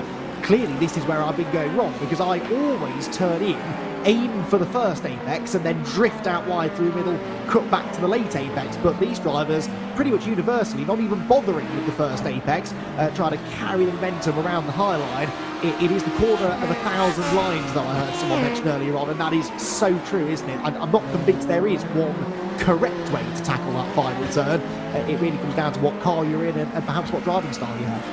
I think it was Peter that said it's the corner of 1,000 lines right at the start of the broadcast, and Arjuna came back and said, you know, no, it's the corner of 1,000,000 lines, Yes. Which I can agree with in all fairness. I think it's circumstantial depending on what you're trying to get out of the corner. Do you want a better exit? Do you want a fast line all the way through? What type of car are you in? Is it, aerodynamically capable enough to carry that speed through? Do you need to force a bit of a more of a V-line shape where you carry the speed in, cut back and try and get a good exit? There are so many different ways to go through it, and it really is circumstantial. As once again, the 199 Apex Racing team was ranking back into the pit lane once more, but Sunset Bend is just so tricky. I mean, I've not really done copious amounts of laps around Sebring, but I can't remember ever going through it and thinking, you know what, that was a good line. Because then I go on to the next lap and I go through it and I'm like, oh, that was 4 tenths quicker than the lap I just done. And then I go for it again. I'm like, you know what, I'm now second off going through one corner. So what is going on here? It really is just so tricky. Where do you brake? How hard do you turn? How much speed do you carry through it? It really is a very difficult one because there's not a huge amount of reference points. And the fact that it is just such a long corner opens the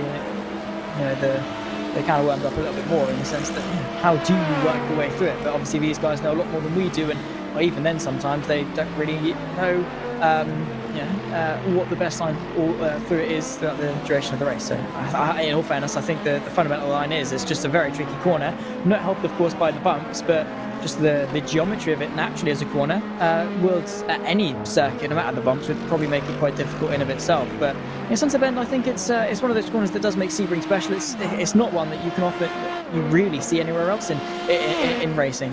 So yeah, definitely it's a special one, and for sure adds to the challenge that is Sebring. It probably is Sebring's answer to an Eau Rouge or a parabolic. It is the iconic corner around Sebring.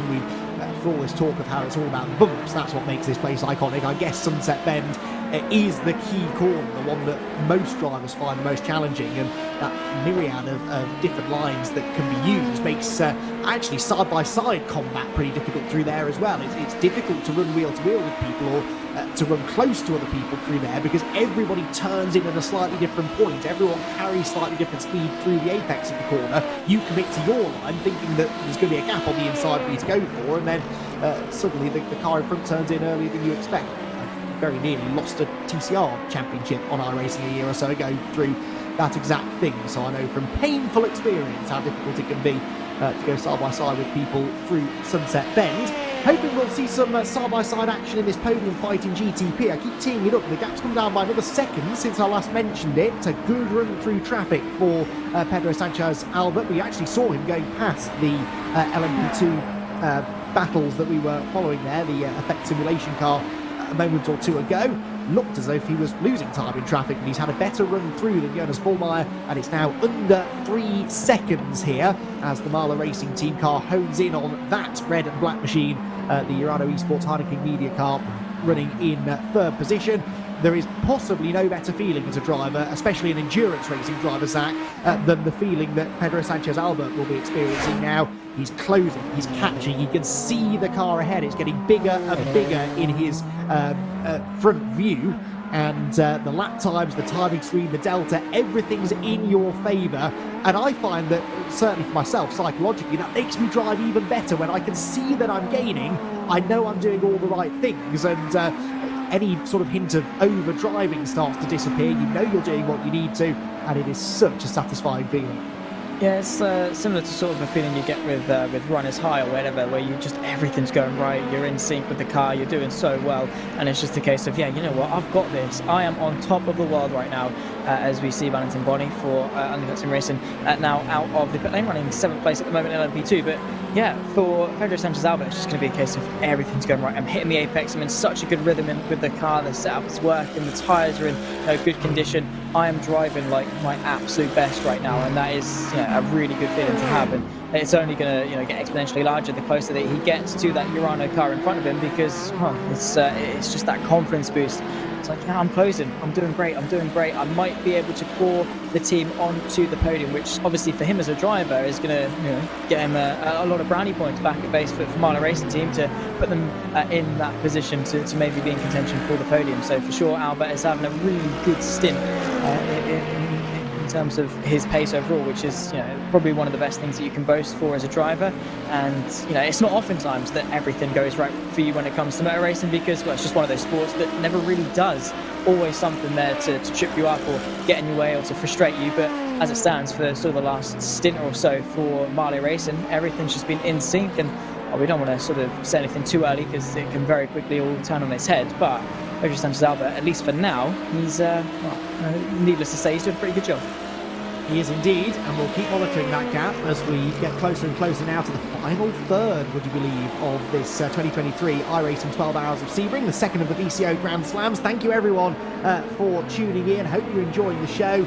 Keep the comments coming in on the YouTube chat. If you've been making predictions as to who you think is going to come out on top in the 3 classes, then let us know. See if you see how you stack up against us. You'll likely be doing better than your current commentary duo. And I'm not particularly looking forward to the last couple of hours, to be perfectly honest, of this race. If Arjuna Kakapati continues to score so well in the commentator predictions, that's going to be an unbearable final 2 hours, which is when I'll next be in the commentary box to bring this race home under darkness as well, of course, because you can see that the light is starting to fade now here at Sebring. And, well, let's hope there's plenty of racing action going on in those final 2 hours, because that'll give Arjuna something else to talk about other than how well he predicted what really is a fairly unpredictable race. This is one of the hardest of the endurance races to make any sort of predictions about, because as we saw in the first 4 or 5 hours in particular, trouble lies in wait around any corner. There's so much action. Lead changing coming here in LMP2. This was the expected pit stop from Stanley Deslandes in the 198 car. Looks like he's staying on board for another stint, and his teammate Elvis Rankin, who's also been in for the entirety of the last couple of hours, goes back through into the lead of LMP2. The question is, what is the gap going to be between Deslandes and Lassie Urinen in the Coffin Dancers car, because they were reasonably close together, weren't they, with Coffin Dancers slightly ahead, I seem to remember, before they last pitted. So in the next 30 seconds or so, Zach, we should get our answer. Yeah, it's a race against time, of course, and well, the 198 is going to be hoping that they can get their foot to the floor, get that pillar disengaged and get back onto the racing circuit. I think he's rejoined just in behind. The gap is growing, 2.8, 3.2, 3.6, it's growing, now above 4 seconds between the pair of them. So I think that gap has grown between Coffin Dancers and Apex Racing Team, the 198 machine. So yeah, not the best run through pit lane for Stanley Deslandes, but that gap is still relative to, as far as endurance races go, in terms of what are we now, quick maths, 6, wait, hang on, I'm not mathing. 7.5. 7.5 yeah. Honestly, I promise I'm good at maths, I just can't do it on the fly. But yeah, 7.5 hours in, 5 hours, 5 seconds between the two of them. See, I'm just having brain. It's just not. It's not worrying, Zach, that you're the numbers man out of the two of us. I'm not. No. Yeah. I don't know why I am. I promise I did well on my GCSE maths. I really do. But yeah, not today, obviously. But maybe I need to get some caffeine or something. I don't know. Maybe I just need to go to sleep. Who knows? But either way, yeah, this far into endurance racing, 4.5 seconds. That's nothing. Again, all it takes is locking up into one of the hairpins, a bit of a spin off one of the corners, a bad run through traffic, and that gap can very, very quickly close. So for sure, it's not all over until it's over. So still keep an eye out for it. And again, the same sort of, I guess, not necessarily bad luck, but slow pit stops that fell the way of the 198 can very easily switch and go back to the way of the Coffin Dancers, which then works into the favour of the Apex Racing Team car. So the whole thing about endurance races is the fluctuations. Things are different at different points. Teams are running different strategies, and the whole flow of the race is different depending on what team you're driving for. So that battle for second, for sure, is far from over, I'm sure. But the Apex Racing Team, they're going to want to get themselves into a 1-2, which I guess is extra fire under the backside for Stanley Deslandes to get a bit of a move on. Speaking of battles for second, we just cut away actually from one that is, at least for the next few laps, going to start to kick off, because Dino Lombardi in the Altus Esports Mercedes, there you can see him, is closing in on the pink and white number 4 Ferrari of Arnage competition. It's Nicolas Rubilar in the Arnage car at the moment, who of course was doing the chasing for second place earlier on, but as is often the case at this stage of the race in GTD, everyone pretty much running on completely different pit strategies. The Mercedes is the car we expected next out of these two, but hopefully we'll get a few laps of battle in between. The gap is coming down, and this, I suspect, is a result of Altus Esports Mercedes being a little bit lighter on fuel. The GTD cars do go through this cycle over the best part of a 60-minute fuel stint, where they start off really quick. You've got a very heavy car, but a car that is on relatively fresh rubber, so you go very quickly in the first few laps of the stint, and then the tyres start to disappear on you through the middle 20 minutes, and then it all comes back to you in the final 20 minutes. The tyres are gone, but you've lost all of that weight as the fuel burns off, and I think that's the part of the stint that Dino Lombardi finds himself in now. This gap is coming down pretty rapidly. On the previous lap, he was 3/4 of a second quicker than the Ferrari, and he's almost within striking distance now. He's got some prototype cars coming up behind to lap these two. Could this maybe, Zach, become the opportunity for Altus to move into second place? Very easily could. Maybe we'll have a look, because the gap is definitely not very large at all, as you can see. Nothing separating the Ferrari versus the Mercedes, which has been two fairly decent cars in terms of the GTD field, and practically pushing out of the hairpin. Dino Lombardi is going to try his best to negotiate a way through, but yeah, you're right in saying about the strategy is that some cases the GTDs, and actually this might be able to spark a move for Altus. I don't think any movement actually as they go into the next right-hander, but yeah, in often cases it's quicker to double stint a set of tyres. You might be thinking no, because surely if you can get away with it, it might be better to take the tyres, but obviously for whatever reason, sometimes the second stint on a worn set of tyres is actually quicker than your previous first stint, only by about a second or two. It depends on obviously how lucky you get with traffic and things, but on a clear track it can often sometimes be the fact that the second stint on a set of tyres is actually a little bit quicker. Whether that's changed now with the new updates to the GT classes on iRacing, I don't know, but that's to the best of my knowledge. So for sure the tyre strategy in that regard is an interesting one indeed, but well, there's no big strategy at play for now, because the fight for second really is raging on. Altus Esports doing a really good job up there in third place. iRacing competition as well, a big name in sim racing, so for these guys it's definitely going to be a nice result to finish in. Obviously they've still got over 4 hours left to go, but for sure it's a nice position to be in if you can pull yourself up that one extra place up in the second. So, as the Mercedes rumbles along, I could sit and listen to that 6.3 litre V8 engine all day long. Oh dear, that was a slightly awkward rejoin for one of the LMP2 cars, and the race-leading GTP car then also gets in on the mix. That almost opened the door for the move to happen. In fact, it might now happen into turn 4. Sideways on the inside goes the Mercedes, and it will slide a bit too wide, ultimately handing second place straight back to Nicolas Rublar. But that was an opportunistic attempt at a move for Dino Lombardi. Saw his chance, went for it, but there is the flip side to what we've just been saying. You're late in the stint. You don't have the grip available from your tyres to be making those late lunges up the inside, and that was exactly what we saw there. The rear of the Mercedes AMG breaking loose from the braking, offline as well, of course, on the dirtier side of the road, and Lombardi actually quick hands to catch that and not ricochet into the side of the Ferrari as he was doing it. That tyre model that Zach mentions really has changed the game a little bit in GT racing on iRacing. Double stinting really a thing of the past now. That and the fact that you can change tyres and refuel at the same time means that there's not as much of a time save to be had through keeping the tyres on either. You do occasionally see it. The last stint of the race, we may see a stint and a half maybe out of a set of tyres. If your final stint works out at being a shorter stint, then you may see them try it in the cooler conditions as well, of course. Tyre management becomes a little bit easier, but if you're putting a full tank of fuel in the car, it makes perfect sense to stick some new tyres on it, because as we saw there from Dino Lombardi, the grip is at a premium at the best of times here at Sebring, and if you're going to try and make an overtake, you really need the car to stick to the ground a little bit more than that Mercedes is doing.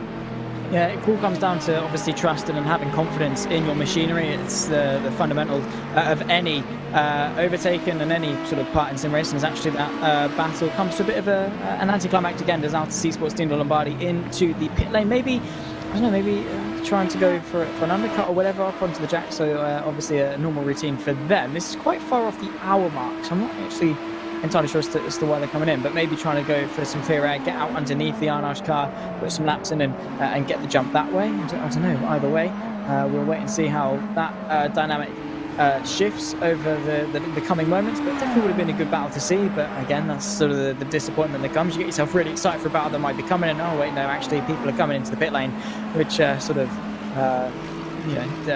diffuses the fight which is a little bit disappointing, but I'm sure their battles are going to converge in the future. Following on with the number 20 BMW M Team Redline, running second place at the moment. That gap with Urano hovering over about 40 seconds, which is pretty much exactly how it's been for the entire sort of trade-off in pit stops between the two of them. It's really stagnated around that 40-second mark. There's not really much that either team can do to grow or shrink that gap.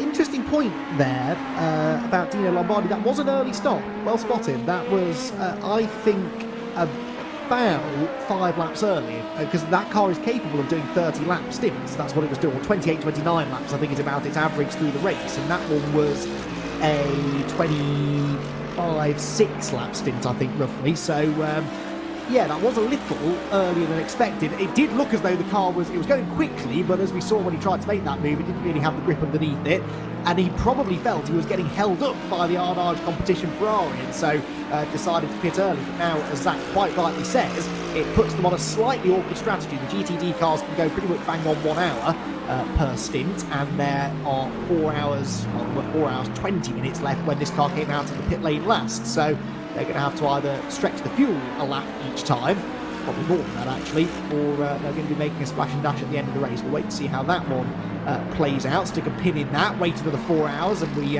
might get an answer as to exactly what their strategy game is. But for the time being, that means that second place slightly more securely now lies with Arnage competition, and the two Team PGZ Ferraris once again find themselves within a couple of seconds of each other. Mati Sibler and Jakub Bajewski, there they are, the yellow and black Ferraris coming towards us. They are now 3rd and 4th respectively, and that gap, Zach, really hasn't changed much since we first mentioned them an hour and a half or so ago. It's always been between 2 or 3 seconds, with the slight advantage lying with them on 1.9.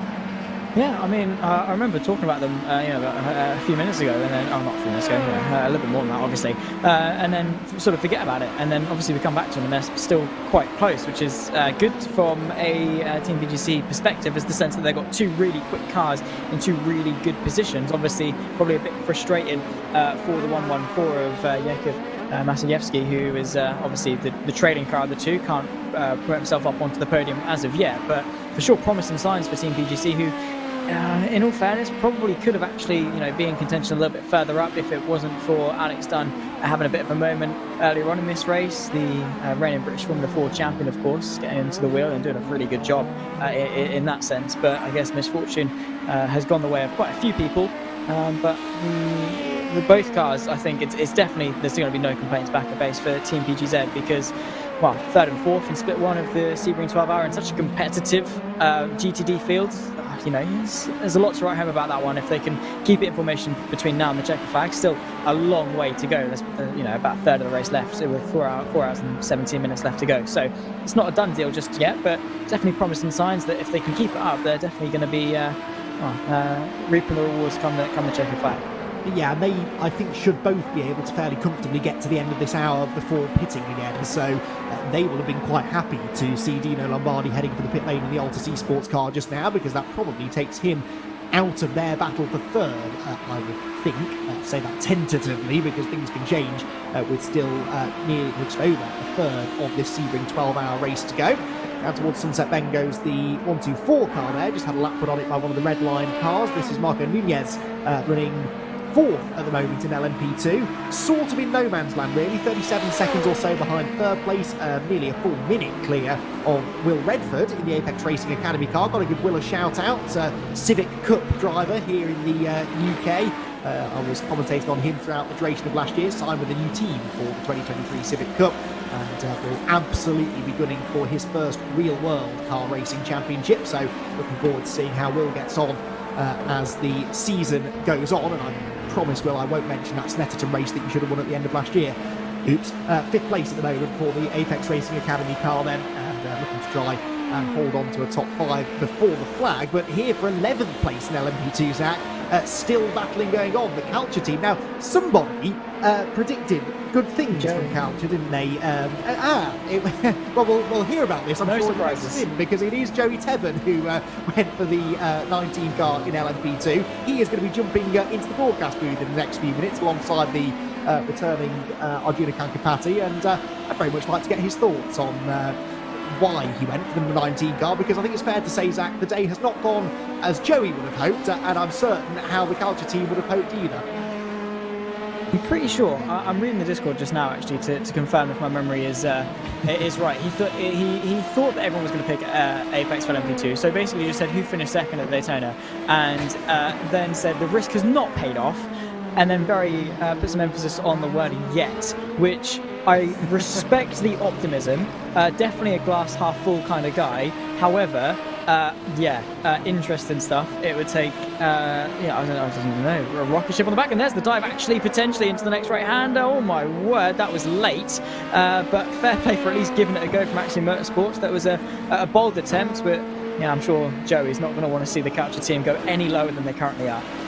Part of the problem with that strategy, I admire Joey's strategy for how he picked his LMP2 team, but it is a flawed strategy because LMP2 was the class that nobody wanted to win at Daytona. It detonated inside the first 3 or 4 hours of the Daytona 24 hours. In fact, within the first minutes, we had some pretty high-profile LMP2 cars in trouble, and that did lead to a slightly jumbled-up order, it must be said, when we got to the end of the race. Of course, Apex came out of it pretty well, but there were a few surprise finishers inside the top 3 or 5. Not to say that the Culture Racing team are not a good team, clearly they are. They've had their troubles here today, but Sebring, a very different kind of race, and that's yet another example of that. Here they are desperately trying to hang on to this 11th position. It is Jose Soria at the wheel of number 19 right now. Nate Krzelski in the Axiom Motorsports car right behind, and in traffic, the number 12 car almost seeing an opportunity to attack into turn 3, but the gap was well and truly shut on the inside line. We'll have to wait for a better opportunity, perhaps, at the hairpin. Yeah, potentially so. Bit of GTD traffic as well to negotiate. That is the lead. Team Redline Ferrari as well. Unfortunately for Jose Soria, he's been able to get through pretty much before the braking zone. The number 12 very late on the brakes. Oh my word, for a moment there I had my heart in my mouth, but unfortunately no harm, no foul in that regard. The number 12 machine still carrying on, and well, didn't really, you could tell that was a move that was like, yeah, you know what, no, I'm not being conservative here. I'm not waiting behind the lead GTD car. I'm just going to go for that move. I'm going to get it stopped, and I'm going to stay right on the back of the Culture team car because, well, you don't really want to lose any ground if you can help it. And while going for that move definitely was decisive and paid up for him. But, well, oh, well, there we go. That is definitely proven how much on the limit he is. Going very sideways off the exit there, which, well, yeah, definitely shows that he's on the limit. But unfortunately, going over the limit, as cool as it looks, it's not going to gain you any lap time, and, well, might actually decrease the lap time over the course of the stint because, well, you're not doing your tyres any favour by doing it either. And no, that will definitely have aggravated the rear tyres on the number 12 car. Here is the battle I was about to mention. There we go, Connery Maddock once again proving the psychic powers of the producer are still in full effect today, because this gap is for third place in GTP. This battle is for third place. The gap is under a second. Well, just fractionally over now, but it was when I first looked at the timing screen. Point is, Pedro Sanchez Albert is really putting in the couple of stints of the day, really, for the number 3 car, and it now has a real shot at moving into position number 3 in the near future. It will be pitting before the 192 car, but they're pitting within a few laps of each other. Oh, don't come in now, Pedro. Oh, there we go. Teed up the battle beautifully, and in he came. I was right in saying that he was going to be pitting first. I was hoping it wouldn't happen just yet. What is it with you and just the good timing? I don't even if you can call it good timing in that case, but yeah, but you know, you hit the nail right on the head there with that one. Fair play. But yeah, into the pit lane, diffusing that battle. But maybe the gap is still close. Beyond the next pit stop, we could still see the battle reignite a little bit later on, maybe in the coming moments after the pit stop phase has filtered itself out. But definitely a good stint there for Pedro Sanchez Albert. Now Valtteri Alander at the wheel, so maybe could take a couple of laps for Alander to get back into the rhythm of things and, well, get comfortable with the car again, which might, you know, stall their progress just a little bit. But it's definitely down to Valtteri Alander to step right into the shoes of Pedro Sanchez Albert and keep that pace up in that fight for third. Yeah, that is really tricky, isn't it, when a driver jumps into a car, especially when it is in the heat of battle and has to try and get immediately down to the sort of pace that the previous driver in that car was. And actually, for Valtteri, it's even more difficult because he's rejoining the track in a battle with a car that is 40 odd seconds up the road from him. They are battling for position, but because they're on slightly different pit sequences, he can't actually see his opposition. He's no one to gauge himself off. He has got lovely empty track, but sometimes it's good to be able to see the driver that you're fighting with, particularly in those early laps of your stint. Gets you straight up to the correct speed. Pit stop as well for the leading Urano Esports car, so that is Daniel Alves Lorenco staying on board, I think, and rejoining, well, again, further behind the red line car than he was before. It was 9-10 seconds the gap, and that is now creeping up towards 13. It might even be 14 seconds by the time the Urano car gets up to speed. So we are consistently here, Zach, seeing the BMW M Team red line car taking about 3 seconds per stint out of Urano Esports. That alone won't be enough, but at least they've not given up yet. I mean, 3 seconds is 3 seconds at the end of the day. If they can keep that up, if they can maybe gain a little bit more, maybe get into the heads of Urano, who are like, you know what, boys, we're not actually that quick. And then obviously that could have a knock on their confidence, knock on their pace, destroy their morale, play their psychological game, I suppose, wear them down slowly but surely. Maybe that could play into the hands of Redline, but with how much they've won and how well they're doing across all platforms and all competitions, you have to say they definitely do have somewhat of an idea as to what they're doing, but same too can be said for Urano. So I think it's definitely going to be a battle between the two titans of sim racing, and again, sign me up, because I'm looking forward to seeing how this one concludes. We're between the pair of them at the moment. Redline have got the pace, but have Urano got the upper hand in terms of strategy? That is definitely one that we're going to have to wait and see as it comes. We're following on, of course, with all the battles that are coming our way, which we've had plenty of, in all fairness. And well, again, no complaints from me. I've been loving the amount of action that we've had around Sebring, because we thought it'd be, well, it has been chaotic, in all fairness, but it's not been, everyone been taking each other out. There's not been a crazy number of spins and crashes or anything like that. For the most part, it's been the right kind of excitement, which, in all fairness, I really was not expecting for Sebring. We even said ourselves yesterday, we were like, let's hope half the grid haven't blown themselves up by the time we get into the booth. And unfortunately, we've still got the majority of people running, which, happy days. Yeah, I mean, driving standards, for me, have been better than Daytona, actually. We saw a lot of carnage at Daytona, particularly in the first 6 hours or so, and I put a lot of that down to the fact that the BMW GTP car, the BMW M Hybrid V8, was a new car. It was the first properly competitive outing on iRacing for the BMW. Teams and drivers just hadn't got the mileage in it. Of course, they'd done lots of practice, they were quick, they were capable, they knew how to drive the thing, but they didn't know how it was going to interact with the other classes. It was one of the big talking points of Daytona. How will the new GTP car interact with the LMP2s? The LMP2s have been used to being the fastest cars on the track for the last handful of years in these multi-class IMSA races. Now all of a sudden they were sandwiched in between the GTP and the GTD. How much carnage would that create? And the answer was plenty at Daytona. But with every race like this that we do, with every special event endurance race on iRacing that we do with these classes, the teams and drivers who are regularly competing at the very top in the top split, they will learn. They will learn how to interact with each other. They'll learn where the best places are to try and get past the slower cars, what the slower cars can do to make life easier for themselves and the quicker car as well. And that, I think, is exactly what we're seeing here, with a very, very much improved set of driving standards. Now, Zach, interesting, I think, here. Look at that number that has appeared between Chris Lullen and Daniel Alves Lorenco. It is 19, nearly 20 seconds all of a sudden, and going up quickly. Is this a problem for the one car? What's going on? I don't know, because we haven't seen it. The last lap for Lorenco was a 44.9 as opposed to Chris Lullen's 42.9, but well, yeah, I don't know. Where's this place come from? Surely you can't lose that much time going through traffic unless something drastic happens. I mean, maybe if they fight you that hard. We'll take another look as to how it happened. Here's the 450 GTD. There is said Urano car working their way through Sunset Bend. All is good up till now. This is where we join them over the bump. That's, again, all natural. They're still good, still good, still good. What is going on? I don't know. I don't have an answer. Oh, that was close from the Apex Racing Academy car, kicking up some sparks to the rear wing. Looked awesome. Again, in towards turn 3, down to the inside, trying to work their way past the 197. Is this where it all comes undone? No, fine. I don't know what's happened. Yeah, because Alves Lorenco was in the car for the last stint, so it's not just that he's getting up to speed. This is his second part of a double stint. Things are stabilising now, but all of a sudden, I made the point that he came out about 13 seconds behind Chris Lulham. Now it's nearly 20. And look, Redline had been gaining 3 seconds every 20-odd laps, and suddenly they gained 2 seconds in 1 lap. Does this explain it maybe? Down at Tower Bend, out past the Altus Esports Mercedes, which chops in behind. From that angle, I thought that was going to end in some contact. The Auto Esports #1 car, which we expect to cycle back into the lead right now, actually, because Chris Lulham has just pitted. There we go, slide. Oh, and a half spin, in fact, that'll do it.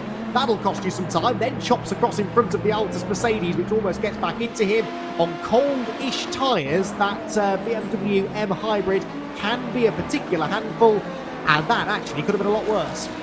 Looking a bit like Tony Hawk there as he rides his way over the curbs, in all fairness. So, quick hands, fair play to Lorenko for not making that a lot worse than it was. A little bit too quick to rejoin. Whether he had the control in the car to judge how quickly he wanted to rejoin is another thing entirely, but yeah, that very easily could have ended very badly for the #1 machine. But fortunately they only lost a few seconds, but in a fight like as competitive it is with Redline, a few seconds could be very, very costly. There goes Diogo Pinto for BMW M Team Redline.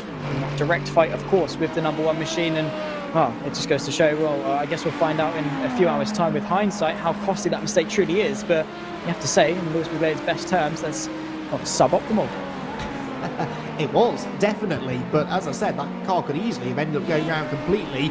And if there were other cars on the scene a couple of seconds earlier, they could have piled into the situation as well. As it is, they're still going.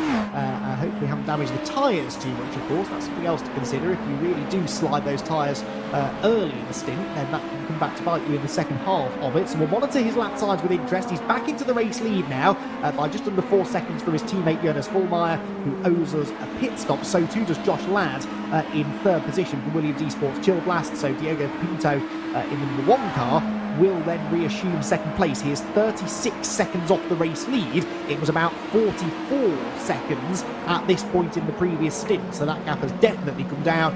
We have at least now had our answer as to precisely what caused the majority of that time loss. We are nearly 2/3 of the way through the 2023 iRacing 12 Hours of Sebring, the second VCO Grand Slam of 2023. And I've just got a feeling that these final 4 hours are going to be well worth sticking around for, because we have got still storylines to play out, podium position battles that are still raging on, and that little mistake there, well, quite a pig moment actually for our overall race leader, proves that even with a healthy advantage, Urano Esports cannot afford to make any further slip-ups. Let's run you through then what the front of each class looks like before we head into the next hour. Urano Esports at the moment holding the 1-2 in the GTP class, but the second place number 192 car will be pitting very shortly. In actual fact, second place eventually will belong once again to the number 20 BMW M Team Redline car of Diogo Pinto, with the Marla Racing team, of course. They're fighting for the third place step on the podium with the 192 Urano Esports Heineken Media car. That's really the battle between 192 and 3. Once 192 makes its next pit stop, that would be for third place in the class. In LMP2, Elvis Rankin continues to lead healthily for the 199 car. They are in the middle of a stint at the moment, approaching the next round of pit stops. So a 31.6 second lead for the 199 is a genuine lead right now over the number 5 Coffin Dancers car of Lassie Urinen, with 198 of Stanley Deslandes third, and still within 10 seconds of second place. That's another gap worth monitoring. Meanwhile, Team Redline continue to dominate in GTD. It's not necessarily the Redline car we expected to be doing the domination in GTD today, but Ole Steinbraten is driving a brilliant race at the moment. The best part of 45 seconds his advantage over Nicolas Ruvelaar in the Arnage competition car in second. And then that battle between teammates, 2 seconds separating Matti Sipula and Jakub Machewski, the two Team PGZ cars, with Altus Esports based upon when other people are pitting, occasionally jumping into the podium fray as well. Well, just like that, Zach, our first 2 hours sharing the broadcast booth have come to a far too premature end. Your final thoughts on what's been a fairly interesting couple of hours there. Strategies now really starting to play out. Well, first of all, it's been a pleasure to be alongside Andy. It's nice to sort of get in the booth together. It's been Yeah, it's been a really pleasurable experience, and it's been a really, really good race. And you know, while some might say, "Oh, well, you've not really been had side-by-side fights to lead or anything," but that's not really the excitement that comes from endurance racing, particularly at this stage in the race. You really do make the most of the strategic aspects, the mental aspects, and obviously any little prop-ups of battles that you can get. But in all fairness, Andy, I've really, really enjoyed it, and looking forward to going on to the broadcast and watching the rest of this 4 hours, because I'll be honest, they're looking pretty spicy. Absolutely. Don't go anywhere, everybody. 4 hours to go here at Sebring. Another quick driver change here in the broadcast booth. The next voices you will hear will be those of Joey Tebben and Arjuna Kankapati to take you through the next couple of hours of the 2023 iRacing 12 Hours of Sebring. Well, hello everyone, and welcome along to the final blast to the end.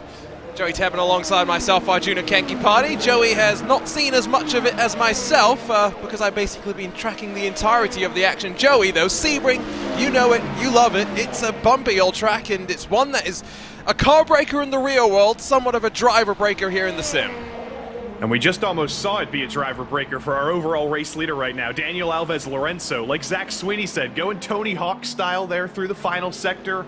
We were talking, Arjuna, before we got in the air here, that this Urano Esports lead in GTP might be unbreakable. It's basically a full pit stop gap, but I think with that one mistake, you see that any lead at Sebring is never breakable. It can always bite. It was really interesting talking with Peter Mackay about how there are race-winning cars here at Sebring that are broken. And when I say broken, cracked chassis broken, which I guess means those cars either have a significant build to go racing again, or B, just get thrown out the door. It's where a lot of the GTP cars, especially Porsche in particular, came to test their 963 entry.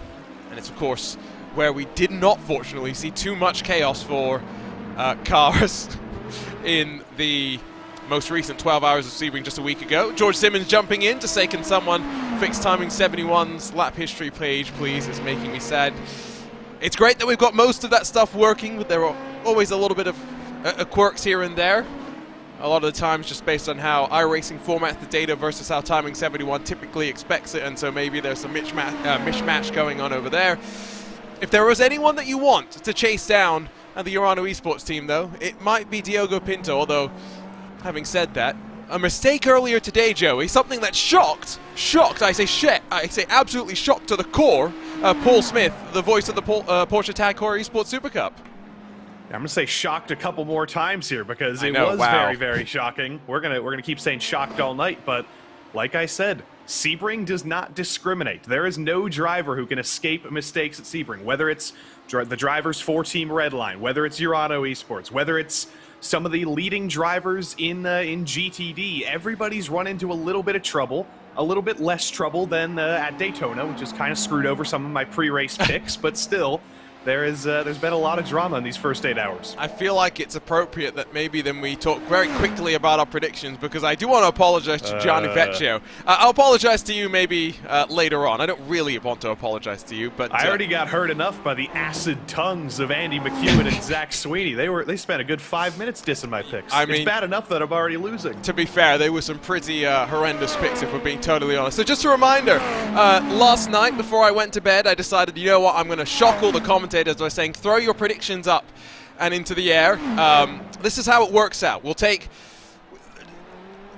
Commentators were offered a blank slate in that they didn't have to pick a particular team, driver, anything. They could just, car entry, they could just say the team name and we'd go from there. We pick the best placed car of that team in the class, and then the lowest number of cumulative points across the classes would win.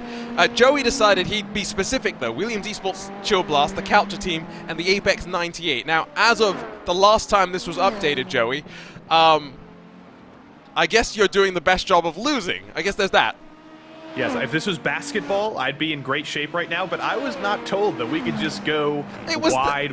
We could cast our net to a team that has about 14,000 entries. You had to do it before bed as well, didn't you? I did do it before bed, and I was just thinking, you know what? Everybody's going to go for the Apex Racing team. Everybody's going to go for one specific car is what I thought. I didn't think a lot of people would cop out like that.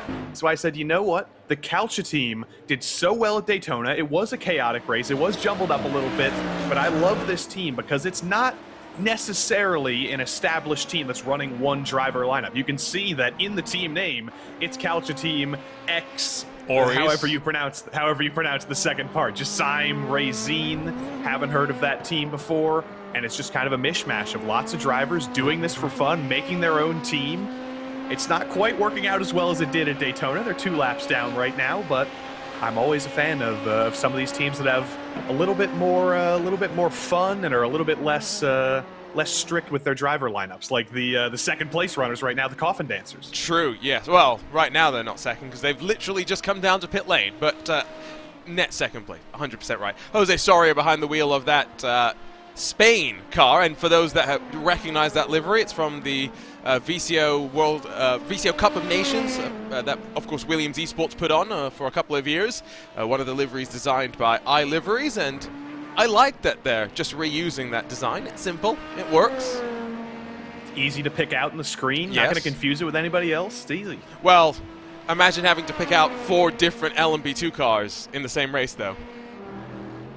That was difficult. That would be more difficult, but luckily we've got them all homogenized into one vehicle, and next time we'll have some more differentiation. Yep, here comes your leader in the LMP2 class. It's the young Elvis Rankin, who slots into his pit stall in the Apex Racing Team facility. He's going to take a breather.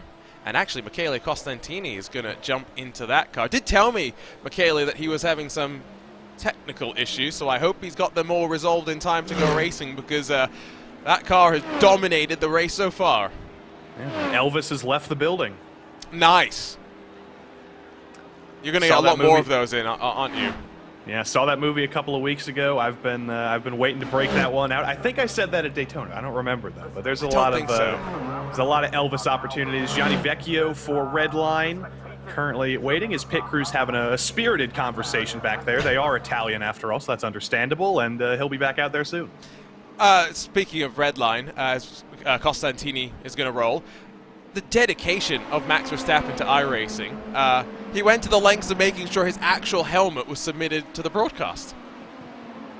Some real or virtual only drivers can't even do that. But true. You gotta follow Max Verstappen's advice, people. He's got, how many helmets does he run in a year? I guess less than before because of the FIA regulations. You can't run as many helmets as you could want, but yeah, there's still some drivers in some of the series we broadcast here on Race Spot TV who don't quite give us the helmets we need. So I'm calling you out right now. Be more like Max Verstappen. Exactly. Here's Ivan Perez, who gets in place of Jose Soria to that.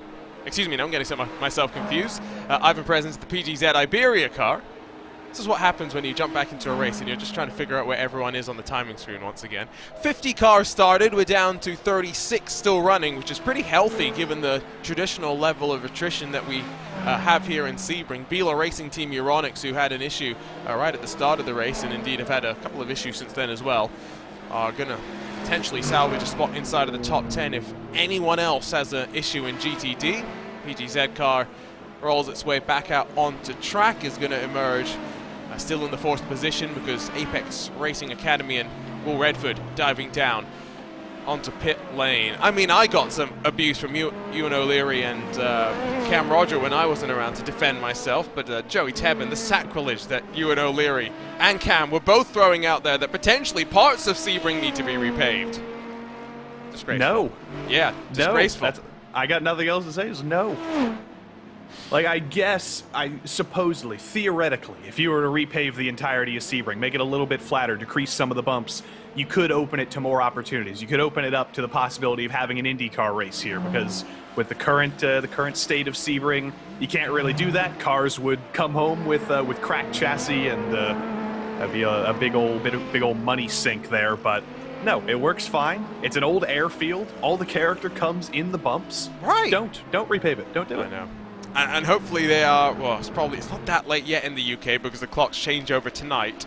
Hopefully they're not going to start blasting me in my Discord DMs.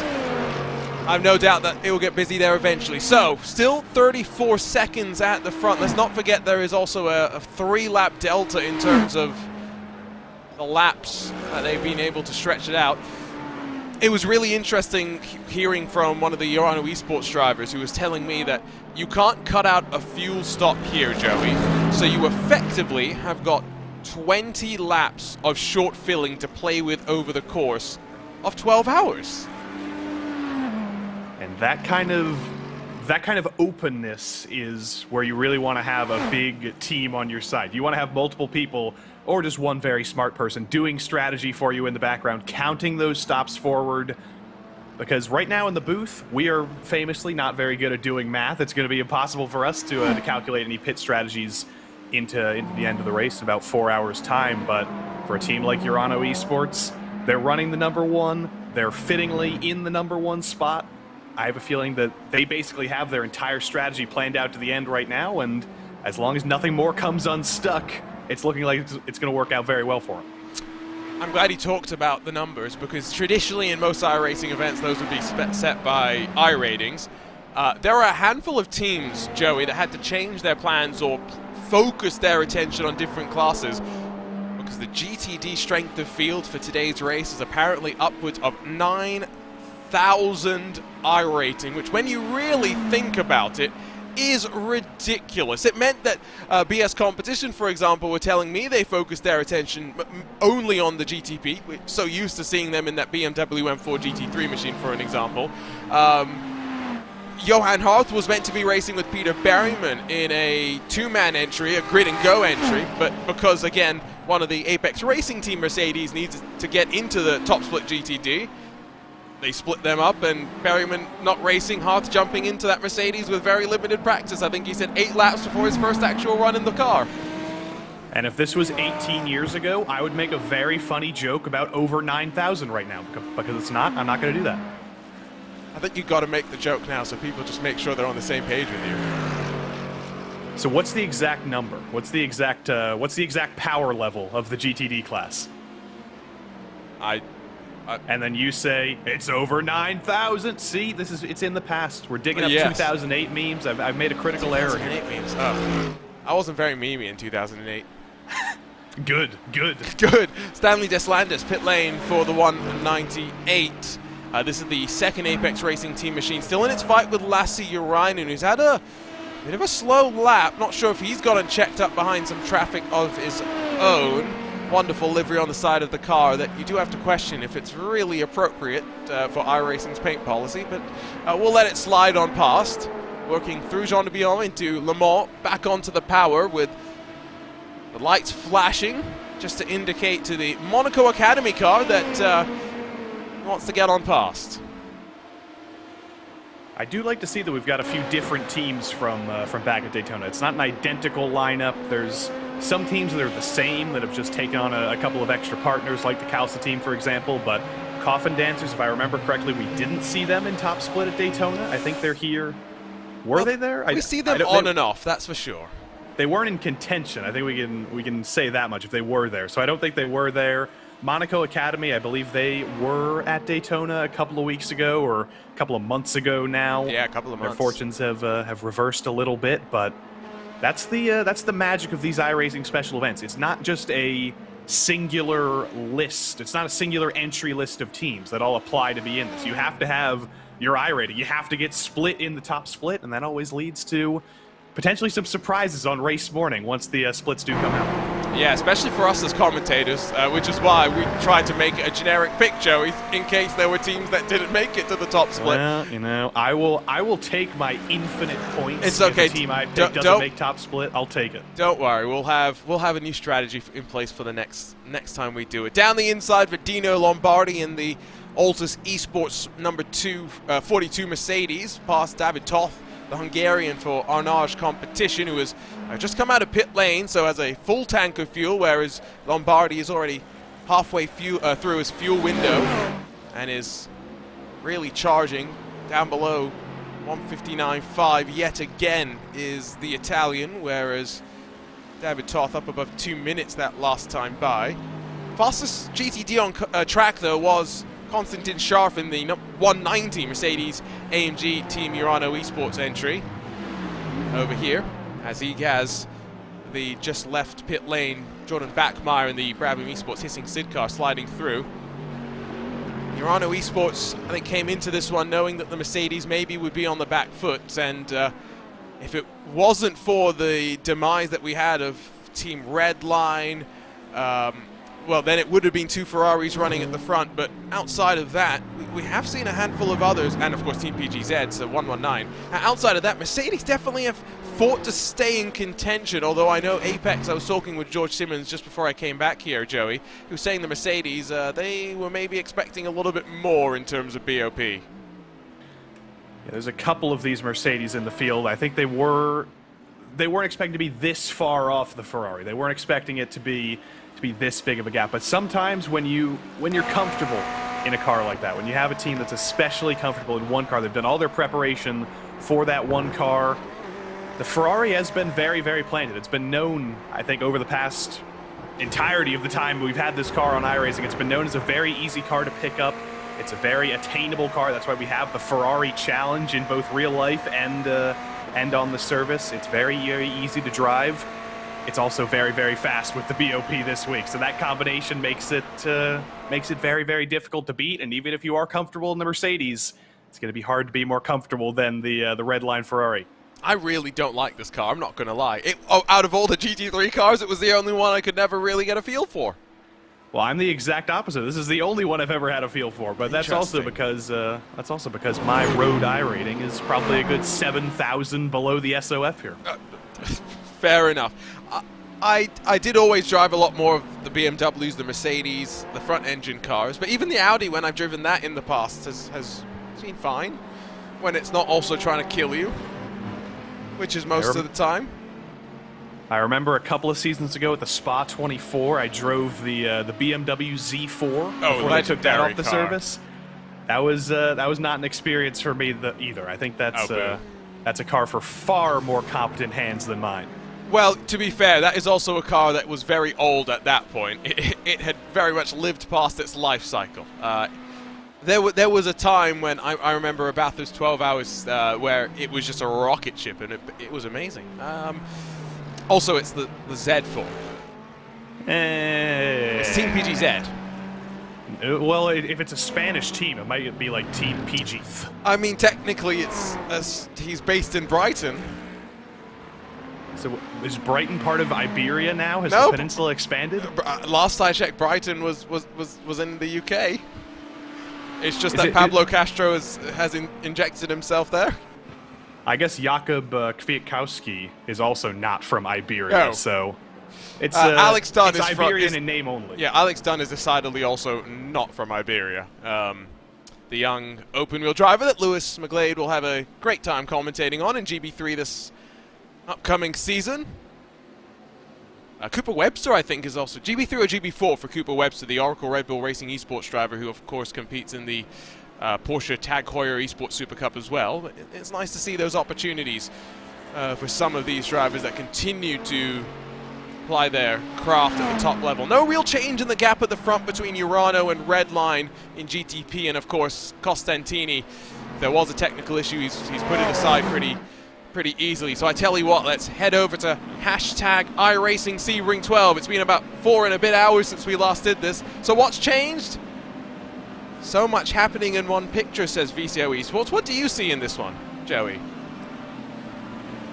I'm a big fan of that very, very blurry man on the left. I'm trying to get some perspective here. If he's that tall, he's got some very, very long legs next to that porta potty. And we have the truck behind. I think that's Mac from Cars. I think Lightning McQueen might be inside there. And then there's some kind of motor vehicle in front. I think it's made by some company, BWM, LMHD, something like that. Then we've got, of course, SRN Motorsports. We saw one of their tweets earlier on today. This is another update, over 7.5 hours into the race, and they run first in class in their split. That's a team that, again, we've seen plenty of here in RaceSpot TV's recent history. Oh, lovely. Green and gold is a great color combination, especially when it's got a Brabham name alongside it. There's a couple of more pictures attached to that one on VCO's social media, and as always, head on over to that account to stay up to date with everything else. Johnny Vecchio. Okay, to be fair to me, I made this graphic last night, not really thinking about when we were going to show it on the broadcast. So yes, I apologize, Johnny, but I know it doesn't make much sense when you read it without any explanation. Well, Johnny, highest points means you're winning, and we don't have to tell him anything otherwise. We don't have to tell him anything otherwise. That's not how it works. That's not how it works. Inside 5 hours to go, says Mark Gammett. The sun is starting its, not descent, but descent. And the band of others, 95, is now sitting P7. I think they said they had a technical power outage earlier on, so that's always good to see. Let's check in with another team. Started 49th, and they're up to 10th. I mean, you can't make much more progress than that. That's the magic of Sebring. Survive the opening lap, survive the chaos, and you'll be guaranteed a pretty solid result. That's endurance racing for you for once. It's been 6 hours for them if it's the halfway point, and just keep picking it up. Give it 6 more hours, maybe you'll be in the lead. Alpine, sorry. Got to make sure I say it correctly. Alpine Esports. Seen our car for the Sebring 12. Come take a closer look. 7 hours left to go. Unfortunately, we haven't. I think they're down in second split, but it's great to see that some of those drivers that usually compete on some of your other platforms are venturing on over into some of these iRacing special events and giving us a bit of a showcase of their talents. Don't forget as well, if you're a team, head on over to the VCO content database, photos.vco-esports.com, to be able to check out all of the incredible images that both Josh Chin, who is a sim racing wizard, and Gary Paravani, who is a real world wizard, who's come over to the virtual world and having his own little bit of fun, doing his own little bit of content as well. Always interesting to see. And now, Joey, you didn't put your own tweet out, but apparently I'm not crazy. You tell me. I did see Jason Brophy responded to that, kind of arguing with that claim. I think I might be more in the Brophy camp here, but I'm gonna have to get a photo of this setup here. I have far fewer screens than you are, Juna. This is always I hope you do. Yeah, this is always a point of shame for me. I've only got my 2 screens plus my phone up here, while you've got the whole NASA mission control over there, every light you can imagine, the cameras. So what I always have to remind people is, if I'm just commentating, I can do it with just one monitor. I did it when I was in Singapore. But I'm also producing the broadcast, which means I need a lot more. It means I also need 2 iRacings, which means my brain goes hurt. Well, listen, I think I know how we can solve this. You're going to fly me to Singapore. I'll bring my laptop, and I'll try and commentate a race there, too, and I'll see if I can live up to that. But, okay. I see what you're trying to do here. Free trip to Singapore and coming for Joey Tebben. That's the grand plan. I mean, it's going to be... I don't know how much I'm going to like it over there. The air seems to be it's very clean. Dead thick. It's very clean. Thick air, food. I can't spit my gum on the street, but other than that... It's affordable food, that's for sure.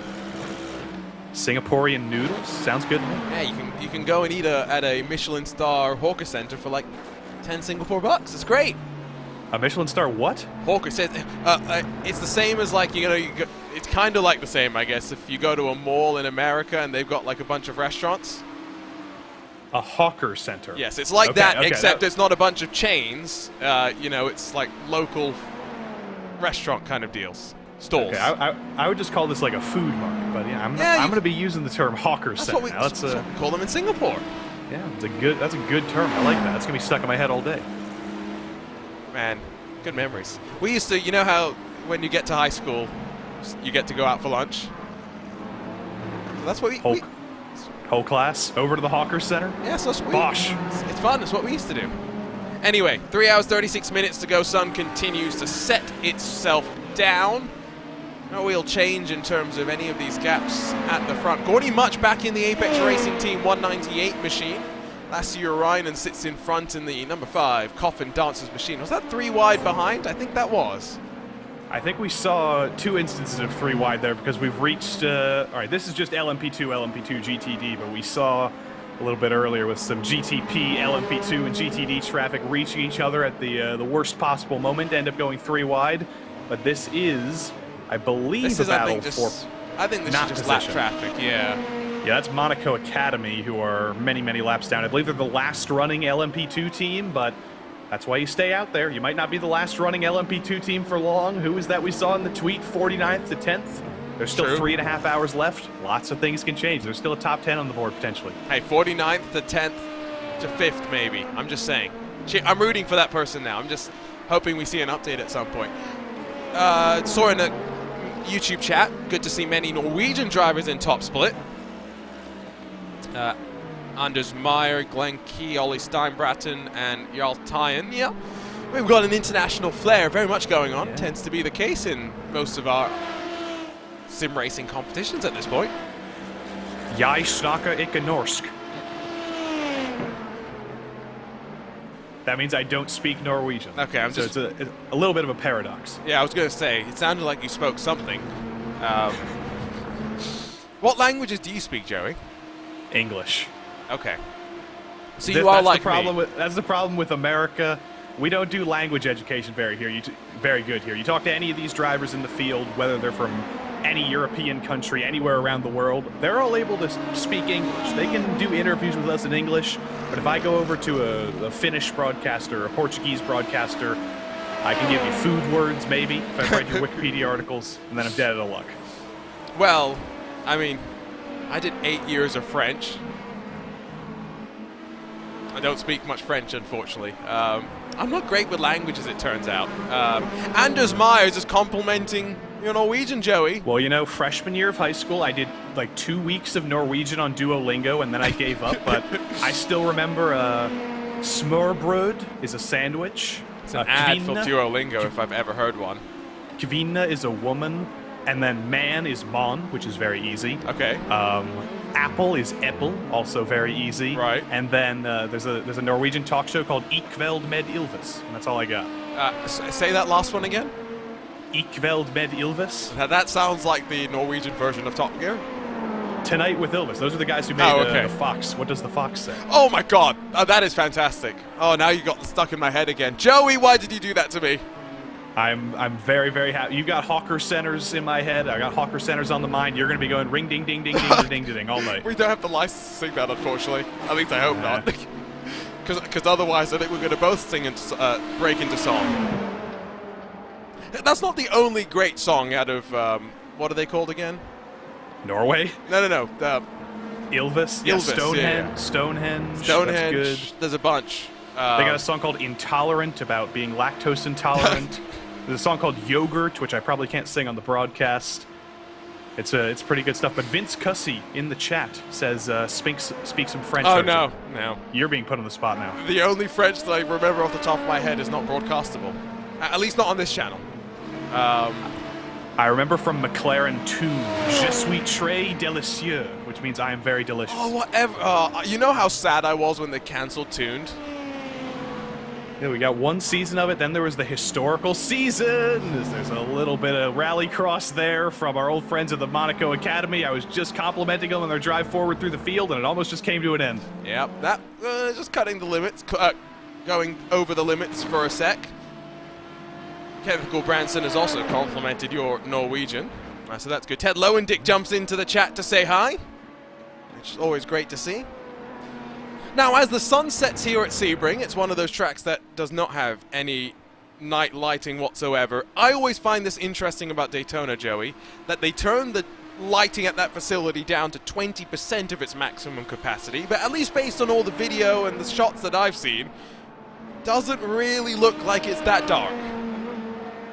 It's never that dark at Daytona. We always realize that when sometimes in leagues they schedule races at night accidentally, and they have to do a whole arrangement where you have to restart the session and re-invite everybody because it's at night. Nobody can see anything. But if you're at Daytona, you can race cars without lights there. You can race open wheel cars at the Daytona road course at night. They don't have lights. There's enough light in the track. You don't have to worry about it. So maybe it's a little bit extreme. Maybe we're using a little bit too many lumens there, but I don't know. It's better than racing Sebring at night in an open wheel car. Oh, you say that, but some of the most fun that we've had in the small i5G community races is when we turned off the lights. In that we went and raced at night at Lime Rock Park. We were all in Dallara iRatings.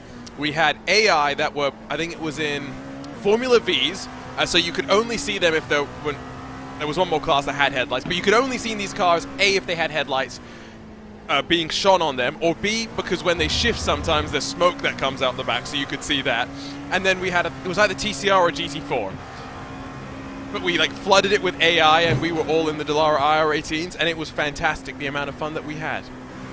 I think Dinner with Racers did a Sebring with no lights at one point, or they did their 12 or 24 hours of Sebring, and they had classes that didn't have lights. So some of the drivers just elected to find. Oh, yeah. Vlad Kibichev in the Urano Esports Hiking Media, number 192, now sees Valtteri Alander slide on by in the Marla Racing Team car. Now, was that self-inflicted at the hairpin? We know these GTP cars can be difficult under braking, or was it maybe a bit of desperation in traffic? It looks busy, that's for sure. Into the braking zone, alongside with Redline, your race leaders who tag. Third place in GTP.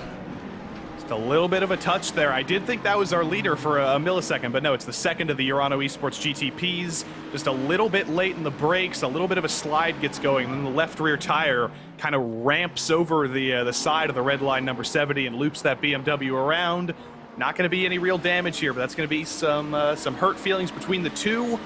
I don't think Team Redline really did anything wrong there. They left the door open. It was just a teensy little bit of a slide in traffic. They got everything undone. Yep. Hopefully no major dramas moving forward.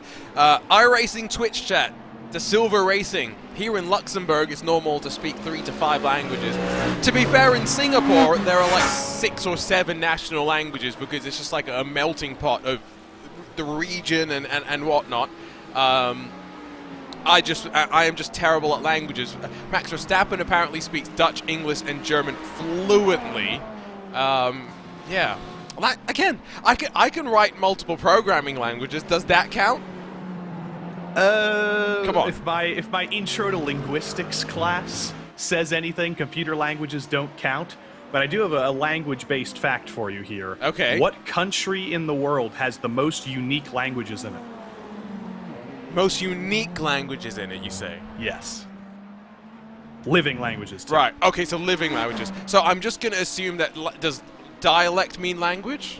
No, a dialect, I should really remember this. A dialect is a language just spoken differently. It's all right, unique, no, that's living languages. Okay.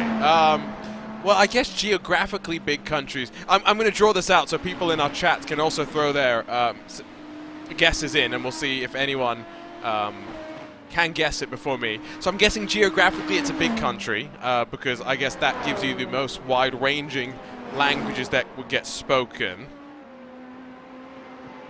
I'm opening my iRacing Twitch chat here to see if anybody's guessed. Right, it. no one still only yet. see Luxembourg. Nobody's guessed yet. India, that's what I would assume, but no. No, it's not India. yeah, I don't think it's India. As someone who's from India. Russia. I don't know. I feel like geographically big is what I'm thinking because that's where the most unique languages would be. But I also feel like I'm very, very wrong right now. Russia is not correct. Somebody in the chat says Africa. That's not a country. That's not a country. South Africa. No. South Africa is a country. They might have 3 capitals, but that's not the answer. True, but China, a lot of languages there. No. I think we've extended this long enough. You want the answer? South Africa's got 11 apparently. Well, Papua New Guinea has 839. What? Papua New Guinea has 839 living languages. Okay, what's the definition of living here? Sorry. I think it means there's active speakers of it, and there's 839 of them. I was amazed when I learned this too, but it's totally true, and it's not just because they've been researching there longer or they've spent more time in the country. They've spent equal amounts of time studying languages across the world. Wow. There's 800 of them in Papua New Guinea. So basically, a living language is a language that one person can speak. It doesn't mean there can be a conversation in it. I think it means there's 2 speakers. Okay, so that's like the definition. So there has to be. Okay, wow. Because the definition of a language means you have to be able to use it to transfer information and receive information. Okay. And you can't do that if there's only one person. And our race leader is in as well. Yeah. So we could focus on the racing for a sec while I try to get my mind back in my head because it's just been blown. That's incredible. 839. Yep. So many languages, so many languages. Daniel Alves Lorenzo, who I'm going to take my chance to dunk on Andy McEwen. Okay. Lorenzo Bonder, our resident Portuguese speaker, tells us that it is Lorenzo. It's a soft C. It's not Lorenco. And poor old Andy McEwen, he's not listening to old Lorenzo. He was hitting us with the Lorencos. But you say that. I apparently tried saying it like Lorenzo, but then I forget in what Discord it was. Apparently someone said that he still was making fun of my pronunciation. So I feel very self-conscious about it right now. We're going to have to talk about it with him post-race so that he can clear it up for us, because he gets one opportunity. I hope it's not like a Charles Leclerc situation where he's been racing in English-speaking media environments for so long that he calls himself Charles Leclerc now just to fit in. I need the real pronunciation. Gotcha. So 31.9 seconds in the stop there, which is right around on cue. It's not really much difference. Remember, in all three of the classes, you can change tires and take fuel at the same time. So there's not really much strategy in terms of when you take tires and whatnot. It's realistically just about trying to push the fuel window out as much as possible. Someone's in our iRacing chat says, I speak full send only. That sounds very iRacing-y. Yeah, I wish I could speak full send. I'm only halfway there. Ah, I see, okay. Just gotta commit more. Yeah. Duolingo doesn't teach you full send yet. So the gap between Pinto and Lorenzo is now down to 15.5 seconds. Now remember, after the mistake that we saw from Lorenzo, what was it, 40-odd minutes ago, that gap had grown to about 19 seconds before we saw Pinto come in. So at least based on what I see, Urano Esports have at least managed to build up what I think is a slight advantage net once Pinto gets back down to pit lane.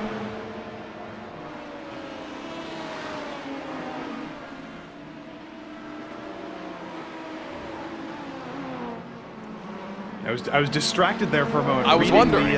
Reading the chat. Forest 4A is very, very happy he got a shout out there. I was just digging through the chat there. Confused me. I was like, what? We've hit a rock wall here. I was like, did Joey forget to unmute his mic? Because that's already happened today. Did his internet disconnects? Because I'm sure that's happened to some of these drivers today. That was a bit wild into the hairpin by Lorenzo, if we can be honest. I think that's going to cost him a couple of tenths, just committing, trying to get past and overly committing eventually. If you're watching on, don't forget hashtag iRacing Sebring12. You can keep in touch with us on social media and we can run you down through some of the highlights of what's been going on and feature you on the broadcast as well. David Lawrence asks, we had a graphic here at RaceBot at one point that showed all the drivers in the car. Something we're working on, David. We have some plans. One thing that we were hoping for was iRacing would be able to, especially with this new registration system, give us that information automatically, but unfortunately we don't have it yet. But don't worry, hopefully for the next of our VCO Grand Slams it will be on our agendas. That's Konstantin Scharf in what was the best place of the Urano Esports Mercedes entries, that now finds his way back onto track, losing about 20 seconds when all things are said and done. Yeah, that's been one Urano GTP around. That's one Urano GTD around. They say bad things come in threes. I'm not saying Daniel Alves Lorenzo should be worried, but it is entirely possible that something comes up there. Diogo Pinto is finally in. Now we'll see the legit lap between, or the legit gap rather, between first and second, or we will in a moment actually, because the second Urano Esports GTP is still out there waiting for its stop. Yeah, we'll get a good sense of it though in a few moments' time. Let's check out, if we can, on the replay machine, which misses nothing, especially if we get pointed in the right direction. What happened here? So it's through. That doesn't seem like we got the right replay. There we go. That's the right one. Ooh, contact with Biela potentially, as Biela got a bit loose on the exit and ran itself over the curb. That's a very, very tough corner to come off of turn 5 there, especially when somebody's to your outside. There's not much more room that could have been left there necessarily. The number 450 was riding the curb there, but just a little bit of contact. Front-engined Mercedes does like to pendulum around when you make a little bit of contact like that. That's even more trouble for Urano. They were already on the back foot from the start of the race in that Mercedes. Let's see if we can also show the moment that I'm sure plenty have been wondering about, which is what happened to Max Verstappen in that Team Redline 101 machine, because they had been leading so well. Verstappen saving fuel, building the advantage at the front, and then in just one blink of an eye, it all came unstuck. This was with what? Just under 3 hours done in the race. You can see plenty of daylight still in the air. One of the Urano Esports machines, the GTP, is just coming on through. The most innocuous of runs, the smallest of gaps and net codes, and Max Verstappen, right rear suspension broken after previous contact with another LMP2 machine, and just like that, Verstappen's day was done. And did Alex Palou actually get a chance to get in the car, or was that it? He, I think the plan was for Verstappen to do as many hours as possible at the start, then hand over to Palou to likely do the same, and then back and forth and back and forth. Maybe 3 hours apiece. I'm not sure if that was the plan, but yeah. No, unfortunately, we saw the two-time F1 World Champion. We did not see the 2021 NTT IndyCar Series champion. Well, maybe Alex Palou is sitting on the couch right now at home. He's enthralled by our Papua New Guinea language facts. Definitely not. I think he's in the UK right now after getting a seat fit at the McLaren Technology Center for his upcoming reserve driver duties. So, Alex, if you've got nothing else to do on a nice British evening here, come talk to us over here at RaceBot. We want to hear all about that seat fit. Good point. I could send a message over to someone at Redline and see if maybe we could get Max as well, but I'm sure after how that race ended, he maybe does not want to talk to us. Be good to talk to him about sim racing, and also to disprove this article that's been going around that apparently Max Verstappen has a sim rig on his plane. He does not have a sim rig on his plane. He's a sim rig in the motorhome, is what we have been told, which is a much more reasonable thing to do. Max Verstappen can race on the plane with a controller if he really needed to. That is a true story. Maxence Godino in front now of Nicholas Laubish as the Apex Racing number 98 machine gets up in front of the 91 Mercedes AMG Team Urano Esports car. That's a mouthful of a team name if I've ever had to commentate on one. It's not the worst one today, though, because that would be the Gimmicky Tree 559, Dan Ladd, Arturo Melgar Setup Shop 559. It's so long that when you see it come up on the ticker, it's still coming up even though they're out of the race. It just looks like some lines there. You can't read any of those letters. Here, wait. I can even do that. There it is. It just about fits on that lower third. Just. That looks like a song title from a 2013 indie band. So this is where the greatest team of all time came from, Joey Tebben, is when Lewis McLeod, myself, Dan Kell, and Cam Roger met up for Jimmy Broadbent's 23 Hours of Zolder. We had, as I said, the greatest team of all time, and our team name was so long that, guess what, it broke the RaceBot graphics on purpose. It was the Aurora Artifact FTF Calamity something powered by RaceBot. And it was so long that it legitimately did not fit on the lower third. So long you can't even remember it. I wonder if there's like a character that you can put in your team name that just crashes iRacing as a whole. I feel like that might be a thing. There used to be those characters that you could send to somebody's phone and they would shut it down entirely. So hopefully nobody has that idea. Hopefully we haven't renamed this team name. The Aurora Artifact Calamity FTF powered by RaceBot. No, so I did get it right. I should have been more confident. I expected it to be longer. I expected more syllables. Well, I think the thing is we wanted to be able to say it ourselves, you know? Because we wanted to be, you know, a NASCAR driver in an interview. I think we just got a fastest lap of the race there by the 199 Apex Racing Team LMP2, or fastest lap in LMP2 at least. We did. So they got the fastest lap in LMP2. The sun's going down, track's getting cooler, it's golden things are hour. getting faster.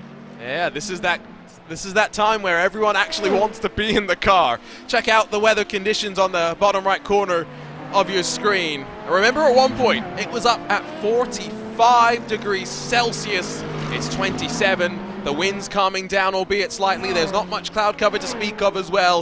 It's almost perfect conditions to go racing. And that's 80 degrees Fahrenheit for those of you who... metric is superior.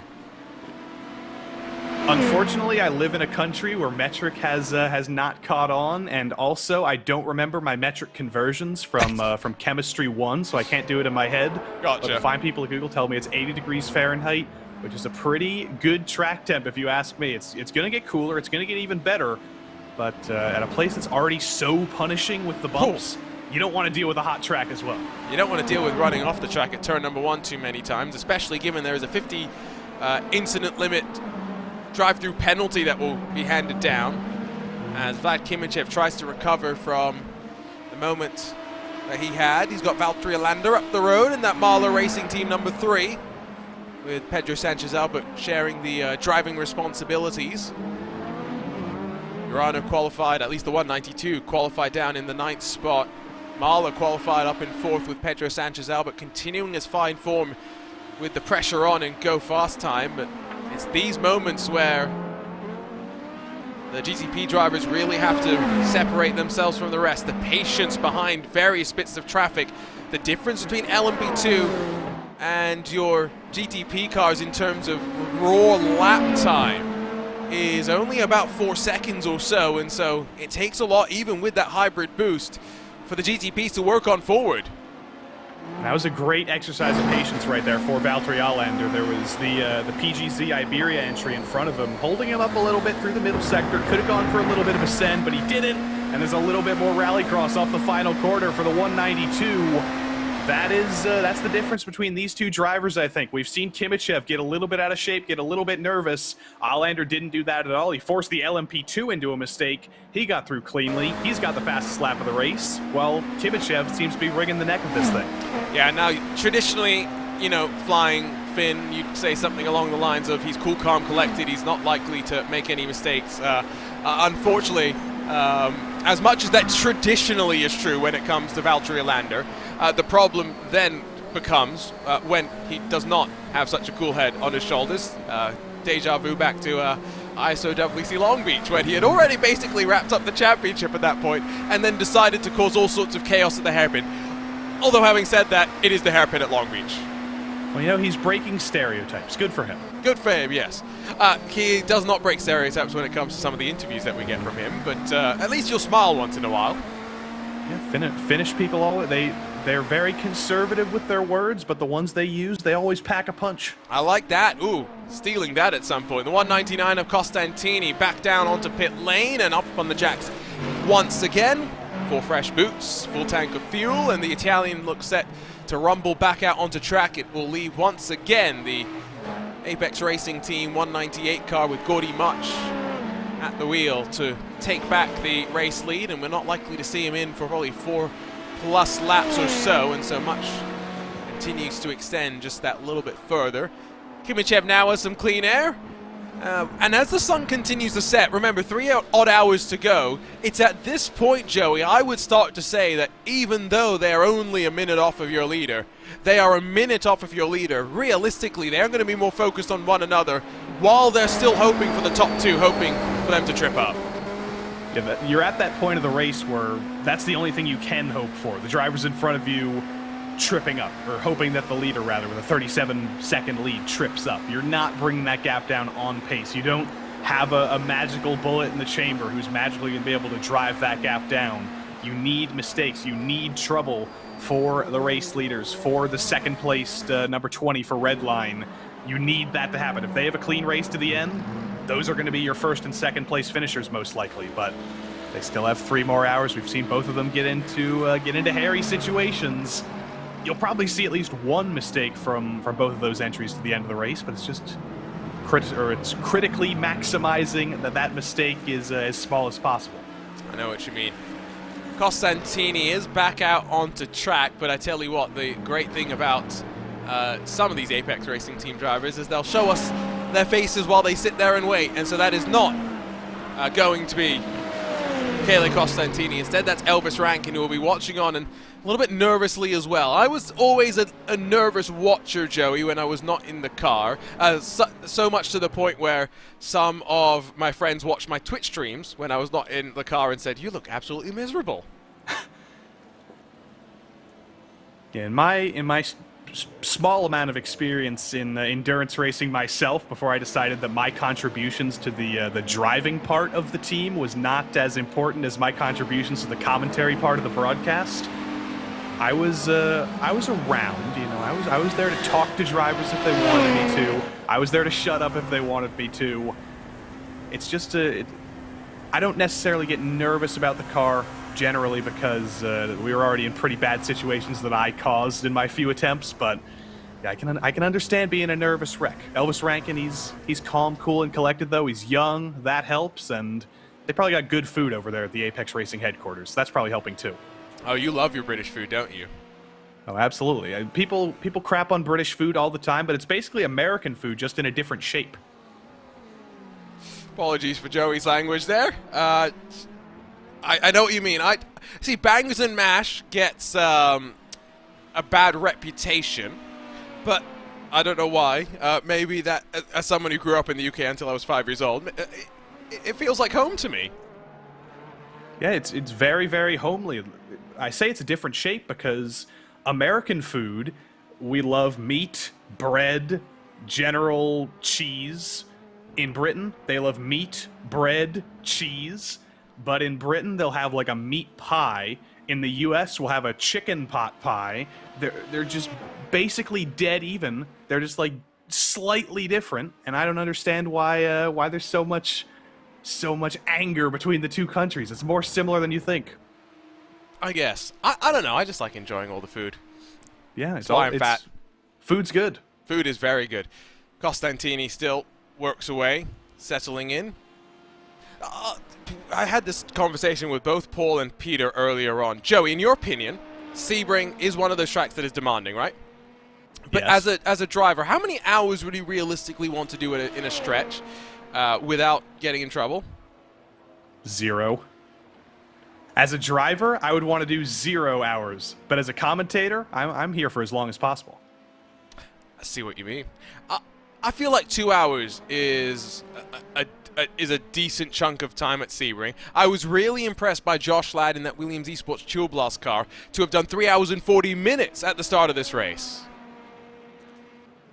And he made, I don't remember any incidents involving Josh Ladd whatsoever. I think he was completely mistake-free and issue-free for those 3 hours and 40 minutes. He had to avoid almost getting almost absolutely T-boned by Race Clutch's LMP2, but yeah, other than that was pretty clean for what I can remember.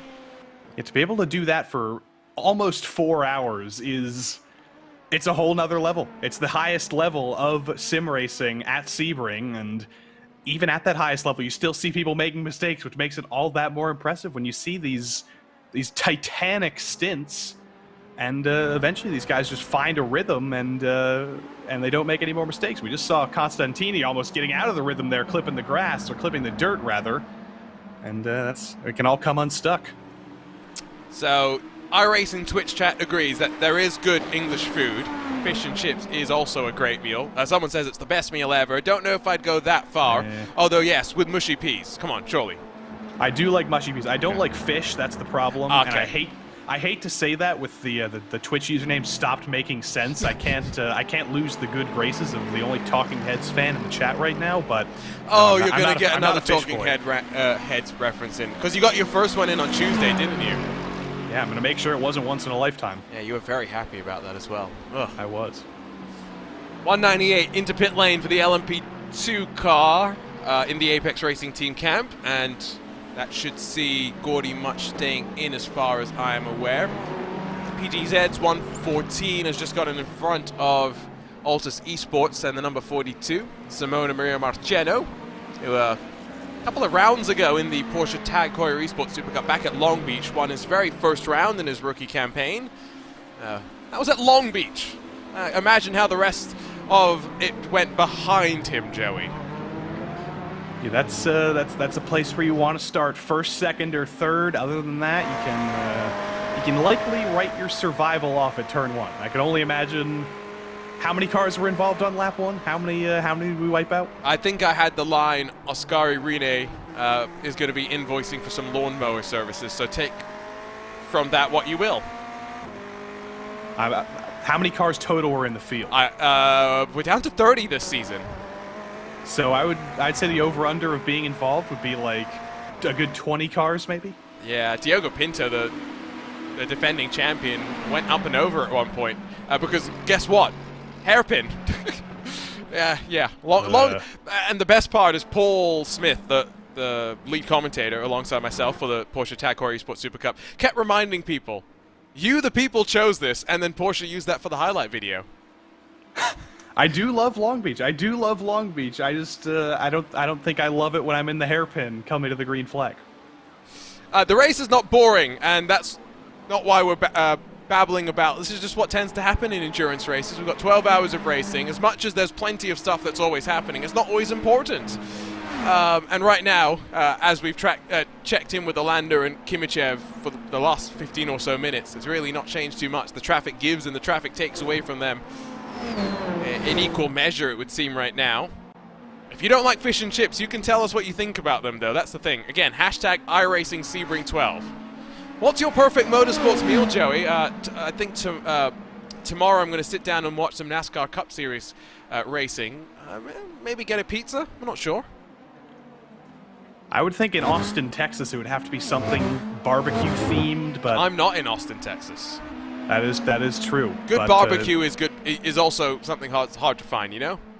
Yeah, in California, finding good food as a whole tends to be difficult, but I won't take that type of slander. It probably from the is man slander. in Philadelphia or Pittsburgh. Sorry, Pittsburgh.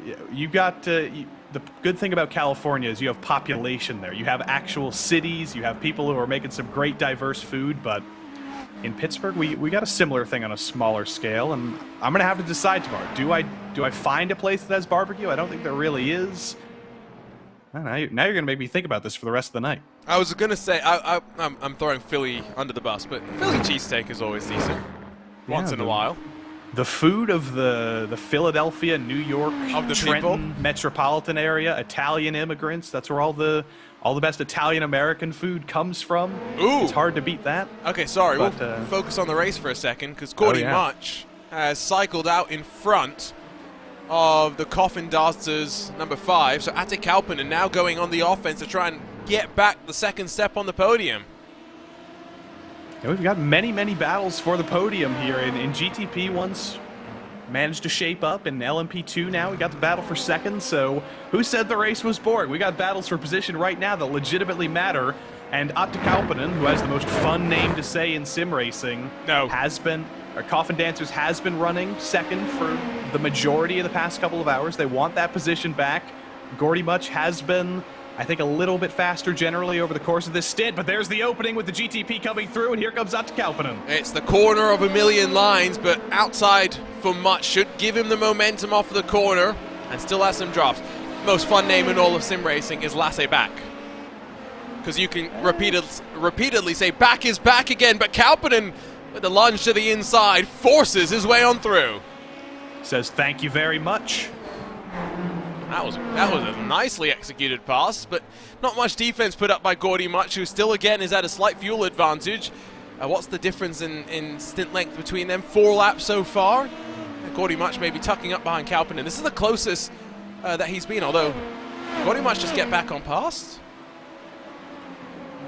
Is that not Ate Kalpinen? Getting myself very confused right now. That is Ate Kalpinen. Oh, that was the Apex Racing Academy car. That was the other one. That's the problem. They're painting their cars so similarly. Okay, no, they are different colors. They are different colors. You can't blame them. You got to blame us. Yeah. Again, commentators blame Arjuna. Commentators not smart. I have been on this broadcast for way too long already. To be fair, I still got 3 hours to go. Poor viewers. What happens at Joop de Links? Because while we were talking through all of that, at least something else was happening out on track.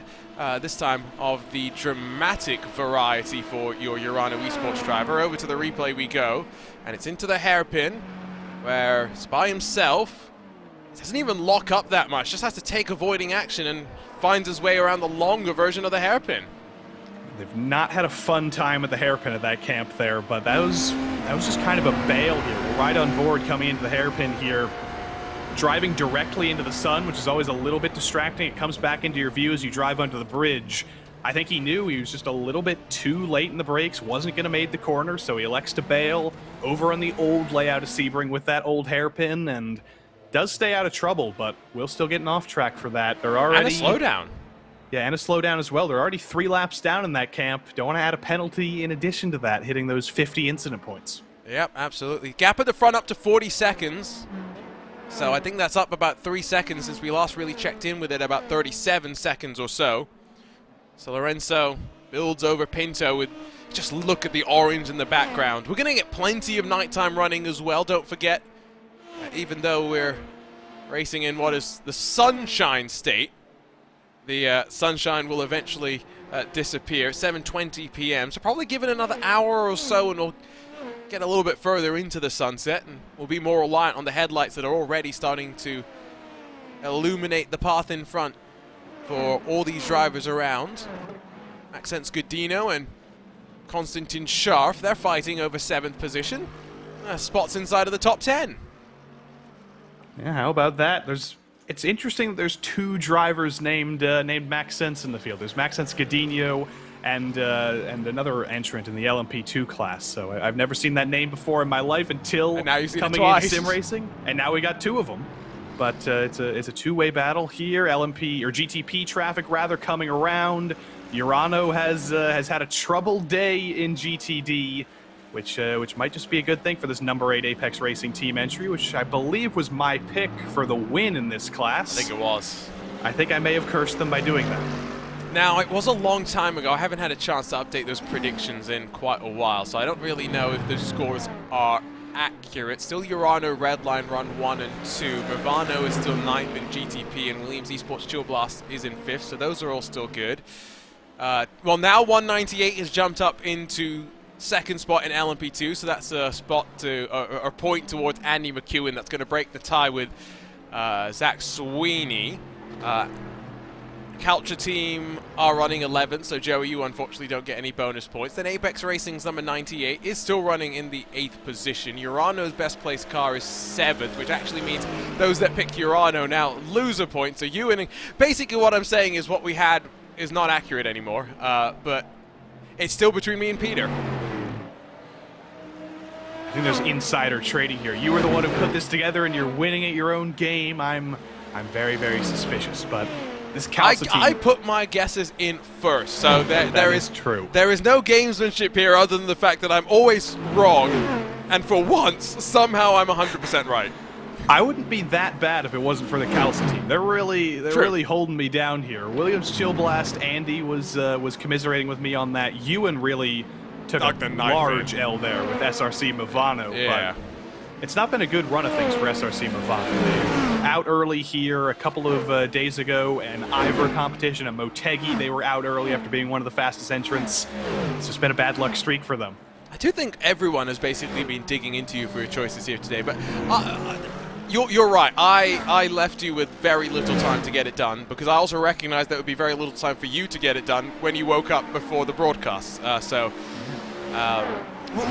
The plan is to have everyone get involved next time, and hopefully that will be a lot of fun. These two still duking it out into Cunningham. They went side by side for a moment, but the Apex Racing team car tucks back underneath. It's always nice as well that you can differentiate the GTDs just by their headlight color, yellow versus white. If I remember correctly, LMP2 is also yellow though, so maybe it's not the easiest. I think they're slightly differently shaped though, so you can see a little bit of the shapes of the headlights in the traffic at night. Here's the headlight. No, they are white. Oh, they're white. Sorry, that's what I meant. They're the same as the GTDs, GTPs. That's what I meant to say. Yes. They're a little bit less bright though. They're a little bit less bright. But again, if you're just looking for the color, again, remember, we have it easy in the sim in that we get the relative box, right? The F3 that tells us exactly where everyone is. In the real world, some cars have the camera that will kind of help you pick out where the car is. It's not going to tell you who it is and exactly how fast it's going to come up on you. Yeah, you've got to break out your absorption spectra, like how they differentiate the compositions of stars. But here's 2 stars side by side down the front straight. Apex on the outside, Urano on the inside into turn 1. It's a great place to do a switchback. You see very wide coming into turn 1 for the number 98. Switches it back, tries to get a run, but there's a big block out of Urano. I like what you did there. 2 stars fighting. Going to be status quo remaining for the time being, but as these two fight, they do bring in Nicholas Laubish from behind, who has got a big undercut over the Apex Racing team car that starts to build, who is on to the 28th lap of his stint. 22 laps for Scharf in the Urano car that now jinks to the inside. 19 laps so far for Laubish in 9th position in class. No changes into the hairpin. The dirt on the side of the car as well. Plenty of marbles, saw plenty of the viewers in the YouTube chat mentioning that earlier on as well, that have really thrown themselves all over the lines. Not really too much of a concern, fortunately, for drivers, at least at this point in time. After not having battles within a second for quite a while, suddenly we've got 3 of them. And suddenly we see the actual goodness of Sebring as a racetrack. It is a very, very good racetrack. You can have some great opportunities for passes here. Some people disagree, and I don't know how that's possible. This is a great track for racing, and if it wasn't so bumpy, we would see a lot more series here year after year, putting on great races. And we've got a great race for second here in LMP2 again. Apex versus Coffin Dancers, the pass that we thought happened before. It might just actually happen now. Yeah, that's my bad. It is. PGZ's 119, Alex Dunn brings that Ferrari after it led early doors, well, after Verstappen's issue, and then had its own little moment with traffic. Dunn back onto pit lane, still trying to fight for a top 5. Now for Kauppinen, I wonder if he'll ride behind for a little bit and just play the fuel number game for a little bit. Maybe try and get himself a little bit closer to that Apex Racing Team car. At least logically to me, that would be the wisest, but Kauppinen was always able to extend the margin back to much. It was never really closer than 2 seconds until this most recent cycle. And now, Gordy Much has the mirrors filled. And now we see the answer to Arjuna's question. Will Atte Kauppinen go for the move? He's in the draft, coming down the back straight here. Big block to the inside for Gordy Much. Kauppinen's going to try and go to the outside, actually. I don't think there's any fuel saving here. It's a little bit of a bobble to the inside from Much, though. Clears off the nose of Atte Kauppinen. Very, very close quarters here. There's some GTP traffic as well. It's going to spice this up. Atte can't go all the way to the right of the track because of that. Into turn 1 now, still thinking about the outside. He's got to slot back in line, though. Try and go for a switchback, on but he's the grass. Blocked into the grass. Yeah, you could tell he wants it, and Gordy Much isn't going to fight that one. Remember that Much defended maybe a little bit too aggressively at Daytona in the early stages, and all the rumble and tumble that was LMP2. He's the one that slipped up and fell back. It was hard for that machine that he was in, the Dallara LMP2, to fight one forward, but Gordy's a racer and seems to want to fight. Back to the outside. Never a corner that you're going to get the switch back from initially, but maybe Cunningham, difficult braking zone. The Apex Racing Academy car is not for position. I can't imagine there's going to be a repass here, unless there's a mistake from Kauppinen. He's so much stronger than these two drivers right now. He's passed both Apex Racing LMP2s. He's already pulling away just a little bit, and Gordy Much may have one more chance down the back straight if he wants to go for a very aggressive move, but at that point, he's honestly just holding himself up. He might just be best off just trying to chase down Atte Kauppinen like a little bit of a rabbit and just maybe save the littlest amount of draft he can if he can stick with him. We've been so focused on this battle, I think we missed that Vlad Kimichev has gone and passed Valtteri Alander, so let's check out how that one happened. Again, it was down the pit straightaway towards turn number 1. Urano on the inside, and the Mahler Racing Team car really didn't have much to fight back with. And Valtteri didn't really want to fight that back, I don't think. He backed out of it and then got some huge understeer through turn 1. I think that was a little bit worse than he wanted to, but he planned to slot back in line and I think save a little bit, but I think he may have made a mistake there. It's a 2-second gap now, so he's all in his lonesome. Second and third, again rumble through turn 1. Urano Esports at the front, Lorenzo onto lap 19, so expect him in within the next 5 or so. 2 hours and 50 minutes to go, sun continuing to set. Pressure still on from behind, Diogo Pinto trying. Urano resilient to that pressure, at least so far. Gianni Vecchio has just taken over, by the way, from... or rather got him back into the car, maybe I think in the number 70 Team Redline machine. Back out onto track as well. The lead, 38 full seconds to Simone Miramarceno, who still owes us a pit stop. Further 9 or so seconds back to David Toth in the next best car. Our arch competition, who has already come down pit lane. It was shaping up to be such a fascinating fight, Joey. That was the great shame of things when Max Verstappen had his issue. You had Verstappen pushing and building the advantage while saving fuel. PGZ was in the equation. Apex was trying to keep close as well. Of course, the 70 red line car was in the mix too. It was really shaking up so well, and then one by one, they all fell except Vecchio and Steinbraten. And that's sometimes how these endurance races go. It's a survival of the fittest. But we have a question in the chat, actually, from Liza Doolittle once again. They want to know what happened to Alex Dunn in the PGZ entry a little bit earlier. Yeah, just came down pit lane. That's what's happened to him most recently.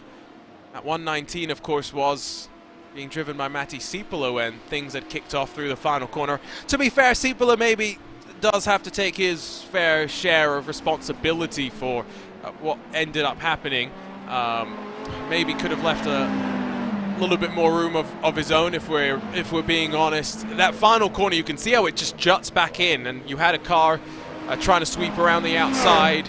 Sipola just maybe not recognizing that he needed to give a little bit extra room, and so as a result, Alex Dunn, who was really charging hard. It was fascinating to see Max Verstappen, of course, two-time world champion, versus someone in Alex Dunn who is continuing to shine bright on his rise up the open wheel ladder. Here we go. We can go back in time all the way to when it was sunny outside. And you'll just see undercut trying to get on through. There was netco between them, yes, but Sipola had plenty of room still on the right-hand side. Yeah, eventually you have to let somebody get off the wall there. There is a little bit of a difference in geometry there, and maybe there was a car-sized hole there, but you could have been far more safe there. And I think he probably realized that when he watched the replay back.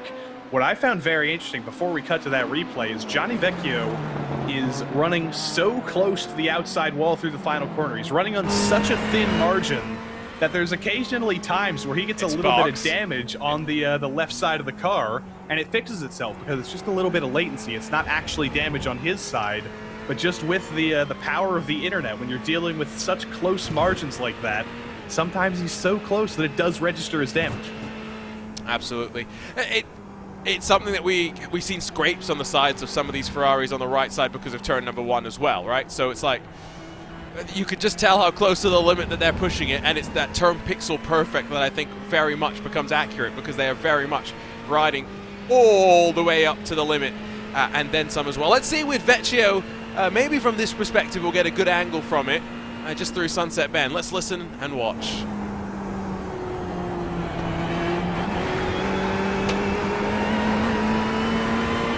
Maybe not too tight this time, but you get the sense that he's really setting up the corner and coming in as tight as possible. It's, again, a corner of a million lines, only a couple of them actually being fast.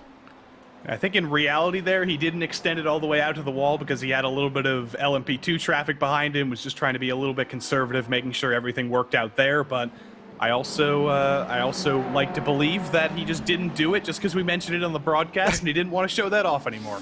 Poor Johnny, man. I mean, what a rotten start to 2023 he's had. Started off by breaking his tailbone. Still tried to compete in the first round of the Porsche Tag Heuer Esports Super Cup.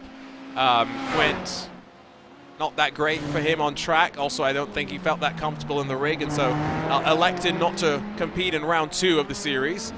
Got back in the car for round 3, and it was back to the crashing ways, unfortunately for him. And then most recently, just before the couple of races that we've had over the past couple of weeks, has been having technical issues, has built a number of PCs. I think he's had 3 or 4 PCs at one point. None of them fixed the issue, went back to the original build that he had. And then we saw the pedals actually disconnect in the BMW M-Sim Cup last weekend, so I just can't seem to buy luck, unfortunately. We talked about that with him on the broadcast for the Porsche Super Cup, Esports Super Cup. Things are going. We call that the cartoon anvil sometimes, but I don't want to jinx it. Right. It's looking like this is a pretty good run so far. I was trying not to say the end of it, but I'm not gonna say anything. Do you believe in the commentator's curse? When it comes down to technological stuff like that, I think I do believe in the commentator's curse, but he's got just under 3 hours, and I won't say anything until then. Exactly. That's what I was trying to say. I'm really hoping that things go well. Knock on wood. Pit stop's underway again for GTP as Alander cycles his way on through. Will it be Pedro Sanchez Albert in with 2 hours and 46 minutes to go? My suspicion would be leave this the driver in for one more stint and then swap them over for the final 2-hour blast to the checkered, although Sanchez Albert disproves me right on the spot. Yep, and Valtteri Outlander is going to be a very, very unhappy boy because his fastest lap's been taken away. Daniel Alves Lorenzo has just beaten him to that record. It's still getting colder, though. We're still going to get faster and faster laps, but that is just a real marker there of our race leader right now being pretty untouchable. Our race leader just ran the fastest lap of the race. That is not what you want to see when you're running second. It is pretty terrifying. That gap has grown out to 43.5 seconds. So another 3.5. With Lorenzo due down to pit lane, if not this time by, probably the next time by. Has very much been a stalwart effort from a car that struggled in qualifying outside of the top 10. But I think for the first time we are seeing that qualifying is not the be-all and the end-all. And so that is definitely something that is nice to see.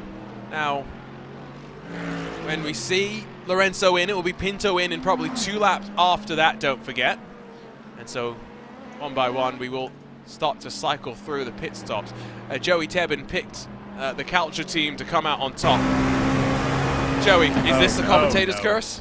Oh no! Why are you showing me? He recovered it. There's a little bit of understeer, a little bit of off-roading. Could have been far, far worse. I don't think that was the commentator's curse. I think that was just that may have just been the commentator making a bad decision. Bruno Spengler back in the BMW bank entry. He's been sharing this car, the BS competition entered car, with Dion Fiallo, formerly of Veloce. Great to see. A, endurance racing spirit. B, Bruno Spengler back behind the wheel. C, Bruno Spengler not dropping any trophies.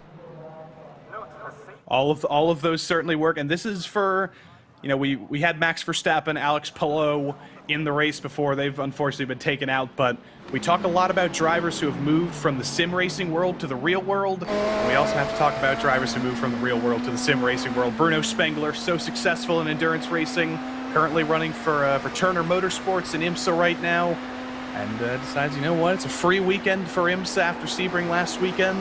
12 hours wasn't enough, might as well get back in here and do a little bit more Sebring running in this GTP car. Team BMW Bank, like you said, has gotten into some trouble today. They're currently the last place GTP car that's still running.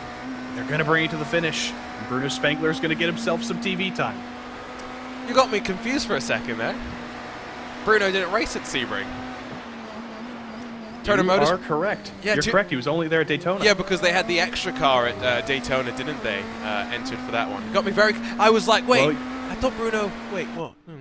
Well, Bruno has been ubiquitous in endurance racing for the past couple of years. I just assume we go to any IMSA race, he's going to be there. True. Well, speaking of the lovely BS competition, it was great to see the split-liveried BS Turner car, of course, get its showcase in the spotlight once again in the IMSA Michelin Pilot Challenge race during the Super Sebring weekend. It went a little bit better than it did back in 2021 when it first ran on a BMW M4 GT4 with Vin Barletta and Robbie Foley taking that Turner Motorsports car to victory lane. Here's a little bit more about that.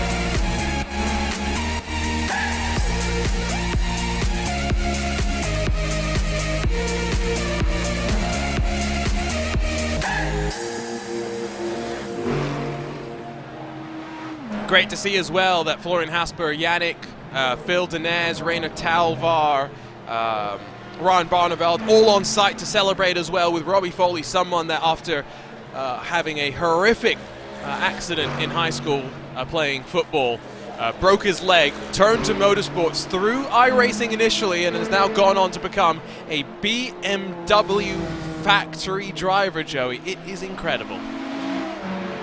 I can't say enough good things about Robbie Foley. I don't think anybody can. You put him in any car, well, most of the time it'll be a BMW, but you put him in any BMW in any class, he's going to find a way to win. That's just the Robbie Foley way, and it is it's incredible. And even greater things, I can guarantee, are coming for him. He's still He's still young. I don't know his exact age, but he's not 30 yet, is he? No, surely not. Oh, he's younger than me, that's for sure, hopefully. 26 years old. Yes. So, yeah, he's got a good 30 years left him in IMSA. Well, there were two people that, of course, had to design that livery to go on the car. One half of it, a Turner Motorsports livery. One half of it, a BS competition livery. Plenty of people know about iLiveries and Juan, who designed the BS competition side of things, but plenty of people in the real world know all about Andy Blackmore, that has been doing Turner Motorsports designs for many, many years. My name's Andy Blackmore and I'm a livery designer, originally from the UK, now living in Canada. So I started designing liveries in the 1990s and I started with Turner in 2012. So I've designed all of Turner's liveries since then. We came up with the idea of splitting a real car 50-50, so we were bringing the virtual livery into the real world. So this project was unusual because we were literally reverse engineering the design. So I took the iRacing livery, the iRacing skin that Randy had created, and then we had to turn that into basically a wrap file that the installers could then wrap the car with. So we were actually doing this a bit back to front, which was quite unique and challenging. So the original 2021 livery was a huge fan favourite, both in the real world, but also on iRacing and even other platforms. So I'm particularly looking forward to seeing the new car in person in Sebring later this week.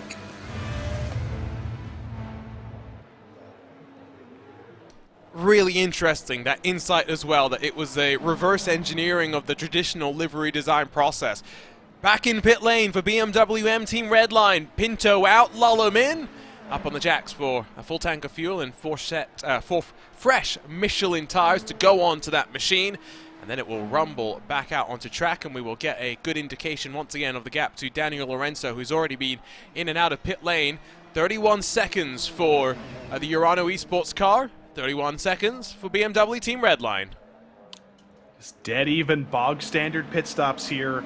I was kind of surprised to see Diogo Pinto get out of the car. I feel like he hasn't been in there for that long. It was only about an hour and a half, but I guess that is a reasonably long stint for him. Get a little bit of a break and then maybe get back in the car before the end of the race. Chris Lullum, always rock solid as well. We know him from a lot of his success in karting in the UK. He's been very successful there, been very successful in sim racing in his own right, but I mentioned Robbie Foley is young at 26 years old. If I'm not mistaken, Chris Lullum is only 16 years old. Not anymore, I think. I feel like that's a few years ago. I don't know. 19 years old. 19 years old. So just flip the 6 over, and then now we're ready. There you go. I was like, that felt like when I started commentary, genuinely. Wow. Sometimes I forget people age. Sometimes I forget that's a thing. We age? Don't tell me. Oh, that's bad news. I know, bad news indeed. Josh Thompson gets back into the number 75 Redline GTP car that put it on pole position. Tom Burns qualified.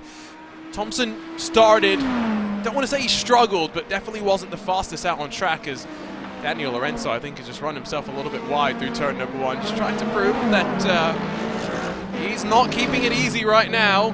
He's very much ringing that car to the limit. Playing very, very, very close to the sun, though. You don't want to be the next Urano Esports car to get into trouble. Here it is through turn 1. A little bit narrow entry, trying to get around a GTD car, and just kind of misjudges when to get back on the throttle just because of the different entry angle. I don't think he was quite ready for that, though. But again, that number 1 is not infallible. There have been those little mistakes. There's been none of the big mistakes that its teammates have made, but they can only wait, and they can only be possible. I just got a message in the iRacing Twitch chat, by the way, from RPM Simulation of Quebec, asking if there's a French streaming of the race. Unfortunately, there is no French commentary team, but evidently, Arjuna, you gotta get back in the book so we can do that. I thought the French chat requests were limited to the RaceBot YouTube chat, but apparently not. iRacing Twitch chat getting in on the fun as well. Arthur LeHook has come down to pit lane in the Williams Esports Chill Blast car. He's going to roll a handful of seconds behind the Mahler Racing Team entry, which is into turn number 1. In fact, no! Arthur LeHook has binned it on pit exit, I believe! Oh, no. Oh, well, Williams Esports Chill Blast That will likely be the day done for them. It's a controversial pit exit merge as well, don't forget, so I do wonder if this is one where a car on the racing surface just flies on by, if Williams Esports has nowhere to go, but no, it's cold tires and an agonizing roll backwards into the wall. Cold tires and just a little bit of a lazy spin there. We'll ride on board with them. Looking at the nose of this car coming out of the pits, everything seems fine, but just gets on the throttle a little bit too hard on the marbles as well. There's a little bit of grass there. There's a little bit of room for error, but not enough. As Arthur Lahauk just backs it in. We'll take a look one more time from the helicopter view there. Just in the middle of the pit exit, just gets on the throttle too hard. Such an easy mistake to make in such a highly powered car. But for Williams Esports Chill Blast, they won at Daytona. Not going to go 2 for 2 this week. No, Josh Ladd and Lahook have both been looking very, very rapid, so they're going to be slightly frustrated, I'm sure. They'll bounce back for the next of our VCO Grand Slams as we continue our jaunt around of the IMSA Michelin Endurance Cup. Next up, of course, a trip and a jaunt up to upstate New York when we go to Watkins Glen for the 6 hours. That will be the midway point of June. And then, of course, the final of our Grand Slams will be October 6th, 7th, and 8th. Petit Le Mans. Head back to Georgia and Road Atlanta. That was some nice French there. Well, yeah, I was just seeing that someone wants us to apparently try doing it in French because that would be funny. Trust me, no, my butchering of the French language would only be amusing to some, mainly because I'd be embarrassing myself so badly. Just make sure you say excuse my French before anything. Excuse me, yes, no, wonderfully. You might have to excuse my French for a second because I just remembered Williams Esports Chill Blast was my pick for the LMDH win. Yeah. Well, the best they're going to finish now, unfortunately, Joey's 11th. Yep. Tragic.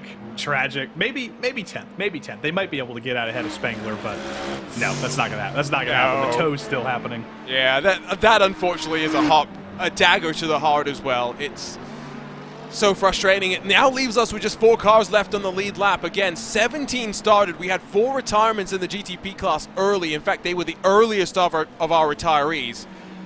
And it's a car that's tough to tame. It's limited in its nature in some ways just because, of course, the technical regulations are such that they want to try and equalize the performance of different philosophies in certain ways, and so certain aero things are restricted, for example. You can self-restrict yourself as well, it turns out, with aerodynamics, quote-unquote, cough, rather, look at Peugeot. I like the looks of that car, though. So if they're self-restricting themselves, it's all for good, because that car looks very pretty without the rear wing. Here comes Michele Costantini onto pit lane. I believe Elvis Rankin's going to get in, because he quite rudely declined my request for an interview. So up on the jacks, will there be a driver swap? I guess not. Costantini's going to stay in. And I guess it makes sense. Rankin gets in maybe in the next stint. He's got an hour and 50 minutes left to the end of the race. Yeah, it's got to wait a little bit longer for Austin Butler to get into character and get behind the car, so give it a little while. There we go! Finally. That's no excuse for an interview, though. That might be proprietary, but I don't think we can sue for hand signals, so I think we're good. It's like I'm going to leave him up there for a bit as well. See how long he's actually happy to be up there. There we go. We've embarrassed him for long enough. Costantini rolls. Gave us the regards. He did everything he needed to. We need more webcams. It's as simple as that. We do. That's what we say every single series on RaceSpot, on iRacing as a whole. We want to see you people. We want to see the faces. It makes it so much more real. It helps us get a connection. We get to criticize people for their rooms. We get to compliment people for their rooms. It is so much fun seeing also better their face than our face. That as well. Yes. That as well. You're very, very lucky. You didn't see that when we switched commentators here. You get to see the beautiful, clean rooms of the Apex Racing headquarters there. It is it's hard to beat the Apex Racing headquarters. There's many that try, but I'm always happy to see them on the Zoom. I don't know. I feel like I'm trying to think what other headquarters we still have. Altus, unfortunately, their house no longer really is a thing as such. Coanda's got their facility, slightly different. And then they've got a new resident at the facility as well. Hugo Luis is going to be there a little bit more as of now. Yeah, they've got it. I haven't been to Corby, that's the problem. So I haven't been to Coanda either. So I'm just waiting for them to invite me, and hopefully for the UK government to let me in. That's the most important thing. I'll tag along too. Mr. Sunak, you want to let me in? I'll be there. But something I really want to see that we've never seen before, or that I've never seen before on iRacing, is I want to see somebody with a rig outside. We always see people in there, inside, wherever it is. Is Jimmy's shed not good enough for you? That's not outside. That's within the confines of a room, at least, even if it is a shed. I want outdoors, in the elements. Max Verstappen's plane, allegedly, not good enough. Not good enough. I want outside. Again, yes. Wrong. That's not true. He doesn't have a rig on his plane. That's why I said allegedly. I just needed to say it. Great to see Sean Bull, by the way, using the hashtag iRacing Sebring 12. If you're a motorsports fan, you probably want to give Sean Bull a follow because he designs your Alpine liveries. I'll make sure I say it correctly for everyone. New graphics pattern adapted from hypercluster element we are using in F1. Interesting. Good challenge to design and then develop to multiple cars. That's the other thing. It's got to look pretty good on an LMP2 car, and this is going to be very different to how the Alpine actual prototype cars in the real world look like. So, interesting little tidbit to think about from a real world design legend. We talked about Eddie, the guy that had started in 49th position with his team, now up to the 10th position. BS Competition wants you to know, Joey, who's got the fastest race lap. Well, that is outdated now. That is outdated now. So I'm sorry, BS Competition. I love you, but we got to bring that lap time down again. So tell Pedro Sanchez, fighting for the podium, strategy to the end of the race, throw it out. We're going for the fastest lap. That's it. It's qualifying time right now. Remember, hashtag iRacing Sebring 12. You can stay in touch with us for one of our VCO Grand Slams. Sebring 12 Roll of Honor is how VCO have dubbed it. The total class wins since 2015. Coanda have won 4 times. Redline 3. Looking like they may add to that one to tie up with Coanda. Vendaval 3. Pure Racing Team, which technically, I guess, became Redline in terms of the drivers moving over there. So could we combine 3 and 2? I mean, I guess you'd have to go look at the drivers for the Pure Racing Team victories. Radicals Online, of course, also have grabbed victories on multiple occasions. That's a great shot from up above. You can see the fans inside. Somewhere there is a rampant Mike Spangler for the Was Cooking Racing Adventures team. Good stuff there. Good stuff there. And I'm going to remember to pronounce Alpine correctly throughout the rest of the broadcast as well, even though they're not here. I wish they were here because that is a beautiful, beautiful livery there designed by Sean Bull, and is the only person on this broadcast for the whole of the 12 hours who doesn't have a British accent. It's very important for me to get pronunciations right. Fair. Chloe Faulkner asks the difference between GTP and LMP2. Well, GTPs are manufacturer-based cars, so BMW takes basically the shell of an LMP2 car, says, okay, I want to make it look like a BMW, and let's add some hybrid, and let's try and make it go faster. Is that summed it up as basically as possible, Joey? Pretty much. I think that does the job. Yeah. The difference in lap time is smaller than you'd think. 1:42.7 fastest lap in GTP, 1:46.8 fastest lap in your LMP2 class. So that's what? Never trust a commentator's math. About 4 seconds difference at Sebring. Yeah, that makes sense to me. 4 seconds. That's simple math. I can do subtraction. I can do addition. Oh, you can? Oh, you're better than me. The second you got to do some division and count back and all that stuff, that's when you're out of luck. That's when you need to break the calculator out, and you can't do that on air.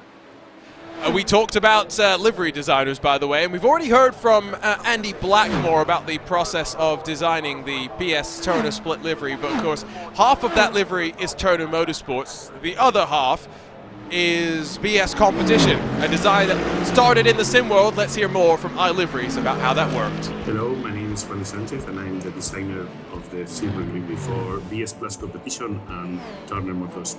I think what makes the Sebring livery so special is the fact that we were merging 2 worlds, the real and the virtual. I think that the most challenging part of designing the livery was to decide which side of the livery from BS Plus Competition was going to look better with the yellow from Turner Motorsport.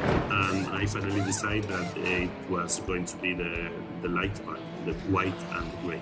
Of course, it was my first livery that I saw racing on real world. Also, from my perspective, I was very proud to see my logos on this livery. And I'm really looking forward to see it again on track this year. I also think that the Sebring hashtag was a very good job of marketing because, you know, we are zebras. We are zebras. Love to see it. Always love to see as well that a designer gets to see his car going out and racing in the real world. We've seen that here in the iRacing painting community and in NASCAR stuff as well, so it's always great to see. One thing you'll note is it's dark. It has gotten very dark very, very quickly up from above. Headlights paving the way for the drivers as we work our way towards 8 p.m. here in the virtual Sebring, Joey. And we're past virtual daylight savings time, I believe, now that it's March 18th in the virtual world, so it will be getting dark a little bit later here around 8 p.m. We're starting to see the purples and the oranges show up in the sky. You can see the lights get that much brighter. And now we start to see what we were talking about a little bit earlier with the yellow of the GTD entries. You can use that to differentiate them. We also have the LED strips, which are very, very useful at times. You got Urano using some blue and some red. Not helpful differentiating the two cars, but is helpful differentiating them from the rest of the class. That GIF, that clip of Elvis Rankin coming on and doing his shenanigans is already making the rounds on various GIF websites. So good. Joey, our 2 hours together is going to at least contribute something to the sim racing zeitgeist. I'm very, very happy for that. And, you know, if nothing else, we've increased the awareness of the languages of Papua New Guinea. So I consider that a success. What was it, 839 again? 839. Incredible. And we've increased public awareness of hawker centers. True. Although, I don't know. I still feel... I still feel like 839 just sounds wrong. It is absolutely right. I couldn't believe it either. And I can't believe what we're seeing right here. The two Urano Mercedes, they've found each other on track as well. I don't think it's going to be a battle for position. I think they're going to be working together here unless there's a little bit of team orders, maybe letting the 190 by. But both of these cars have run into their own trouble, and it's all evened out. It's 7th and 8th and separated by nothing. It's the battle to be the best place of the Mercedes AMG customer cars as well, with both the Williams Esports entries already unfortunately retired from the race. It's going to get more difficult to pick out who is who as well in terms of not which class they are, of course, which team they are. And we'll do our best to try and let you know how it's all shaking on out. Race lead has come down by about 4 seconds. Lullum on the pace, putting the pressure onto Lorenzo, but still 40 seconds back and hoping for a mistake or some sort of an issue. But with the track getting emptier and emptier, it's not such an issue. Having said that, though, I say emptier and emptier. Outside of Arthur LeHook, we started our stint with, 35 still running, and we're going to be left, if all things hold as equal, for 22 more minutes, with 34 left running after 2 more hours. Yeah, so that's very, very low, and we've only seen that one real massive incident with Williams Esports. Other than that, there's been nobody who's come down pit lane to get heavy repairs. There's been a few spins. There's been a few little oopsies off the track, but other than that, it has been a very, very clean run for the last hour and a half. But now that it does start to get dark, things do tend to go bump in the night once the lights go down, at Sebring especially. That is when mistakes start to happen, so the clean run could be over very shortly.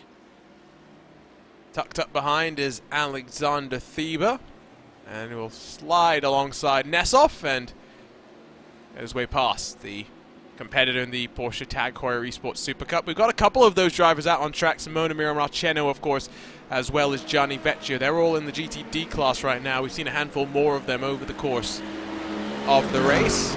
So now the 190 leads the 91, and we'll see if that shakes up. Don't think we're going to see LeHook or Josh Ladd back in that Williams Esports Chill Blast entry, because they seem to be done for the day. That means, again, best that they'll finish will be 11th. With now just 10 of our GTPs left running. It's a difficult car to master, Joey. We're seeing that every single time live on RaceSpot TV. It is exceptionally difficult. It's more difficult than the LMP2s, which have dominated the top class of this event for the past couple of years. It's, first of all, been a whole new learning experience. Once this car was first released onto iRacing a couple of months ago, before the 24 Hours of Daytona, we got a lot of the first race jitters out of the way at Daytona. A lot of teams did a lot of learning about the quirks and the interesting bits about this car, but it is still very new. This is still only the second big event, or the second big endurance event, rather, that this car has been run in. So there's still things to learn about it. There's still the braking quirks. There's still suspension stuff you need to figure out. Urano Esports, though, up here in the lead, they've only been extending. They've only been getting more and more comfortable.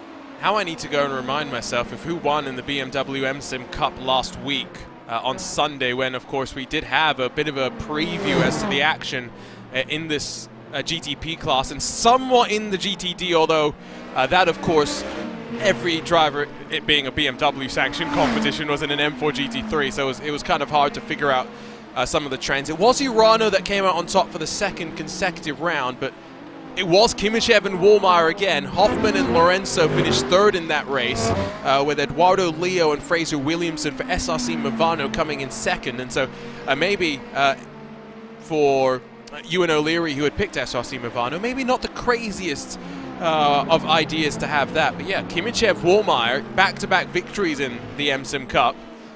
They seem to have definitely figured out something. Williams are the other one that we've seen, for example, at Daytona. Rockets during the race, and then, of course, the controversy before the race. They were still quick with or without that.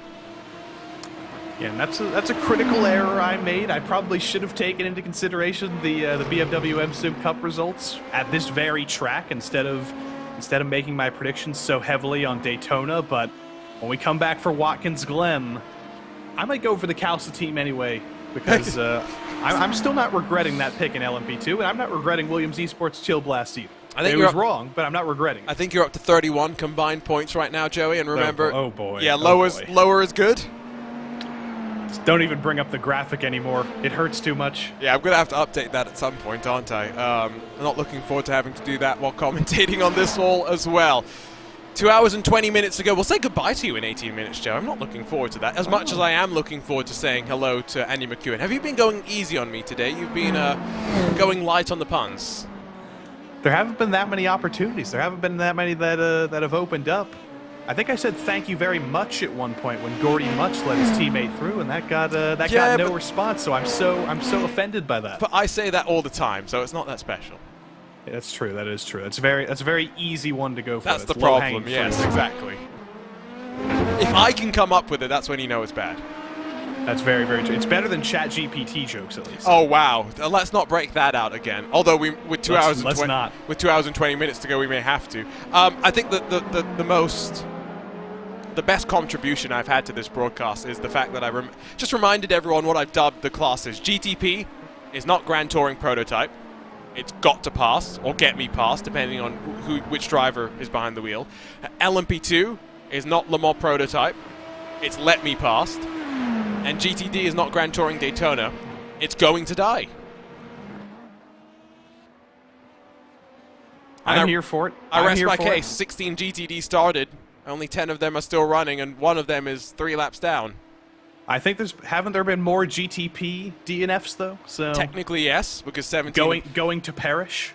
17 of them started. We had 17 LMP2s start. 14 are still running. So let me pass. They can definitely get away with a lot more.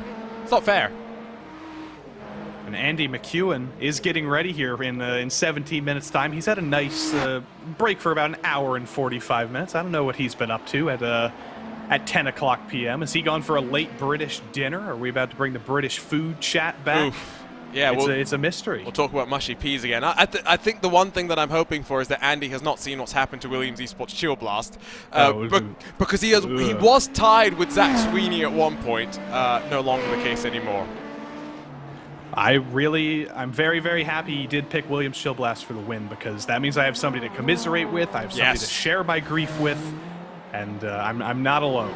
Although I am, because I'm about 11 spots deeper than every other commentator because of Calsa team. But again, I'm sticking by my choice. I'm happy with it. Hey, at least there's one point that both you and Andy have just gained, because the number 98 Apex Racing Team car has gotten in front of Urano's number 91 as Nesov. How about that? Seemingly sliding backwards, although he is also on the most fuel of the 3 cars that have been fighting for 7th for the last 30-odd minutes or so. So expect them. I think he pitted. I think he just made a stop, because he was right behind. He's 10 laps into his stint, is Nesov. 17 for Godino. That's Thebus weird, 13 laps in. Our 2 Urano entrants were right next to each other, and then they swapped, and I guess Nesov has just dropped like a rock. You can see the other Urano entry up ahead now, so it's not as big of a gap as I thought, but Nesov has just has not had the pace in that number 91, and I think they're still nursing damage from that earlier spin. Probably.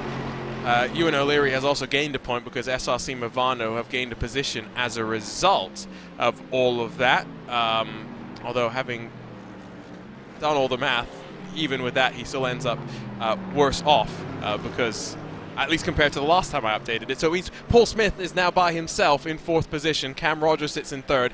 And it's still basically between Chris Lullum and Daniel Lorenzo, Diogo Pinto, and, of course, Dominic Hoffman, the 4 drivers, Urano and Redline, that are not only going to decide the winner of this race, but likely decide the winner of our predictions. I'm looking forward to the next event when we get everybody... Well, first of all, everybody at Race Spot will also be involved and everyone in watching as well. And everyone watching as well will be involved in these predictions as well, and there's not enough of that in sim racing. We don't have enough predictions. I don't think we're legally allowed to do betting. I don't think we can do that, but we can do predictions. We can do prizes, maybe. I'll talk to VCO and I'll see what we can do. Maybe there'll be some Race Spot merch that we can offer as well. I don't know. I could go for a VCO mug. I am in possession. Oh, I'm in possession of a what do you call it? A very limited edition item, which is, I think it's one of 4 VCO ties. They're green in color, which means they're absolutely useless when it comes to being worn on a broadcast. But you know, we've got them. You just got to make sure you get a blue screen instead. But isn't green also made up with parts of blue? It just doesn't Partly. work. Yeah, no, the problem is that a red screen? Maybe. I mean, at that point, you're getting desperate. Yeah, blue and green are probably the preferred choices for a reason as well. You know, knowing how technology works. I'm also in possession of another limited edition VCO memorabilia item. I say memorabilia. That is one of, I believe, 5 IMSA VCO t-shirts that we had to get custom made for the IMSA Esports Michelin Global Championship, as that's a bit of a trip through the rallycross layout at Sebring that some of these drivers seem to be taking through turn number 1 for Apex. Just wishing that this track was a little bit wider. I cannot blame anybody. Turn 1, it's so long, but it's never long enough. You're always getting on the throttle either a little bit too early or a little bit too late. You want to get on the throttle just that little bit later, but there is that grass there, and basically everybody in the field has made that mistake at least once. Luckily, if you just keep the wheel straight there across the grass, you'll be fine, but it's always a little bit scary.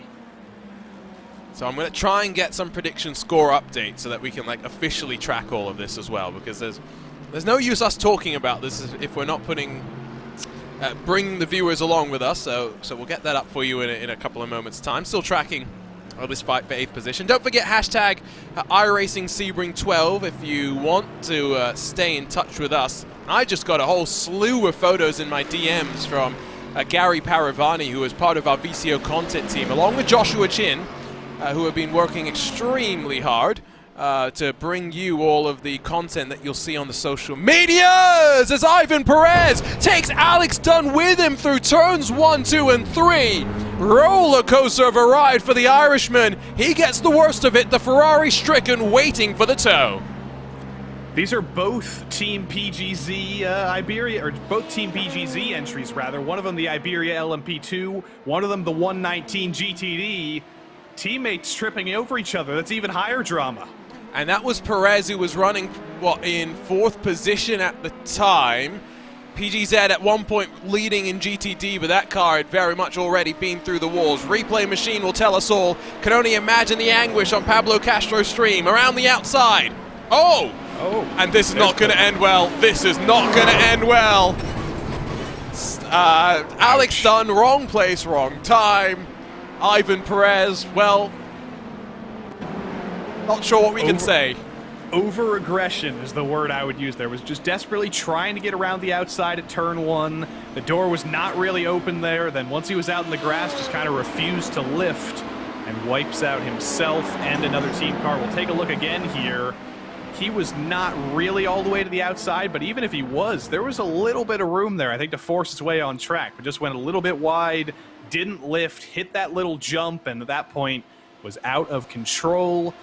I don't think Alex Dunn really did anything wrong there. He was running his line. He didn't make any last-second moves, didn't squeeze his teammate onto the grass. Wow. Just a case of over-aggression from the class that you fittingly called Let Me Pass. Right.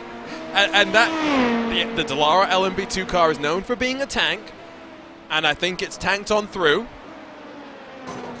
Now I can only imagine the chaos, not only on Pablo Castro's stream, but the amount of carnage in his PGZ Discord as well. So I'm going to turn some of my attention over to that in a few moments' time. Just go and see what was cycled through there. I think that's probably the 119 done. They fought back after significant damage once, after Matti Siepla's incident. A second incident like that car surely not going to be anywhere near factory condition. Yeah, Alex Dunn is Alex Dunn. Nice. See, that was set up perfectly for you. Yep, you're giving me all the help I need. Yeah, now got to make sure. Stop doing that. 10 minutes left to go, and then Andy hopefully won't need. If I throw the low-hanging fruit to him, hopefully he won't pick up on it. I mean, it's Britain. They usually have a hard time eating fruit.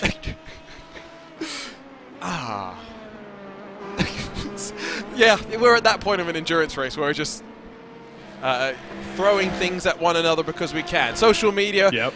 We'll finally go back to that Gary Paravani has thrown a slew of photos into my DMs.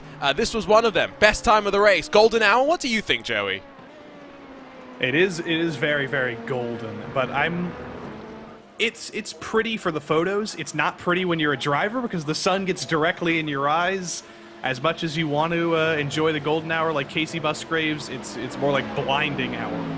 Blinding hour. I like that. Mark Gammett giving us another update. Sun is set. He's finished off in the last of the daylight, and now, after losing a rear bumper and a tie rod, they've held on to 7th position. That is endurance racing spirit for you right there. Yeah, rebuild the car mid-race. Get it done. Easy. Again, hashtag iRacing Sebring 12. Just over 2 hours and 8 minutes left to go.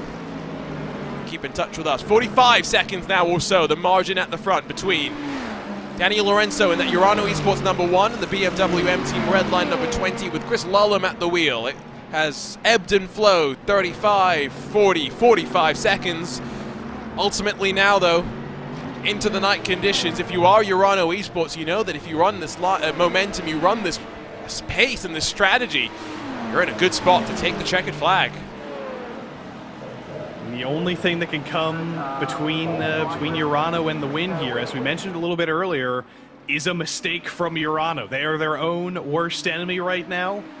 So once Daniel Alves Lorenzo gets out of the car here, which I assume will be under the next stop. He's been in this car for a very, very long time, for as long as we've been on the air here for the last 2 hours.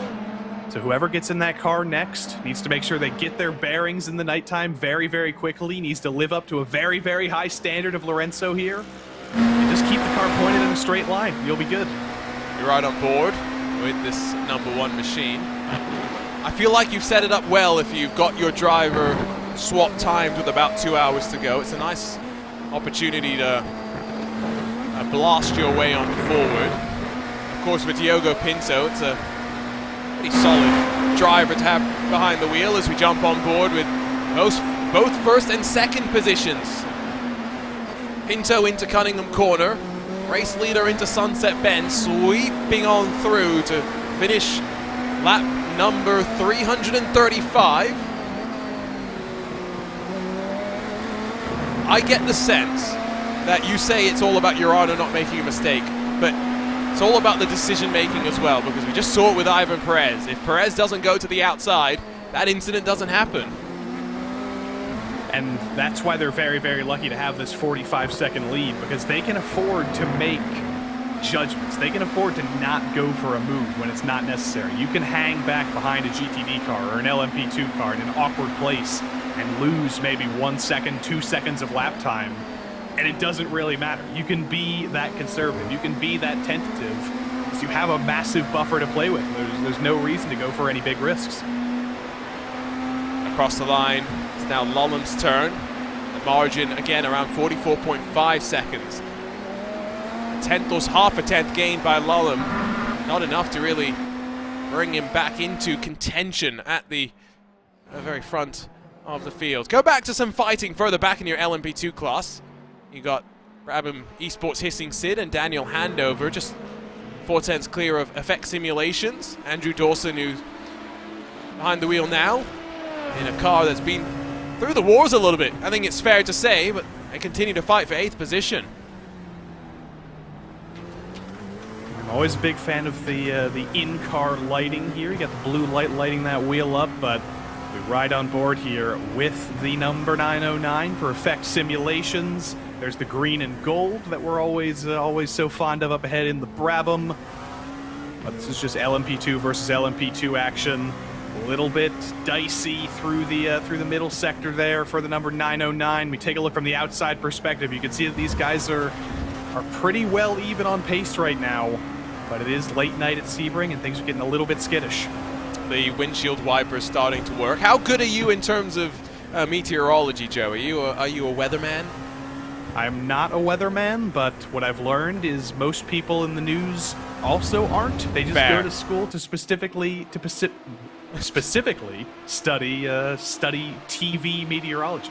Oh, interesting. They study TV meteorology. Well, yeah, like real meteorologists are like geologists. Gotcha. And they're the guys who like sit in the lab and send out the weather stations and stuff. Yeah, the National Weather Service and stuff like that.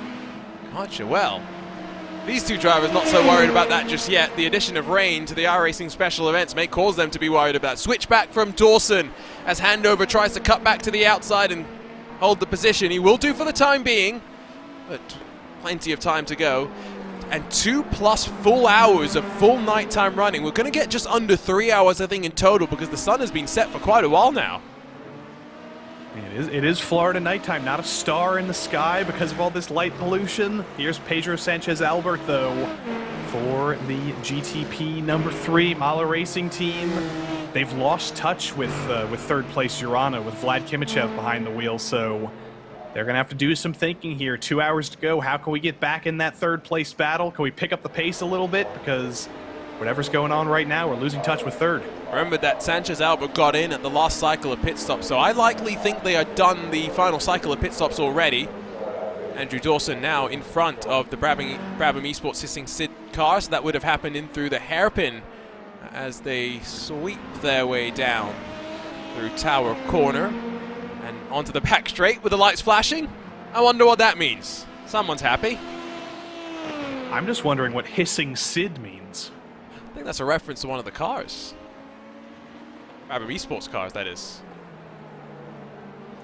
I've looked it up, and it's just I'm seeing a song called Captain Beaky and his band. Don't forget Hissing Sid. I don't know what's going on there, but I do know what's going on here in the battle. Is just some exciting stuff into turn 1. It's a replay.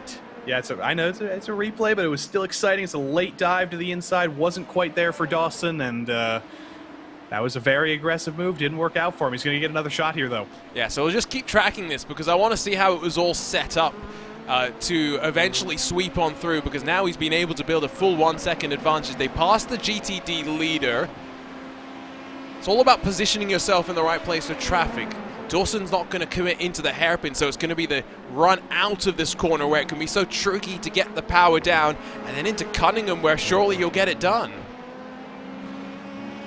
Was there a mistake from old Hissing Sid is my question here. It doesn't look like there was. It was just a bad exit for some reason. Very, very slow in the middle of that sector, and Dawson was not waiting up. He saw the opening. He went for it, and that's what you got to do. But the Brabham car is very, very slow. I don't know what's happened. There's a GTP part to the side of the track as well. That's y'all tying in the BS competition car that was up in 5th position. And another one of the Zebras strikes bad. Here we go. What happens to BS Competition as they wind out of the hair? Are they out of fuel, or is this a technical issue? Because it's just stopped. That's a good question. We're going to have to ride on board with him, I think, coming out of the hairpin. He's out of fuel. You could see he's trying to coast. Ouch. Miscalculation. So, we'll ride through pit exit, or pit entry, I should say, and see when he realizes. When is that moment of desperation? I wonder if he realized it all. Let's see here. Coming out of the final corner. No, just no intent to come into the pits whatsoever. It's not even like now he realizes. Yep. Well, I wonder, did he realize? Oh, he definitely did realize. He's lifting out into turn 1. He knows he has to save an impossible amount of fuel. So at that point, there's nothing more you can do. You just have to go as long as possible to minimize your tow time. Well, the discussion would have been, how do we best play this out? How far can we go with the fuel that we've got to minimize the tow time? And so they would have very quickly been trying to figure out, okay, we can do this. And so, have you done this before, Joey? I have not. I've not run a car out of fuel accidentally, very, very thankfully. But that's got to hurt, because there's nothing as a driver that you can do. You cannot find enough fuel. You cannot coast to get it around the rest of the lap. So, and I think, has SRC Movano gotten into trouble as well? No, they're just leaving pit lane. That was a scheduled pit stop as far as I'm aware. Good question, though. I have done that before. I was leading the Bathurst 12 Hours a few years ago with my teammate, and I totally forgot to pit in the final sequence. We fortunately had a 2-lap lead, so it was fine. But yeah, I definitely don't forget that, and I will not be allowed to forget that. Jacob Todd jumps into the Brabham Hissing Sid car. I think there was a technical issue, unfortunately, for Dan Handover that saw him disconnect from the server, and so Hissing Sid dropping back now to 14th position in the class. The last of the running LMP2s, although haven't actually seen Brabham back out on track yet. I think just waiting for everything to cycle on through. I guess we'll see BS Competition rolling back out, but they're now fighting just to stay inside of the top 9. Will that be just 9 GTP cars still left running? Well, guess we'll find out soon. And I'm very excited to watch the last 2 hours of this race. I think it's about time for me to roll out myself, get over on the couch, get Andy McEwen here in the booth to speak his own languages, and I'm gonna enjoy the rest of this race and see if it can all turn around for me in this in our predictions. I think that's a tall order. Completely forgot that it was time to switch over things in the commentary booth, so thank you to Joey for bringing my attention to the clock. Andy, you've had a couple of hours off. Welcome back to nighttime at Sebring. Yeah, well, thank you very much. Great to be here. Looking forward to the final couple of hours. I've just been munching on a fruit salad and lots of nice green. No, not really. I did have a pizza and some donuts, but I couldn't let Joe. I can't let Joey make that cheap shot against all Brits without at least attempting to defend myself. You're one of the good ones, Andy. You're one of the good ones. I do my best. Thanks for joining us, Joey, as that's now PGZ off the track yet again. That was 1:14.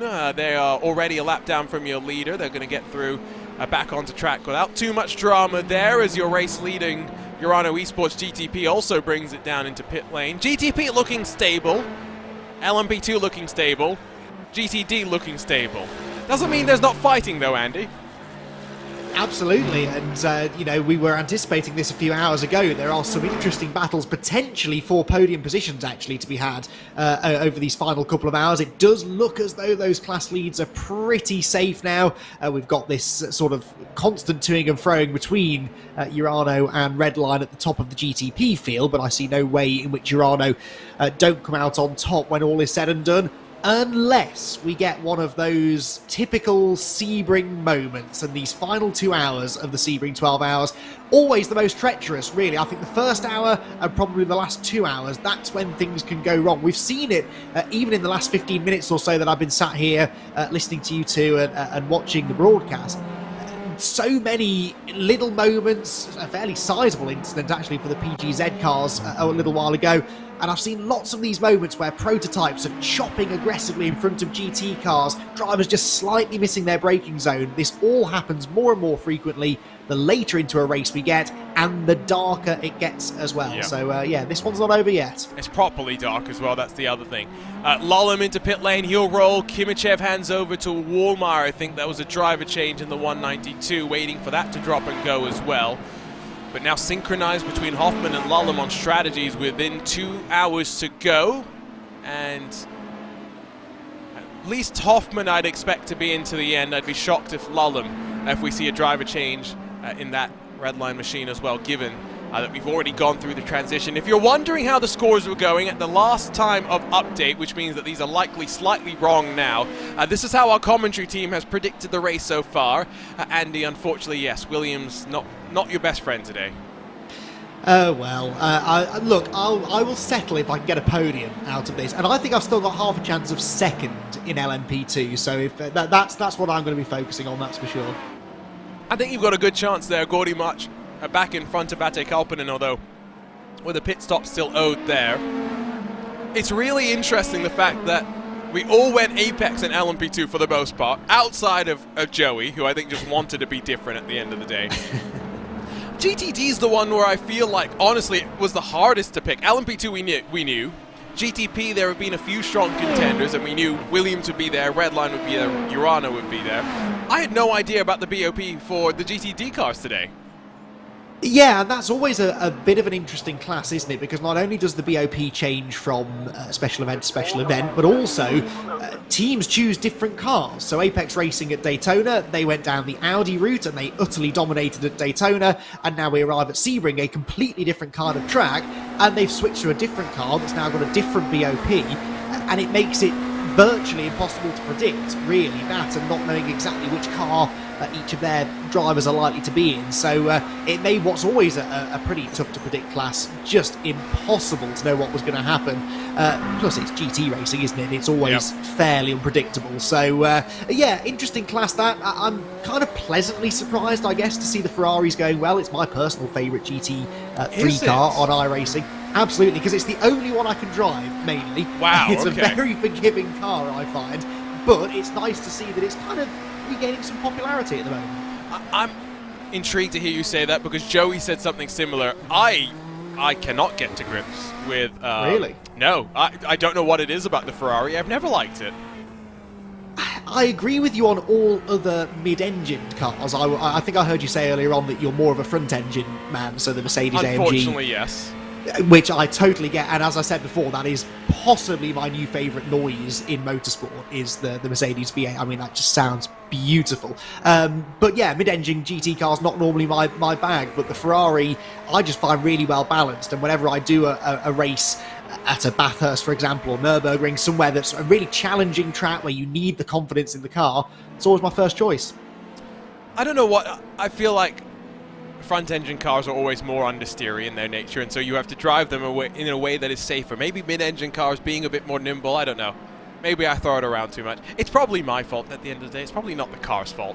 That's the reality. David Toth brings the Arnage competition pink and white Ferrari to pit lane. Does look as though it will be a 1 and 2, although as much as Simona Maria Marcheno is trying, it is going to be a little bit, I think, too little too late for Altus's number 42 machine. PGZ's 114 is still in contention, I guess, hypothetically, but they are a good 30 seconds further back from this 42 machine, so it has very much opened itself up. 50 cars entered this race, a nice sizable field at Sebring, but I did see news this past week, Andy. 72 GT3 machines going to go and head around Spa for 24 hours later on this year.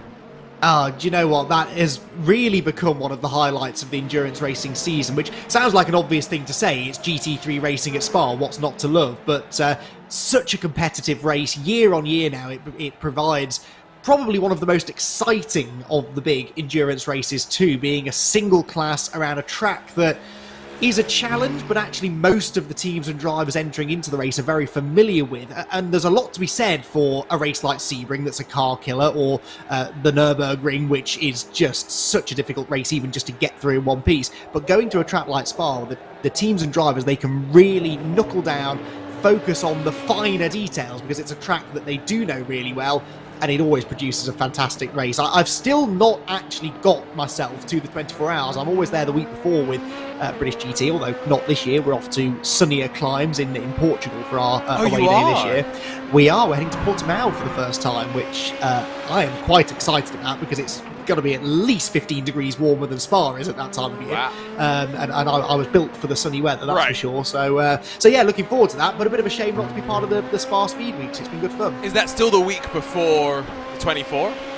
I would doubt it, although I confess I haven't checked. I think it's a bit later, perhaps. Yeah, I was going to say, I feel like it would be a bit weird to run it there. Elvis Rankin jumps into the car, takes over for Costantini, and now we'll run to the end, which I think means it's time for me to go and bug the Italian to come and join us on RaceBot TV to have a bit of a chat about how the race has gone so far. But you can note behind Rankin in the public section of the Apex Racing Team facility, Andy, you've got two drivers who are definitely racing in races right now, and then a third driver off in the corner that I'm pretty sure is just watching right now. He's not actually behind the wheel, he's just helping out his teammates.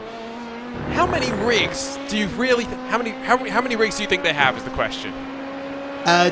Well, I would say too many, but they're finding uses for most of them. They've got a couple of spare, though. You know, if they needed a spare driver for the next big Enduro, I could always be drafted in. And how far are you from Corby? About 3 hours, but I don't have an excuse to go to Corby anymore since they closed Rockingham, which was in Corby, was it not? Right. So, yeah, I quite fancy a trip down to that part of the world. Maybe I could be tempted. Yeah. Well, they do have 8 drivers, I think it was, who are racing from the facility, who don't actually traditionally live on site. Remember, there are a handful of others. Ooh, Gary Paravani has just reminded me as well that Spa has moved from its traditional July date because Formula One decided that they wanted to throw chaos into the mix. You remember, they threw the chaos grenade that then saw that a lot of the GT3 events had to kind of update their schedules. Well, not even just that. There were UK club motorsport events that had they were about 7 degrees of separation away from Formula One that had to change their event at Alton Park or something because they were due to race at Silverstone on a certain week, and then that got moved because it caused havoc, honestly, upon the UK motorsport calendar and my very own. American too, to be fair. It changed like 3 times here, I saw. Oh, really? Yeah, because I remember seeing the first schedule, and then because there was some things that I was looking at potentially going to, saw the second version of the schedule, being like, okay, noting those changes. Then suddenly it changed again, and I'm like, all right, when can I actually plan for this? Yes, unfortunately, the whole world does seem to revolve around Formula One sometimes. Especially when they're trying to have, 20,000 races a year? Well, exactly, and a new street circuit cropping up every other week, it seems. But that is a rant for later. 2 in Saudi Arabia? Yes, yeah. Exactly. Oh, we'll go down a rabbit hole, won't we? So, 198 still leads now, waiting for Much to bring that car in and give the lead back over to Elvis Rankin. It's Ate Kalpanen back in to Coffin Dancers number 5, taking over from Lasse Urainen, who was in for a couple of stints earlier on. Gianni Vecchio has jumped out as well with 2 hours to go, and Ollie Steinbraten jumps in. He's been in that car for about a lap and a half, and they've got a 57-second margin back to Nicholas Rubelar in the next best of the cars. It's a nice, quiet drive through Florida, surely. Yeah, well, when you say it like that, yes, I'm sold. It's not bumpy at all. No traffic at all. You know, it's like driving down a peaceful country lane on a Saturday evening. It's nothing to be stressed about at all. You know, I was saying earlier on, this is such a challenging race, and we think of it in real world terms as a car breaker. Even in the sim, of course, you don't really have to worry too much about reliability issues, but for the drivers, this is such a physically demanding race, and lots of teams with perhaps just 3 drivers, and in lower splits I've seen quite a few of my friends doing it with just 2 drivers. I think they're nuts. I could not do 6 hours of driving around Sebring in one day. That would do me in. So full credit to the teams that are doing that, and This is not an easy race at all. And as I said, these final 2 hours, you've really got to have your wits about you. And yet, this is the time where the concentration sometimes can start to drift away. So what I would say is, I feel like a lot of people think about it as, you know, okay, we're going to do 12 hours of racing. How many hours of practice am I going to do for a race at Sebring? And then once they figure out how many hours of practice they're going to end up doing, they're going to say, you know what? I'd rather do 6 hours of racing than 4 hours of racing because I get those extra hours in for all my practice, which is where my head goes because 12 hours to me is a short race.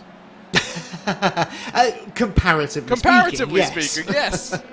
I mean, it's no 20-minute sprint, is it? I enjoy my endurance racing, I really do, but 2 hours at any one time in the car, I've had enough, and then I'm quite ready for a break. Although I say that, what I do when I'm not in the car is I sit and I watch my teammates, and I think, well, I would have done that differently. I wouldn't have passed in there. I wouldn't be taking that line. So, you know, I'm a terrible backseat driver. Maybe I'd be better just staying in the car. I feel like we all do that. I don't know. Everyone's got an opinion when they're watching on. Stanley Deslandis is going to take over now from Gordy Much for surely the final stints of the race. I feel like 2 hours is a good time around Sebring. After that, it starts to get a little bit physical. But what I'm hearing here, Andy, is you're not interested in going to the Nordschleife and racing around there for 4 hours by yourself. It doesn't appeal to me. Okay. No, I've got far too short an attention span. You know there are crazy people that do that in the real world? Oh, I know. Now, in the real world, that's perhaps different. It's probably more enjoyable. I don't know about that. But I don't know. So I'm going to get shot down in flames for saying this, but the Nordschleife is not my favourite place to drive. I'm going to ban you from RaceSpot TV. See, I thought. Well, nor is Sebring, although I know I'm not alone in that. Yeah, you're not alone in that one. As long as you don't suggest that we repave it. Oh no! I am against the repaving of any track. I'm still not over what they're doing to Auto Club Speedway, which not to go off on a NASCAR tangent again, I think is. I thought you were about to talk about Atlanta first.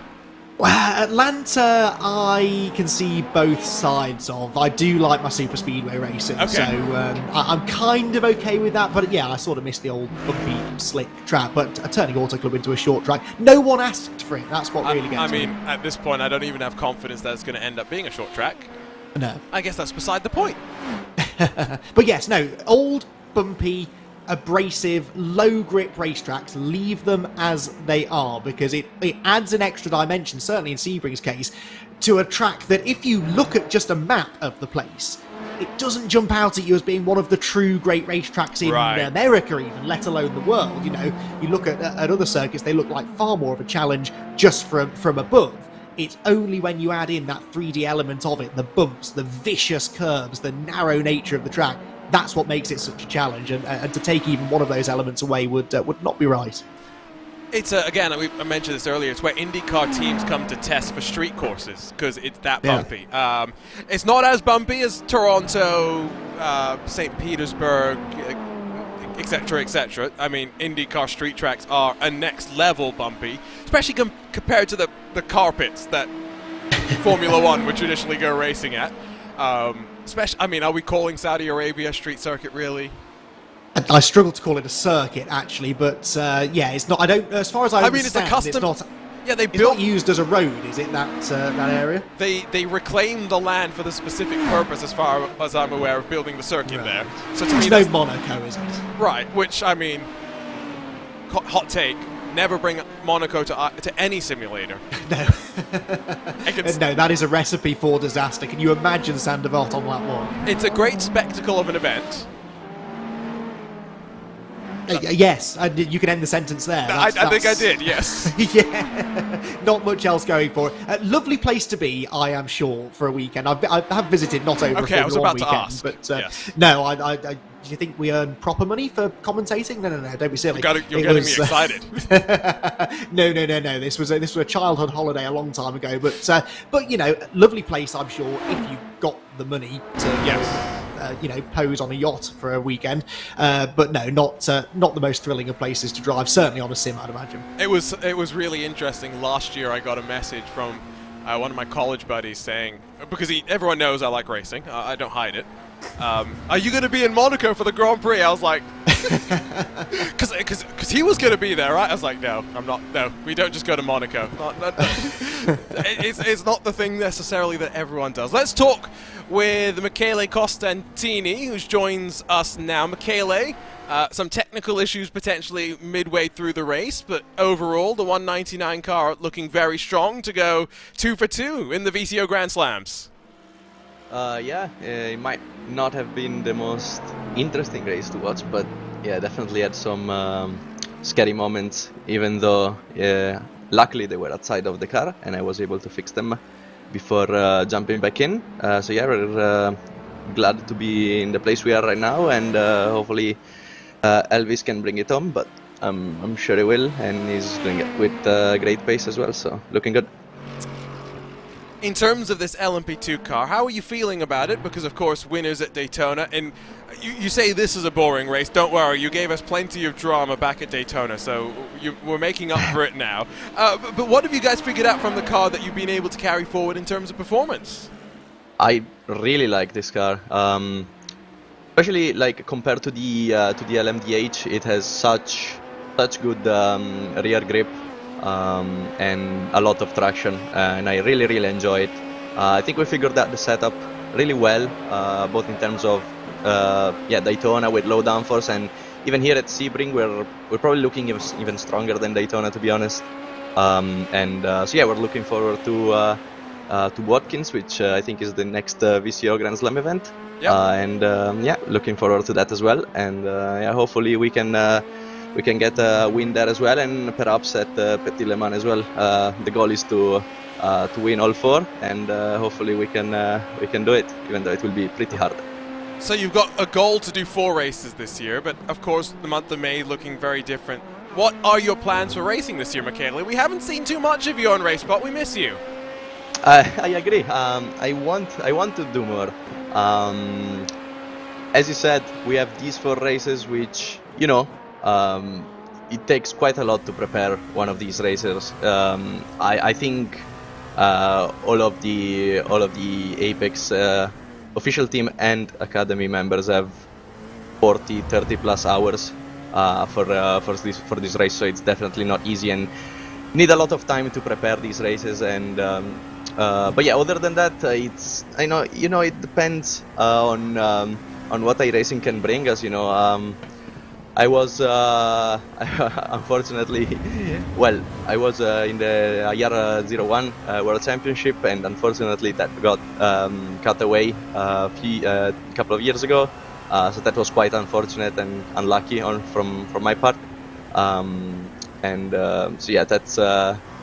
That was quite unfortunate. But other than special events, I think I'm just gonna focus primarily on special events this year.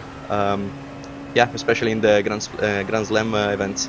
Well, we're looking forward to that at the very least. Michele, before we let you go, how many hours of it has Elvis Rankin done for this event? Because I think he said it was 80 hours for Daytona. It was something ridiculous for Daytona. I think it's a bit less. It's a bit less this. I think I have done more actually this for Sebring. Yeah, which is quite. I've done 48. I just checked for Sebring. And I have Elvis here, and he's done. He's done 40. He's done 47 actually. We're pretty close. Well, I guess he's gonna beat you because his time in the car now. He's got another. Yeah, you're right. Yeah. You got to get him out of the car at the next stint. Yeah. We'll let you go, Michele, and ride with the rest of the Apex Racing team. Thanks for chatting with us. Good to see you back here on Race Spot. Thank you, guys. Michele is always a lot of fun. Great to have a chance to speak with him once again. Someone that does like a Dallara, Andy. He mentioned the Dallara, the Force Dynamics Dallara iRacing Grand Prix Championship Series, another mouthful of a series name. But again, someone we've seen in the Dallara iRating as well. Clearly happy with the car. Indeed so, yes, and what an enthusiastic individual he is for this late into what has been, I'm sure, a very long day for him and the whole team, a long week or 2 or 3, let's be honest, because we all know that for these top teams, the preparation for one special event begins the day after the previous one ends, and they will have not stopped pounding around Silverstone ever since Bathurst, I suppose, a number of weeks ago. So yeah, the fact that this late into the race he's keeping his energy levels up is impressive, and actually one of those things that, again, lots of people who perhaps don't do this professionally don't always take into account when you get towards this latter point of the race. The fatigue really does sort of draw in, not just fatigue that affects your driving capabilities, but the communication between you and the other drivers, and you can end up doing silly things like, I don't know, running out of fuel maybe. Oh, yes, no. Poor Jarl Tyne. I mean, we've all done it, just not many of us, unfortunately, have had to do it live on iRacing's Twitch channel and many of those other platforms. Nicholas Rubelar still in second position for the time being, but there's been a handful of cars just pushing the limits in recent memory. Here's a look at the Culture team. That looked more like contact than pushing the limits. Yes, I think so, but it's that part of the circuit, isn't it, where everything just sort of funnels down. If someone is feeling a bit racy, which they clearly were, oh, hang on, the GTP car, now I thought that was going to make it 3 wide. Well, not actual contact in the end. There was definitely a bit of space between the two cars, and in the end, actually, no major harm done. It is a part of the track where you can bounce over the grass, keep it out of the barriers, and keep going. But that sequence of corners, again, especially at night, it can be tricky to spot exactly where the other cars are. I'm sorry, were they fake LED palm trees that I just saw in the background there? Quite possibly. That is the most Floridian thing I think I've ever seen. Don't they have that at, like, Phoenix or something now on iRacing? Not just in iRacing, in the real world as well. It may be I think there's one, isn't there, is it on the start line? Right. Maybe? Yeah, but no, there's an even more prominent one that maybe it's Homestead, maybe it's Texas, I don't know. As you can, it's been a long day, and we've still got an hour and 35 minutes left to go. My brain's not working properly. I see another person just asking what happened to poor Max Verstappen. Well, cycle it back to when there was light in the air, and well, that's what happened. Legitimately, that is what happened. Right rear gets broken through that. Meatball flag instantly, I heard. Upwards of 10 minutes of repairs. Alex Palou hadn't even gotten to jump into the car. We only saw the 2-time Formula 1 world champion, Max Verstappen. Unfortunately, 3 hours in, Redline's 101 machine was done. And we're doing so well up until that point. That's actually the first time I'd seen that incident, and I'd heard that there was a touch of netcode involved. A touch. That was, yeah, quite a bit more than that, wasn't it? One of the unfortunate elements of sim racing, though, you know, as I said earlier, the cars don't necessarily just break of their own volition. You won't break a drive shaft, you won't have a gearbox let go. That is, in a way, the sim racing equivalent of a mechanical failure, isn't it? Something out of the control, really, of the driver. But such a shame, you know, he and that team and that particular driver lineup, such a big draw for the fans in these big races. It was great to have Max back on the team, having missed out on Bathurst a few weeks ago. And yeah, hopefully his sim racing look will turn a bit later this year. Yeah, absolutely. Oh, yeah, absolutely. It's not been a great start to the year sim racing-wise, but I guess it doesn't matter when it's going so swimmingly in the real world. Although it depends, actually. If you asked him after Saudi Arabia, he might have had a different opinion. He might actually have a challenge for the World Championship this year. Well, let's see. He still came from the back of the grid to second, let's be honest.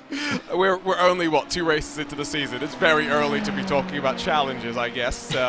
On lap 354, I think we're estimated to get just over 410 or so. So we're racking up the distance as well. I talk about the distance mainly because the isn't it technically the 1,000 miles of Sebring for the WEC? Yes, although they rarely get to we that got distance, what, 800 miles this past time out during Super Sebring? I think so, yeah. I know there was quite a lot of full course yellow, was there not, in the early stages? Just a tad. Yes, but I have to say, I've touched upon this earlier on, what a fantastic Super Sebring we had. I mean, that was the proper introduction of the hypercar class, or GTP class, or whatever of the 6 different names you want to use to describe it. Either way, fantastic to see the cars out there. The IMSA race in particular was just an absolute barnstorm, but we are in for a treat over these next few years. We are, and I think it's going to be more exciting as the teams figure out the cars just a little bit more as well, just understand how to get the most out of them. One of our drivers and teams making their first appearance in Top Split. Say hello to Paul Busby and Effect Simulations in that 909. Now, they actually got involved in a bit of the drama earlier on today, qualified up in 7th position, so basically smack dab in the middle of this 17-car LMP2 field. Still running quite well. They're in 8th in class, 2 laps down from your leader. But in a race without safety cars, with the speed so relentless from someone like Elvis Rankin and Michele Costantini, after all the drama, 2 laps is not that much. No, and they're, only 2 seconds behind the Race Clutch Black car. Now, I shouldn't really be surprised that they are still so close fighting for position, because remember, these 2 cars crashed into each other before the green flag at Sunset Bend. These were the 2 LMP2s that made contact, and here they are, some, 10.5 hours later, 2 seconds between them. I completely forgot that it was these 2 that tangled coming to the green flag. Before we even got to the start-finish line, technically. It's a good job I write these things down, because I don't think I'd have remembered that either. But what a great story that is. These 2 are probably sick of the sight of each other, these 2 teams. But it goes to show, don't give up, even if it goes wrong before the race properly starts. Because for both of the affected teams, they're up there inside the top 10, and they've actually probably got one of the more interesting final 90 minutes ahead of them across all of the teams still out there. What you're trying to say is they actually have something to look forward to rather than just getting to the checkered flag. Exactly, and we get to enjoy what I think is going to be a close battle. These 2 cars, through the entire 2-hour stint I spent in here with Jack Sweeney a while ago, these 2 cars were nose to tail. Zach Sweeney, sorry. Did I say Zach? Zach or Jack? I thought I heard Jack, but it's also been a long day for me, so I may have heard it wrong. Entirely possible. I forget my own name most days, Arjuna, so if I did Zach, if I did say Jack, Zach, I apologise. Don't worry, I can barely say my own name correctly half the time, so there is that. Let's go back to the very start of the race. This is the advantage of having a couple of different iRacing PCs to play around with, is that we can go back in time, and you can see Race Clutch and the Effect Simulations car came together, and then it got worse for Andrew Dawson on the bumps by himself. Cold tyres and around and rear end into the wall. Yeah, actually, I forgot he made contact with the wall, so they got away with that, didn't they? I know the LMP2 cars are strong, but that could very easily have derailed their race by more than a couple of laps. So, yeah, awesome to see that they did both carry on, and, that, like I say, they picked up decent positions out of it all as well. So, yeah, lesson to all of you aspiring sim racers out there, don't give up, even if your day isn't quite going to plan. If you're curious about some of the other drama at the start of the race, that was Arturo Melgar in the, let me make sure I get this correctly, please excuse me, 1 second.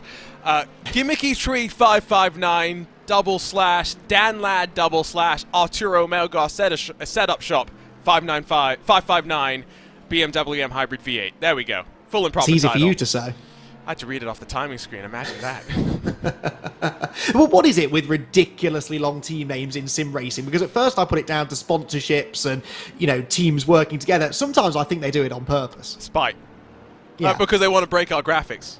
Yes. It is as simple as that. There are some teams that are easier than others because a lot of teams will just have, for example, Apex Racing Team. They'll then have the number 98, but you can get rid of the number 98 because no one needs... Also, Altus Esports Green, it's just the Altus Esports car. So they make it easy for themselves to differentiate when they're trying to choose which team to sign up with, but also easy for us to make our lives a little bit simpler. But then, yes, you're right. Then you do get the Mercedes, AMG, Team Urano Esports type names, which, as much as I appreciate the full and proper title, it doesn't fit. No, it doesn't. And at this stage of the evening, we have a tendency to get it wrong. But yeah, I do find I'm getting a little bit more used to these some of these team names now. This is the third of the special event endurance that I've done this season. The same kind of people, the same kind of teams tend to appear, but every so often there is one. I've been calling car number 5 the coffee dancers for most of the race. So even a short and simple one like that is enough to confuse me. Coffee dancers. To be fair, the coffin dancers meme was one that took off so much, but I was watching a YouTube video about that recently, and I didn't understand the entire tradition about it. It's like a multi-day cultural celebration of life, effectively. Wow. And the coffin dance is just one part of that. Don't worry, there's sad parts as well, but the coffin dance is like the happy part where they, say goodbye to the soul. I did not know that. I really should have educated myself on that because... Oh, don't worry. Yeah. It took a YouTube video to find me to be educated. So I didn't go searching for it. It was very much the YouTube algorithm saying, you're bored, here you go, can watch this. 47 seconds the margin at the front of the field. Urano and BMW M Team Redline. Hoffman and Lolland still duking it out, but Hoffman, maybe the most impressive driver in this class so far today. That gap, give it 2 hours ago, Andy, was 37 seconds. 10 full seconds they've opened up. Well, so yes, as I left you a couple of hours ago, the last big thing that had happened was Car number 1 had a big moment. They were losing time consistently, actually, over 3 or 4 stints. They were losing 3-4 seconds a stint to Redline. And now all of a sudden we're back to exactly where we were about 4 hours ago with, well, actually now just over a 3/4 of a minute cushion. So Urano had that mistake, but they had the buffer that allowed them to have a small mistake. Got away with it as well. It could have been an awful lot worse than a half spin with no contact, but you know, that's your prize, isn't it? For pushing hard, for relentlessly building that gap whilst others are sort of falling over each other to try and keep up with you. You build yourself that little bit of a cushion should anything go wrong, and you know, for that reason alone, really, they deserve to be in the position they're in now. They will be fully aware, though, that with nearly an hour and a half to go, they might not be so lucky next time. If they do have another wobble, another moment, they'll do well to get out of it without damage. So 47 seconds, it's a healthy lead, but it can disappear in a flash here at Sebring. Yeah, we are down to 33 cars who are left running out on track. There you can see on the track map. It's a lot emptier, it's quieter than it's been for a while. But the mood, I'm sure, will pick up when the fireworks go off come the end of the race, and we can celebrate what has been a spectacular second VCO Grand Slam. It's nice that we have a bit of a theme with the Grand Slams as well, Andy. Petit Le Mans has been one of our staples. Spa, Sebring has been one in 2021. We had Suzuka in the past as well. But now we have the theme of the IMSA endurance events, and unofficially, I'm sure, we'll track some sort of championship points and figure out who's had like the best run through the 4 VCO Grand Slams. But yeah, they've got the same cars, same classes, and hopefully the same drivers. Well, and tallies up with the real-world IMSA Endurance Cup thing that they've got as well. So, you know, it's, you know me, I always like to see some sort of link to real-world motorsport, and there it is. But, yeah, it just adds a sense of grandeur, really, to what is already a very special list of special events. But these VCO Grand Slam events, they are the ones that the teams who specialise in this kind of racing, multi-class endurance racing, they are all going to have had circled on their calendars an awfully long time ago, and we'll be aiming to try and finish as well across them as possible. And I love that idea of some sort of unofficial, maybe one day official championship that could carry across those 4, because we do end up with the same teams up in top split pretty much all the time. It gives those teams an incentive to make sure they stay in top split as well, and to really, you know, those that kind of flip between the top couple of splits gives them an incentive to really compete to be up here. And it is great to see that special events list getting bigger and better, crucially, every year. We add new events every season, and it just gets to be an even bigger spectacle each time. Next up is a new event as well, the Road America 500, as we go IMSA racing, but back in the 80s effectively with the Nissan GTP and the Audi GTO. So that's going to be a lot of fun to see how that is all going to play out. I'm really looking forward to seeing how this all plays out. I will just say, the reason why I say it should be an unofficial championship is because I feel like we should continue having proper IMSA Esports championships. Secretly hoping that we can do that again sometime this year. It was a lot of fun. And, of course, the rumor mill's already springing leaks about all sorts of different LMDH and GTP cars coming over to iRacing, Acura, Cadillac, Porsche. People dreaming for their wish list of cars, basically. We could have an IMSA Esports series with GTP and GTD and have representatives across the manufacturers. That would be a lot of fun. It really would. I was thinking about this at the weekend just gone whilst watching the Super Sebring weekend, and thinking exactly the same thing. You know, I wonder which of the hypercars or GTP cars they're going to bring in next. The thing is, we need to make sure that when they are brought in, that they are equally competitive. And this is the problem that we're going to talk about BOP. Well, because here's the thing. It's easier, in a way, when there is BOP. So look at the most popular sort of non-one-make categories on iRacing. You're looking at GT3, you're looking at GT4, and you're looking at the TCR cars. And they're popular because you can pick pretty much any one of those cars, and as long as the BOP is done right, it can be competitive. The problem with the hypercar GTP category is that there isn't such a strict balance of performance. They have to fit within set performance parameters, but as we saw, some cars are a little bit more equal than others. Some inevitably have a performance advantage. So if you are Porsche or Ferrari and you're approached by iRacing to have your car represented in the sim, you don't want it to be so uncompetitive that no one drives it. And of course, that requires a little bit of fudging to make sure that they are all competitive. So I hope it happens, because I think it would be a huge thing, actually, and it would completely transform events like this one. Just has to be done properly. But hey, this is what iRacing do. They make us wait for things for that exact reason. They don't release things until it's as ready as it can be. Yeah, we've been talking about it for a few years now on these iRacing special events. It's going to be interesting. And to be fair, I was just teasing you when it comes to BOP, and the main reason for that is it's a difficult thing in the real and the virtual world at the end of the day. This is something that I firmly believe it is unfortunately necessary, in that we want to incentivize manufacturers to stay in motorsports and stay in certain classes. And so that means that sometimes you have to reward manufacturers who have designed a terrible car with brakes that make it performant. And I mean that in the best way possible, in that a manufacturer should not be punished, as terrible as it sounds, for building a bad car, because it's not them that gets punished inherently, Andy. Yes, they'll sell fewer cars, etc., etc. It's the customers that really lose out the most, and that's where, for example, Daytona this year with IMSA, if we can be completely frank, a lot of the Porsche teams weren't happy with the fact that they were, 2 seconds a lap slower, and you know, maybe IMSA being a bit conservative with the initial balance of performance. That's where you got to be very careful about who's being impacted and who's paying for a car that's now running at the back through no fault of its own.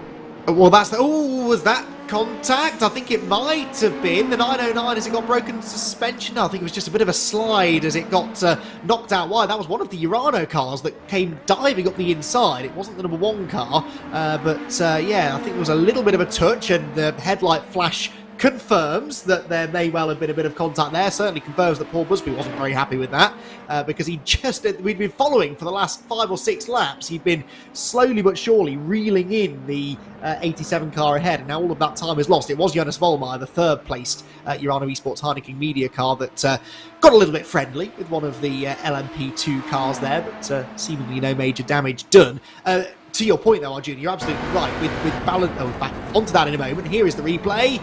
And definitely a tap on the right rear corner, wasn't there? So another one that could have ended with more significant contact and more significant damage for both cars. GTP LMP2 traffic is so difficult again because there's only 4 or 5 seconds between them in terms of lap time. Corners maybe not as different as you'd think. It's maybe with the hybrid boost that really helps these GTPs get off the corners a little bit more effectively. That will help them out. Sorry, you were trying to make a point. About customer racing, and yes, BOP, I was. Yes, so you're absolutely right that it is the customer who suffers, and I see this a lot. The British GT Championship, that is, there are no manufacturers involved there. They are all customers of the manufacturers. Many of the cars owned or at least paid for by the amateur drivers, and they're not cheap to run. GT cars, no. Ultimately, they cost thousands of pounds a minute. So I often have it explained to me by my regular co-commentator Joe Osborne, and he should know, being an ex-McLaren factory driver. He knows exactly how much money it costs to pound one of those things around a racetrack. And the amount of conversations I've had with them where they rock up at a circuit and the BOP isn't favouring them, and they say, well, why am I here? I'm spending all of this money. Doesn't matter how many practice laps I do, how much work we do on the setup, who I employ, again, for more money as my professional driver, we are not going to be competitive. But I can absolutely see both sides of it, because as you say, GT3 operates on such a wide spectrum of series and on such a wide spectrum of levels, from the tippity top of the professional GT3 championships right down to that customer racing, and it is an impossible balance to strike, really. balance is the right word, and I think that's where it gets so difficult. It's difficult. It's tough. We have limited parameters for the most part as third parties to balance cars in the sim. iRacing also has to try and balance the fact that it's not just balancing Josh Rogers versus Max Benecca.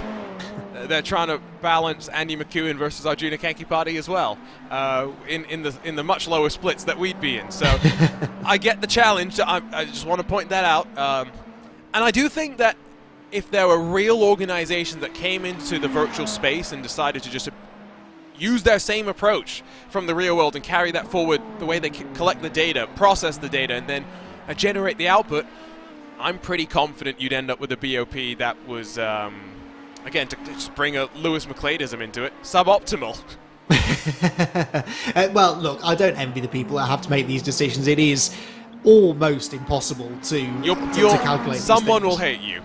Exactly. You're going to be... The two most unpopular people when it comes to running a championship are the clerk of the course, because they're the one that has to dish out penalties to people who've been naughty, and whoever it was that came up with the BOP, because there are always going to be winners, but there will always be losers every single time, and it is one of the most important jobs, but one of the most impossible ones as well. And actually, that's something that I think sim racing can really help with. The more accurate and lifelike we make sims like iRacing, for example, the more that can perhaps become a tool for real-world series to try and use it. We're not there yet, but I really think that could be a bit of an untapped resource. So the problem is that real-world racers already hate sim racing enough. Are you really going to give them another reason to hate it? Good point, well made. Yeah, especially given that some of the drivers are now being forced to compete in sims because of their real-world commitments. It's the really crazy thing, and it's expanding this year as well, so it's good to see more of the drivers coming over to this virtual side. We had some of our IMSA, what was it called, the iRacing IMSA Pro Series back during 2020, where BMW swept the podium in the GTE class here at Sebring. What a millennium ago it sometimes feels about talking about 2020, but yeah, interesting to see. Sad to see the GTE's gone as well. It's definitely been one of my highlights at this track. That was a class of car that really suited the bumpiness, because you could use the aero to get the most out of it, but you still had to make sure the mechanical grip of the car was there. Absolutely, and they had that little bit more power than a GT3 car as well. So whilst, yes, you had the extra downforce, the lack of grip around this place was definitely a bit of a headache inducer, whereas these GT3 cars, I'm not saying they're easy to drive, far from it, but they are perhaps a little bit less of a handful in that respect. But GT3, such a successful platform, and we're seeing already how well that is working in the real world, and I'm sure as it gets brought into the World Endurance Championship in the future, it will continue to go from strength to strength, because it's just such it's by far the most the easiest form of GT racing, I think, for the most amount of people to access as drivers, and it hopefully will change the GT racing landscape, especially with more of these big GT manufacturers now building hypercars. Yep. The pro drivers are going to get stuck in the hypercars. We need drivers to come in and race in the GT classes, and for me, GT3 is the obvious answer. So Lullum into pit lane in the BMW M Team Redline car. And something that someone earlier today on the commentary team pointed out, which I thought was a really interesting point, you could see Dominic Hoffman still out there on track extending one additional lap. He goes 24 laps on the run as per normal for the most part here. That this new GTP class in some ways is easier for those to make a transition from GT3 over to prototypes compared to back in the day when those spaceship like LMP1 cars were a thing. I'm not saying these GTPs aren't complicated, but they are definitely a little bit more simple to operate from a system standpoint, with the more limited tools that you have to control the hybrid. And then, of course, just the fact that you are going slower, which makes things a little bit more easy to process. Dominic Hoffman, pit lane as well. Indeed so. Race leader in then, and this is, I'm sure, going to... well, it won't cycle Chris Lullum back through, because you're right, Lullum pitted a lap earlier, didn't he, this time, so we won't get our traditional lead change when the number one car comes in. Looks like Hoffman's staying on board as predicted. But yeah, these GTP cars, they're heavier as well, and I think just from watching them, I've not driven the BMW yet on iRacing. I keep saying I'm I'm going to give it a go at some point. But just from watching them as a viewer, they look like they handle a bit more like a GT car. They ride the curbs really well. That's one thing that's really surprised me, and this I think is the first race where I've really noticed that. They can ride the curbs, they kind of wallow a bit over the bumps as opposed to hopping and skipping over them as you would tend to see from a prototype.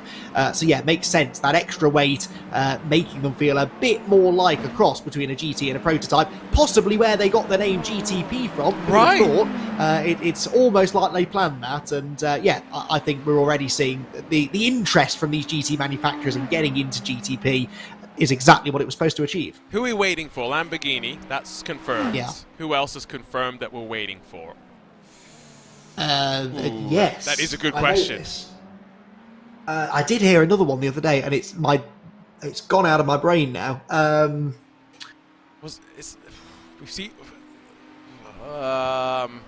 If you know, hashtag iRacing Sebring 12 or in RaceBot TV or the iRacing Esports Network chat, let us know.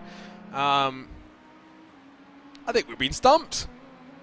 There is another one. I know there is another one, but there is one more. I was half listening, I think, during the broadcast last weekend, and it has escaped my mind. But just having the idea of Lamborghini coming in is a fantastic thing. And honestly, there is scope for pretty much any of the big, well, most of the big GT3 manufacturers are coming in anyway. There is scope pretty much for any of those GT makes to make an appearance into Hypercar, and then you get some of these complete privateer entries that are coming in as well, and that really is the sign that it's a good set of regulations, that a fully fledged manufacturer who's been doing this for decades can build a car, but so too can a privateer company, and if you don't want to build one of your own, you can get hold of one. It's bringing customer racing to prototype racing, which is something we really haven't seen for a long time. It's gotten dark over there. Hasn't it? Someone needs to put 50p in the electric machine, I think, down at eBay. All those computers plugged in, it's got to run up a bit of an energy bill, right? Hopefully they pay the internet bill. That's probably equally important. You laugh, but poor Coanda, got the esports hub and everything. They still got issues with their internet every once in a while. Yeah, I always get stressed watching some of these teams racing from the facility, because I'm like, if one of you drops, you're all gone. You're all gone. That is a good, but I've only ever thought of the benefits of having them all in one place. I'd never considered that. Well, what happens if you've got 4 different internet connections and we're like, okay, you're in the UK, so one gets Virgin, one gets Sky, etc., etc. Just switch them out across everything. Yes, all internet providers over here seem to be equally dodgy at the moment, quite frankly, but maybe that's just my area, I don't know. But yeah, I mean, that does go through your mind, doesn't it? And I know even from some of the league racing I've done in the last couple of years, it's happened to me a couple of times. The internet drops out at the worst moment, it costs you a race win, or, well, you always say it costs you a race win. There's no guarantee you would have run the race. Yeah. Yeah, exactly. Easy to say when you're not actually in the race anymore. But, it is one of those things that is constantly, it's like a little spectre sort of looming over you. Completely random, of course. Nothing you can do about it. And we see hardware failures. We've had a couple of those in this race as well. It's, like I say, it's all the kind of stuff that probably goes through a real-world driver's mind. What if the gearbox packs in? What if the drive shaft breaks? And it is all just part of racing. It would be nice if we could get rid of those variables from sim racing, but it's what we've got, unfortunately. Well, you were talking earlier about physics and whatnot, and this was a point that was raised yesterday in my very interesting 4-hour solo broadcast of some of the ESL R1 coverage that we had on RaceBot TV. You've done your fair share of solo comms, Andy, haven't you? Yeah, I'd like to think so, yeah. It's a lot of fun when you actually have a chat to go back and forth with, Yeah. Oh, absolutely. I get sick of the sound of my own voice otherwise. Yeah, so I had a lot of fun, not commentating, but more just, talking. And then Redline, I guess, co-founder, manager, owner, I don't know what the technical title is for Dom Doohan, but head honcho, senior ban at Team Redline, jumped in to say that the reason why the racing was so boring was that 20 minutes fixed setups is very difficult to make anything happen with the BOP and whatnot. Everyone should have equal physics. Oh, wow. That's a controversial take, isn't it? Oh, I don't know how I feel about that. That's the purist in me recoils at the idea. It's not a completely abnormal suggestion when you think about it from the perspective that here on iRacing, for example, we run a world championship with 3 cars. that visually are different, but physically are meant to be the same, more often than not. Unless when occasionally it slips in and there are issues where suddenly one manufacturer is faster than the other. Yes, I think I'm with you now, yes. Yes, I guess so. But I don't know. I might take some selling on that one, I'm afraid. No, I don't. It's one of those things where I feel like you separate the sim racing from the esports racing, right? We're sim racing here today, 12 hours of Sebring. IMSA put out a press release about our event here today, featured on racer.com, all sorts of articles. We are sim racing. We are replicating what we can do in the real world. However, you know what's also great, Andy? What we did for VCO Infinity last year, where we did, quote-unquote, a 24-hour race, but it was really 24 races inside of 24 hours with 5 different cars, 5 different tracks, drivers from around the world. That's, I guess, not sim racing, but we can still have fun doing esports racing, and I did see your LED tree there for a second, by the way, so you weren't going crazy. Well, there's plenty of them. They haven't even attempted to make them look lifelike. I think that's what got me, but then it's giving me Miami Marina vibes from the Formula 1 race there last year. Right. Anyway, yes, I take your point about esports and sim racing being subtly different. For me, I think the thing that doesn't get tapped into enough, because there's so much you can do with virtual racing of any kind that you just simply can't do with real world racing, and the thing that I like to see, and we're doing it with our very next special event, the Raid America 500, is taking cars that are no longer competed in at the top level, perhaps even on a track that is not that doesn't exist anymore, perhaps. Raid America does, clearly, but there are other tracks out there, even within iRacing, that sadly we can't race on in the real world anymore. We can bring those back to life. We can do anything when it comes to messing with history. You know, you can really go to town on some weird and wacky ideas. That, for me, is where maybe that's as far out of the sim racing bubble as I'm willing to go, but that is just because I'm coming at this from a real world perspective and therefore get a bit rooted in reality, perhaps too much. Again, I think this is where we can just celebrate the fact that we can do it all. I was having this discussion in the context of a certain American open wheel series that decided it no longer wanted to be a part of iRacing, and that they're going through the same discovery that Porsche went through 20 years ago. And yes, it was 20 plus years ago. Wow. Where Need for Speed and Electronic Arts released Need for Speed Porsche Unleashed, or whatever it was called. It's 23 years ago, Andy. That was in the year 2000. And Porsche and EA had that exclusive license for so long. And now yes. Look at Porsche. They are everywhere. They do a little bit of everything. Yes, they're involved in sim racing heavily, especially here on iRacing. But you look at arcade casual games, even in the middle, the simcade sort of a space. Porsche wants to make sure they're everywhere. It's exposure at the end of the day, and I think they've realised clearly that is the easiest way to market themselves to as many people as possible, because gaming of any kind is such an enormous industry, and you know their target audience in a way are all gaming, and that's they need to be there. They for far too long were the only major manufacturer on the outside looking in, and they clearly felt that they were missing out and made ultimately the right decision in coming back. But yeah, 23 years ago, wow, that does make... please, I really hope I get the right answer to this question. You were alive 23 years ago. I was, fortunately, yeah. Zach Sweeney was not, though. Yeah, see, I knew there was a reason I didn't get on with Zach. That's why I didn't commit his name to memory, you see. It's just, yes, Jack Sweeney, yes. Rog Jenkins in the RaceSpot TV YouTube chat trying to give us a bit of the backstory to the Hissing Sid. A villainous snake in a 1980 novelty song by Keith Mitchell based on the characters created by Jeremy Lloyd, who wrote Allo Allo. Well, I guess there was something not race car related on that car. Yes, so I'd heard of Hissing Sid, and I probably shouldn't reveal this to the world. My mum has a tattoo of a snake which she calls Hissing Sid as well, so I knew it was some sort of 70s, 80s reference, but beyond that I didn't know, so I've been educated. We've both been educated. We've seen a lot of the Brabham Hissing Sid cars, even on Mondays here on RaceSpot TV, so yeah, green and gold, it's a good combo.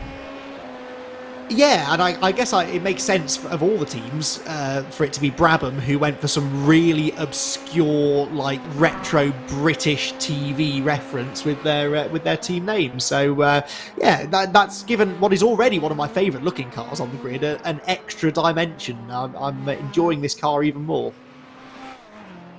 I'm trying to think of what my favourite car on the grid today is. Unfortunately, it's the one that's probably not racing anymore. But that's the obvious answer. That would have been BS Turner. What's my favorite car outside of that? I don't know. Williams Esports Placey is one that I'm starting to become very fond of, because Williams Esports do a great job of making their cars pretty distinctive, because the sponsor color just dictates the primary color of the car. The Placey is an orange, Andy, that we really have never seen on RaceSpot TV until apparently this year, where we've seen it a couple of times, and I don't know why, but I like it a lot. Remind me, how much orange is there on that car? Very orange. I'll go and find a picture for you and I'll send it to you. You see, I don't like orange. There was one orange race car I liked, and that was the Arrows Formula 1 car from early noughties, I suppose, was it? Late 90s, early noughties. But that was the orange and black, which I thought worked quite well. I've never really seen an orange race car since then that I've fallen in love with. Even the Golf livery, which I think possibly this is because it's everywhere these days. Right. But yeah, even that one, I'm more of I like a blue, I have to say. So the Williams cars, the Chill Blast car, I do enjoy. I think that's a really sleek, simple design. Corporate, yes, but I think it works pretty well. I also quite enjoyed, and I'm reminding myself of the teammate now, the Arnage Competition Ferrari, because it's different. It stands out. It's the only car of that colour on the grid. And it works surprisingly well on the Ferrari, actually. I don't think I've ever seen a Ferrari with that colour combo, and I like it. Just trying to find you on Discord so I can pop into your DMs a picture of that Williams Esports Placey car so we can get the full and proper opinion. While you're taking a look at that and evaluating it, split liveries, asymmetric liveries, what do you think about them in general? As a fan, I love them. As a commentator, they give me a headache. Okay, so as a fan, what did we think of that? You talked about classic Formula 1 liveries. You know where I'm going with this. Oh, yeah. Bar split livery. So I don't quite remember it from in the day. I was 5 or 6 years old or so at the time, maybe a bit older, 6 or 7. But having now seen pictures of it, I love it. But again, I think that is because it is different, and at the time it was completely unique. Obviously, no one else had done anything like that. Didn't they get told that they weren't allowed to? They wanted 2 cars with different liveries. Is that where that story starts? Maybe that sounds like a very Formula 1 thing. Your cars must be the same livery. I think that's what it was, because they wanted, I may have dreamt this, but I think they wanted each of their cars to have completely different liveries. They were told no, so they said, right, well, we're going to just put both of the liveries on both of the cars and confuse everyone. Okay, to be fair, I will say that I agree in principle with the point, because you know what's the most irritating thing about American motorsports, whether it's IndyCar or NASCAR, is the fact that you'll go from week to week and suddenly... It's gone from being Chase Elliott's traditionally whatever, a white, yellow, and blue car, and suddenly he's now in like a blue, white, and red car. It's just like, okay, what? I love Scott McLaughlin, but one week he's in a red car, then he's in the yellow submarine Pennzoil car. It's just like, what? Well, Penske are the worst, because their cup drivers all from race to race will rotate through the yellow. Is it the yellow Pennzoil? Oh yes. And so one week it's Blaney. And then it's Logano, and then it's Cindric, isn't it now? Week on week, and it catches me out every time. But the worst part is to why I think it's such a bad thing is it's not an issue for us as fans. We know Chase Elliott's Chase Elliott. We'll find the 9. If I'm trying to introduce my young niece and nephew, for example, who love speed, but one week I'm trying to show them Chase Elliott, and they're like, "Oh, I love the yellow car." Because that's the thing that kids focus on at the end of the day. Yeah. And the next week you're like, oh, look at Chase Elliott, he's in a red... I don't like the red car, I want the yellow... Just... also, for them, it's sometimes hard to figure out that that's still Chase Elliott, right? So it's just like... Yeah, I don't know. Make commentators' life easy as well. 1 hour left to go. Only 1 hour of us rambling about all sorts of nonsense until we get to the checkered flag. We're nearly there, everyone. Hang on in there. I promise. We'll leave you in peace for a few weeks after this hour is done. But, you know, we've just kind of arrived at that point in the race where it's not that there isn't anything happening, and it does bug me when some people get to this point of the race and they say, oh, well, okay, it's all over now, you know, you're on, I've got it won, there's massive gaps between everyone, you know, what a boring end to the race sort of thing. There's always something happening, and if there isn't something happening, there's something that could very easily develop into something, and there are battles up and down the field. There are cars separated by, you know, 2 or 3 seconds here or there, perhaps not for class wins or podiums, but there are battles to be had. But at this stage of the race, really, it's kind of the vibe, isn't it, that you're enjoying at this point. It's dark, everyone's within touching distance now of the flag, and there's drama and there's stories to be had just from that. Teams like Effect Simulations and Race Clutch having this ongoing battle that's been raging for essentially the entire 12 hours. Who's going to come out on top in that? Can they, you know, will they both survive to get a top 10 after that disastrous start to the race that they had? Is there another twist? Who's going to have to make an extra pit stop?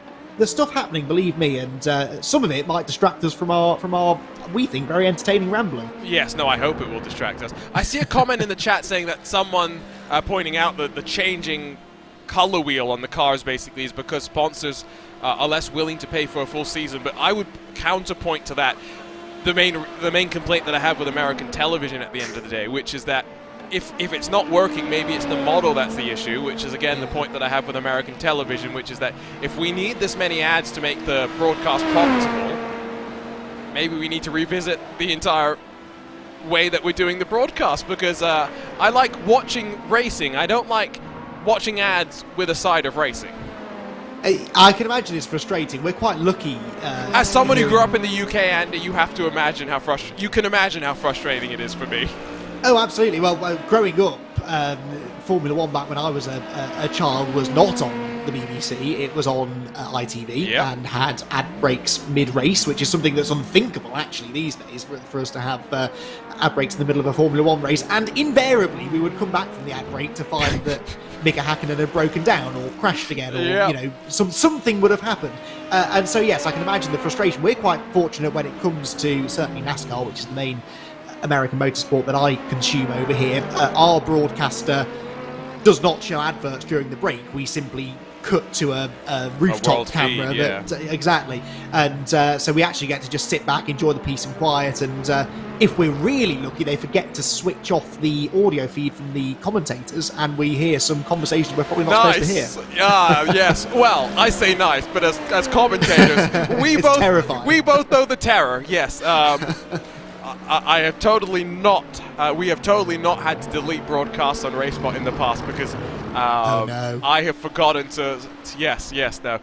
The funniest part was my own series that I was organizing. It was before I was really. I just joined RaceBot. I was, getting to be part of the team, and so it was the final race of the series that I was organizing or something. And I joined the team speak to chat with the commentators, just to give them the rundown on what to expect, storylines, whatnot. Trying to be a helpful person, right? And then we start talking about stuff, and I didn't realize that we had set the YouTube stream to auto start, which is the most dangerous feature that YouTube live streaming has. And so as soon as the producer had hit start streaming button, accidentally having us with our audios going through, get a message from, I think it was Craig Williams, saying, Arjuna, you're being heard right now. Funnily enough, I've had it happen even on a British GT broadcast. Really? Where yeah, absolutely. It happens because ultimately it's someone forgetting to press a button. Yes. People forget to press buttons all the time, especially on a big TV production like that.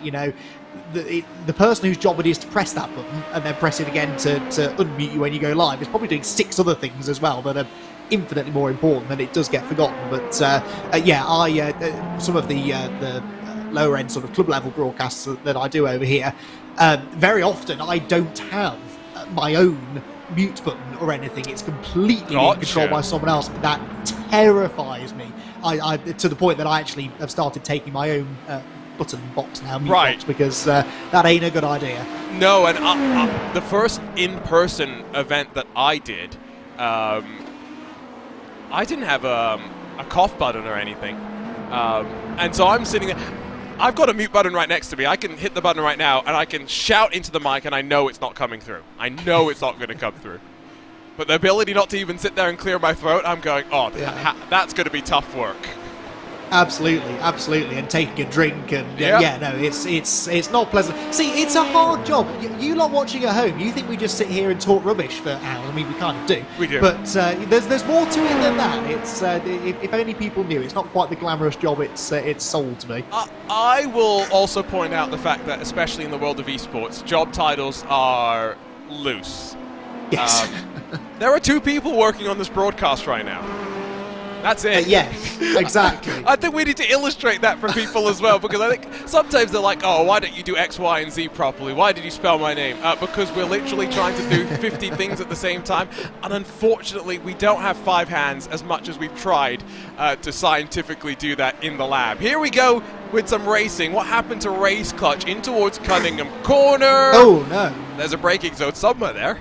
Oh, and into the barriers. No, they've not dodged another one. Oh, a gentle nudge. That won't even take the paintwork off an LMP2 car. That got distracted maybe by the Ferrari. Oh, that totally was very, unsighted. very late. Yeah, well. Yeah, I guess you use those cones, don't you, as braking points, and he couldn't really see them. But another bullet dodged, I think, for that car there.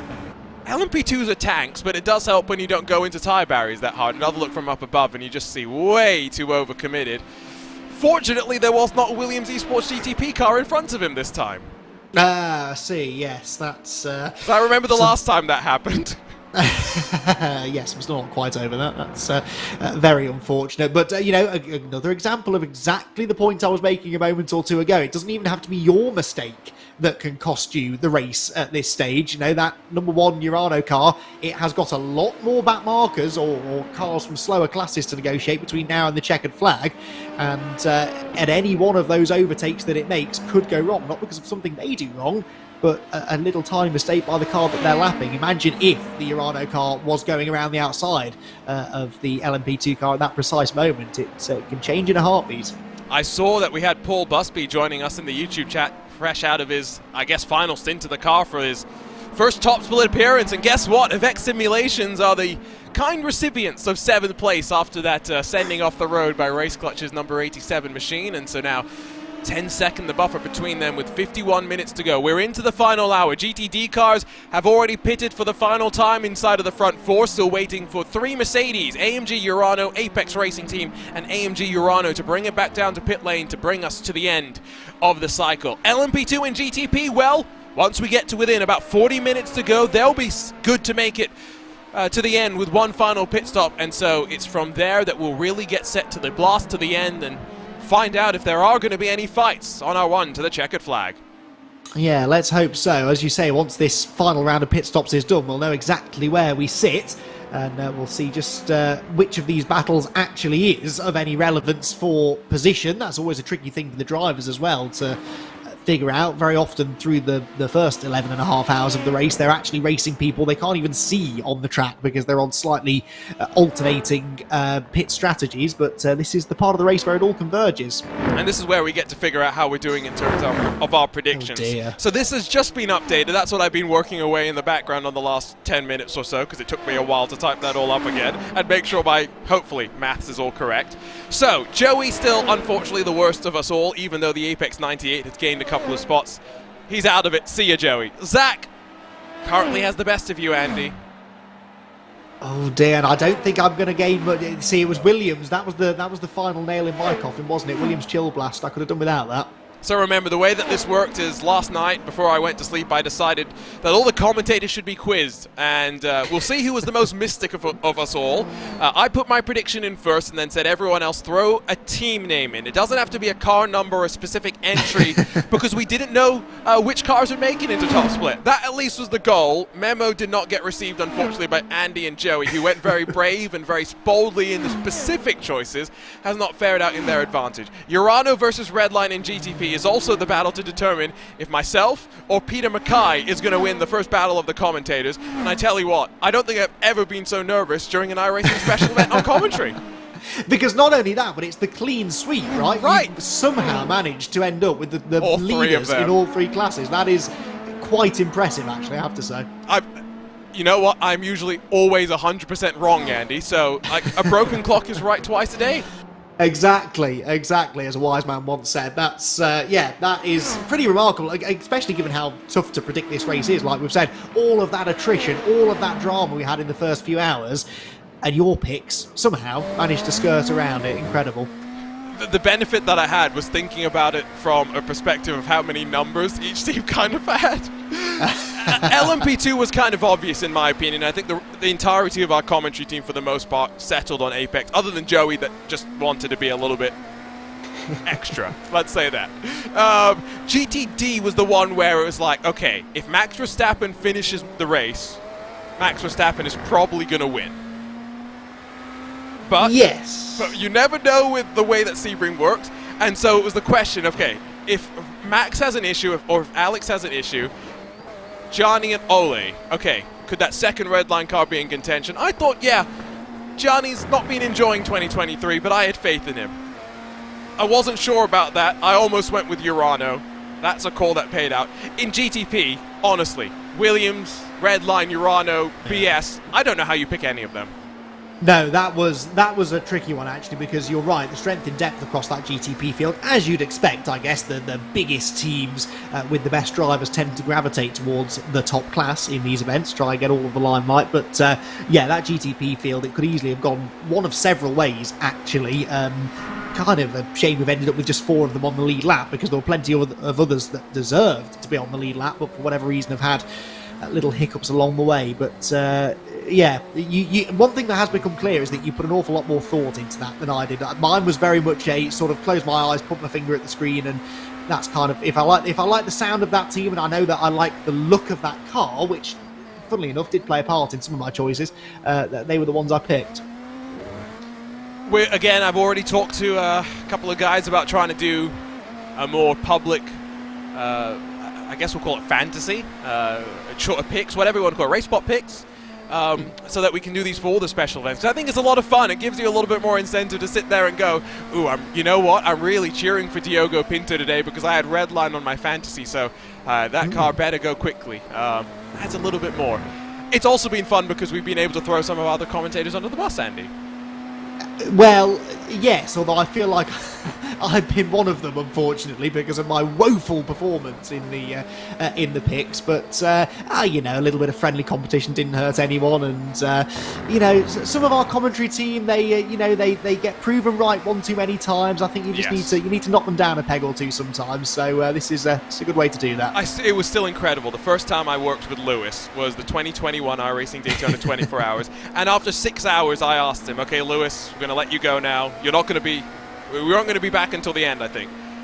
Who's going to come out on top?" It was his first race prop broadcast. Might even have been his first iRacing broadcast. Somehow he got all of it right. He's annoyingly good, isn't he? No, he's not been right very many times since then, don't worry. Oh, I see. Well, Andy doesn't believe in the commentator's curse, does he? So he's clearly not quite got got you a full do grasp believe of in it. the commentator's curse? I have no choice but to believe in it these days. I've been caught out by it enough times. you end up believing any superstition if I'm presented with enough evidence for something, I'll believe it most of the time. But yeah, Lewis, give him time though, another few years in the business, and he'll have enough drivers running after him with pitchforks and lanterns that he'll start to believe. Yes. It's just there have been a couple of moments where we have literally been mid-sentence praising the driver, and then boom, death, destruction, chaos, carnage in front, and it's just like there's no way there's not there's no way there's not correlation between the two events, and some great energy just deciding that that can't be allowed. 45 minutes to go. I think GTPs could actually come in from this point, but I don't really think we'll see them in just yet because Mahler Racing Team, the furthest into the stint, they're 20 laps. Remember, you can go 24, 25, depending on how much fuel that you've got. This was the discussion, Andy, that we were having before you joined the broadcast booth for the first time, halfway through the race, basically, where one of the teams had told us, you can't cut a pit stop out here, there's no way. So you've got 20 laps where you can make decisions about how you want to short fill through some of your other pit stops, and it all kind of converges now at the very end. Yeah, absolutely, and that's why, especially in these iRacing events where we don't have safety cars, we don't have full course yellows, you know that the race will run uninterrupted. That was a bit of a sketchy moment. That was the Marla car, was it, around the outside at turn 1? Yes, it was. That wasn't bad for spotting a car in the darkness. In the middle of the night. Yeah, see, I'm learning. Because you know the race will definitely run interrupted, you can plan your strategy down to a T, because you know that a GTP car will hit an average lap time, and you can predict that within a second or so either way, and therefore you can predict the race distance within a lap or two either way. Even if you are not the car that has that flawless run and completes the maximum number of laps, somebody will. That will be the race distance, and you can work off that. So it means that from hour 1 of the race, you can be back timing it from hour 12, and you can be figuring out, right, if we do this now, then that has a knock-on effect, and it means that we can make our final pit stop at exactly the perfect time, and the very best teams will have had a handle on that. We've been guessing it for the last 11 and a bit hours, but they will have known precisely what the plan was before they got into the race. And really, unless anything happens directly to your car, there isn't actually any need to deviate from that, because like I say, we won't have those interruptions. Yeah, no, I think that's the thing. Once you've committed to a plan, you're basically stuck on it. That's the other thing. You don't want to be dilly-dallying about. Let's head back to social media. Remember, this is what it looked like a couple of hours ago. Into the golden hour. Best time of the race, VCO Esports says. This is what it looks like now. Night shift at Sebring. Great shot through that final corner at Sunset Bend. Absolutely, and honestly, that second shot is probably the one the drivers enjoy the most, because it is driving into that sunset that can be really, really tricky. Even on the sim, it's well replicated. I found on iRacing, it really can be tricky into certain key areas of this circuit to see where you're going when the sun is setting into your eyes. But what's not to love about an event like this that runs right the way through the day, through the sunset, and as you said, 2 hours of proper darkness to finish it. And racing through multiple splits, let's not forget as well. Mark Gammon giving us, I think, what will be a final update of the Band of Others car down to the final 90 minutes of the race. They've got Noel in to finish it off. They need some help to get to the top 5, but they're hoping to just lock down 6th and get to the end. Did want to go and try and take a look at some numbers to see how many splits that we had across of the 4 time slots that we've got. Don't forget, plenty of opportunities for this 12-hour race. I saw at least one person, Matthew Sadikis-Trivet, was doing 3 Sebring 12 hours over the course of the weekend. That's some commitment. I will say, though, Andy, I get the sense that going to Watkins Glen next time, 6-hour race, 4 time slots, you could realistically do all 4 of those time slots. You could, I suppose. Well, it's a bit like doing a 24-hour race in a way, isn't it? You just, as long as you've got enough drivers to do it, then why not? If anyone is planning on doing that, let us know, because that would be a fantastic story to follow. And I reckon you could just about do it. I quite fancy Watkins Glen myself as well, so might try and get back in the car for that one. What you're really saying is let everyone know so they know to avoid you in the 4th and final race that you'll do, because you'll probably be pretty tired at that point. Yeah, well, exactly, yes, and if the other 3 haven't gone too well, then it's sort of last chance saloon then, isn't it? So don't get in my way. Yeah, then you'd be pretty miserable as well. That would be the thing. So, Ollie Steinbraten at the front of the field of the GTD class, by the way, as we check back in with your race-leading Ferrari GTD machine. This was one thing, Andy, that I only found out during the race, but I mean, I wasn't surprised to see it. The GTD strength of field over 9,000 iRating, it meant that a handful of teams and drivers had to change up their plans quite significantly. BS Competition, one team that said they were focusing a bit more on GTP as a case in point. Johan Harth was meant to be doing a late notice entry with Peter Berryman, but because Apex Racing Team needed to get one of their GTD cars into the top split, he found his way sliding over to a Mercedes with a maximum stint length of practice of 8 laps before he jumps in the car for a double stint. Wow, that's not ideal preparation, is it, for one of the biggest events of the year? But it's nice to see that high strength of field actually in the GTD class, because it's one of the things I was interested to see when they introduced the BMW GTP, and people would run away. Exactly, yes, and the natural thing to predict, I guess, is that GTD would be the one to lose out from that, because it now becomes the lowest rung of the ladder. But it really speaks for how much people enjoy racing these GT3 cars, and the teams enjoy the exposure they get from that as well. It's usually some of the best racing too, and GT3 is still a great platform for your slightly less experienced drivers to learn their craft in multi-class endurance racing. So I'd like to think that the GTD category will forever have a place in these sort of events, and that strength of field sort of indicates that is still very much the case. We're on board with Parker White as he runs with the Apex Racing team number 97, of course part of the eNASCAR Coca-Cola iRacing series for 2023, driving for Kanaan Esports, which is a fun little thing to have on your resume, I guess, that you can say your team boss, your team owner, was the man himself, Tony Kanaan.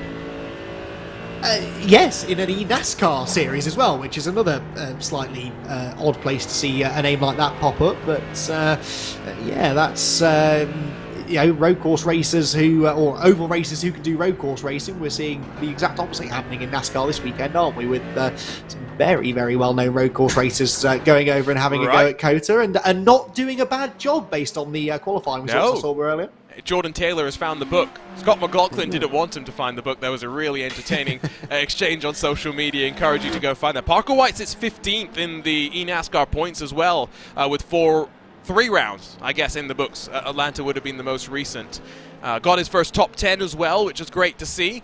Getting some momentum, some form on his side. Apex does have a history of converting fast oval youngsters into road course aces. I'll throw 2 names at you, Andy McEwen. I know you're somewhat new to the world of iRacing, but Kevin Ellis Jr. and Zach Campbell are both drivers that used to troll the land of IndyCar fixed competition and now find themselves at the very top echelon of sim racing. Did they really? I didn't know that's where they'd come from. That's interesting. I've been telling people for ages, though, that is a really great way to become a better road racer, is to do some oval racing, because you learn an awful lot about car control, about the weight shift in a car as well, and particularly a big heavy stock car. I know they came from open wheel competition, but I have become a much better road racer since I started doing more and more NASCAR oval racing on iRacing. Throttle control, yeah. Oh yeah, absolutely. Throttle control, smooth steering inputs. I was the least smooth driver. That's not very good grammar, but you know what I mean. Going until I started doing more oval stuff. I used to hack away at the wheel. I'd throw a car, back it into the corner, and it felt great. But I've now realised was not the fastest and certainly not the most efficient way to drive a car. And you do learn that from slipping and sliding a truck around Dover or Auto Club or something. Makes you a much better driver. I'm a firm believer. Dominic Hoffman, final pit stop of the race for Urano Esports. Just got 36 minutes left to run. 40-ish second margin behind.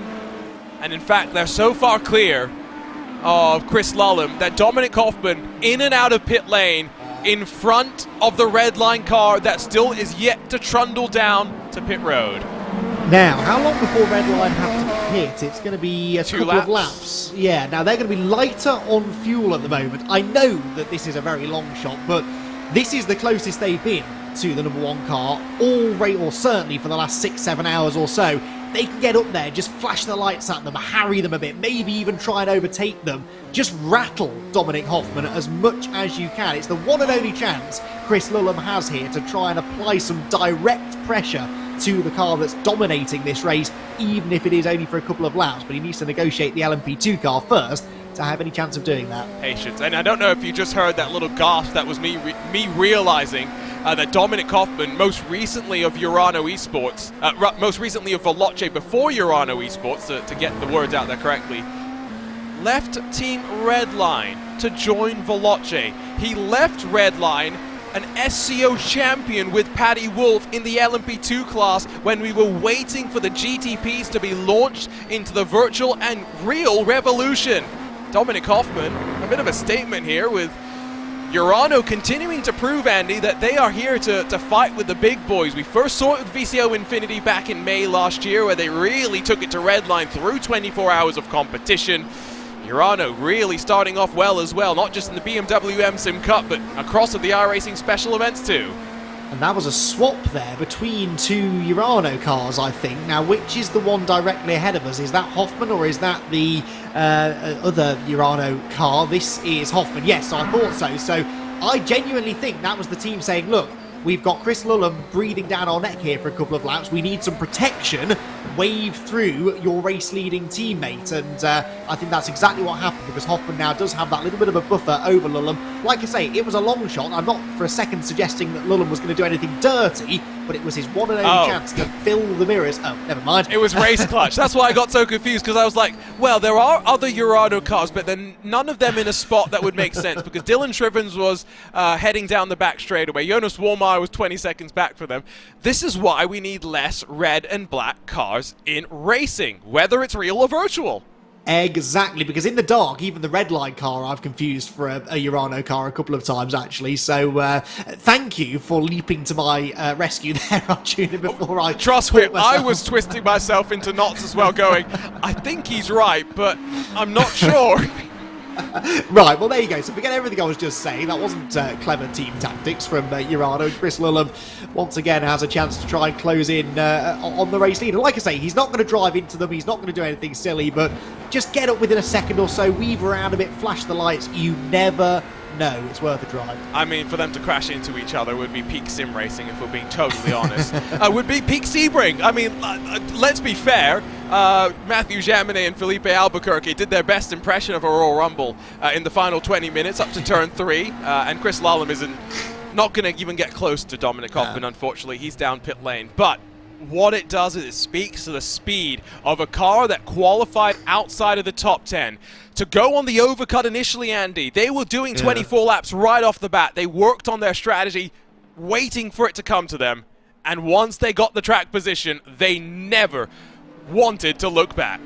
Yeah, and the key there was just before the halfway point, they knocked out 2 20-lap stints, and the reason they were able to do 2 short stints, we think, is because they'd been extending their stints throughout the first 5 hours of the race by a lap longer than everybody else. After 5 stints, you've gained 5 laps. After 6 or 7 stints, you've gained 6 or 7 laps, and they were able to then have 2 shorter stints in the middle part of the race, which really is what brought them their track position advantage. It had been fairly nip and tuck until that point, and then they had those 2 really short stints, the short fuel stops, and they built up that 40-second lead. And then it's really been reasonably static ever since then. There was the period where it came down by 10 seconds, it's gone back out to 50 seconds now, but actually most of the advantage that Urano have got, they got through strategy, and that is what you'd expect really from a team like Urano. Been enjoying this GTB fighting as well. Yes, one by one, the cars have fallen by the wayside in many ways, but it feels exciting. It feels really exciting with this prototype machine. Not saying that LMP2 hasn't been competitive. It's been less competitive, if it's fair to say. At least historically, it feels like. Elvis Rankin, though, brings the Apex Racing Team 199 back down to pit lane for what will be the final time today. He doesn't look like he's too bothered about anything, just waits to be released, and the young teenager eventually will be allowed to roll himself out onto track for 30 odd minutes to bring it to a second VCO Grand Slam of the year. Never looks that bothered by anything really, does he, Elvis Rankin? Very cool customer, and he will be careful on pit exit. We saw that catch a driver out earlier on in the GTP ranks, I seem to remember.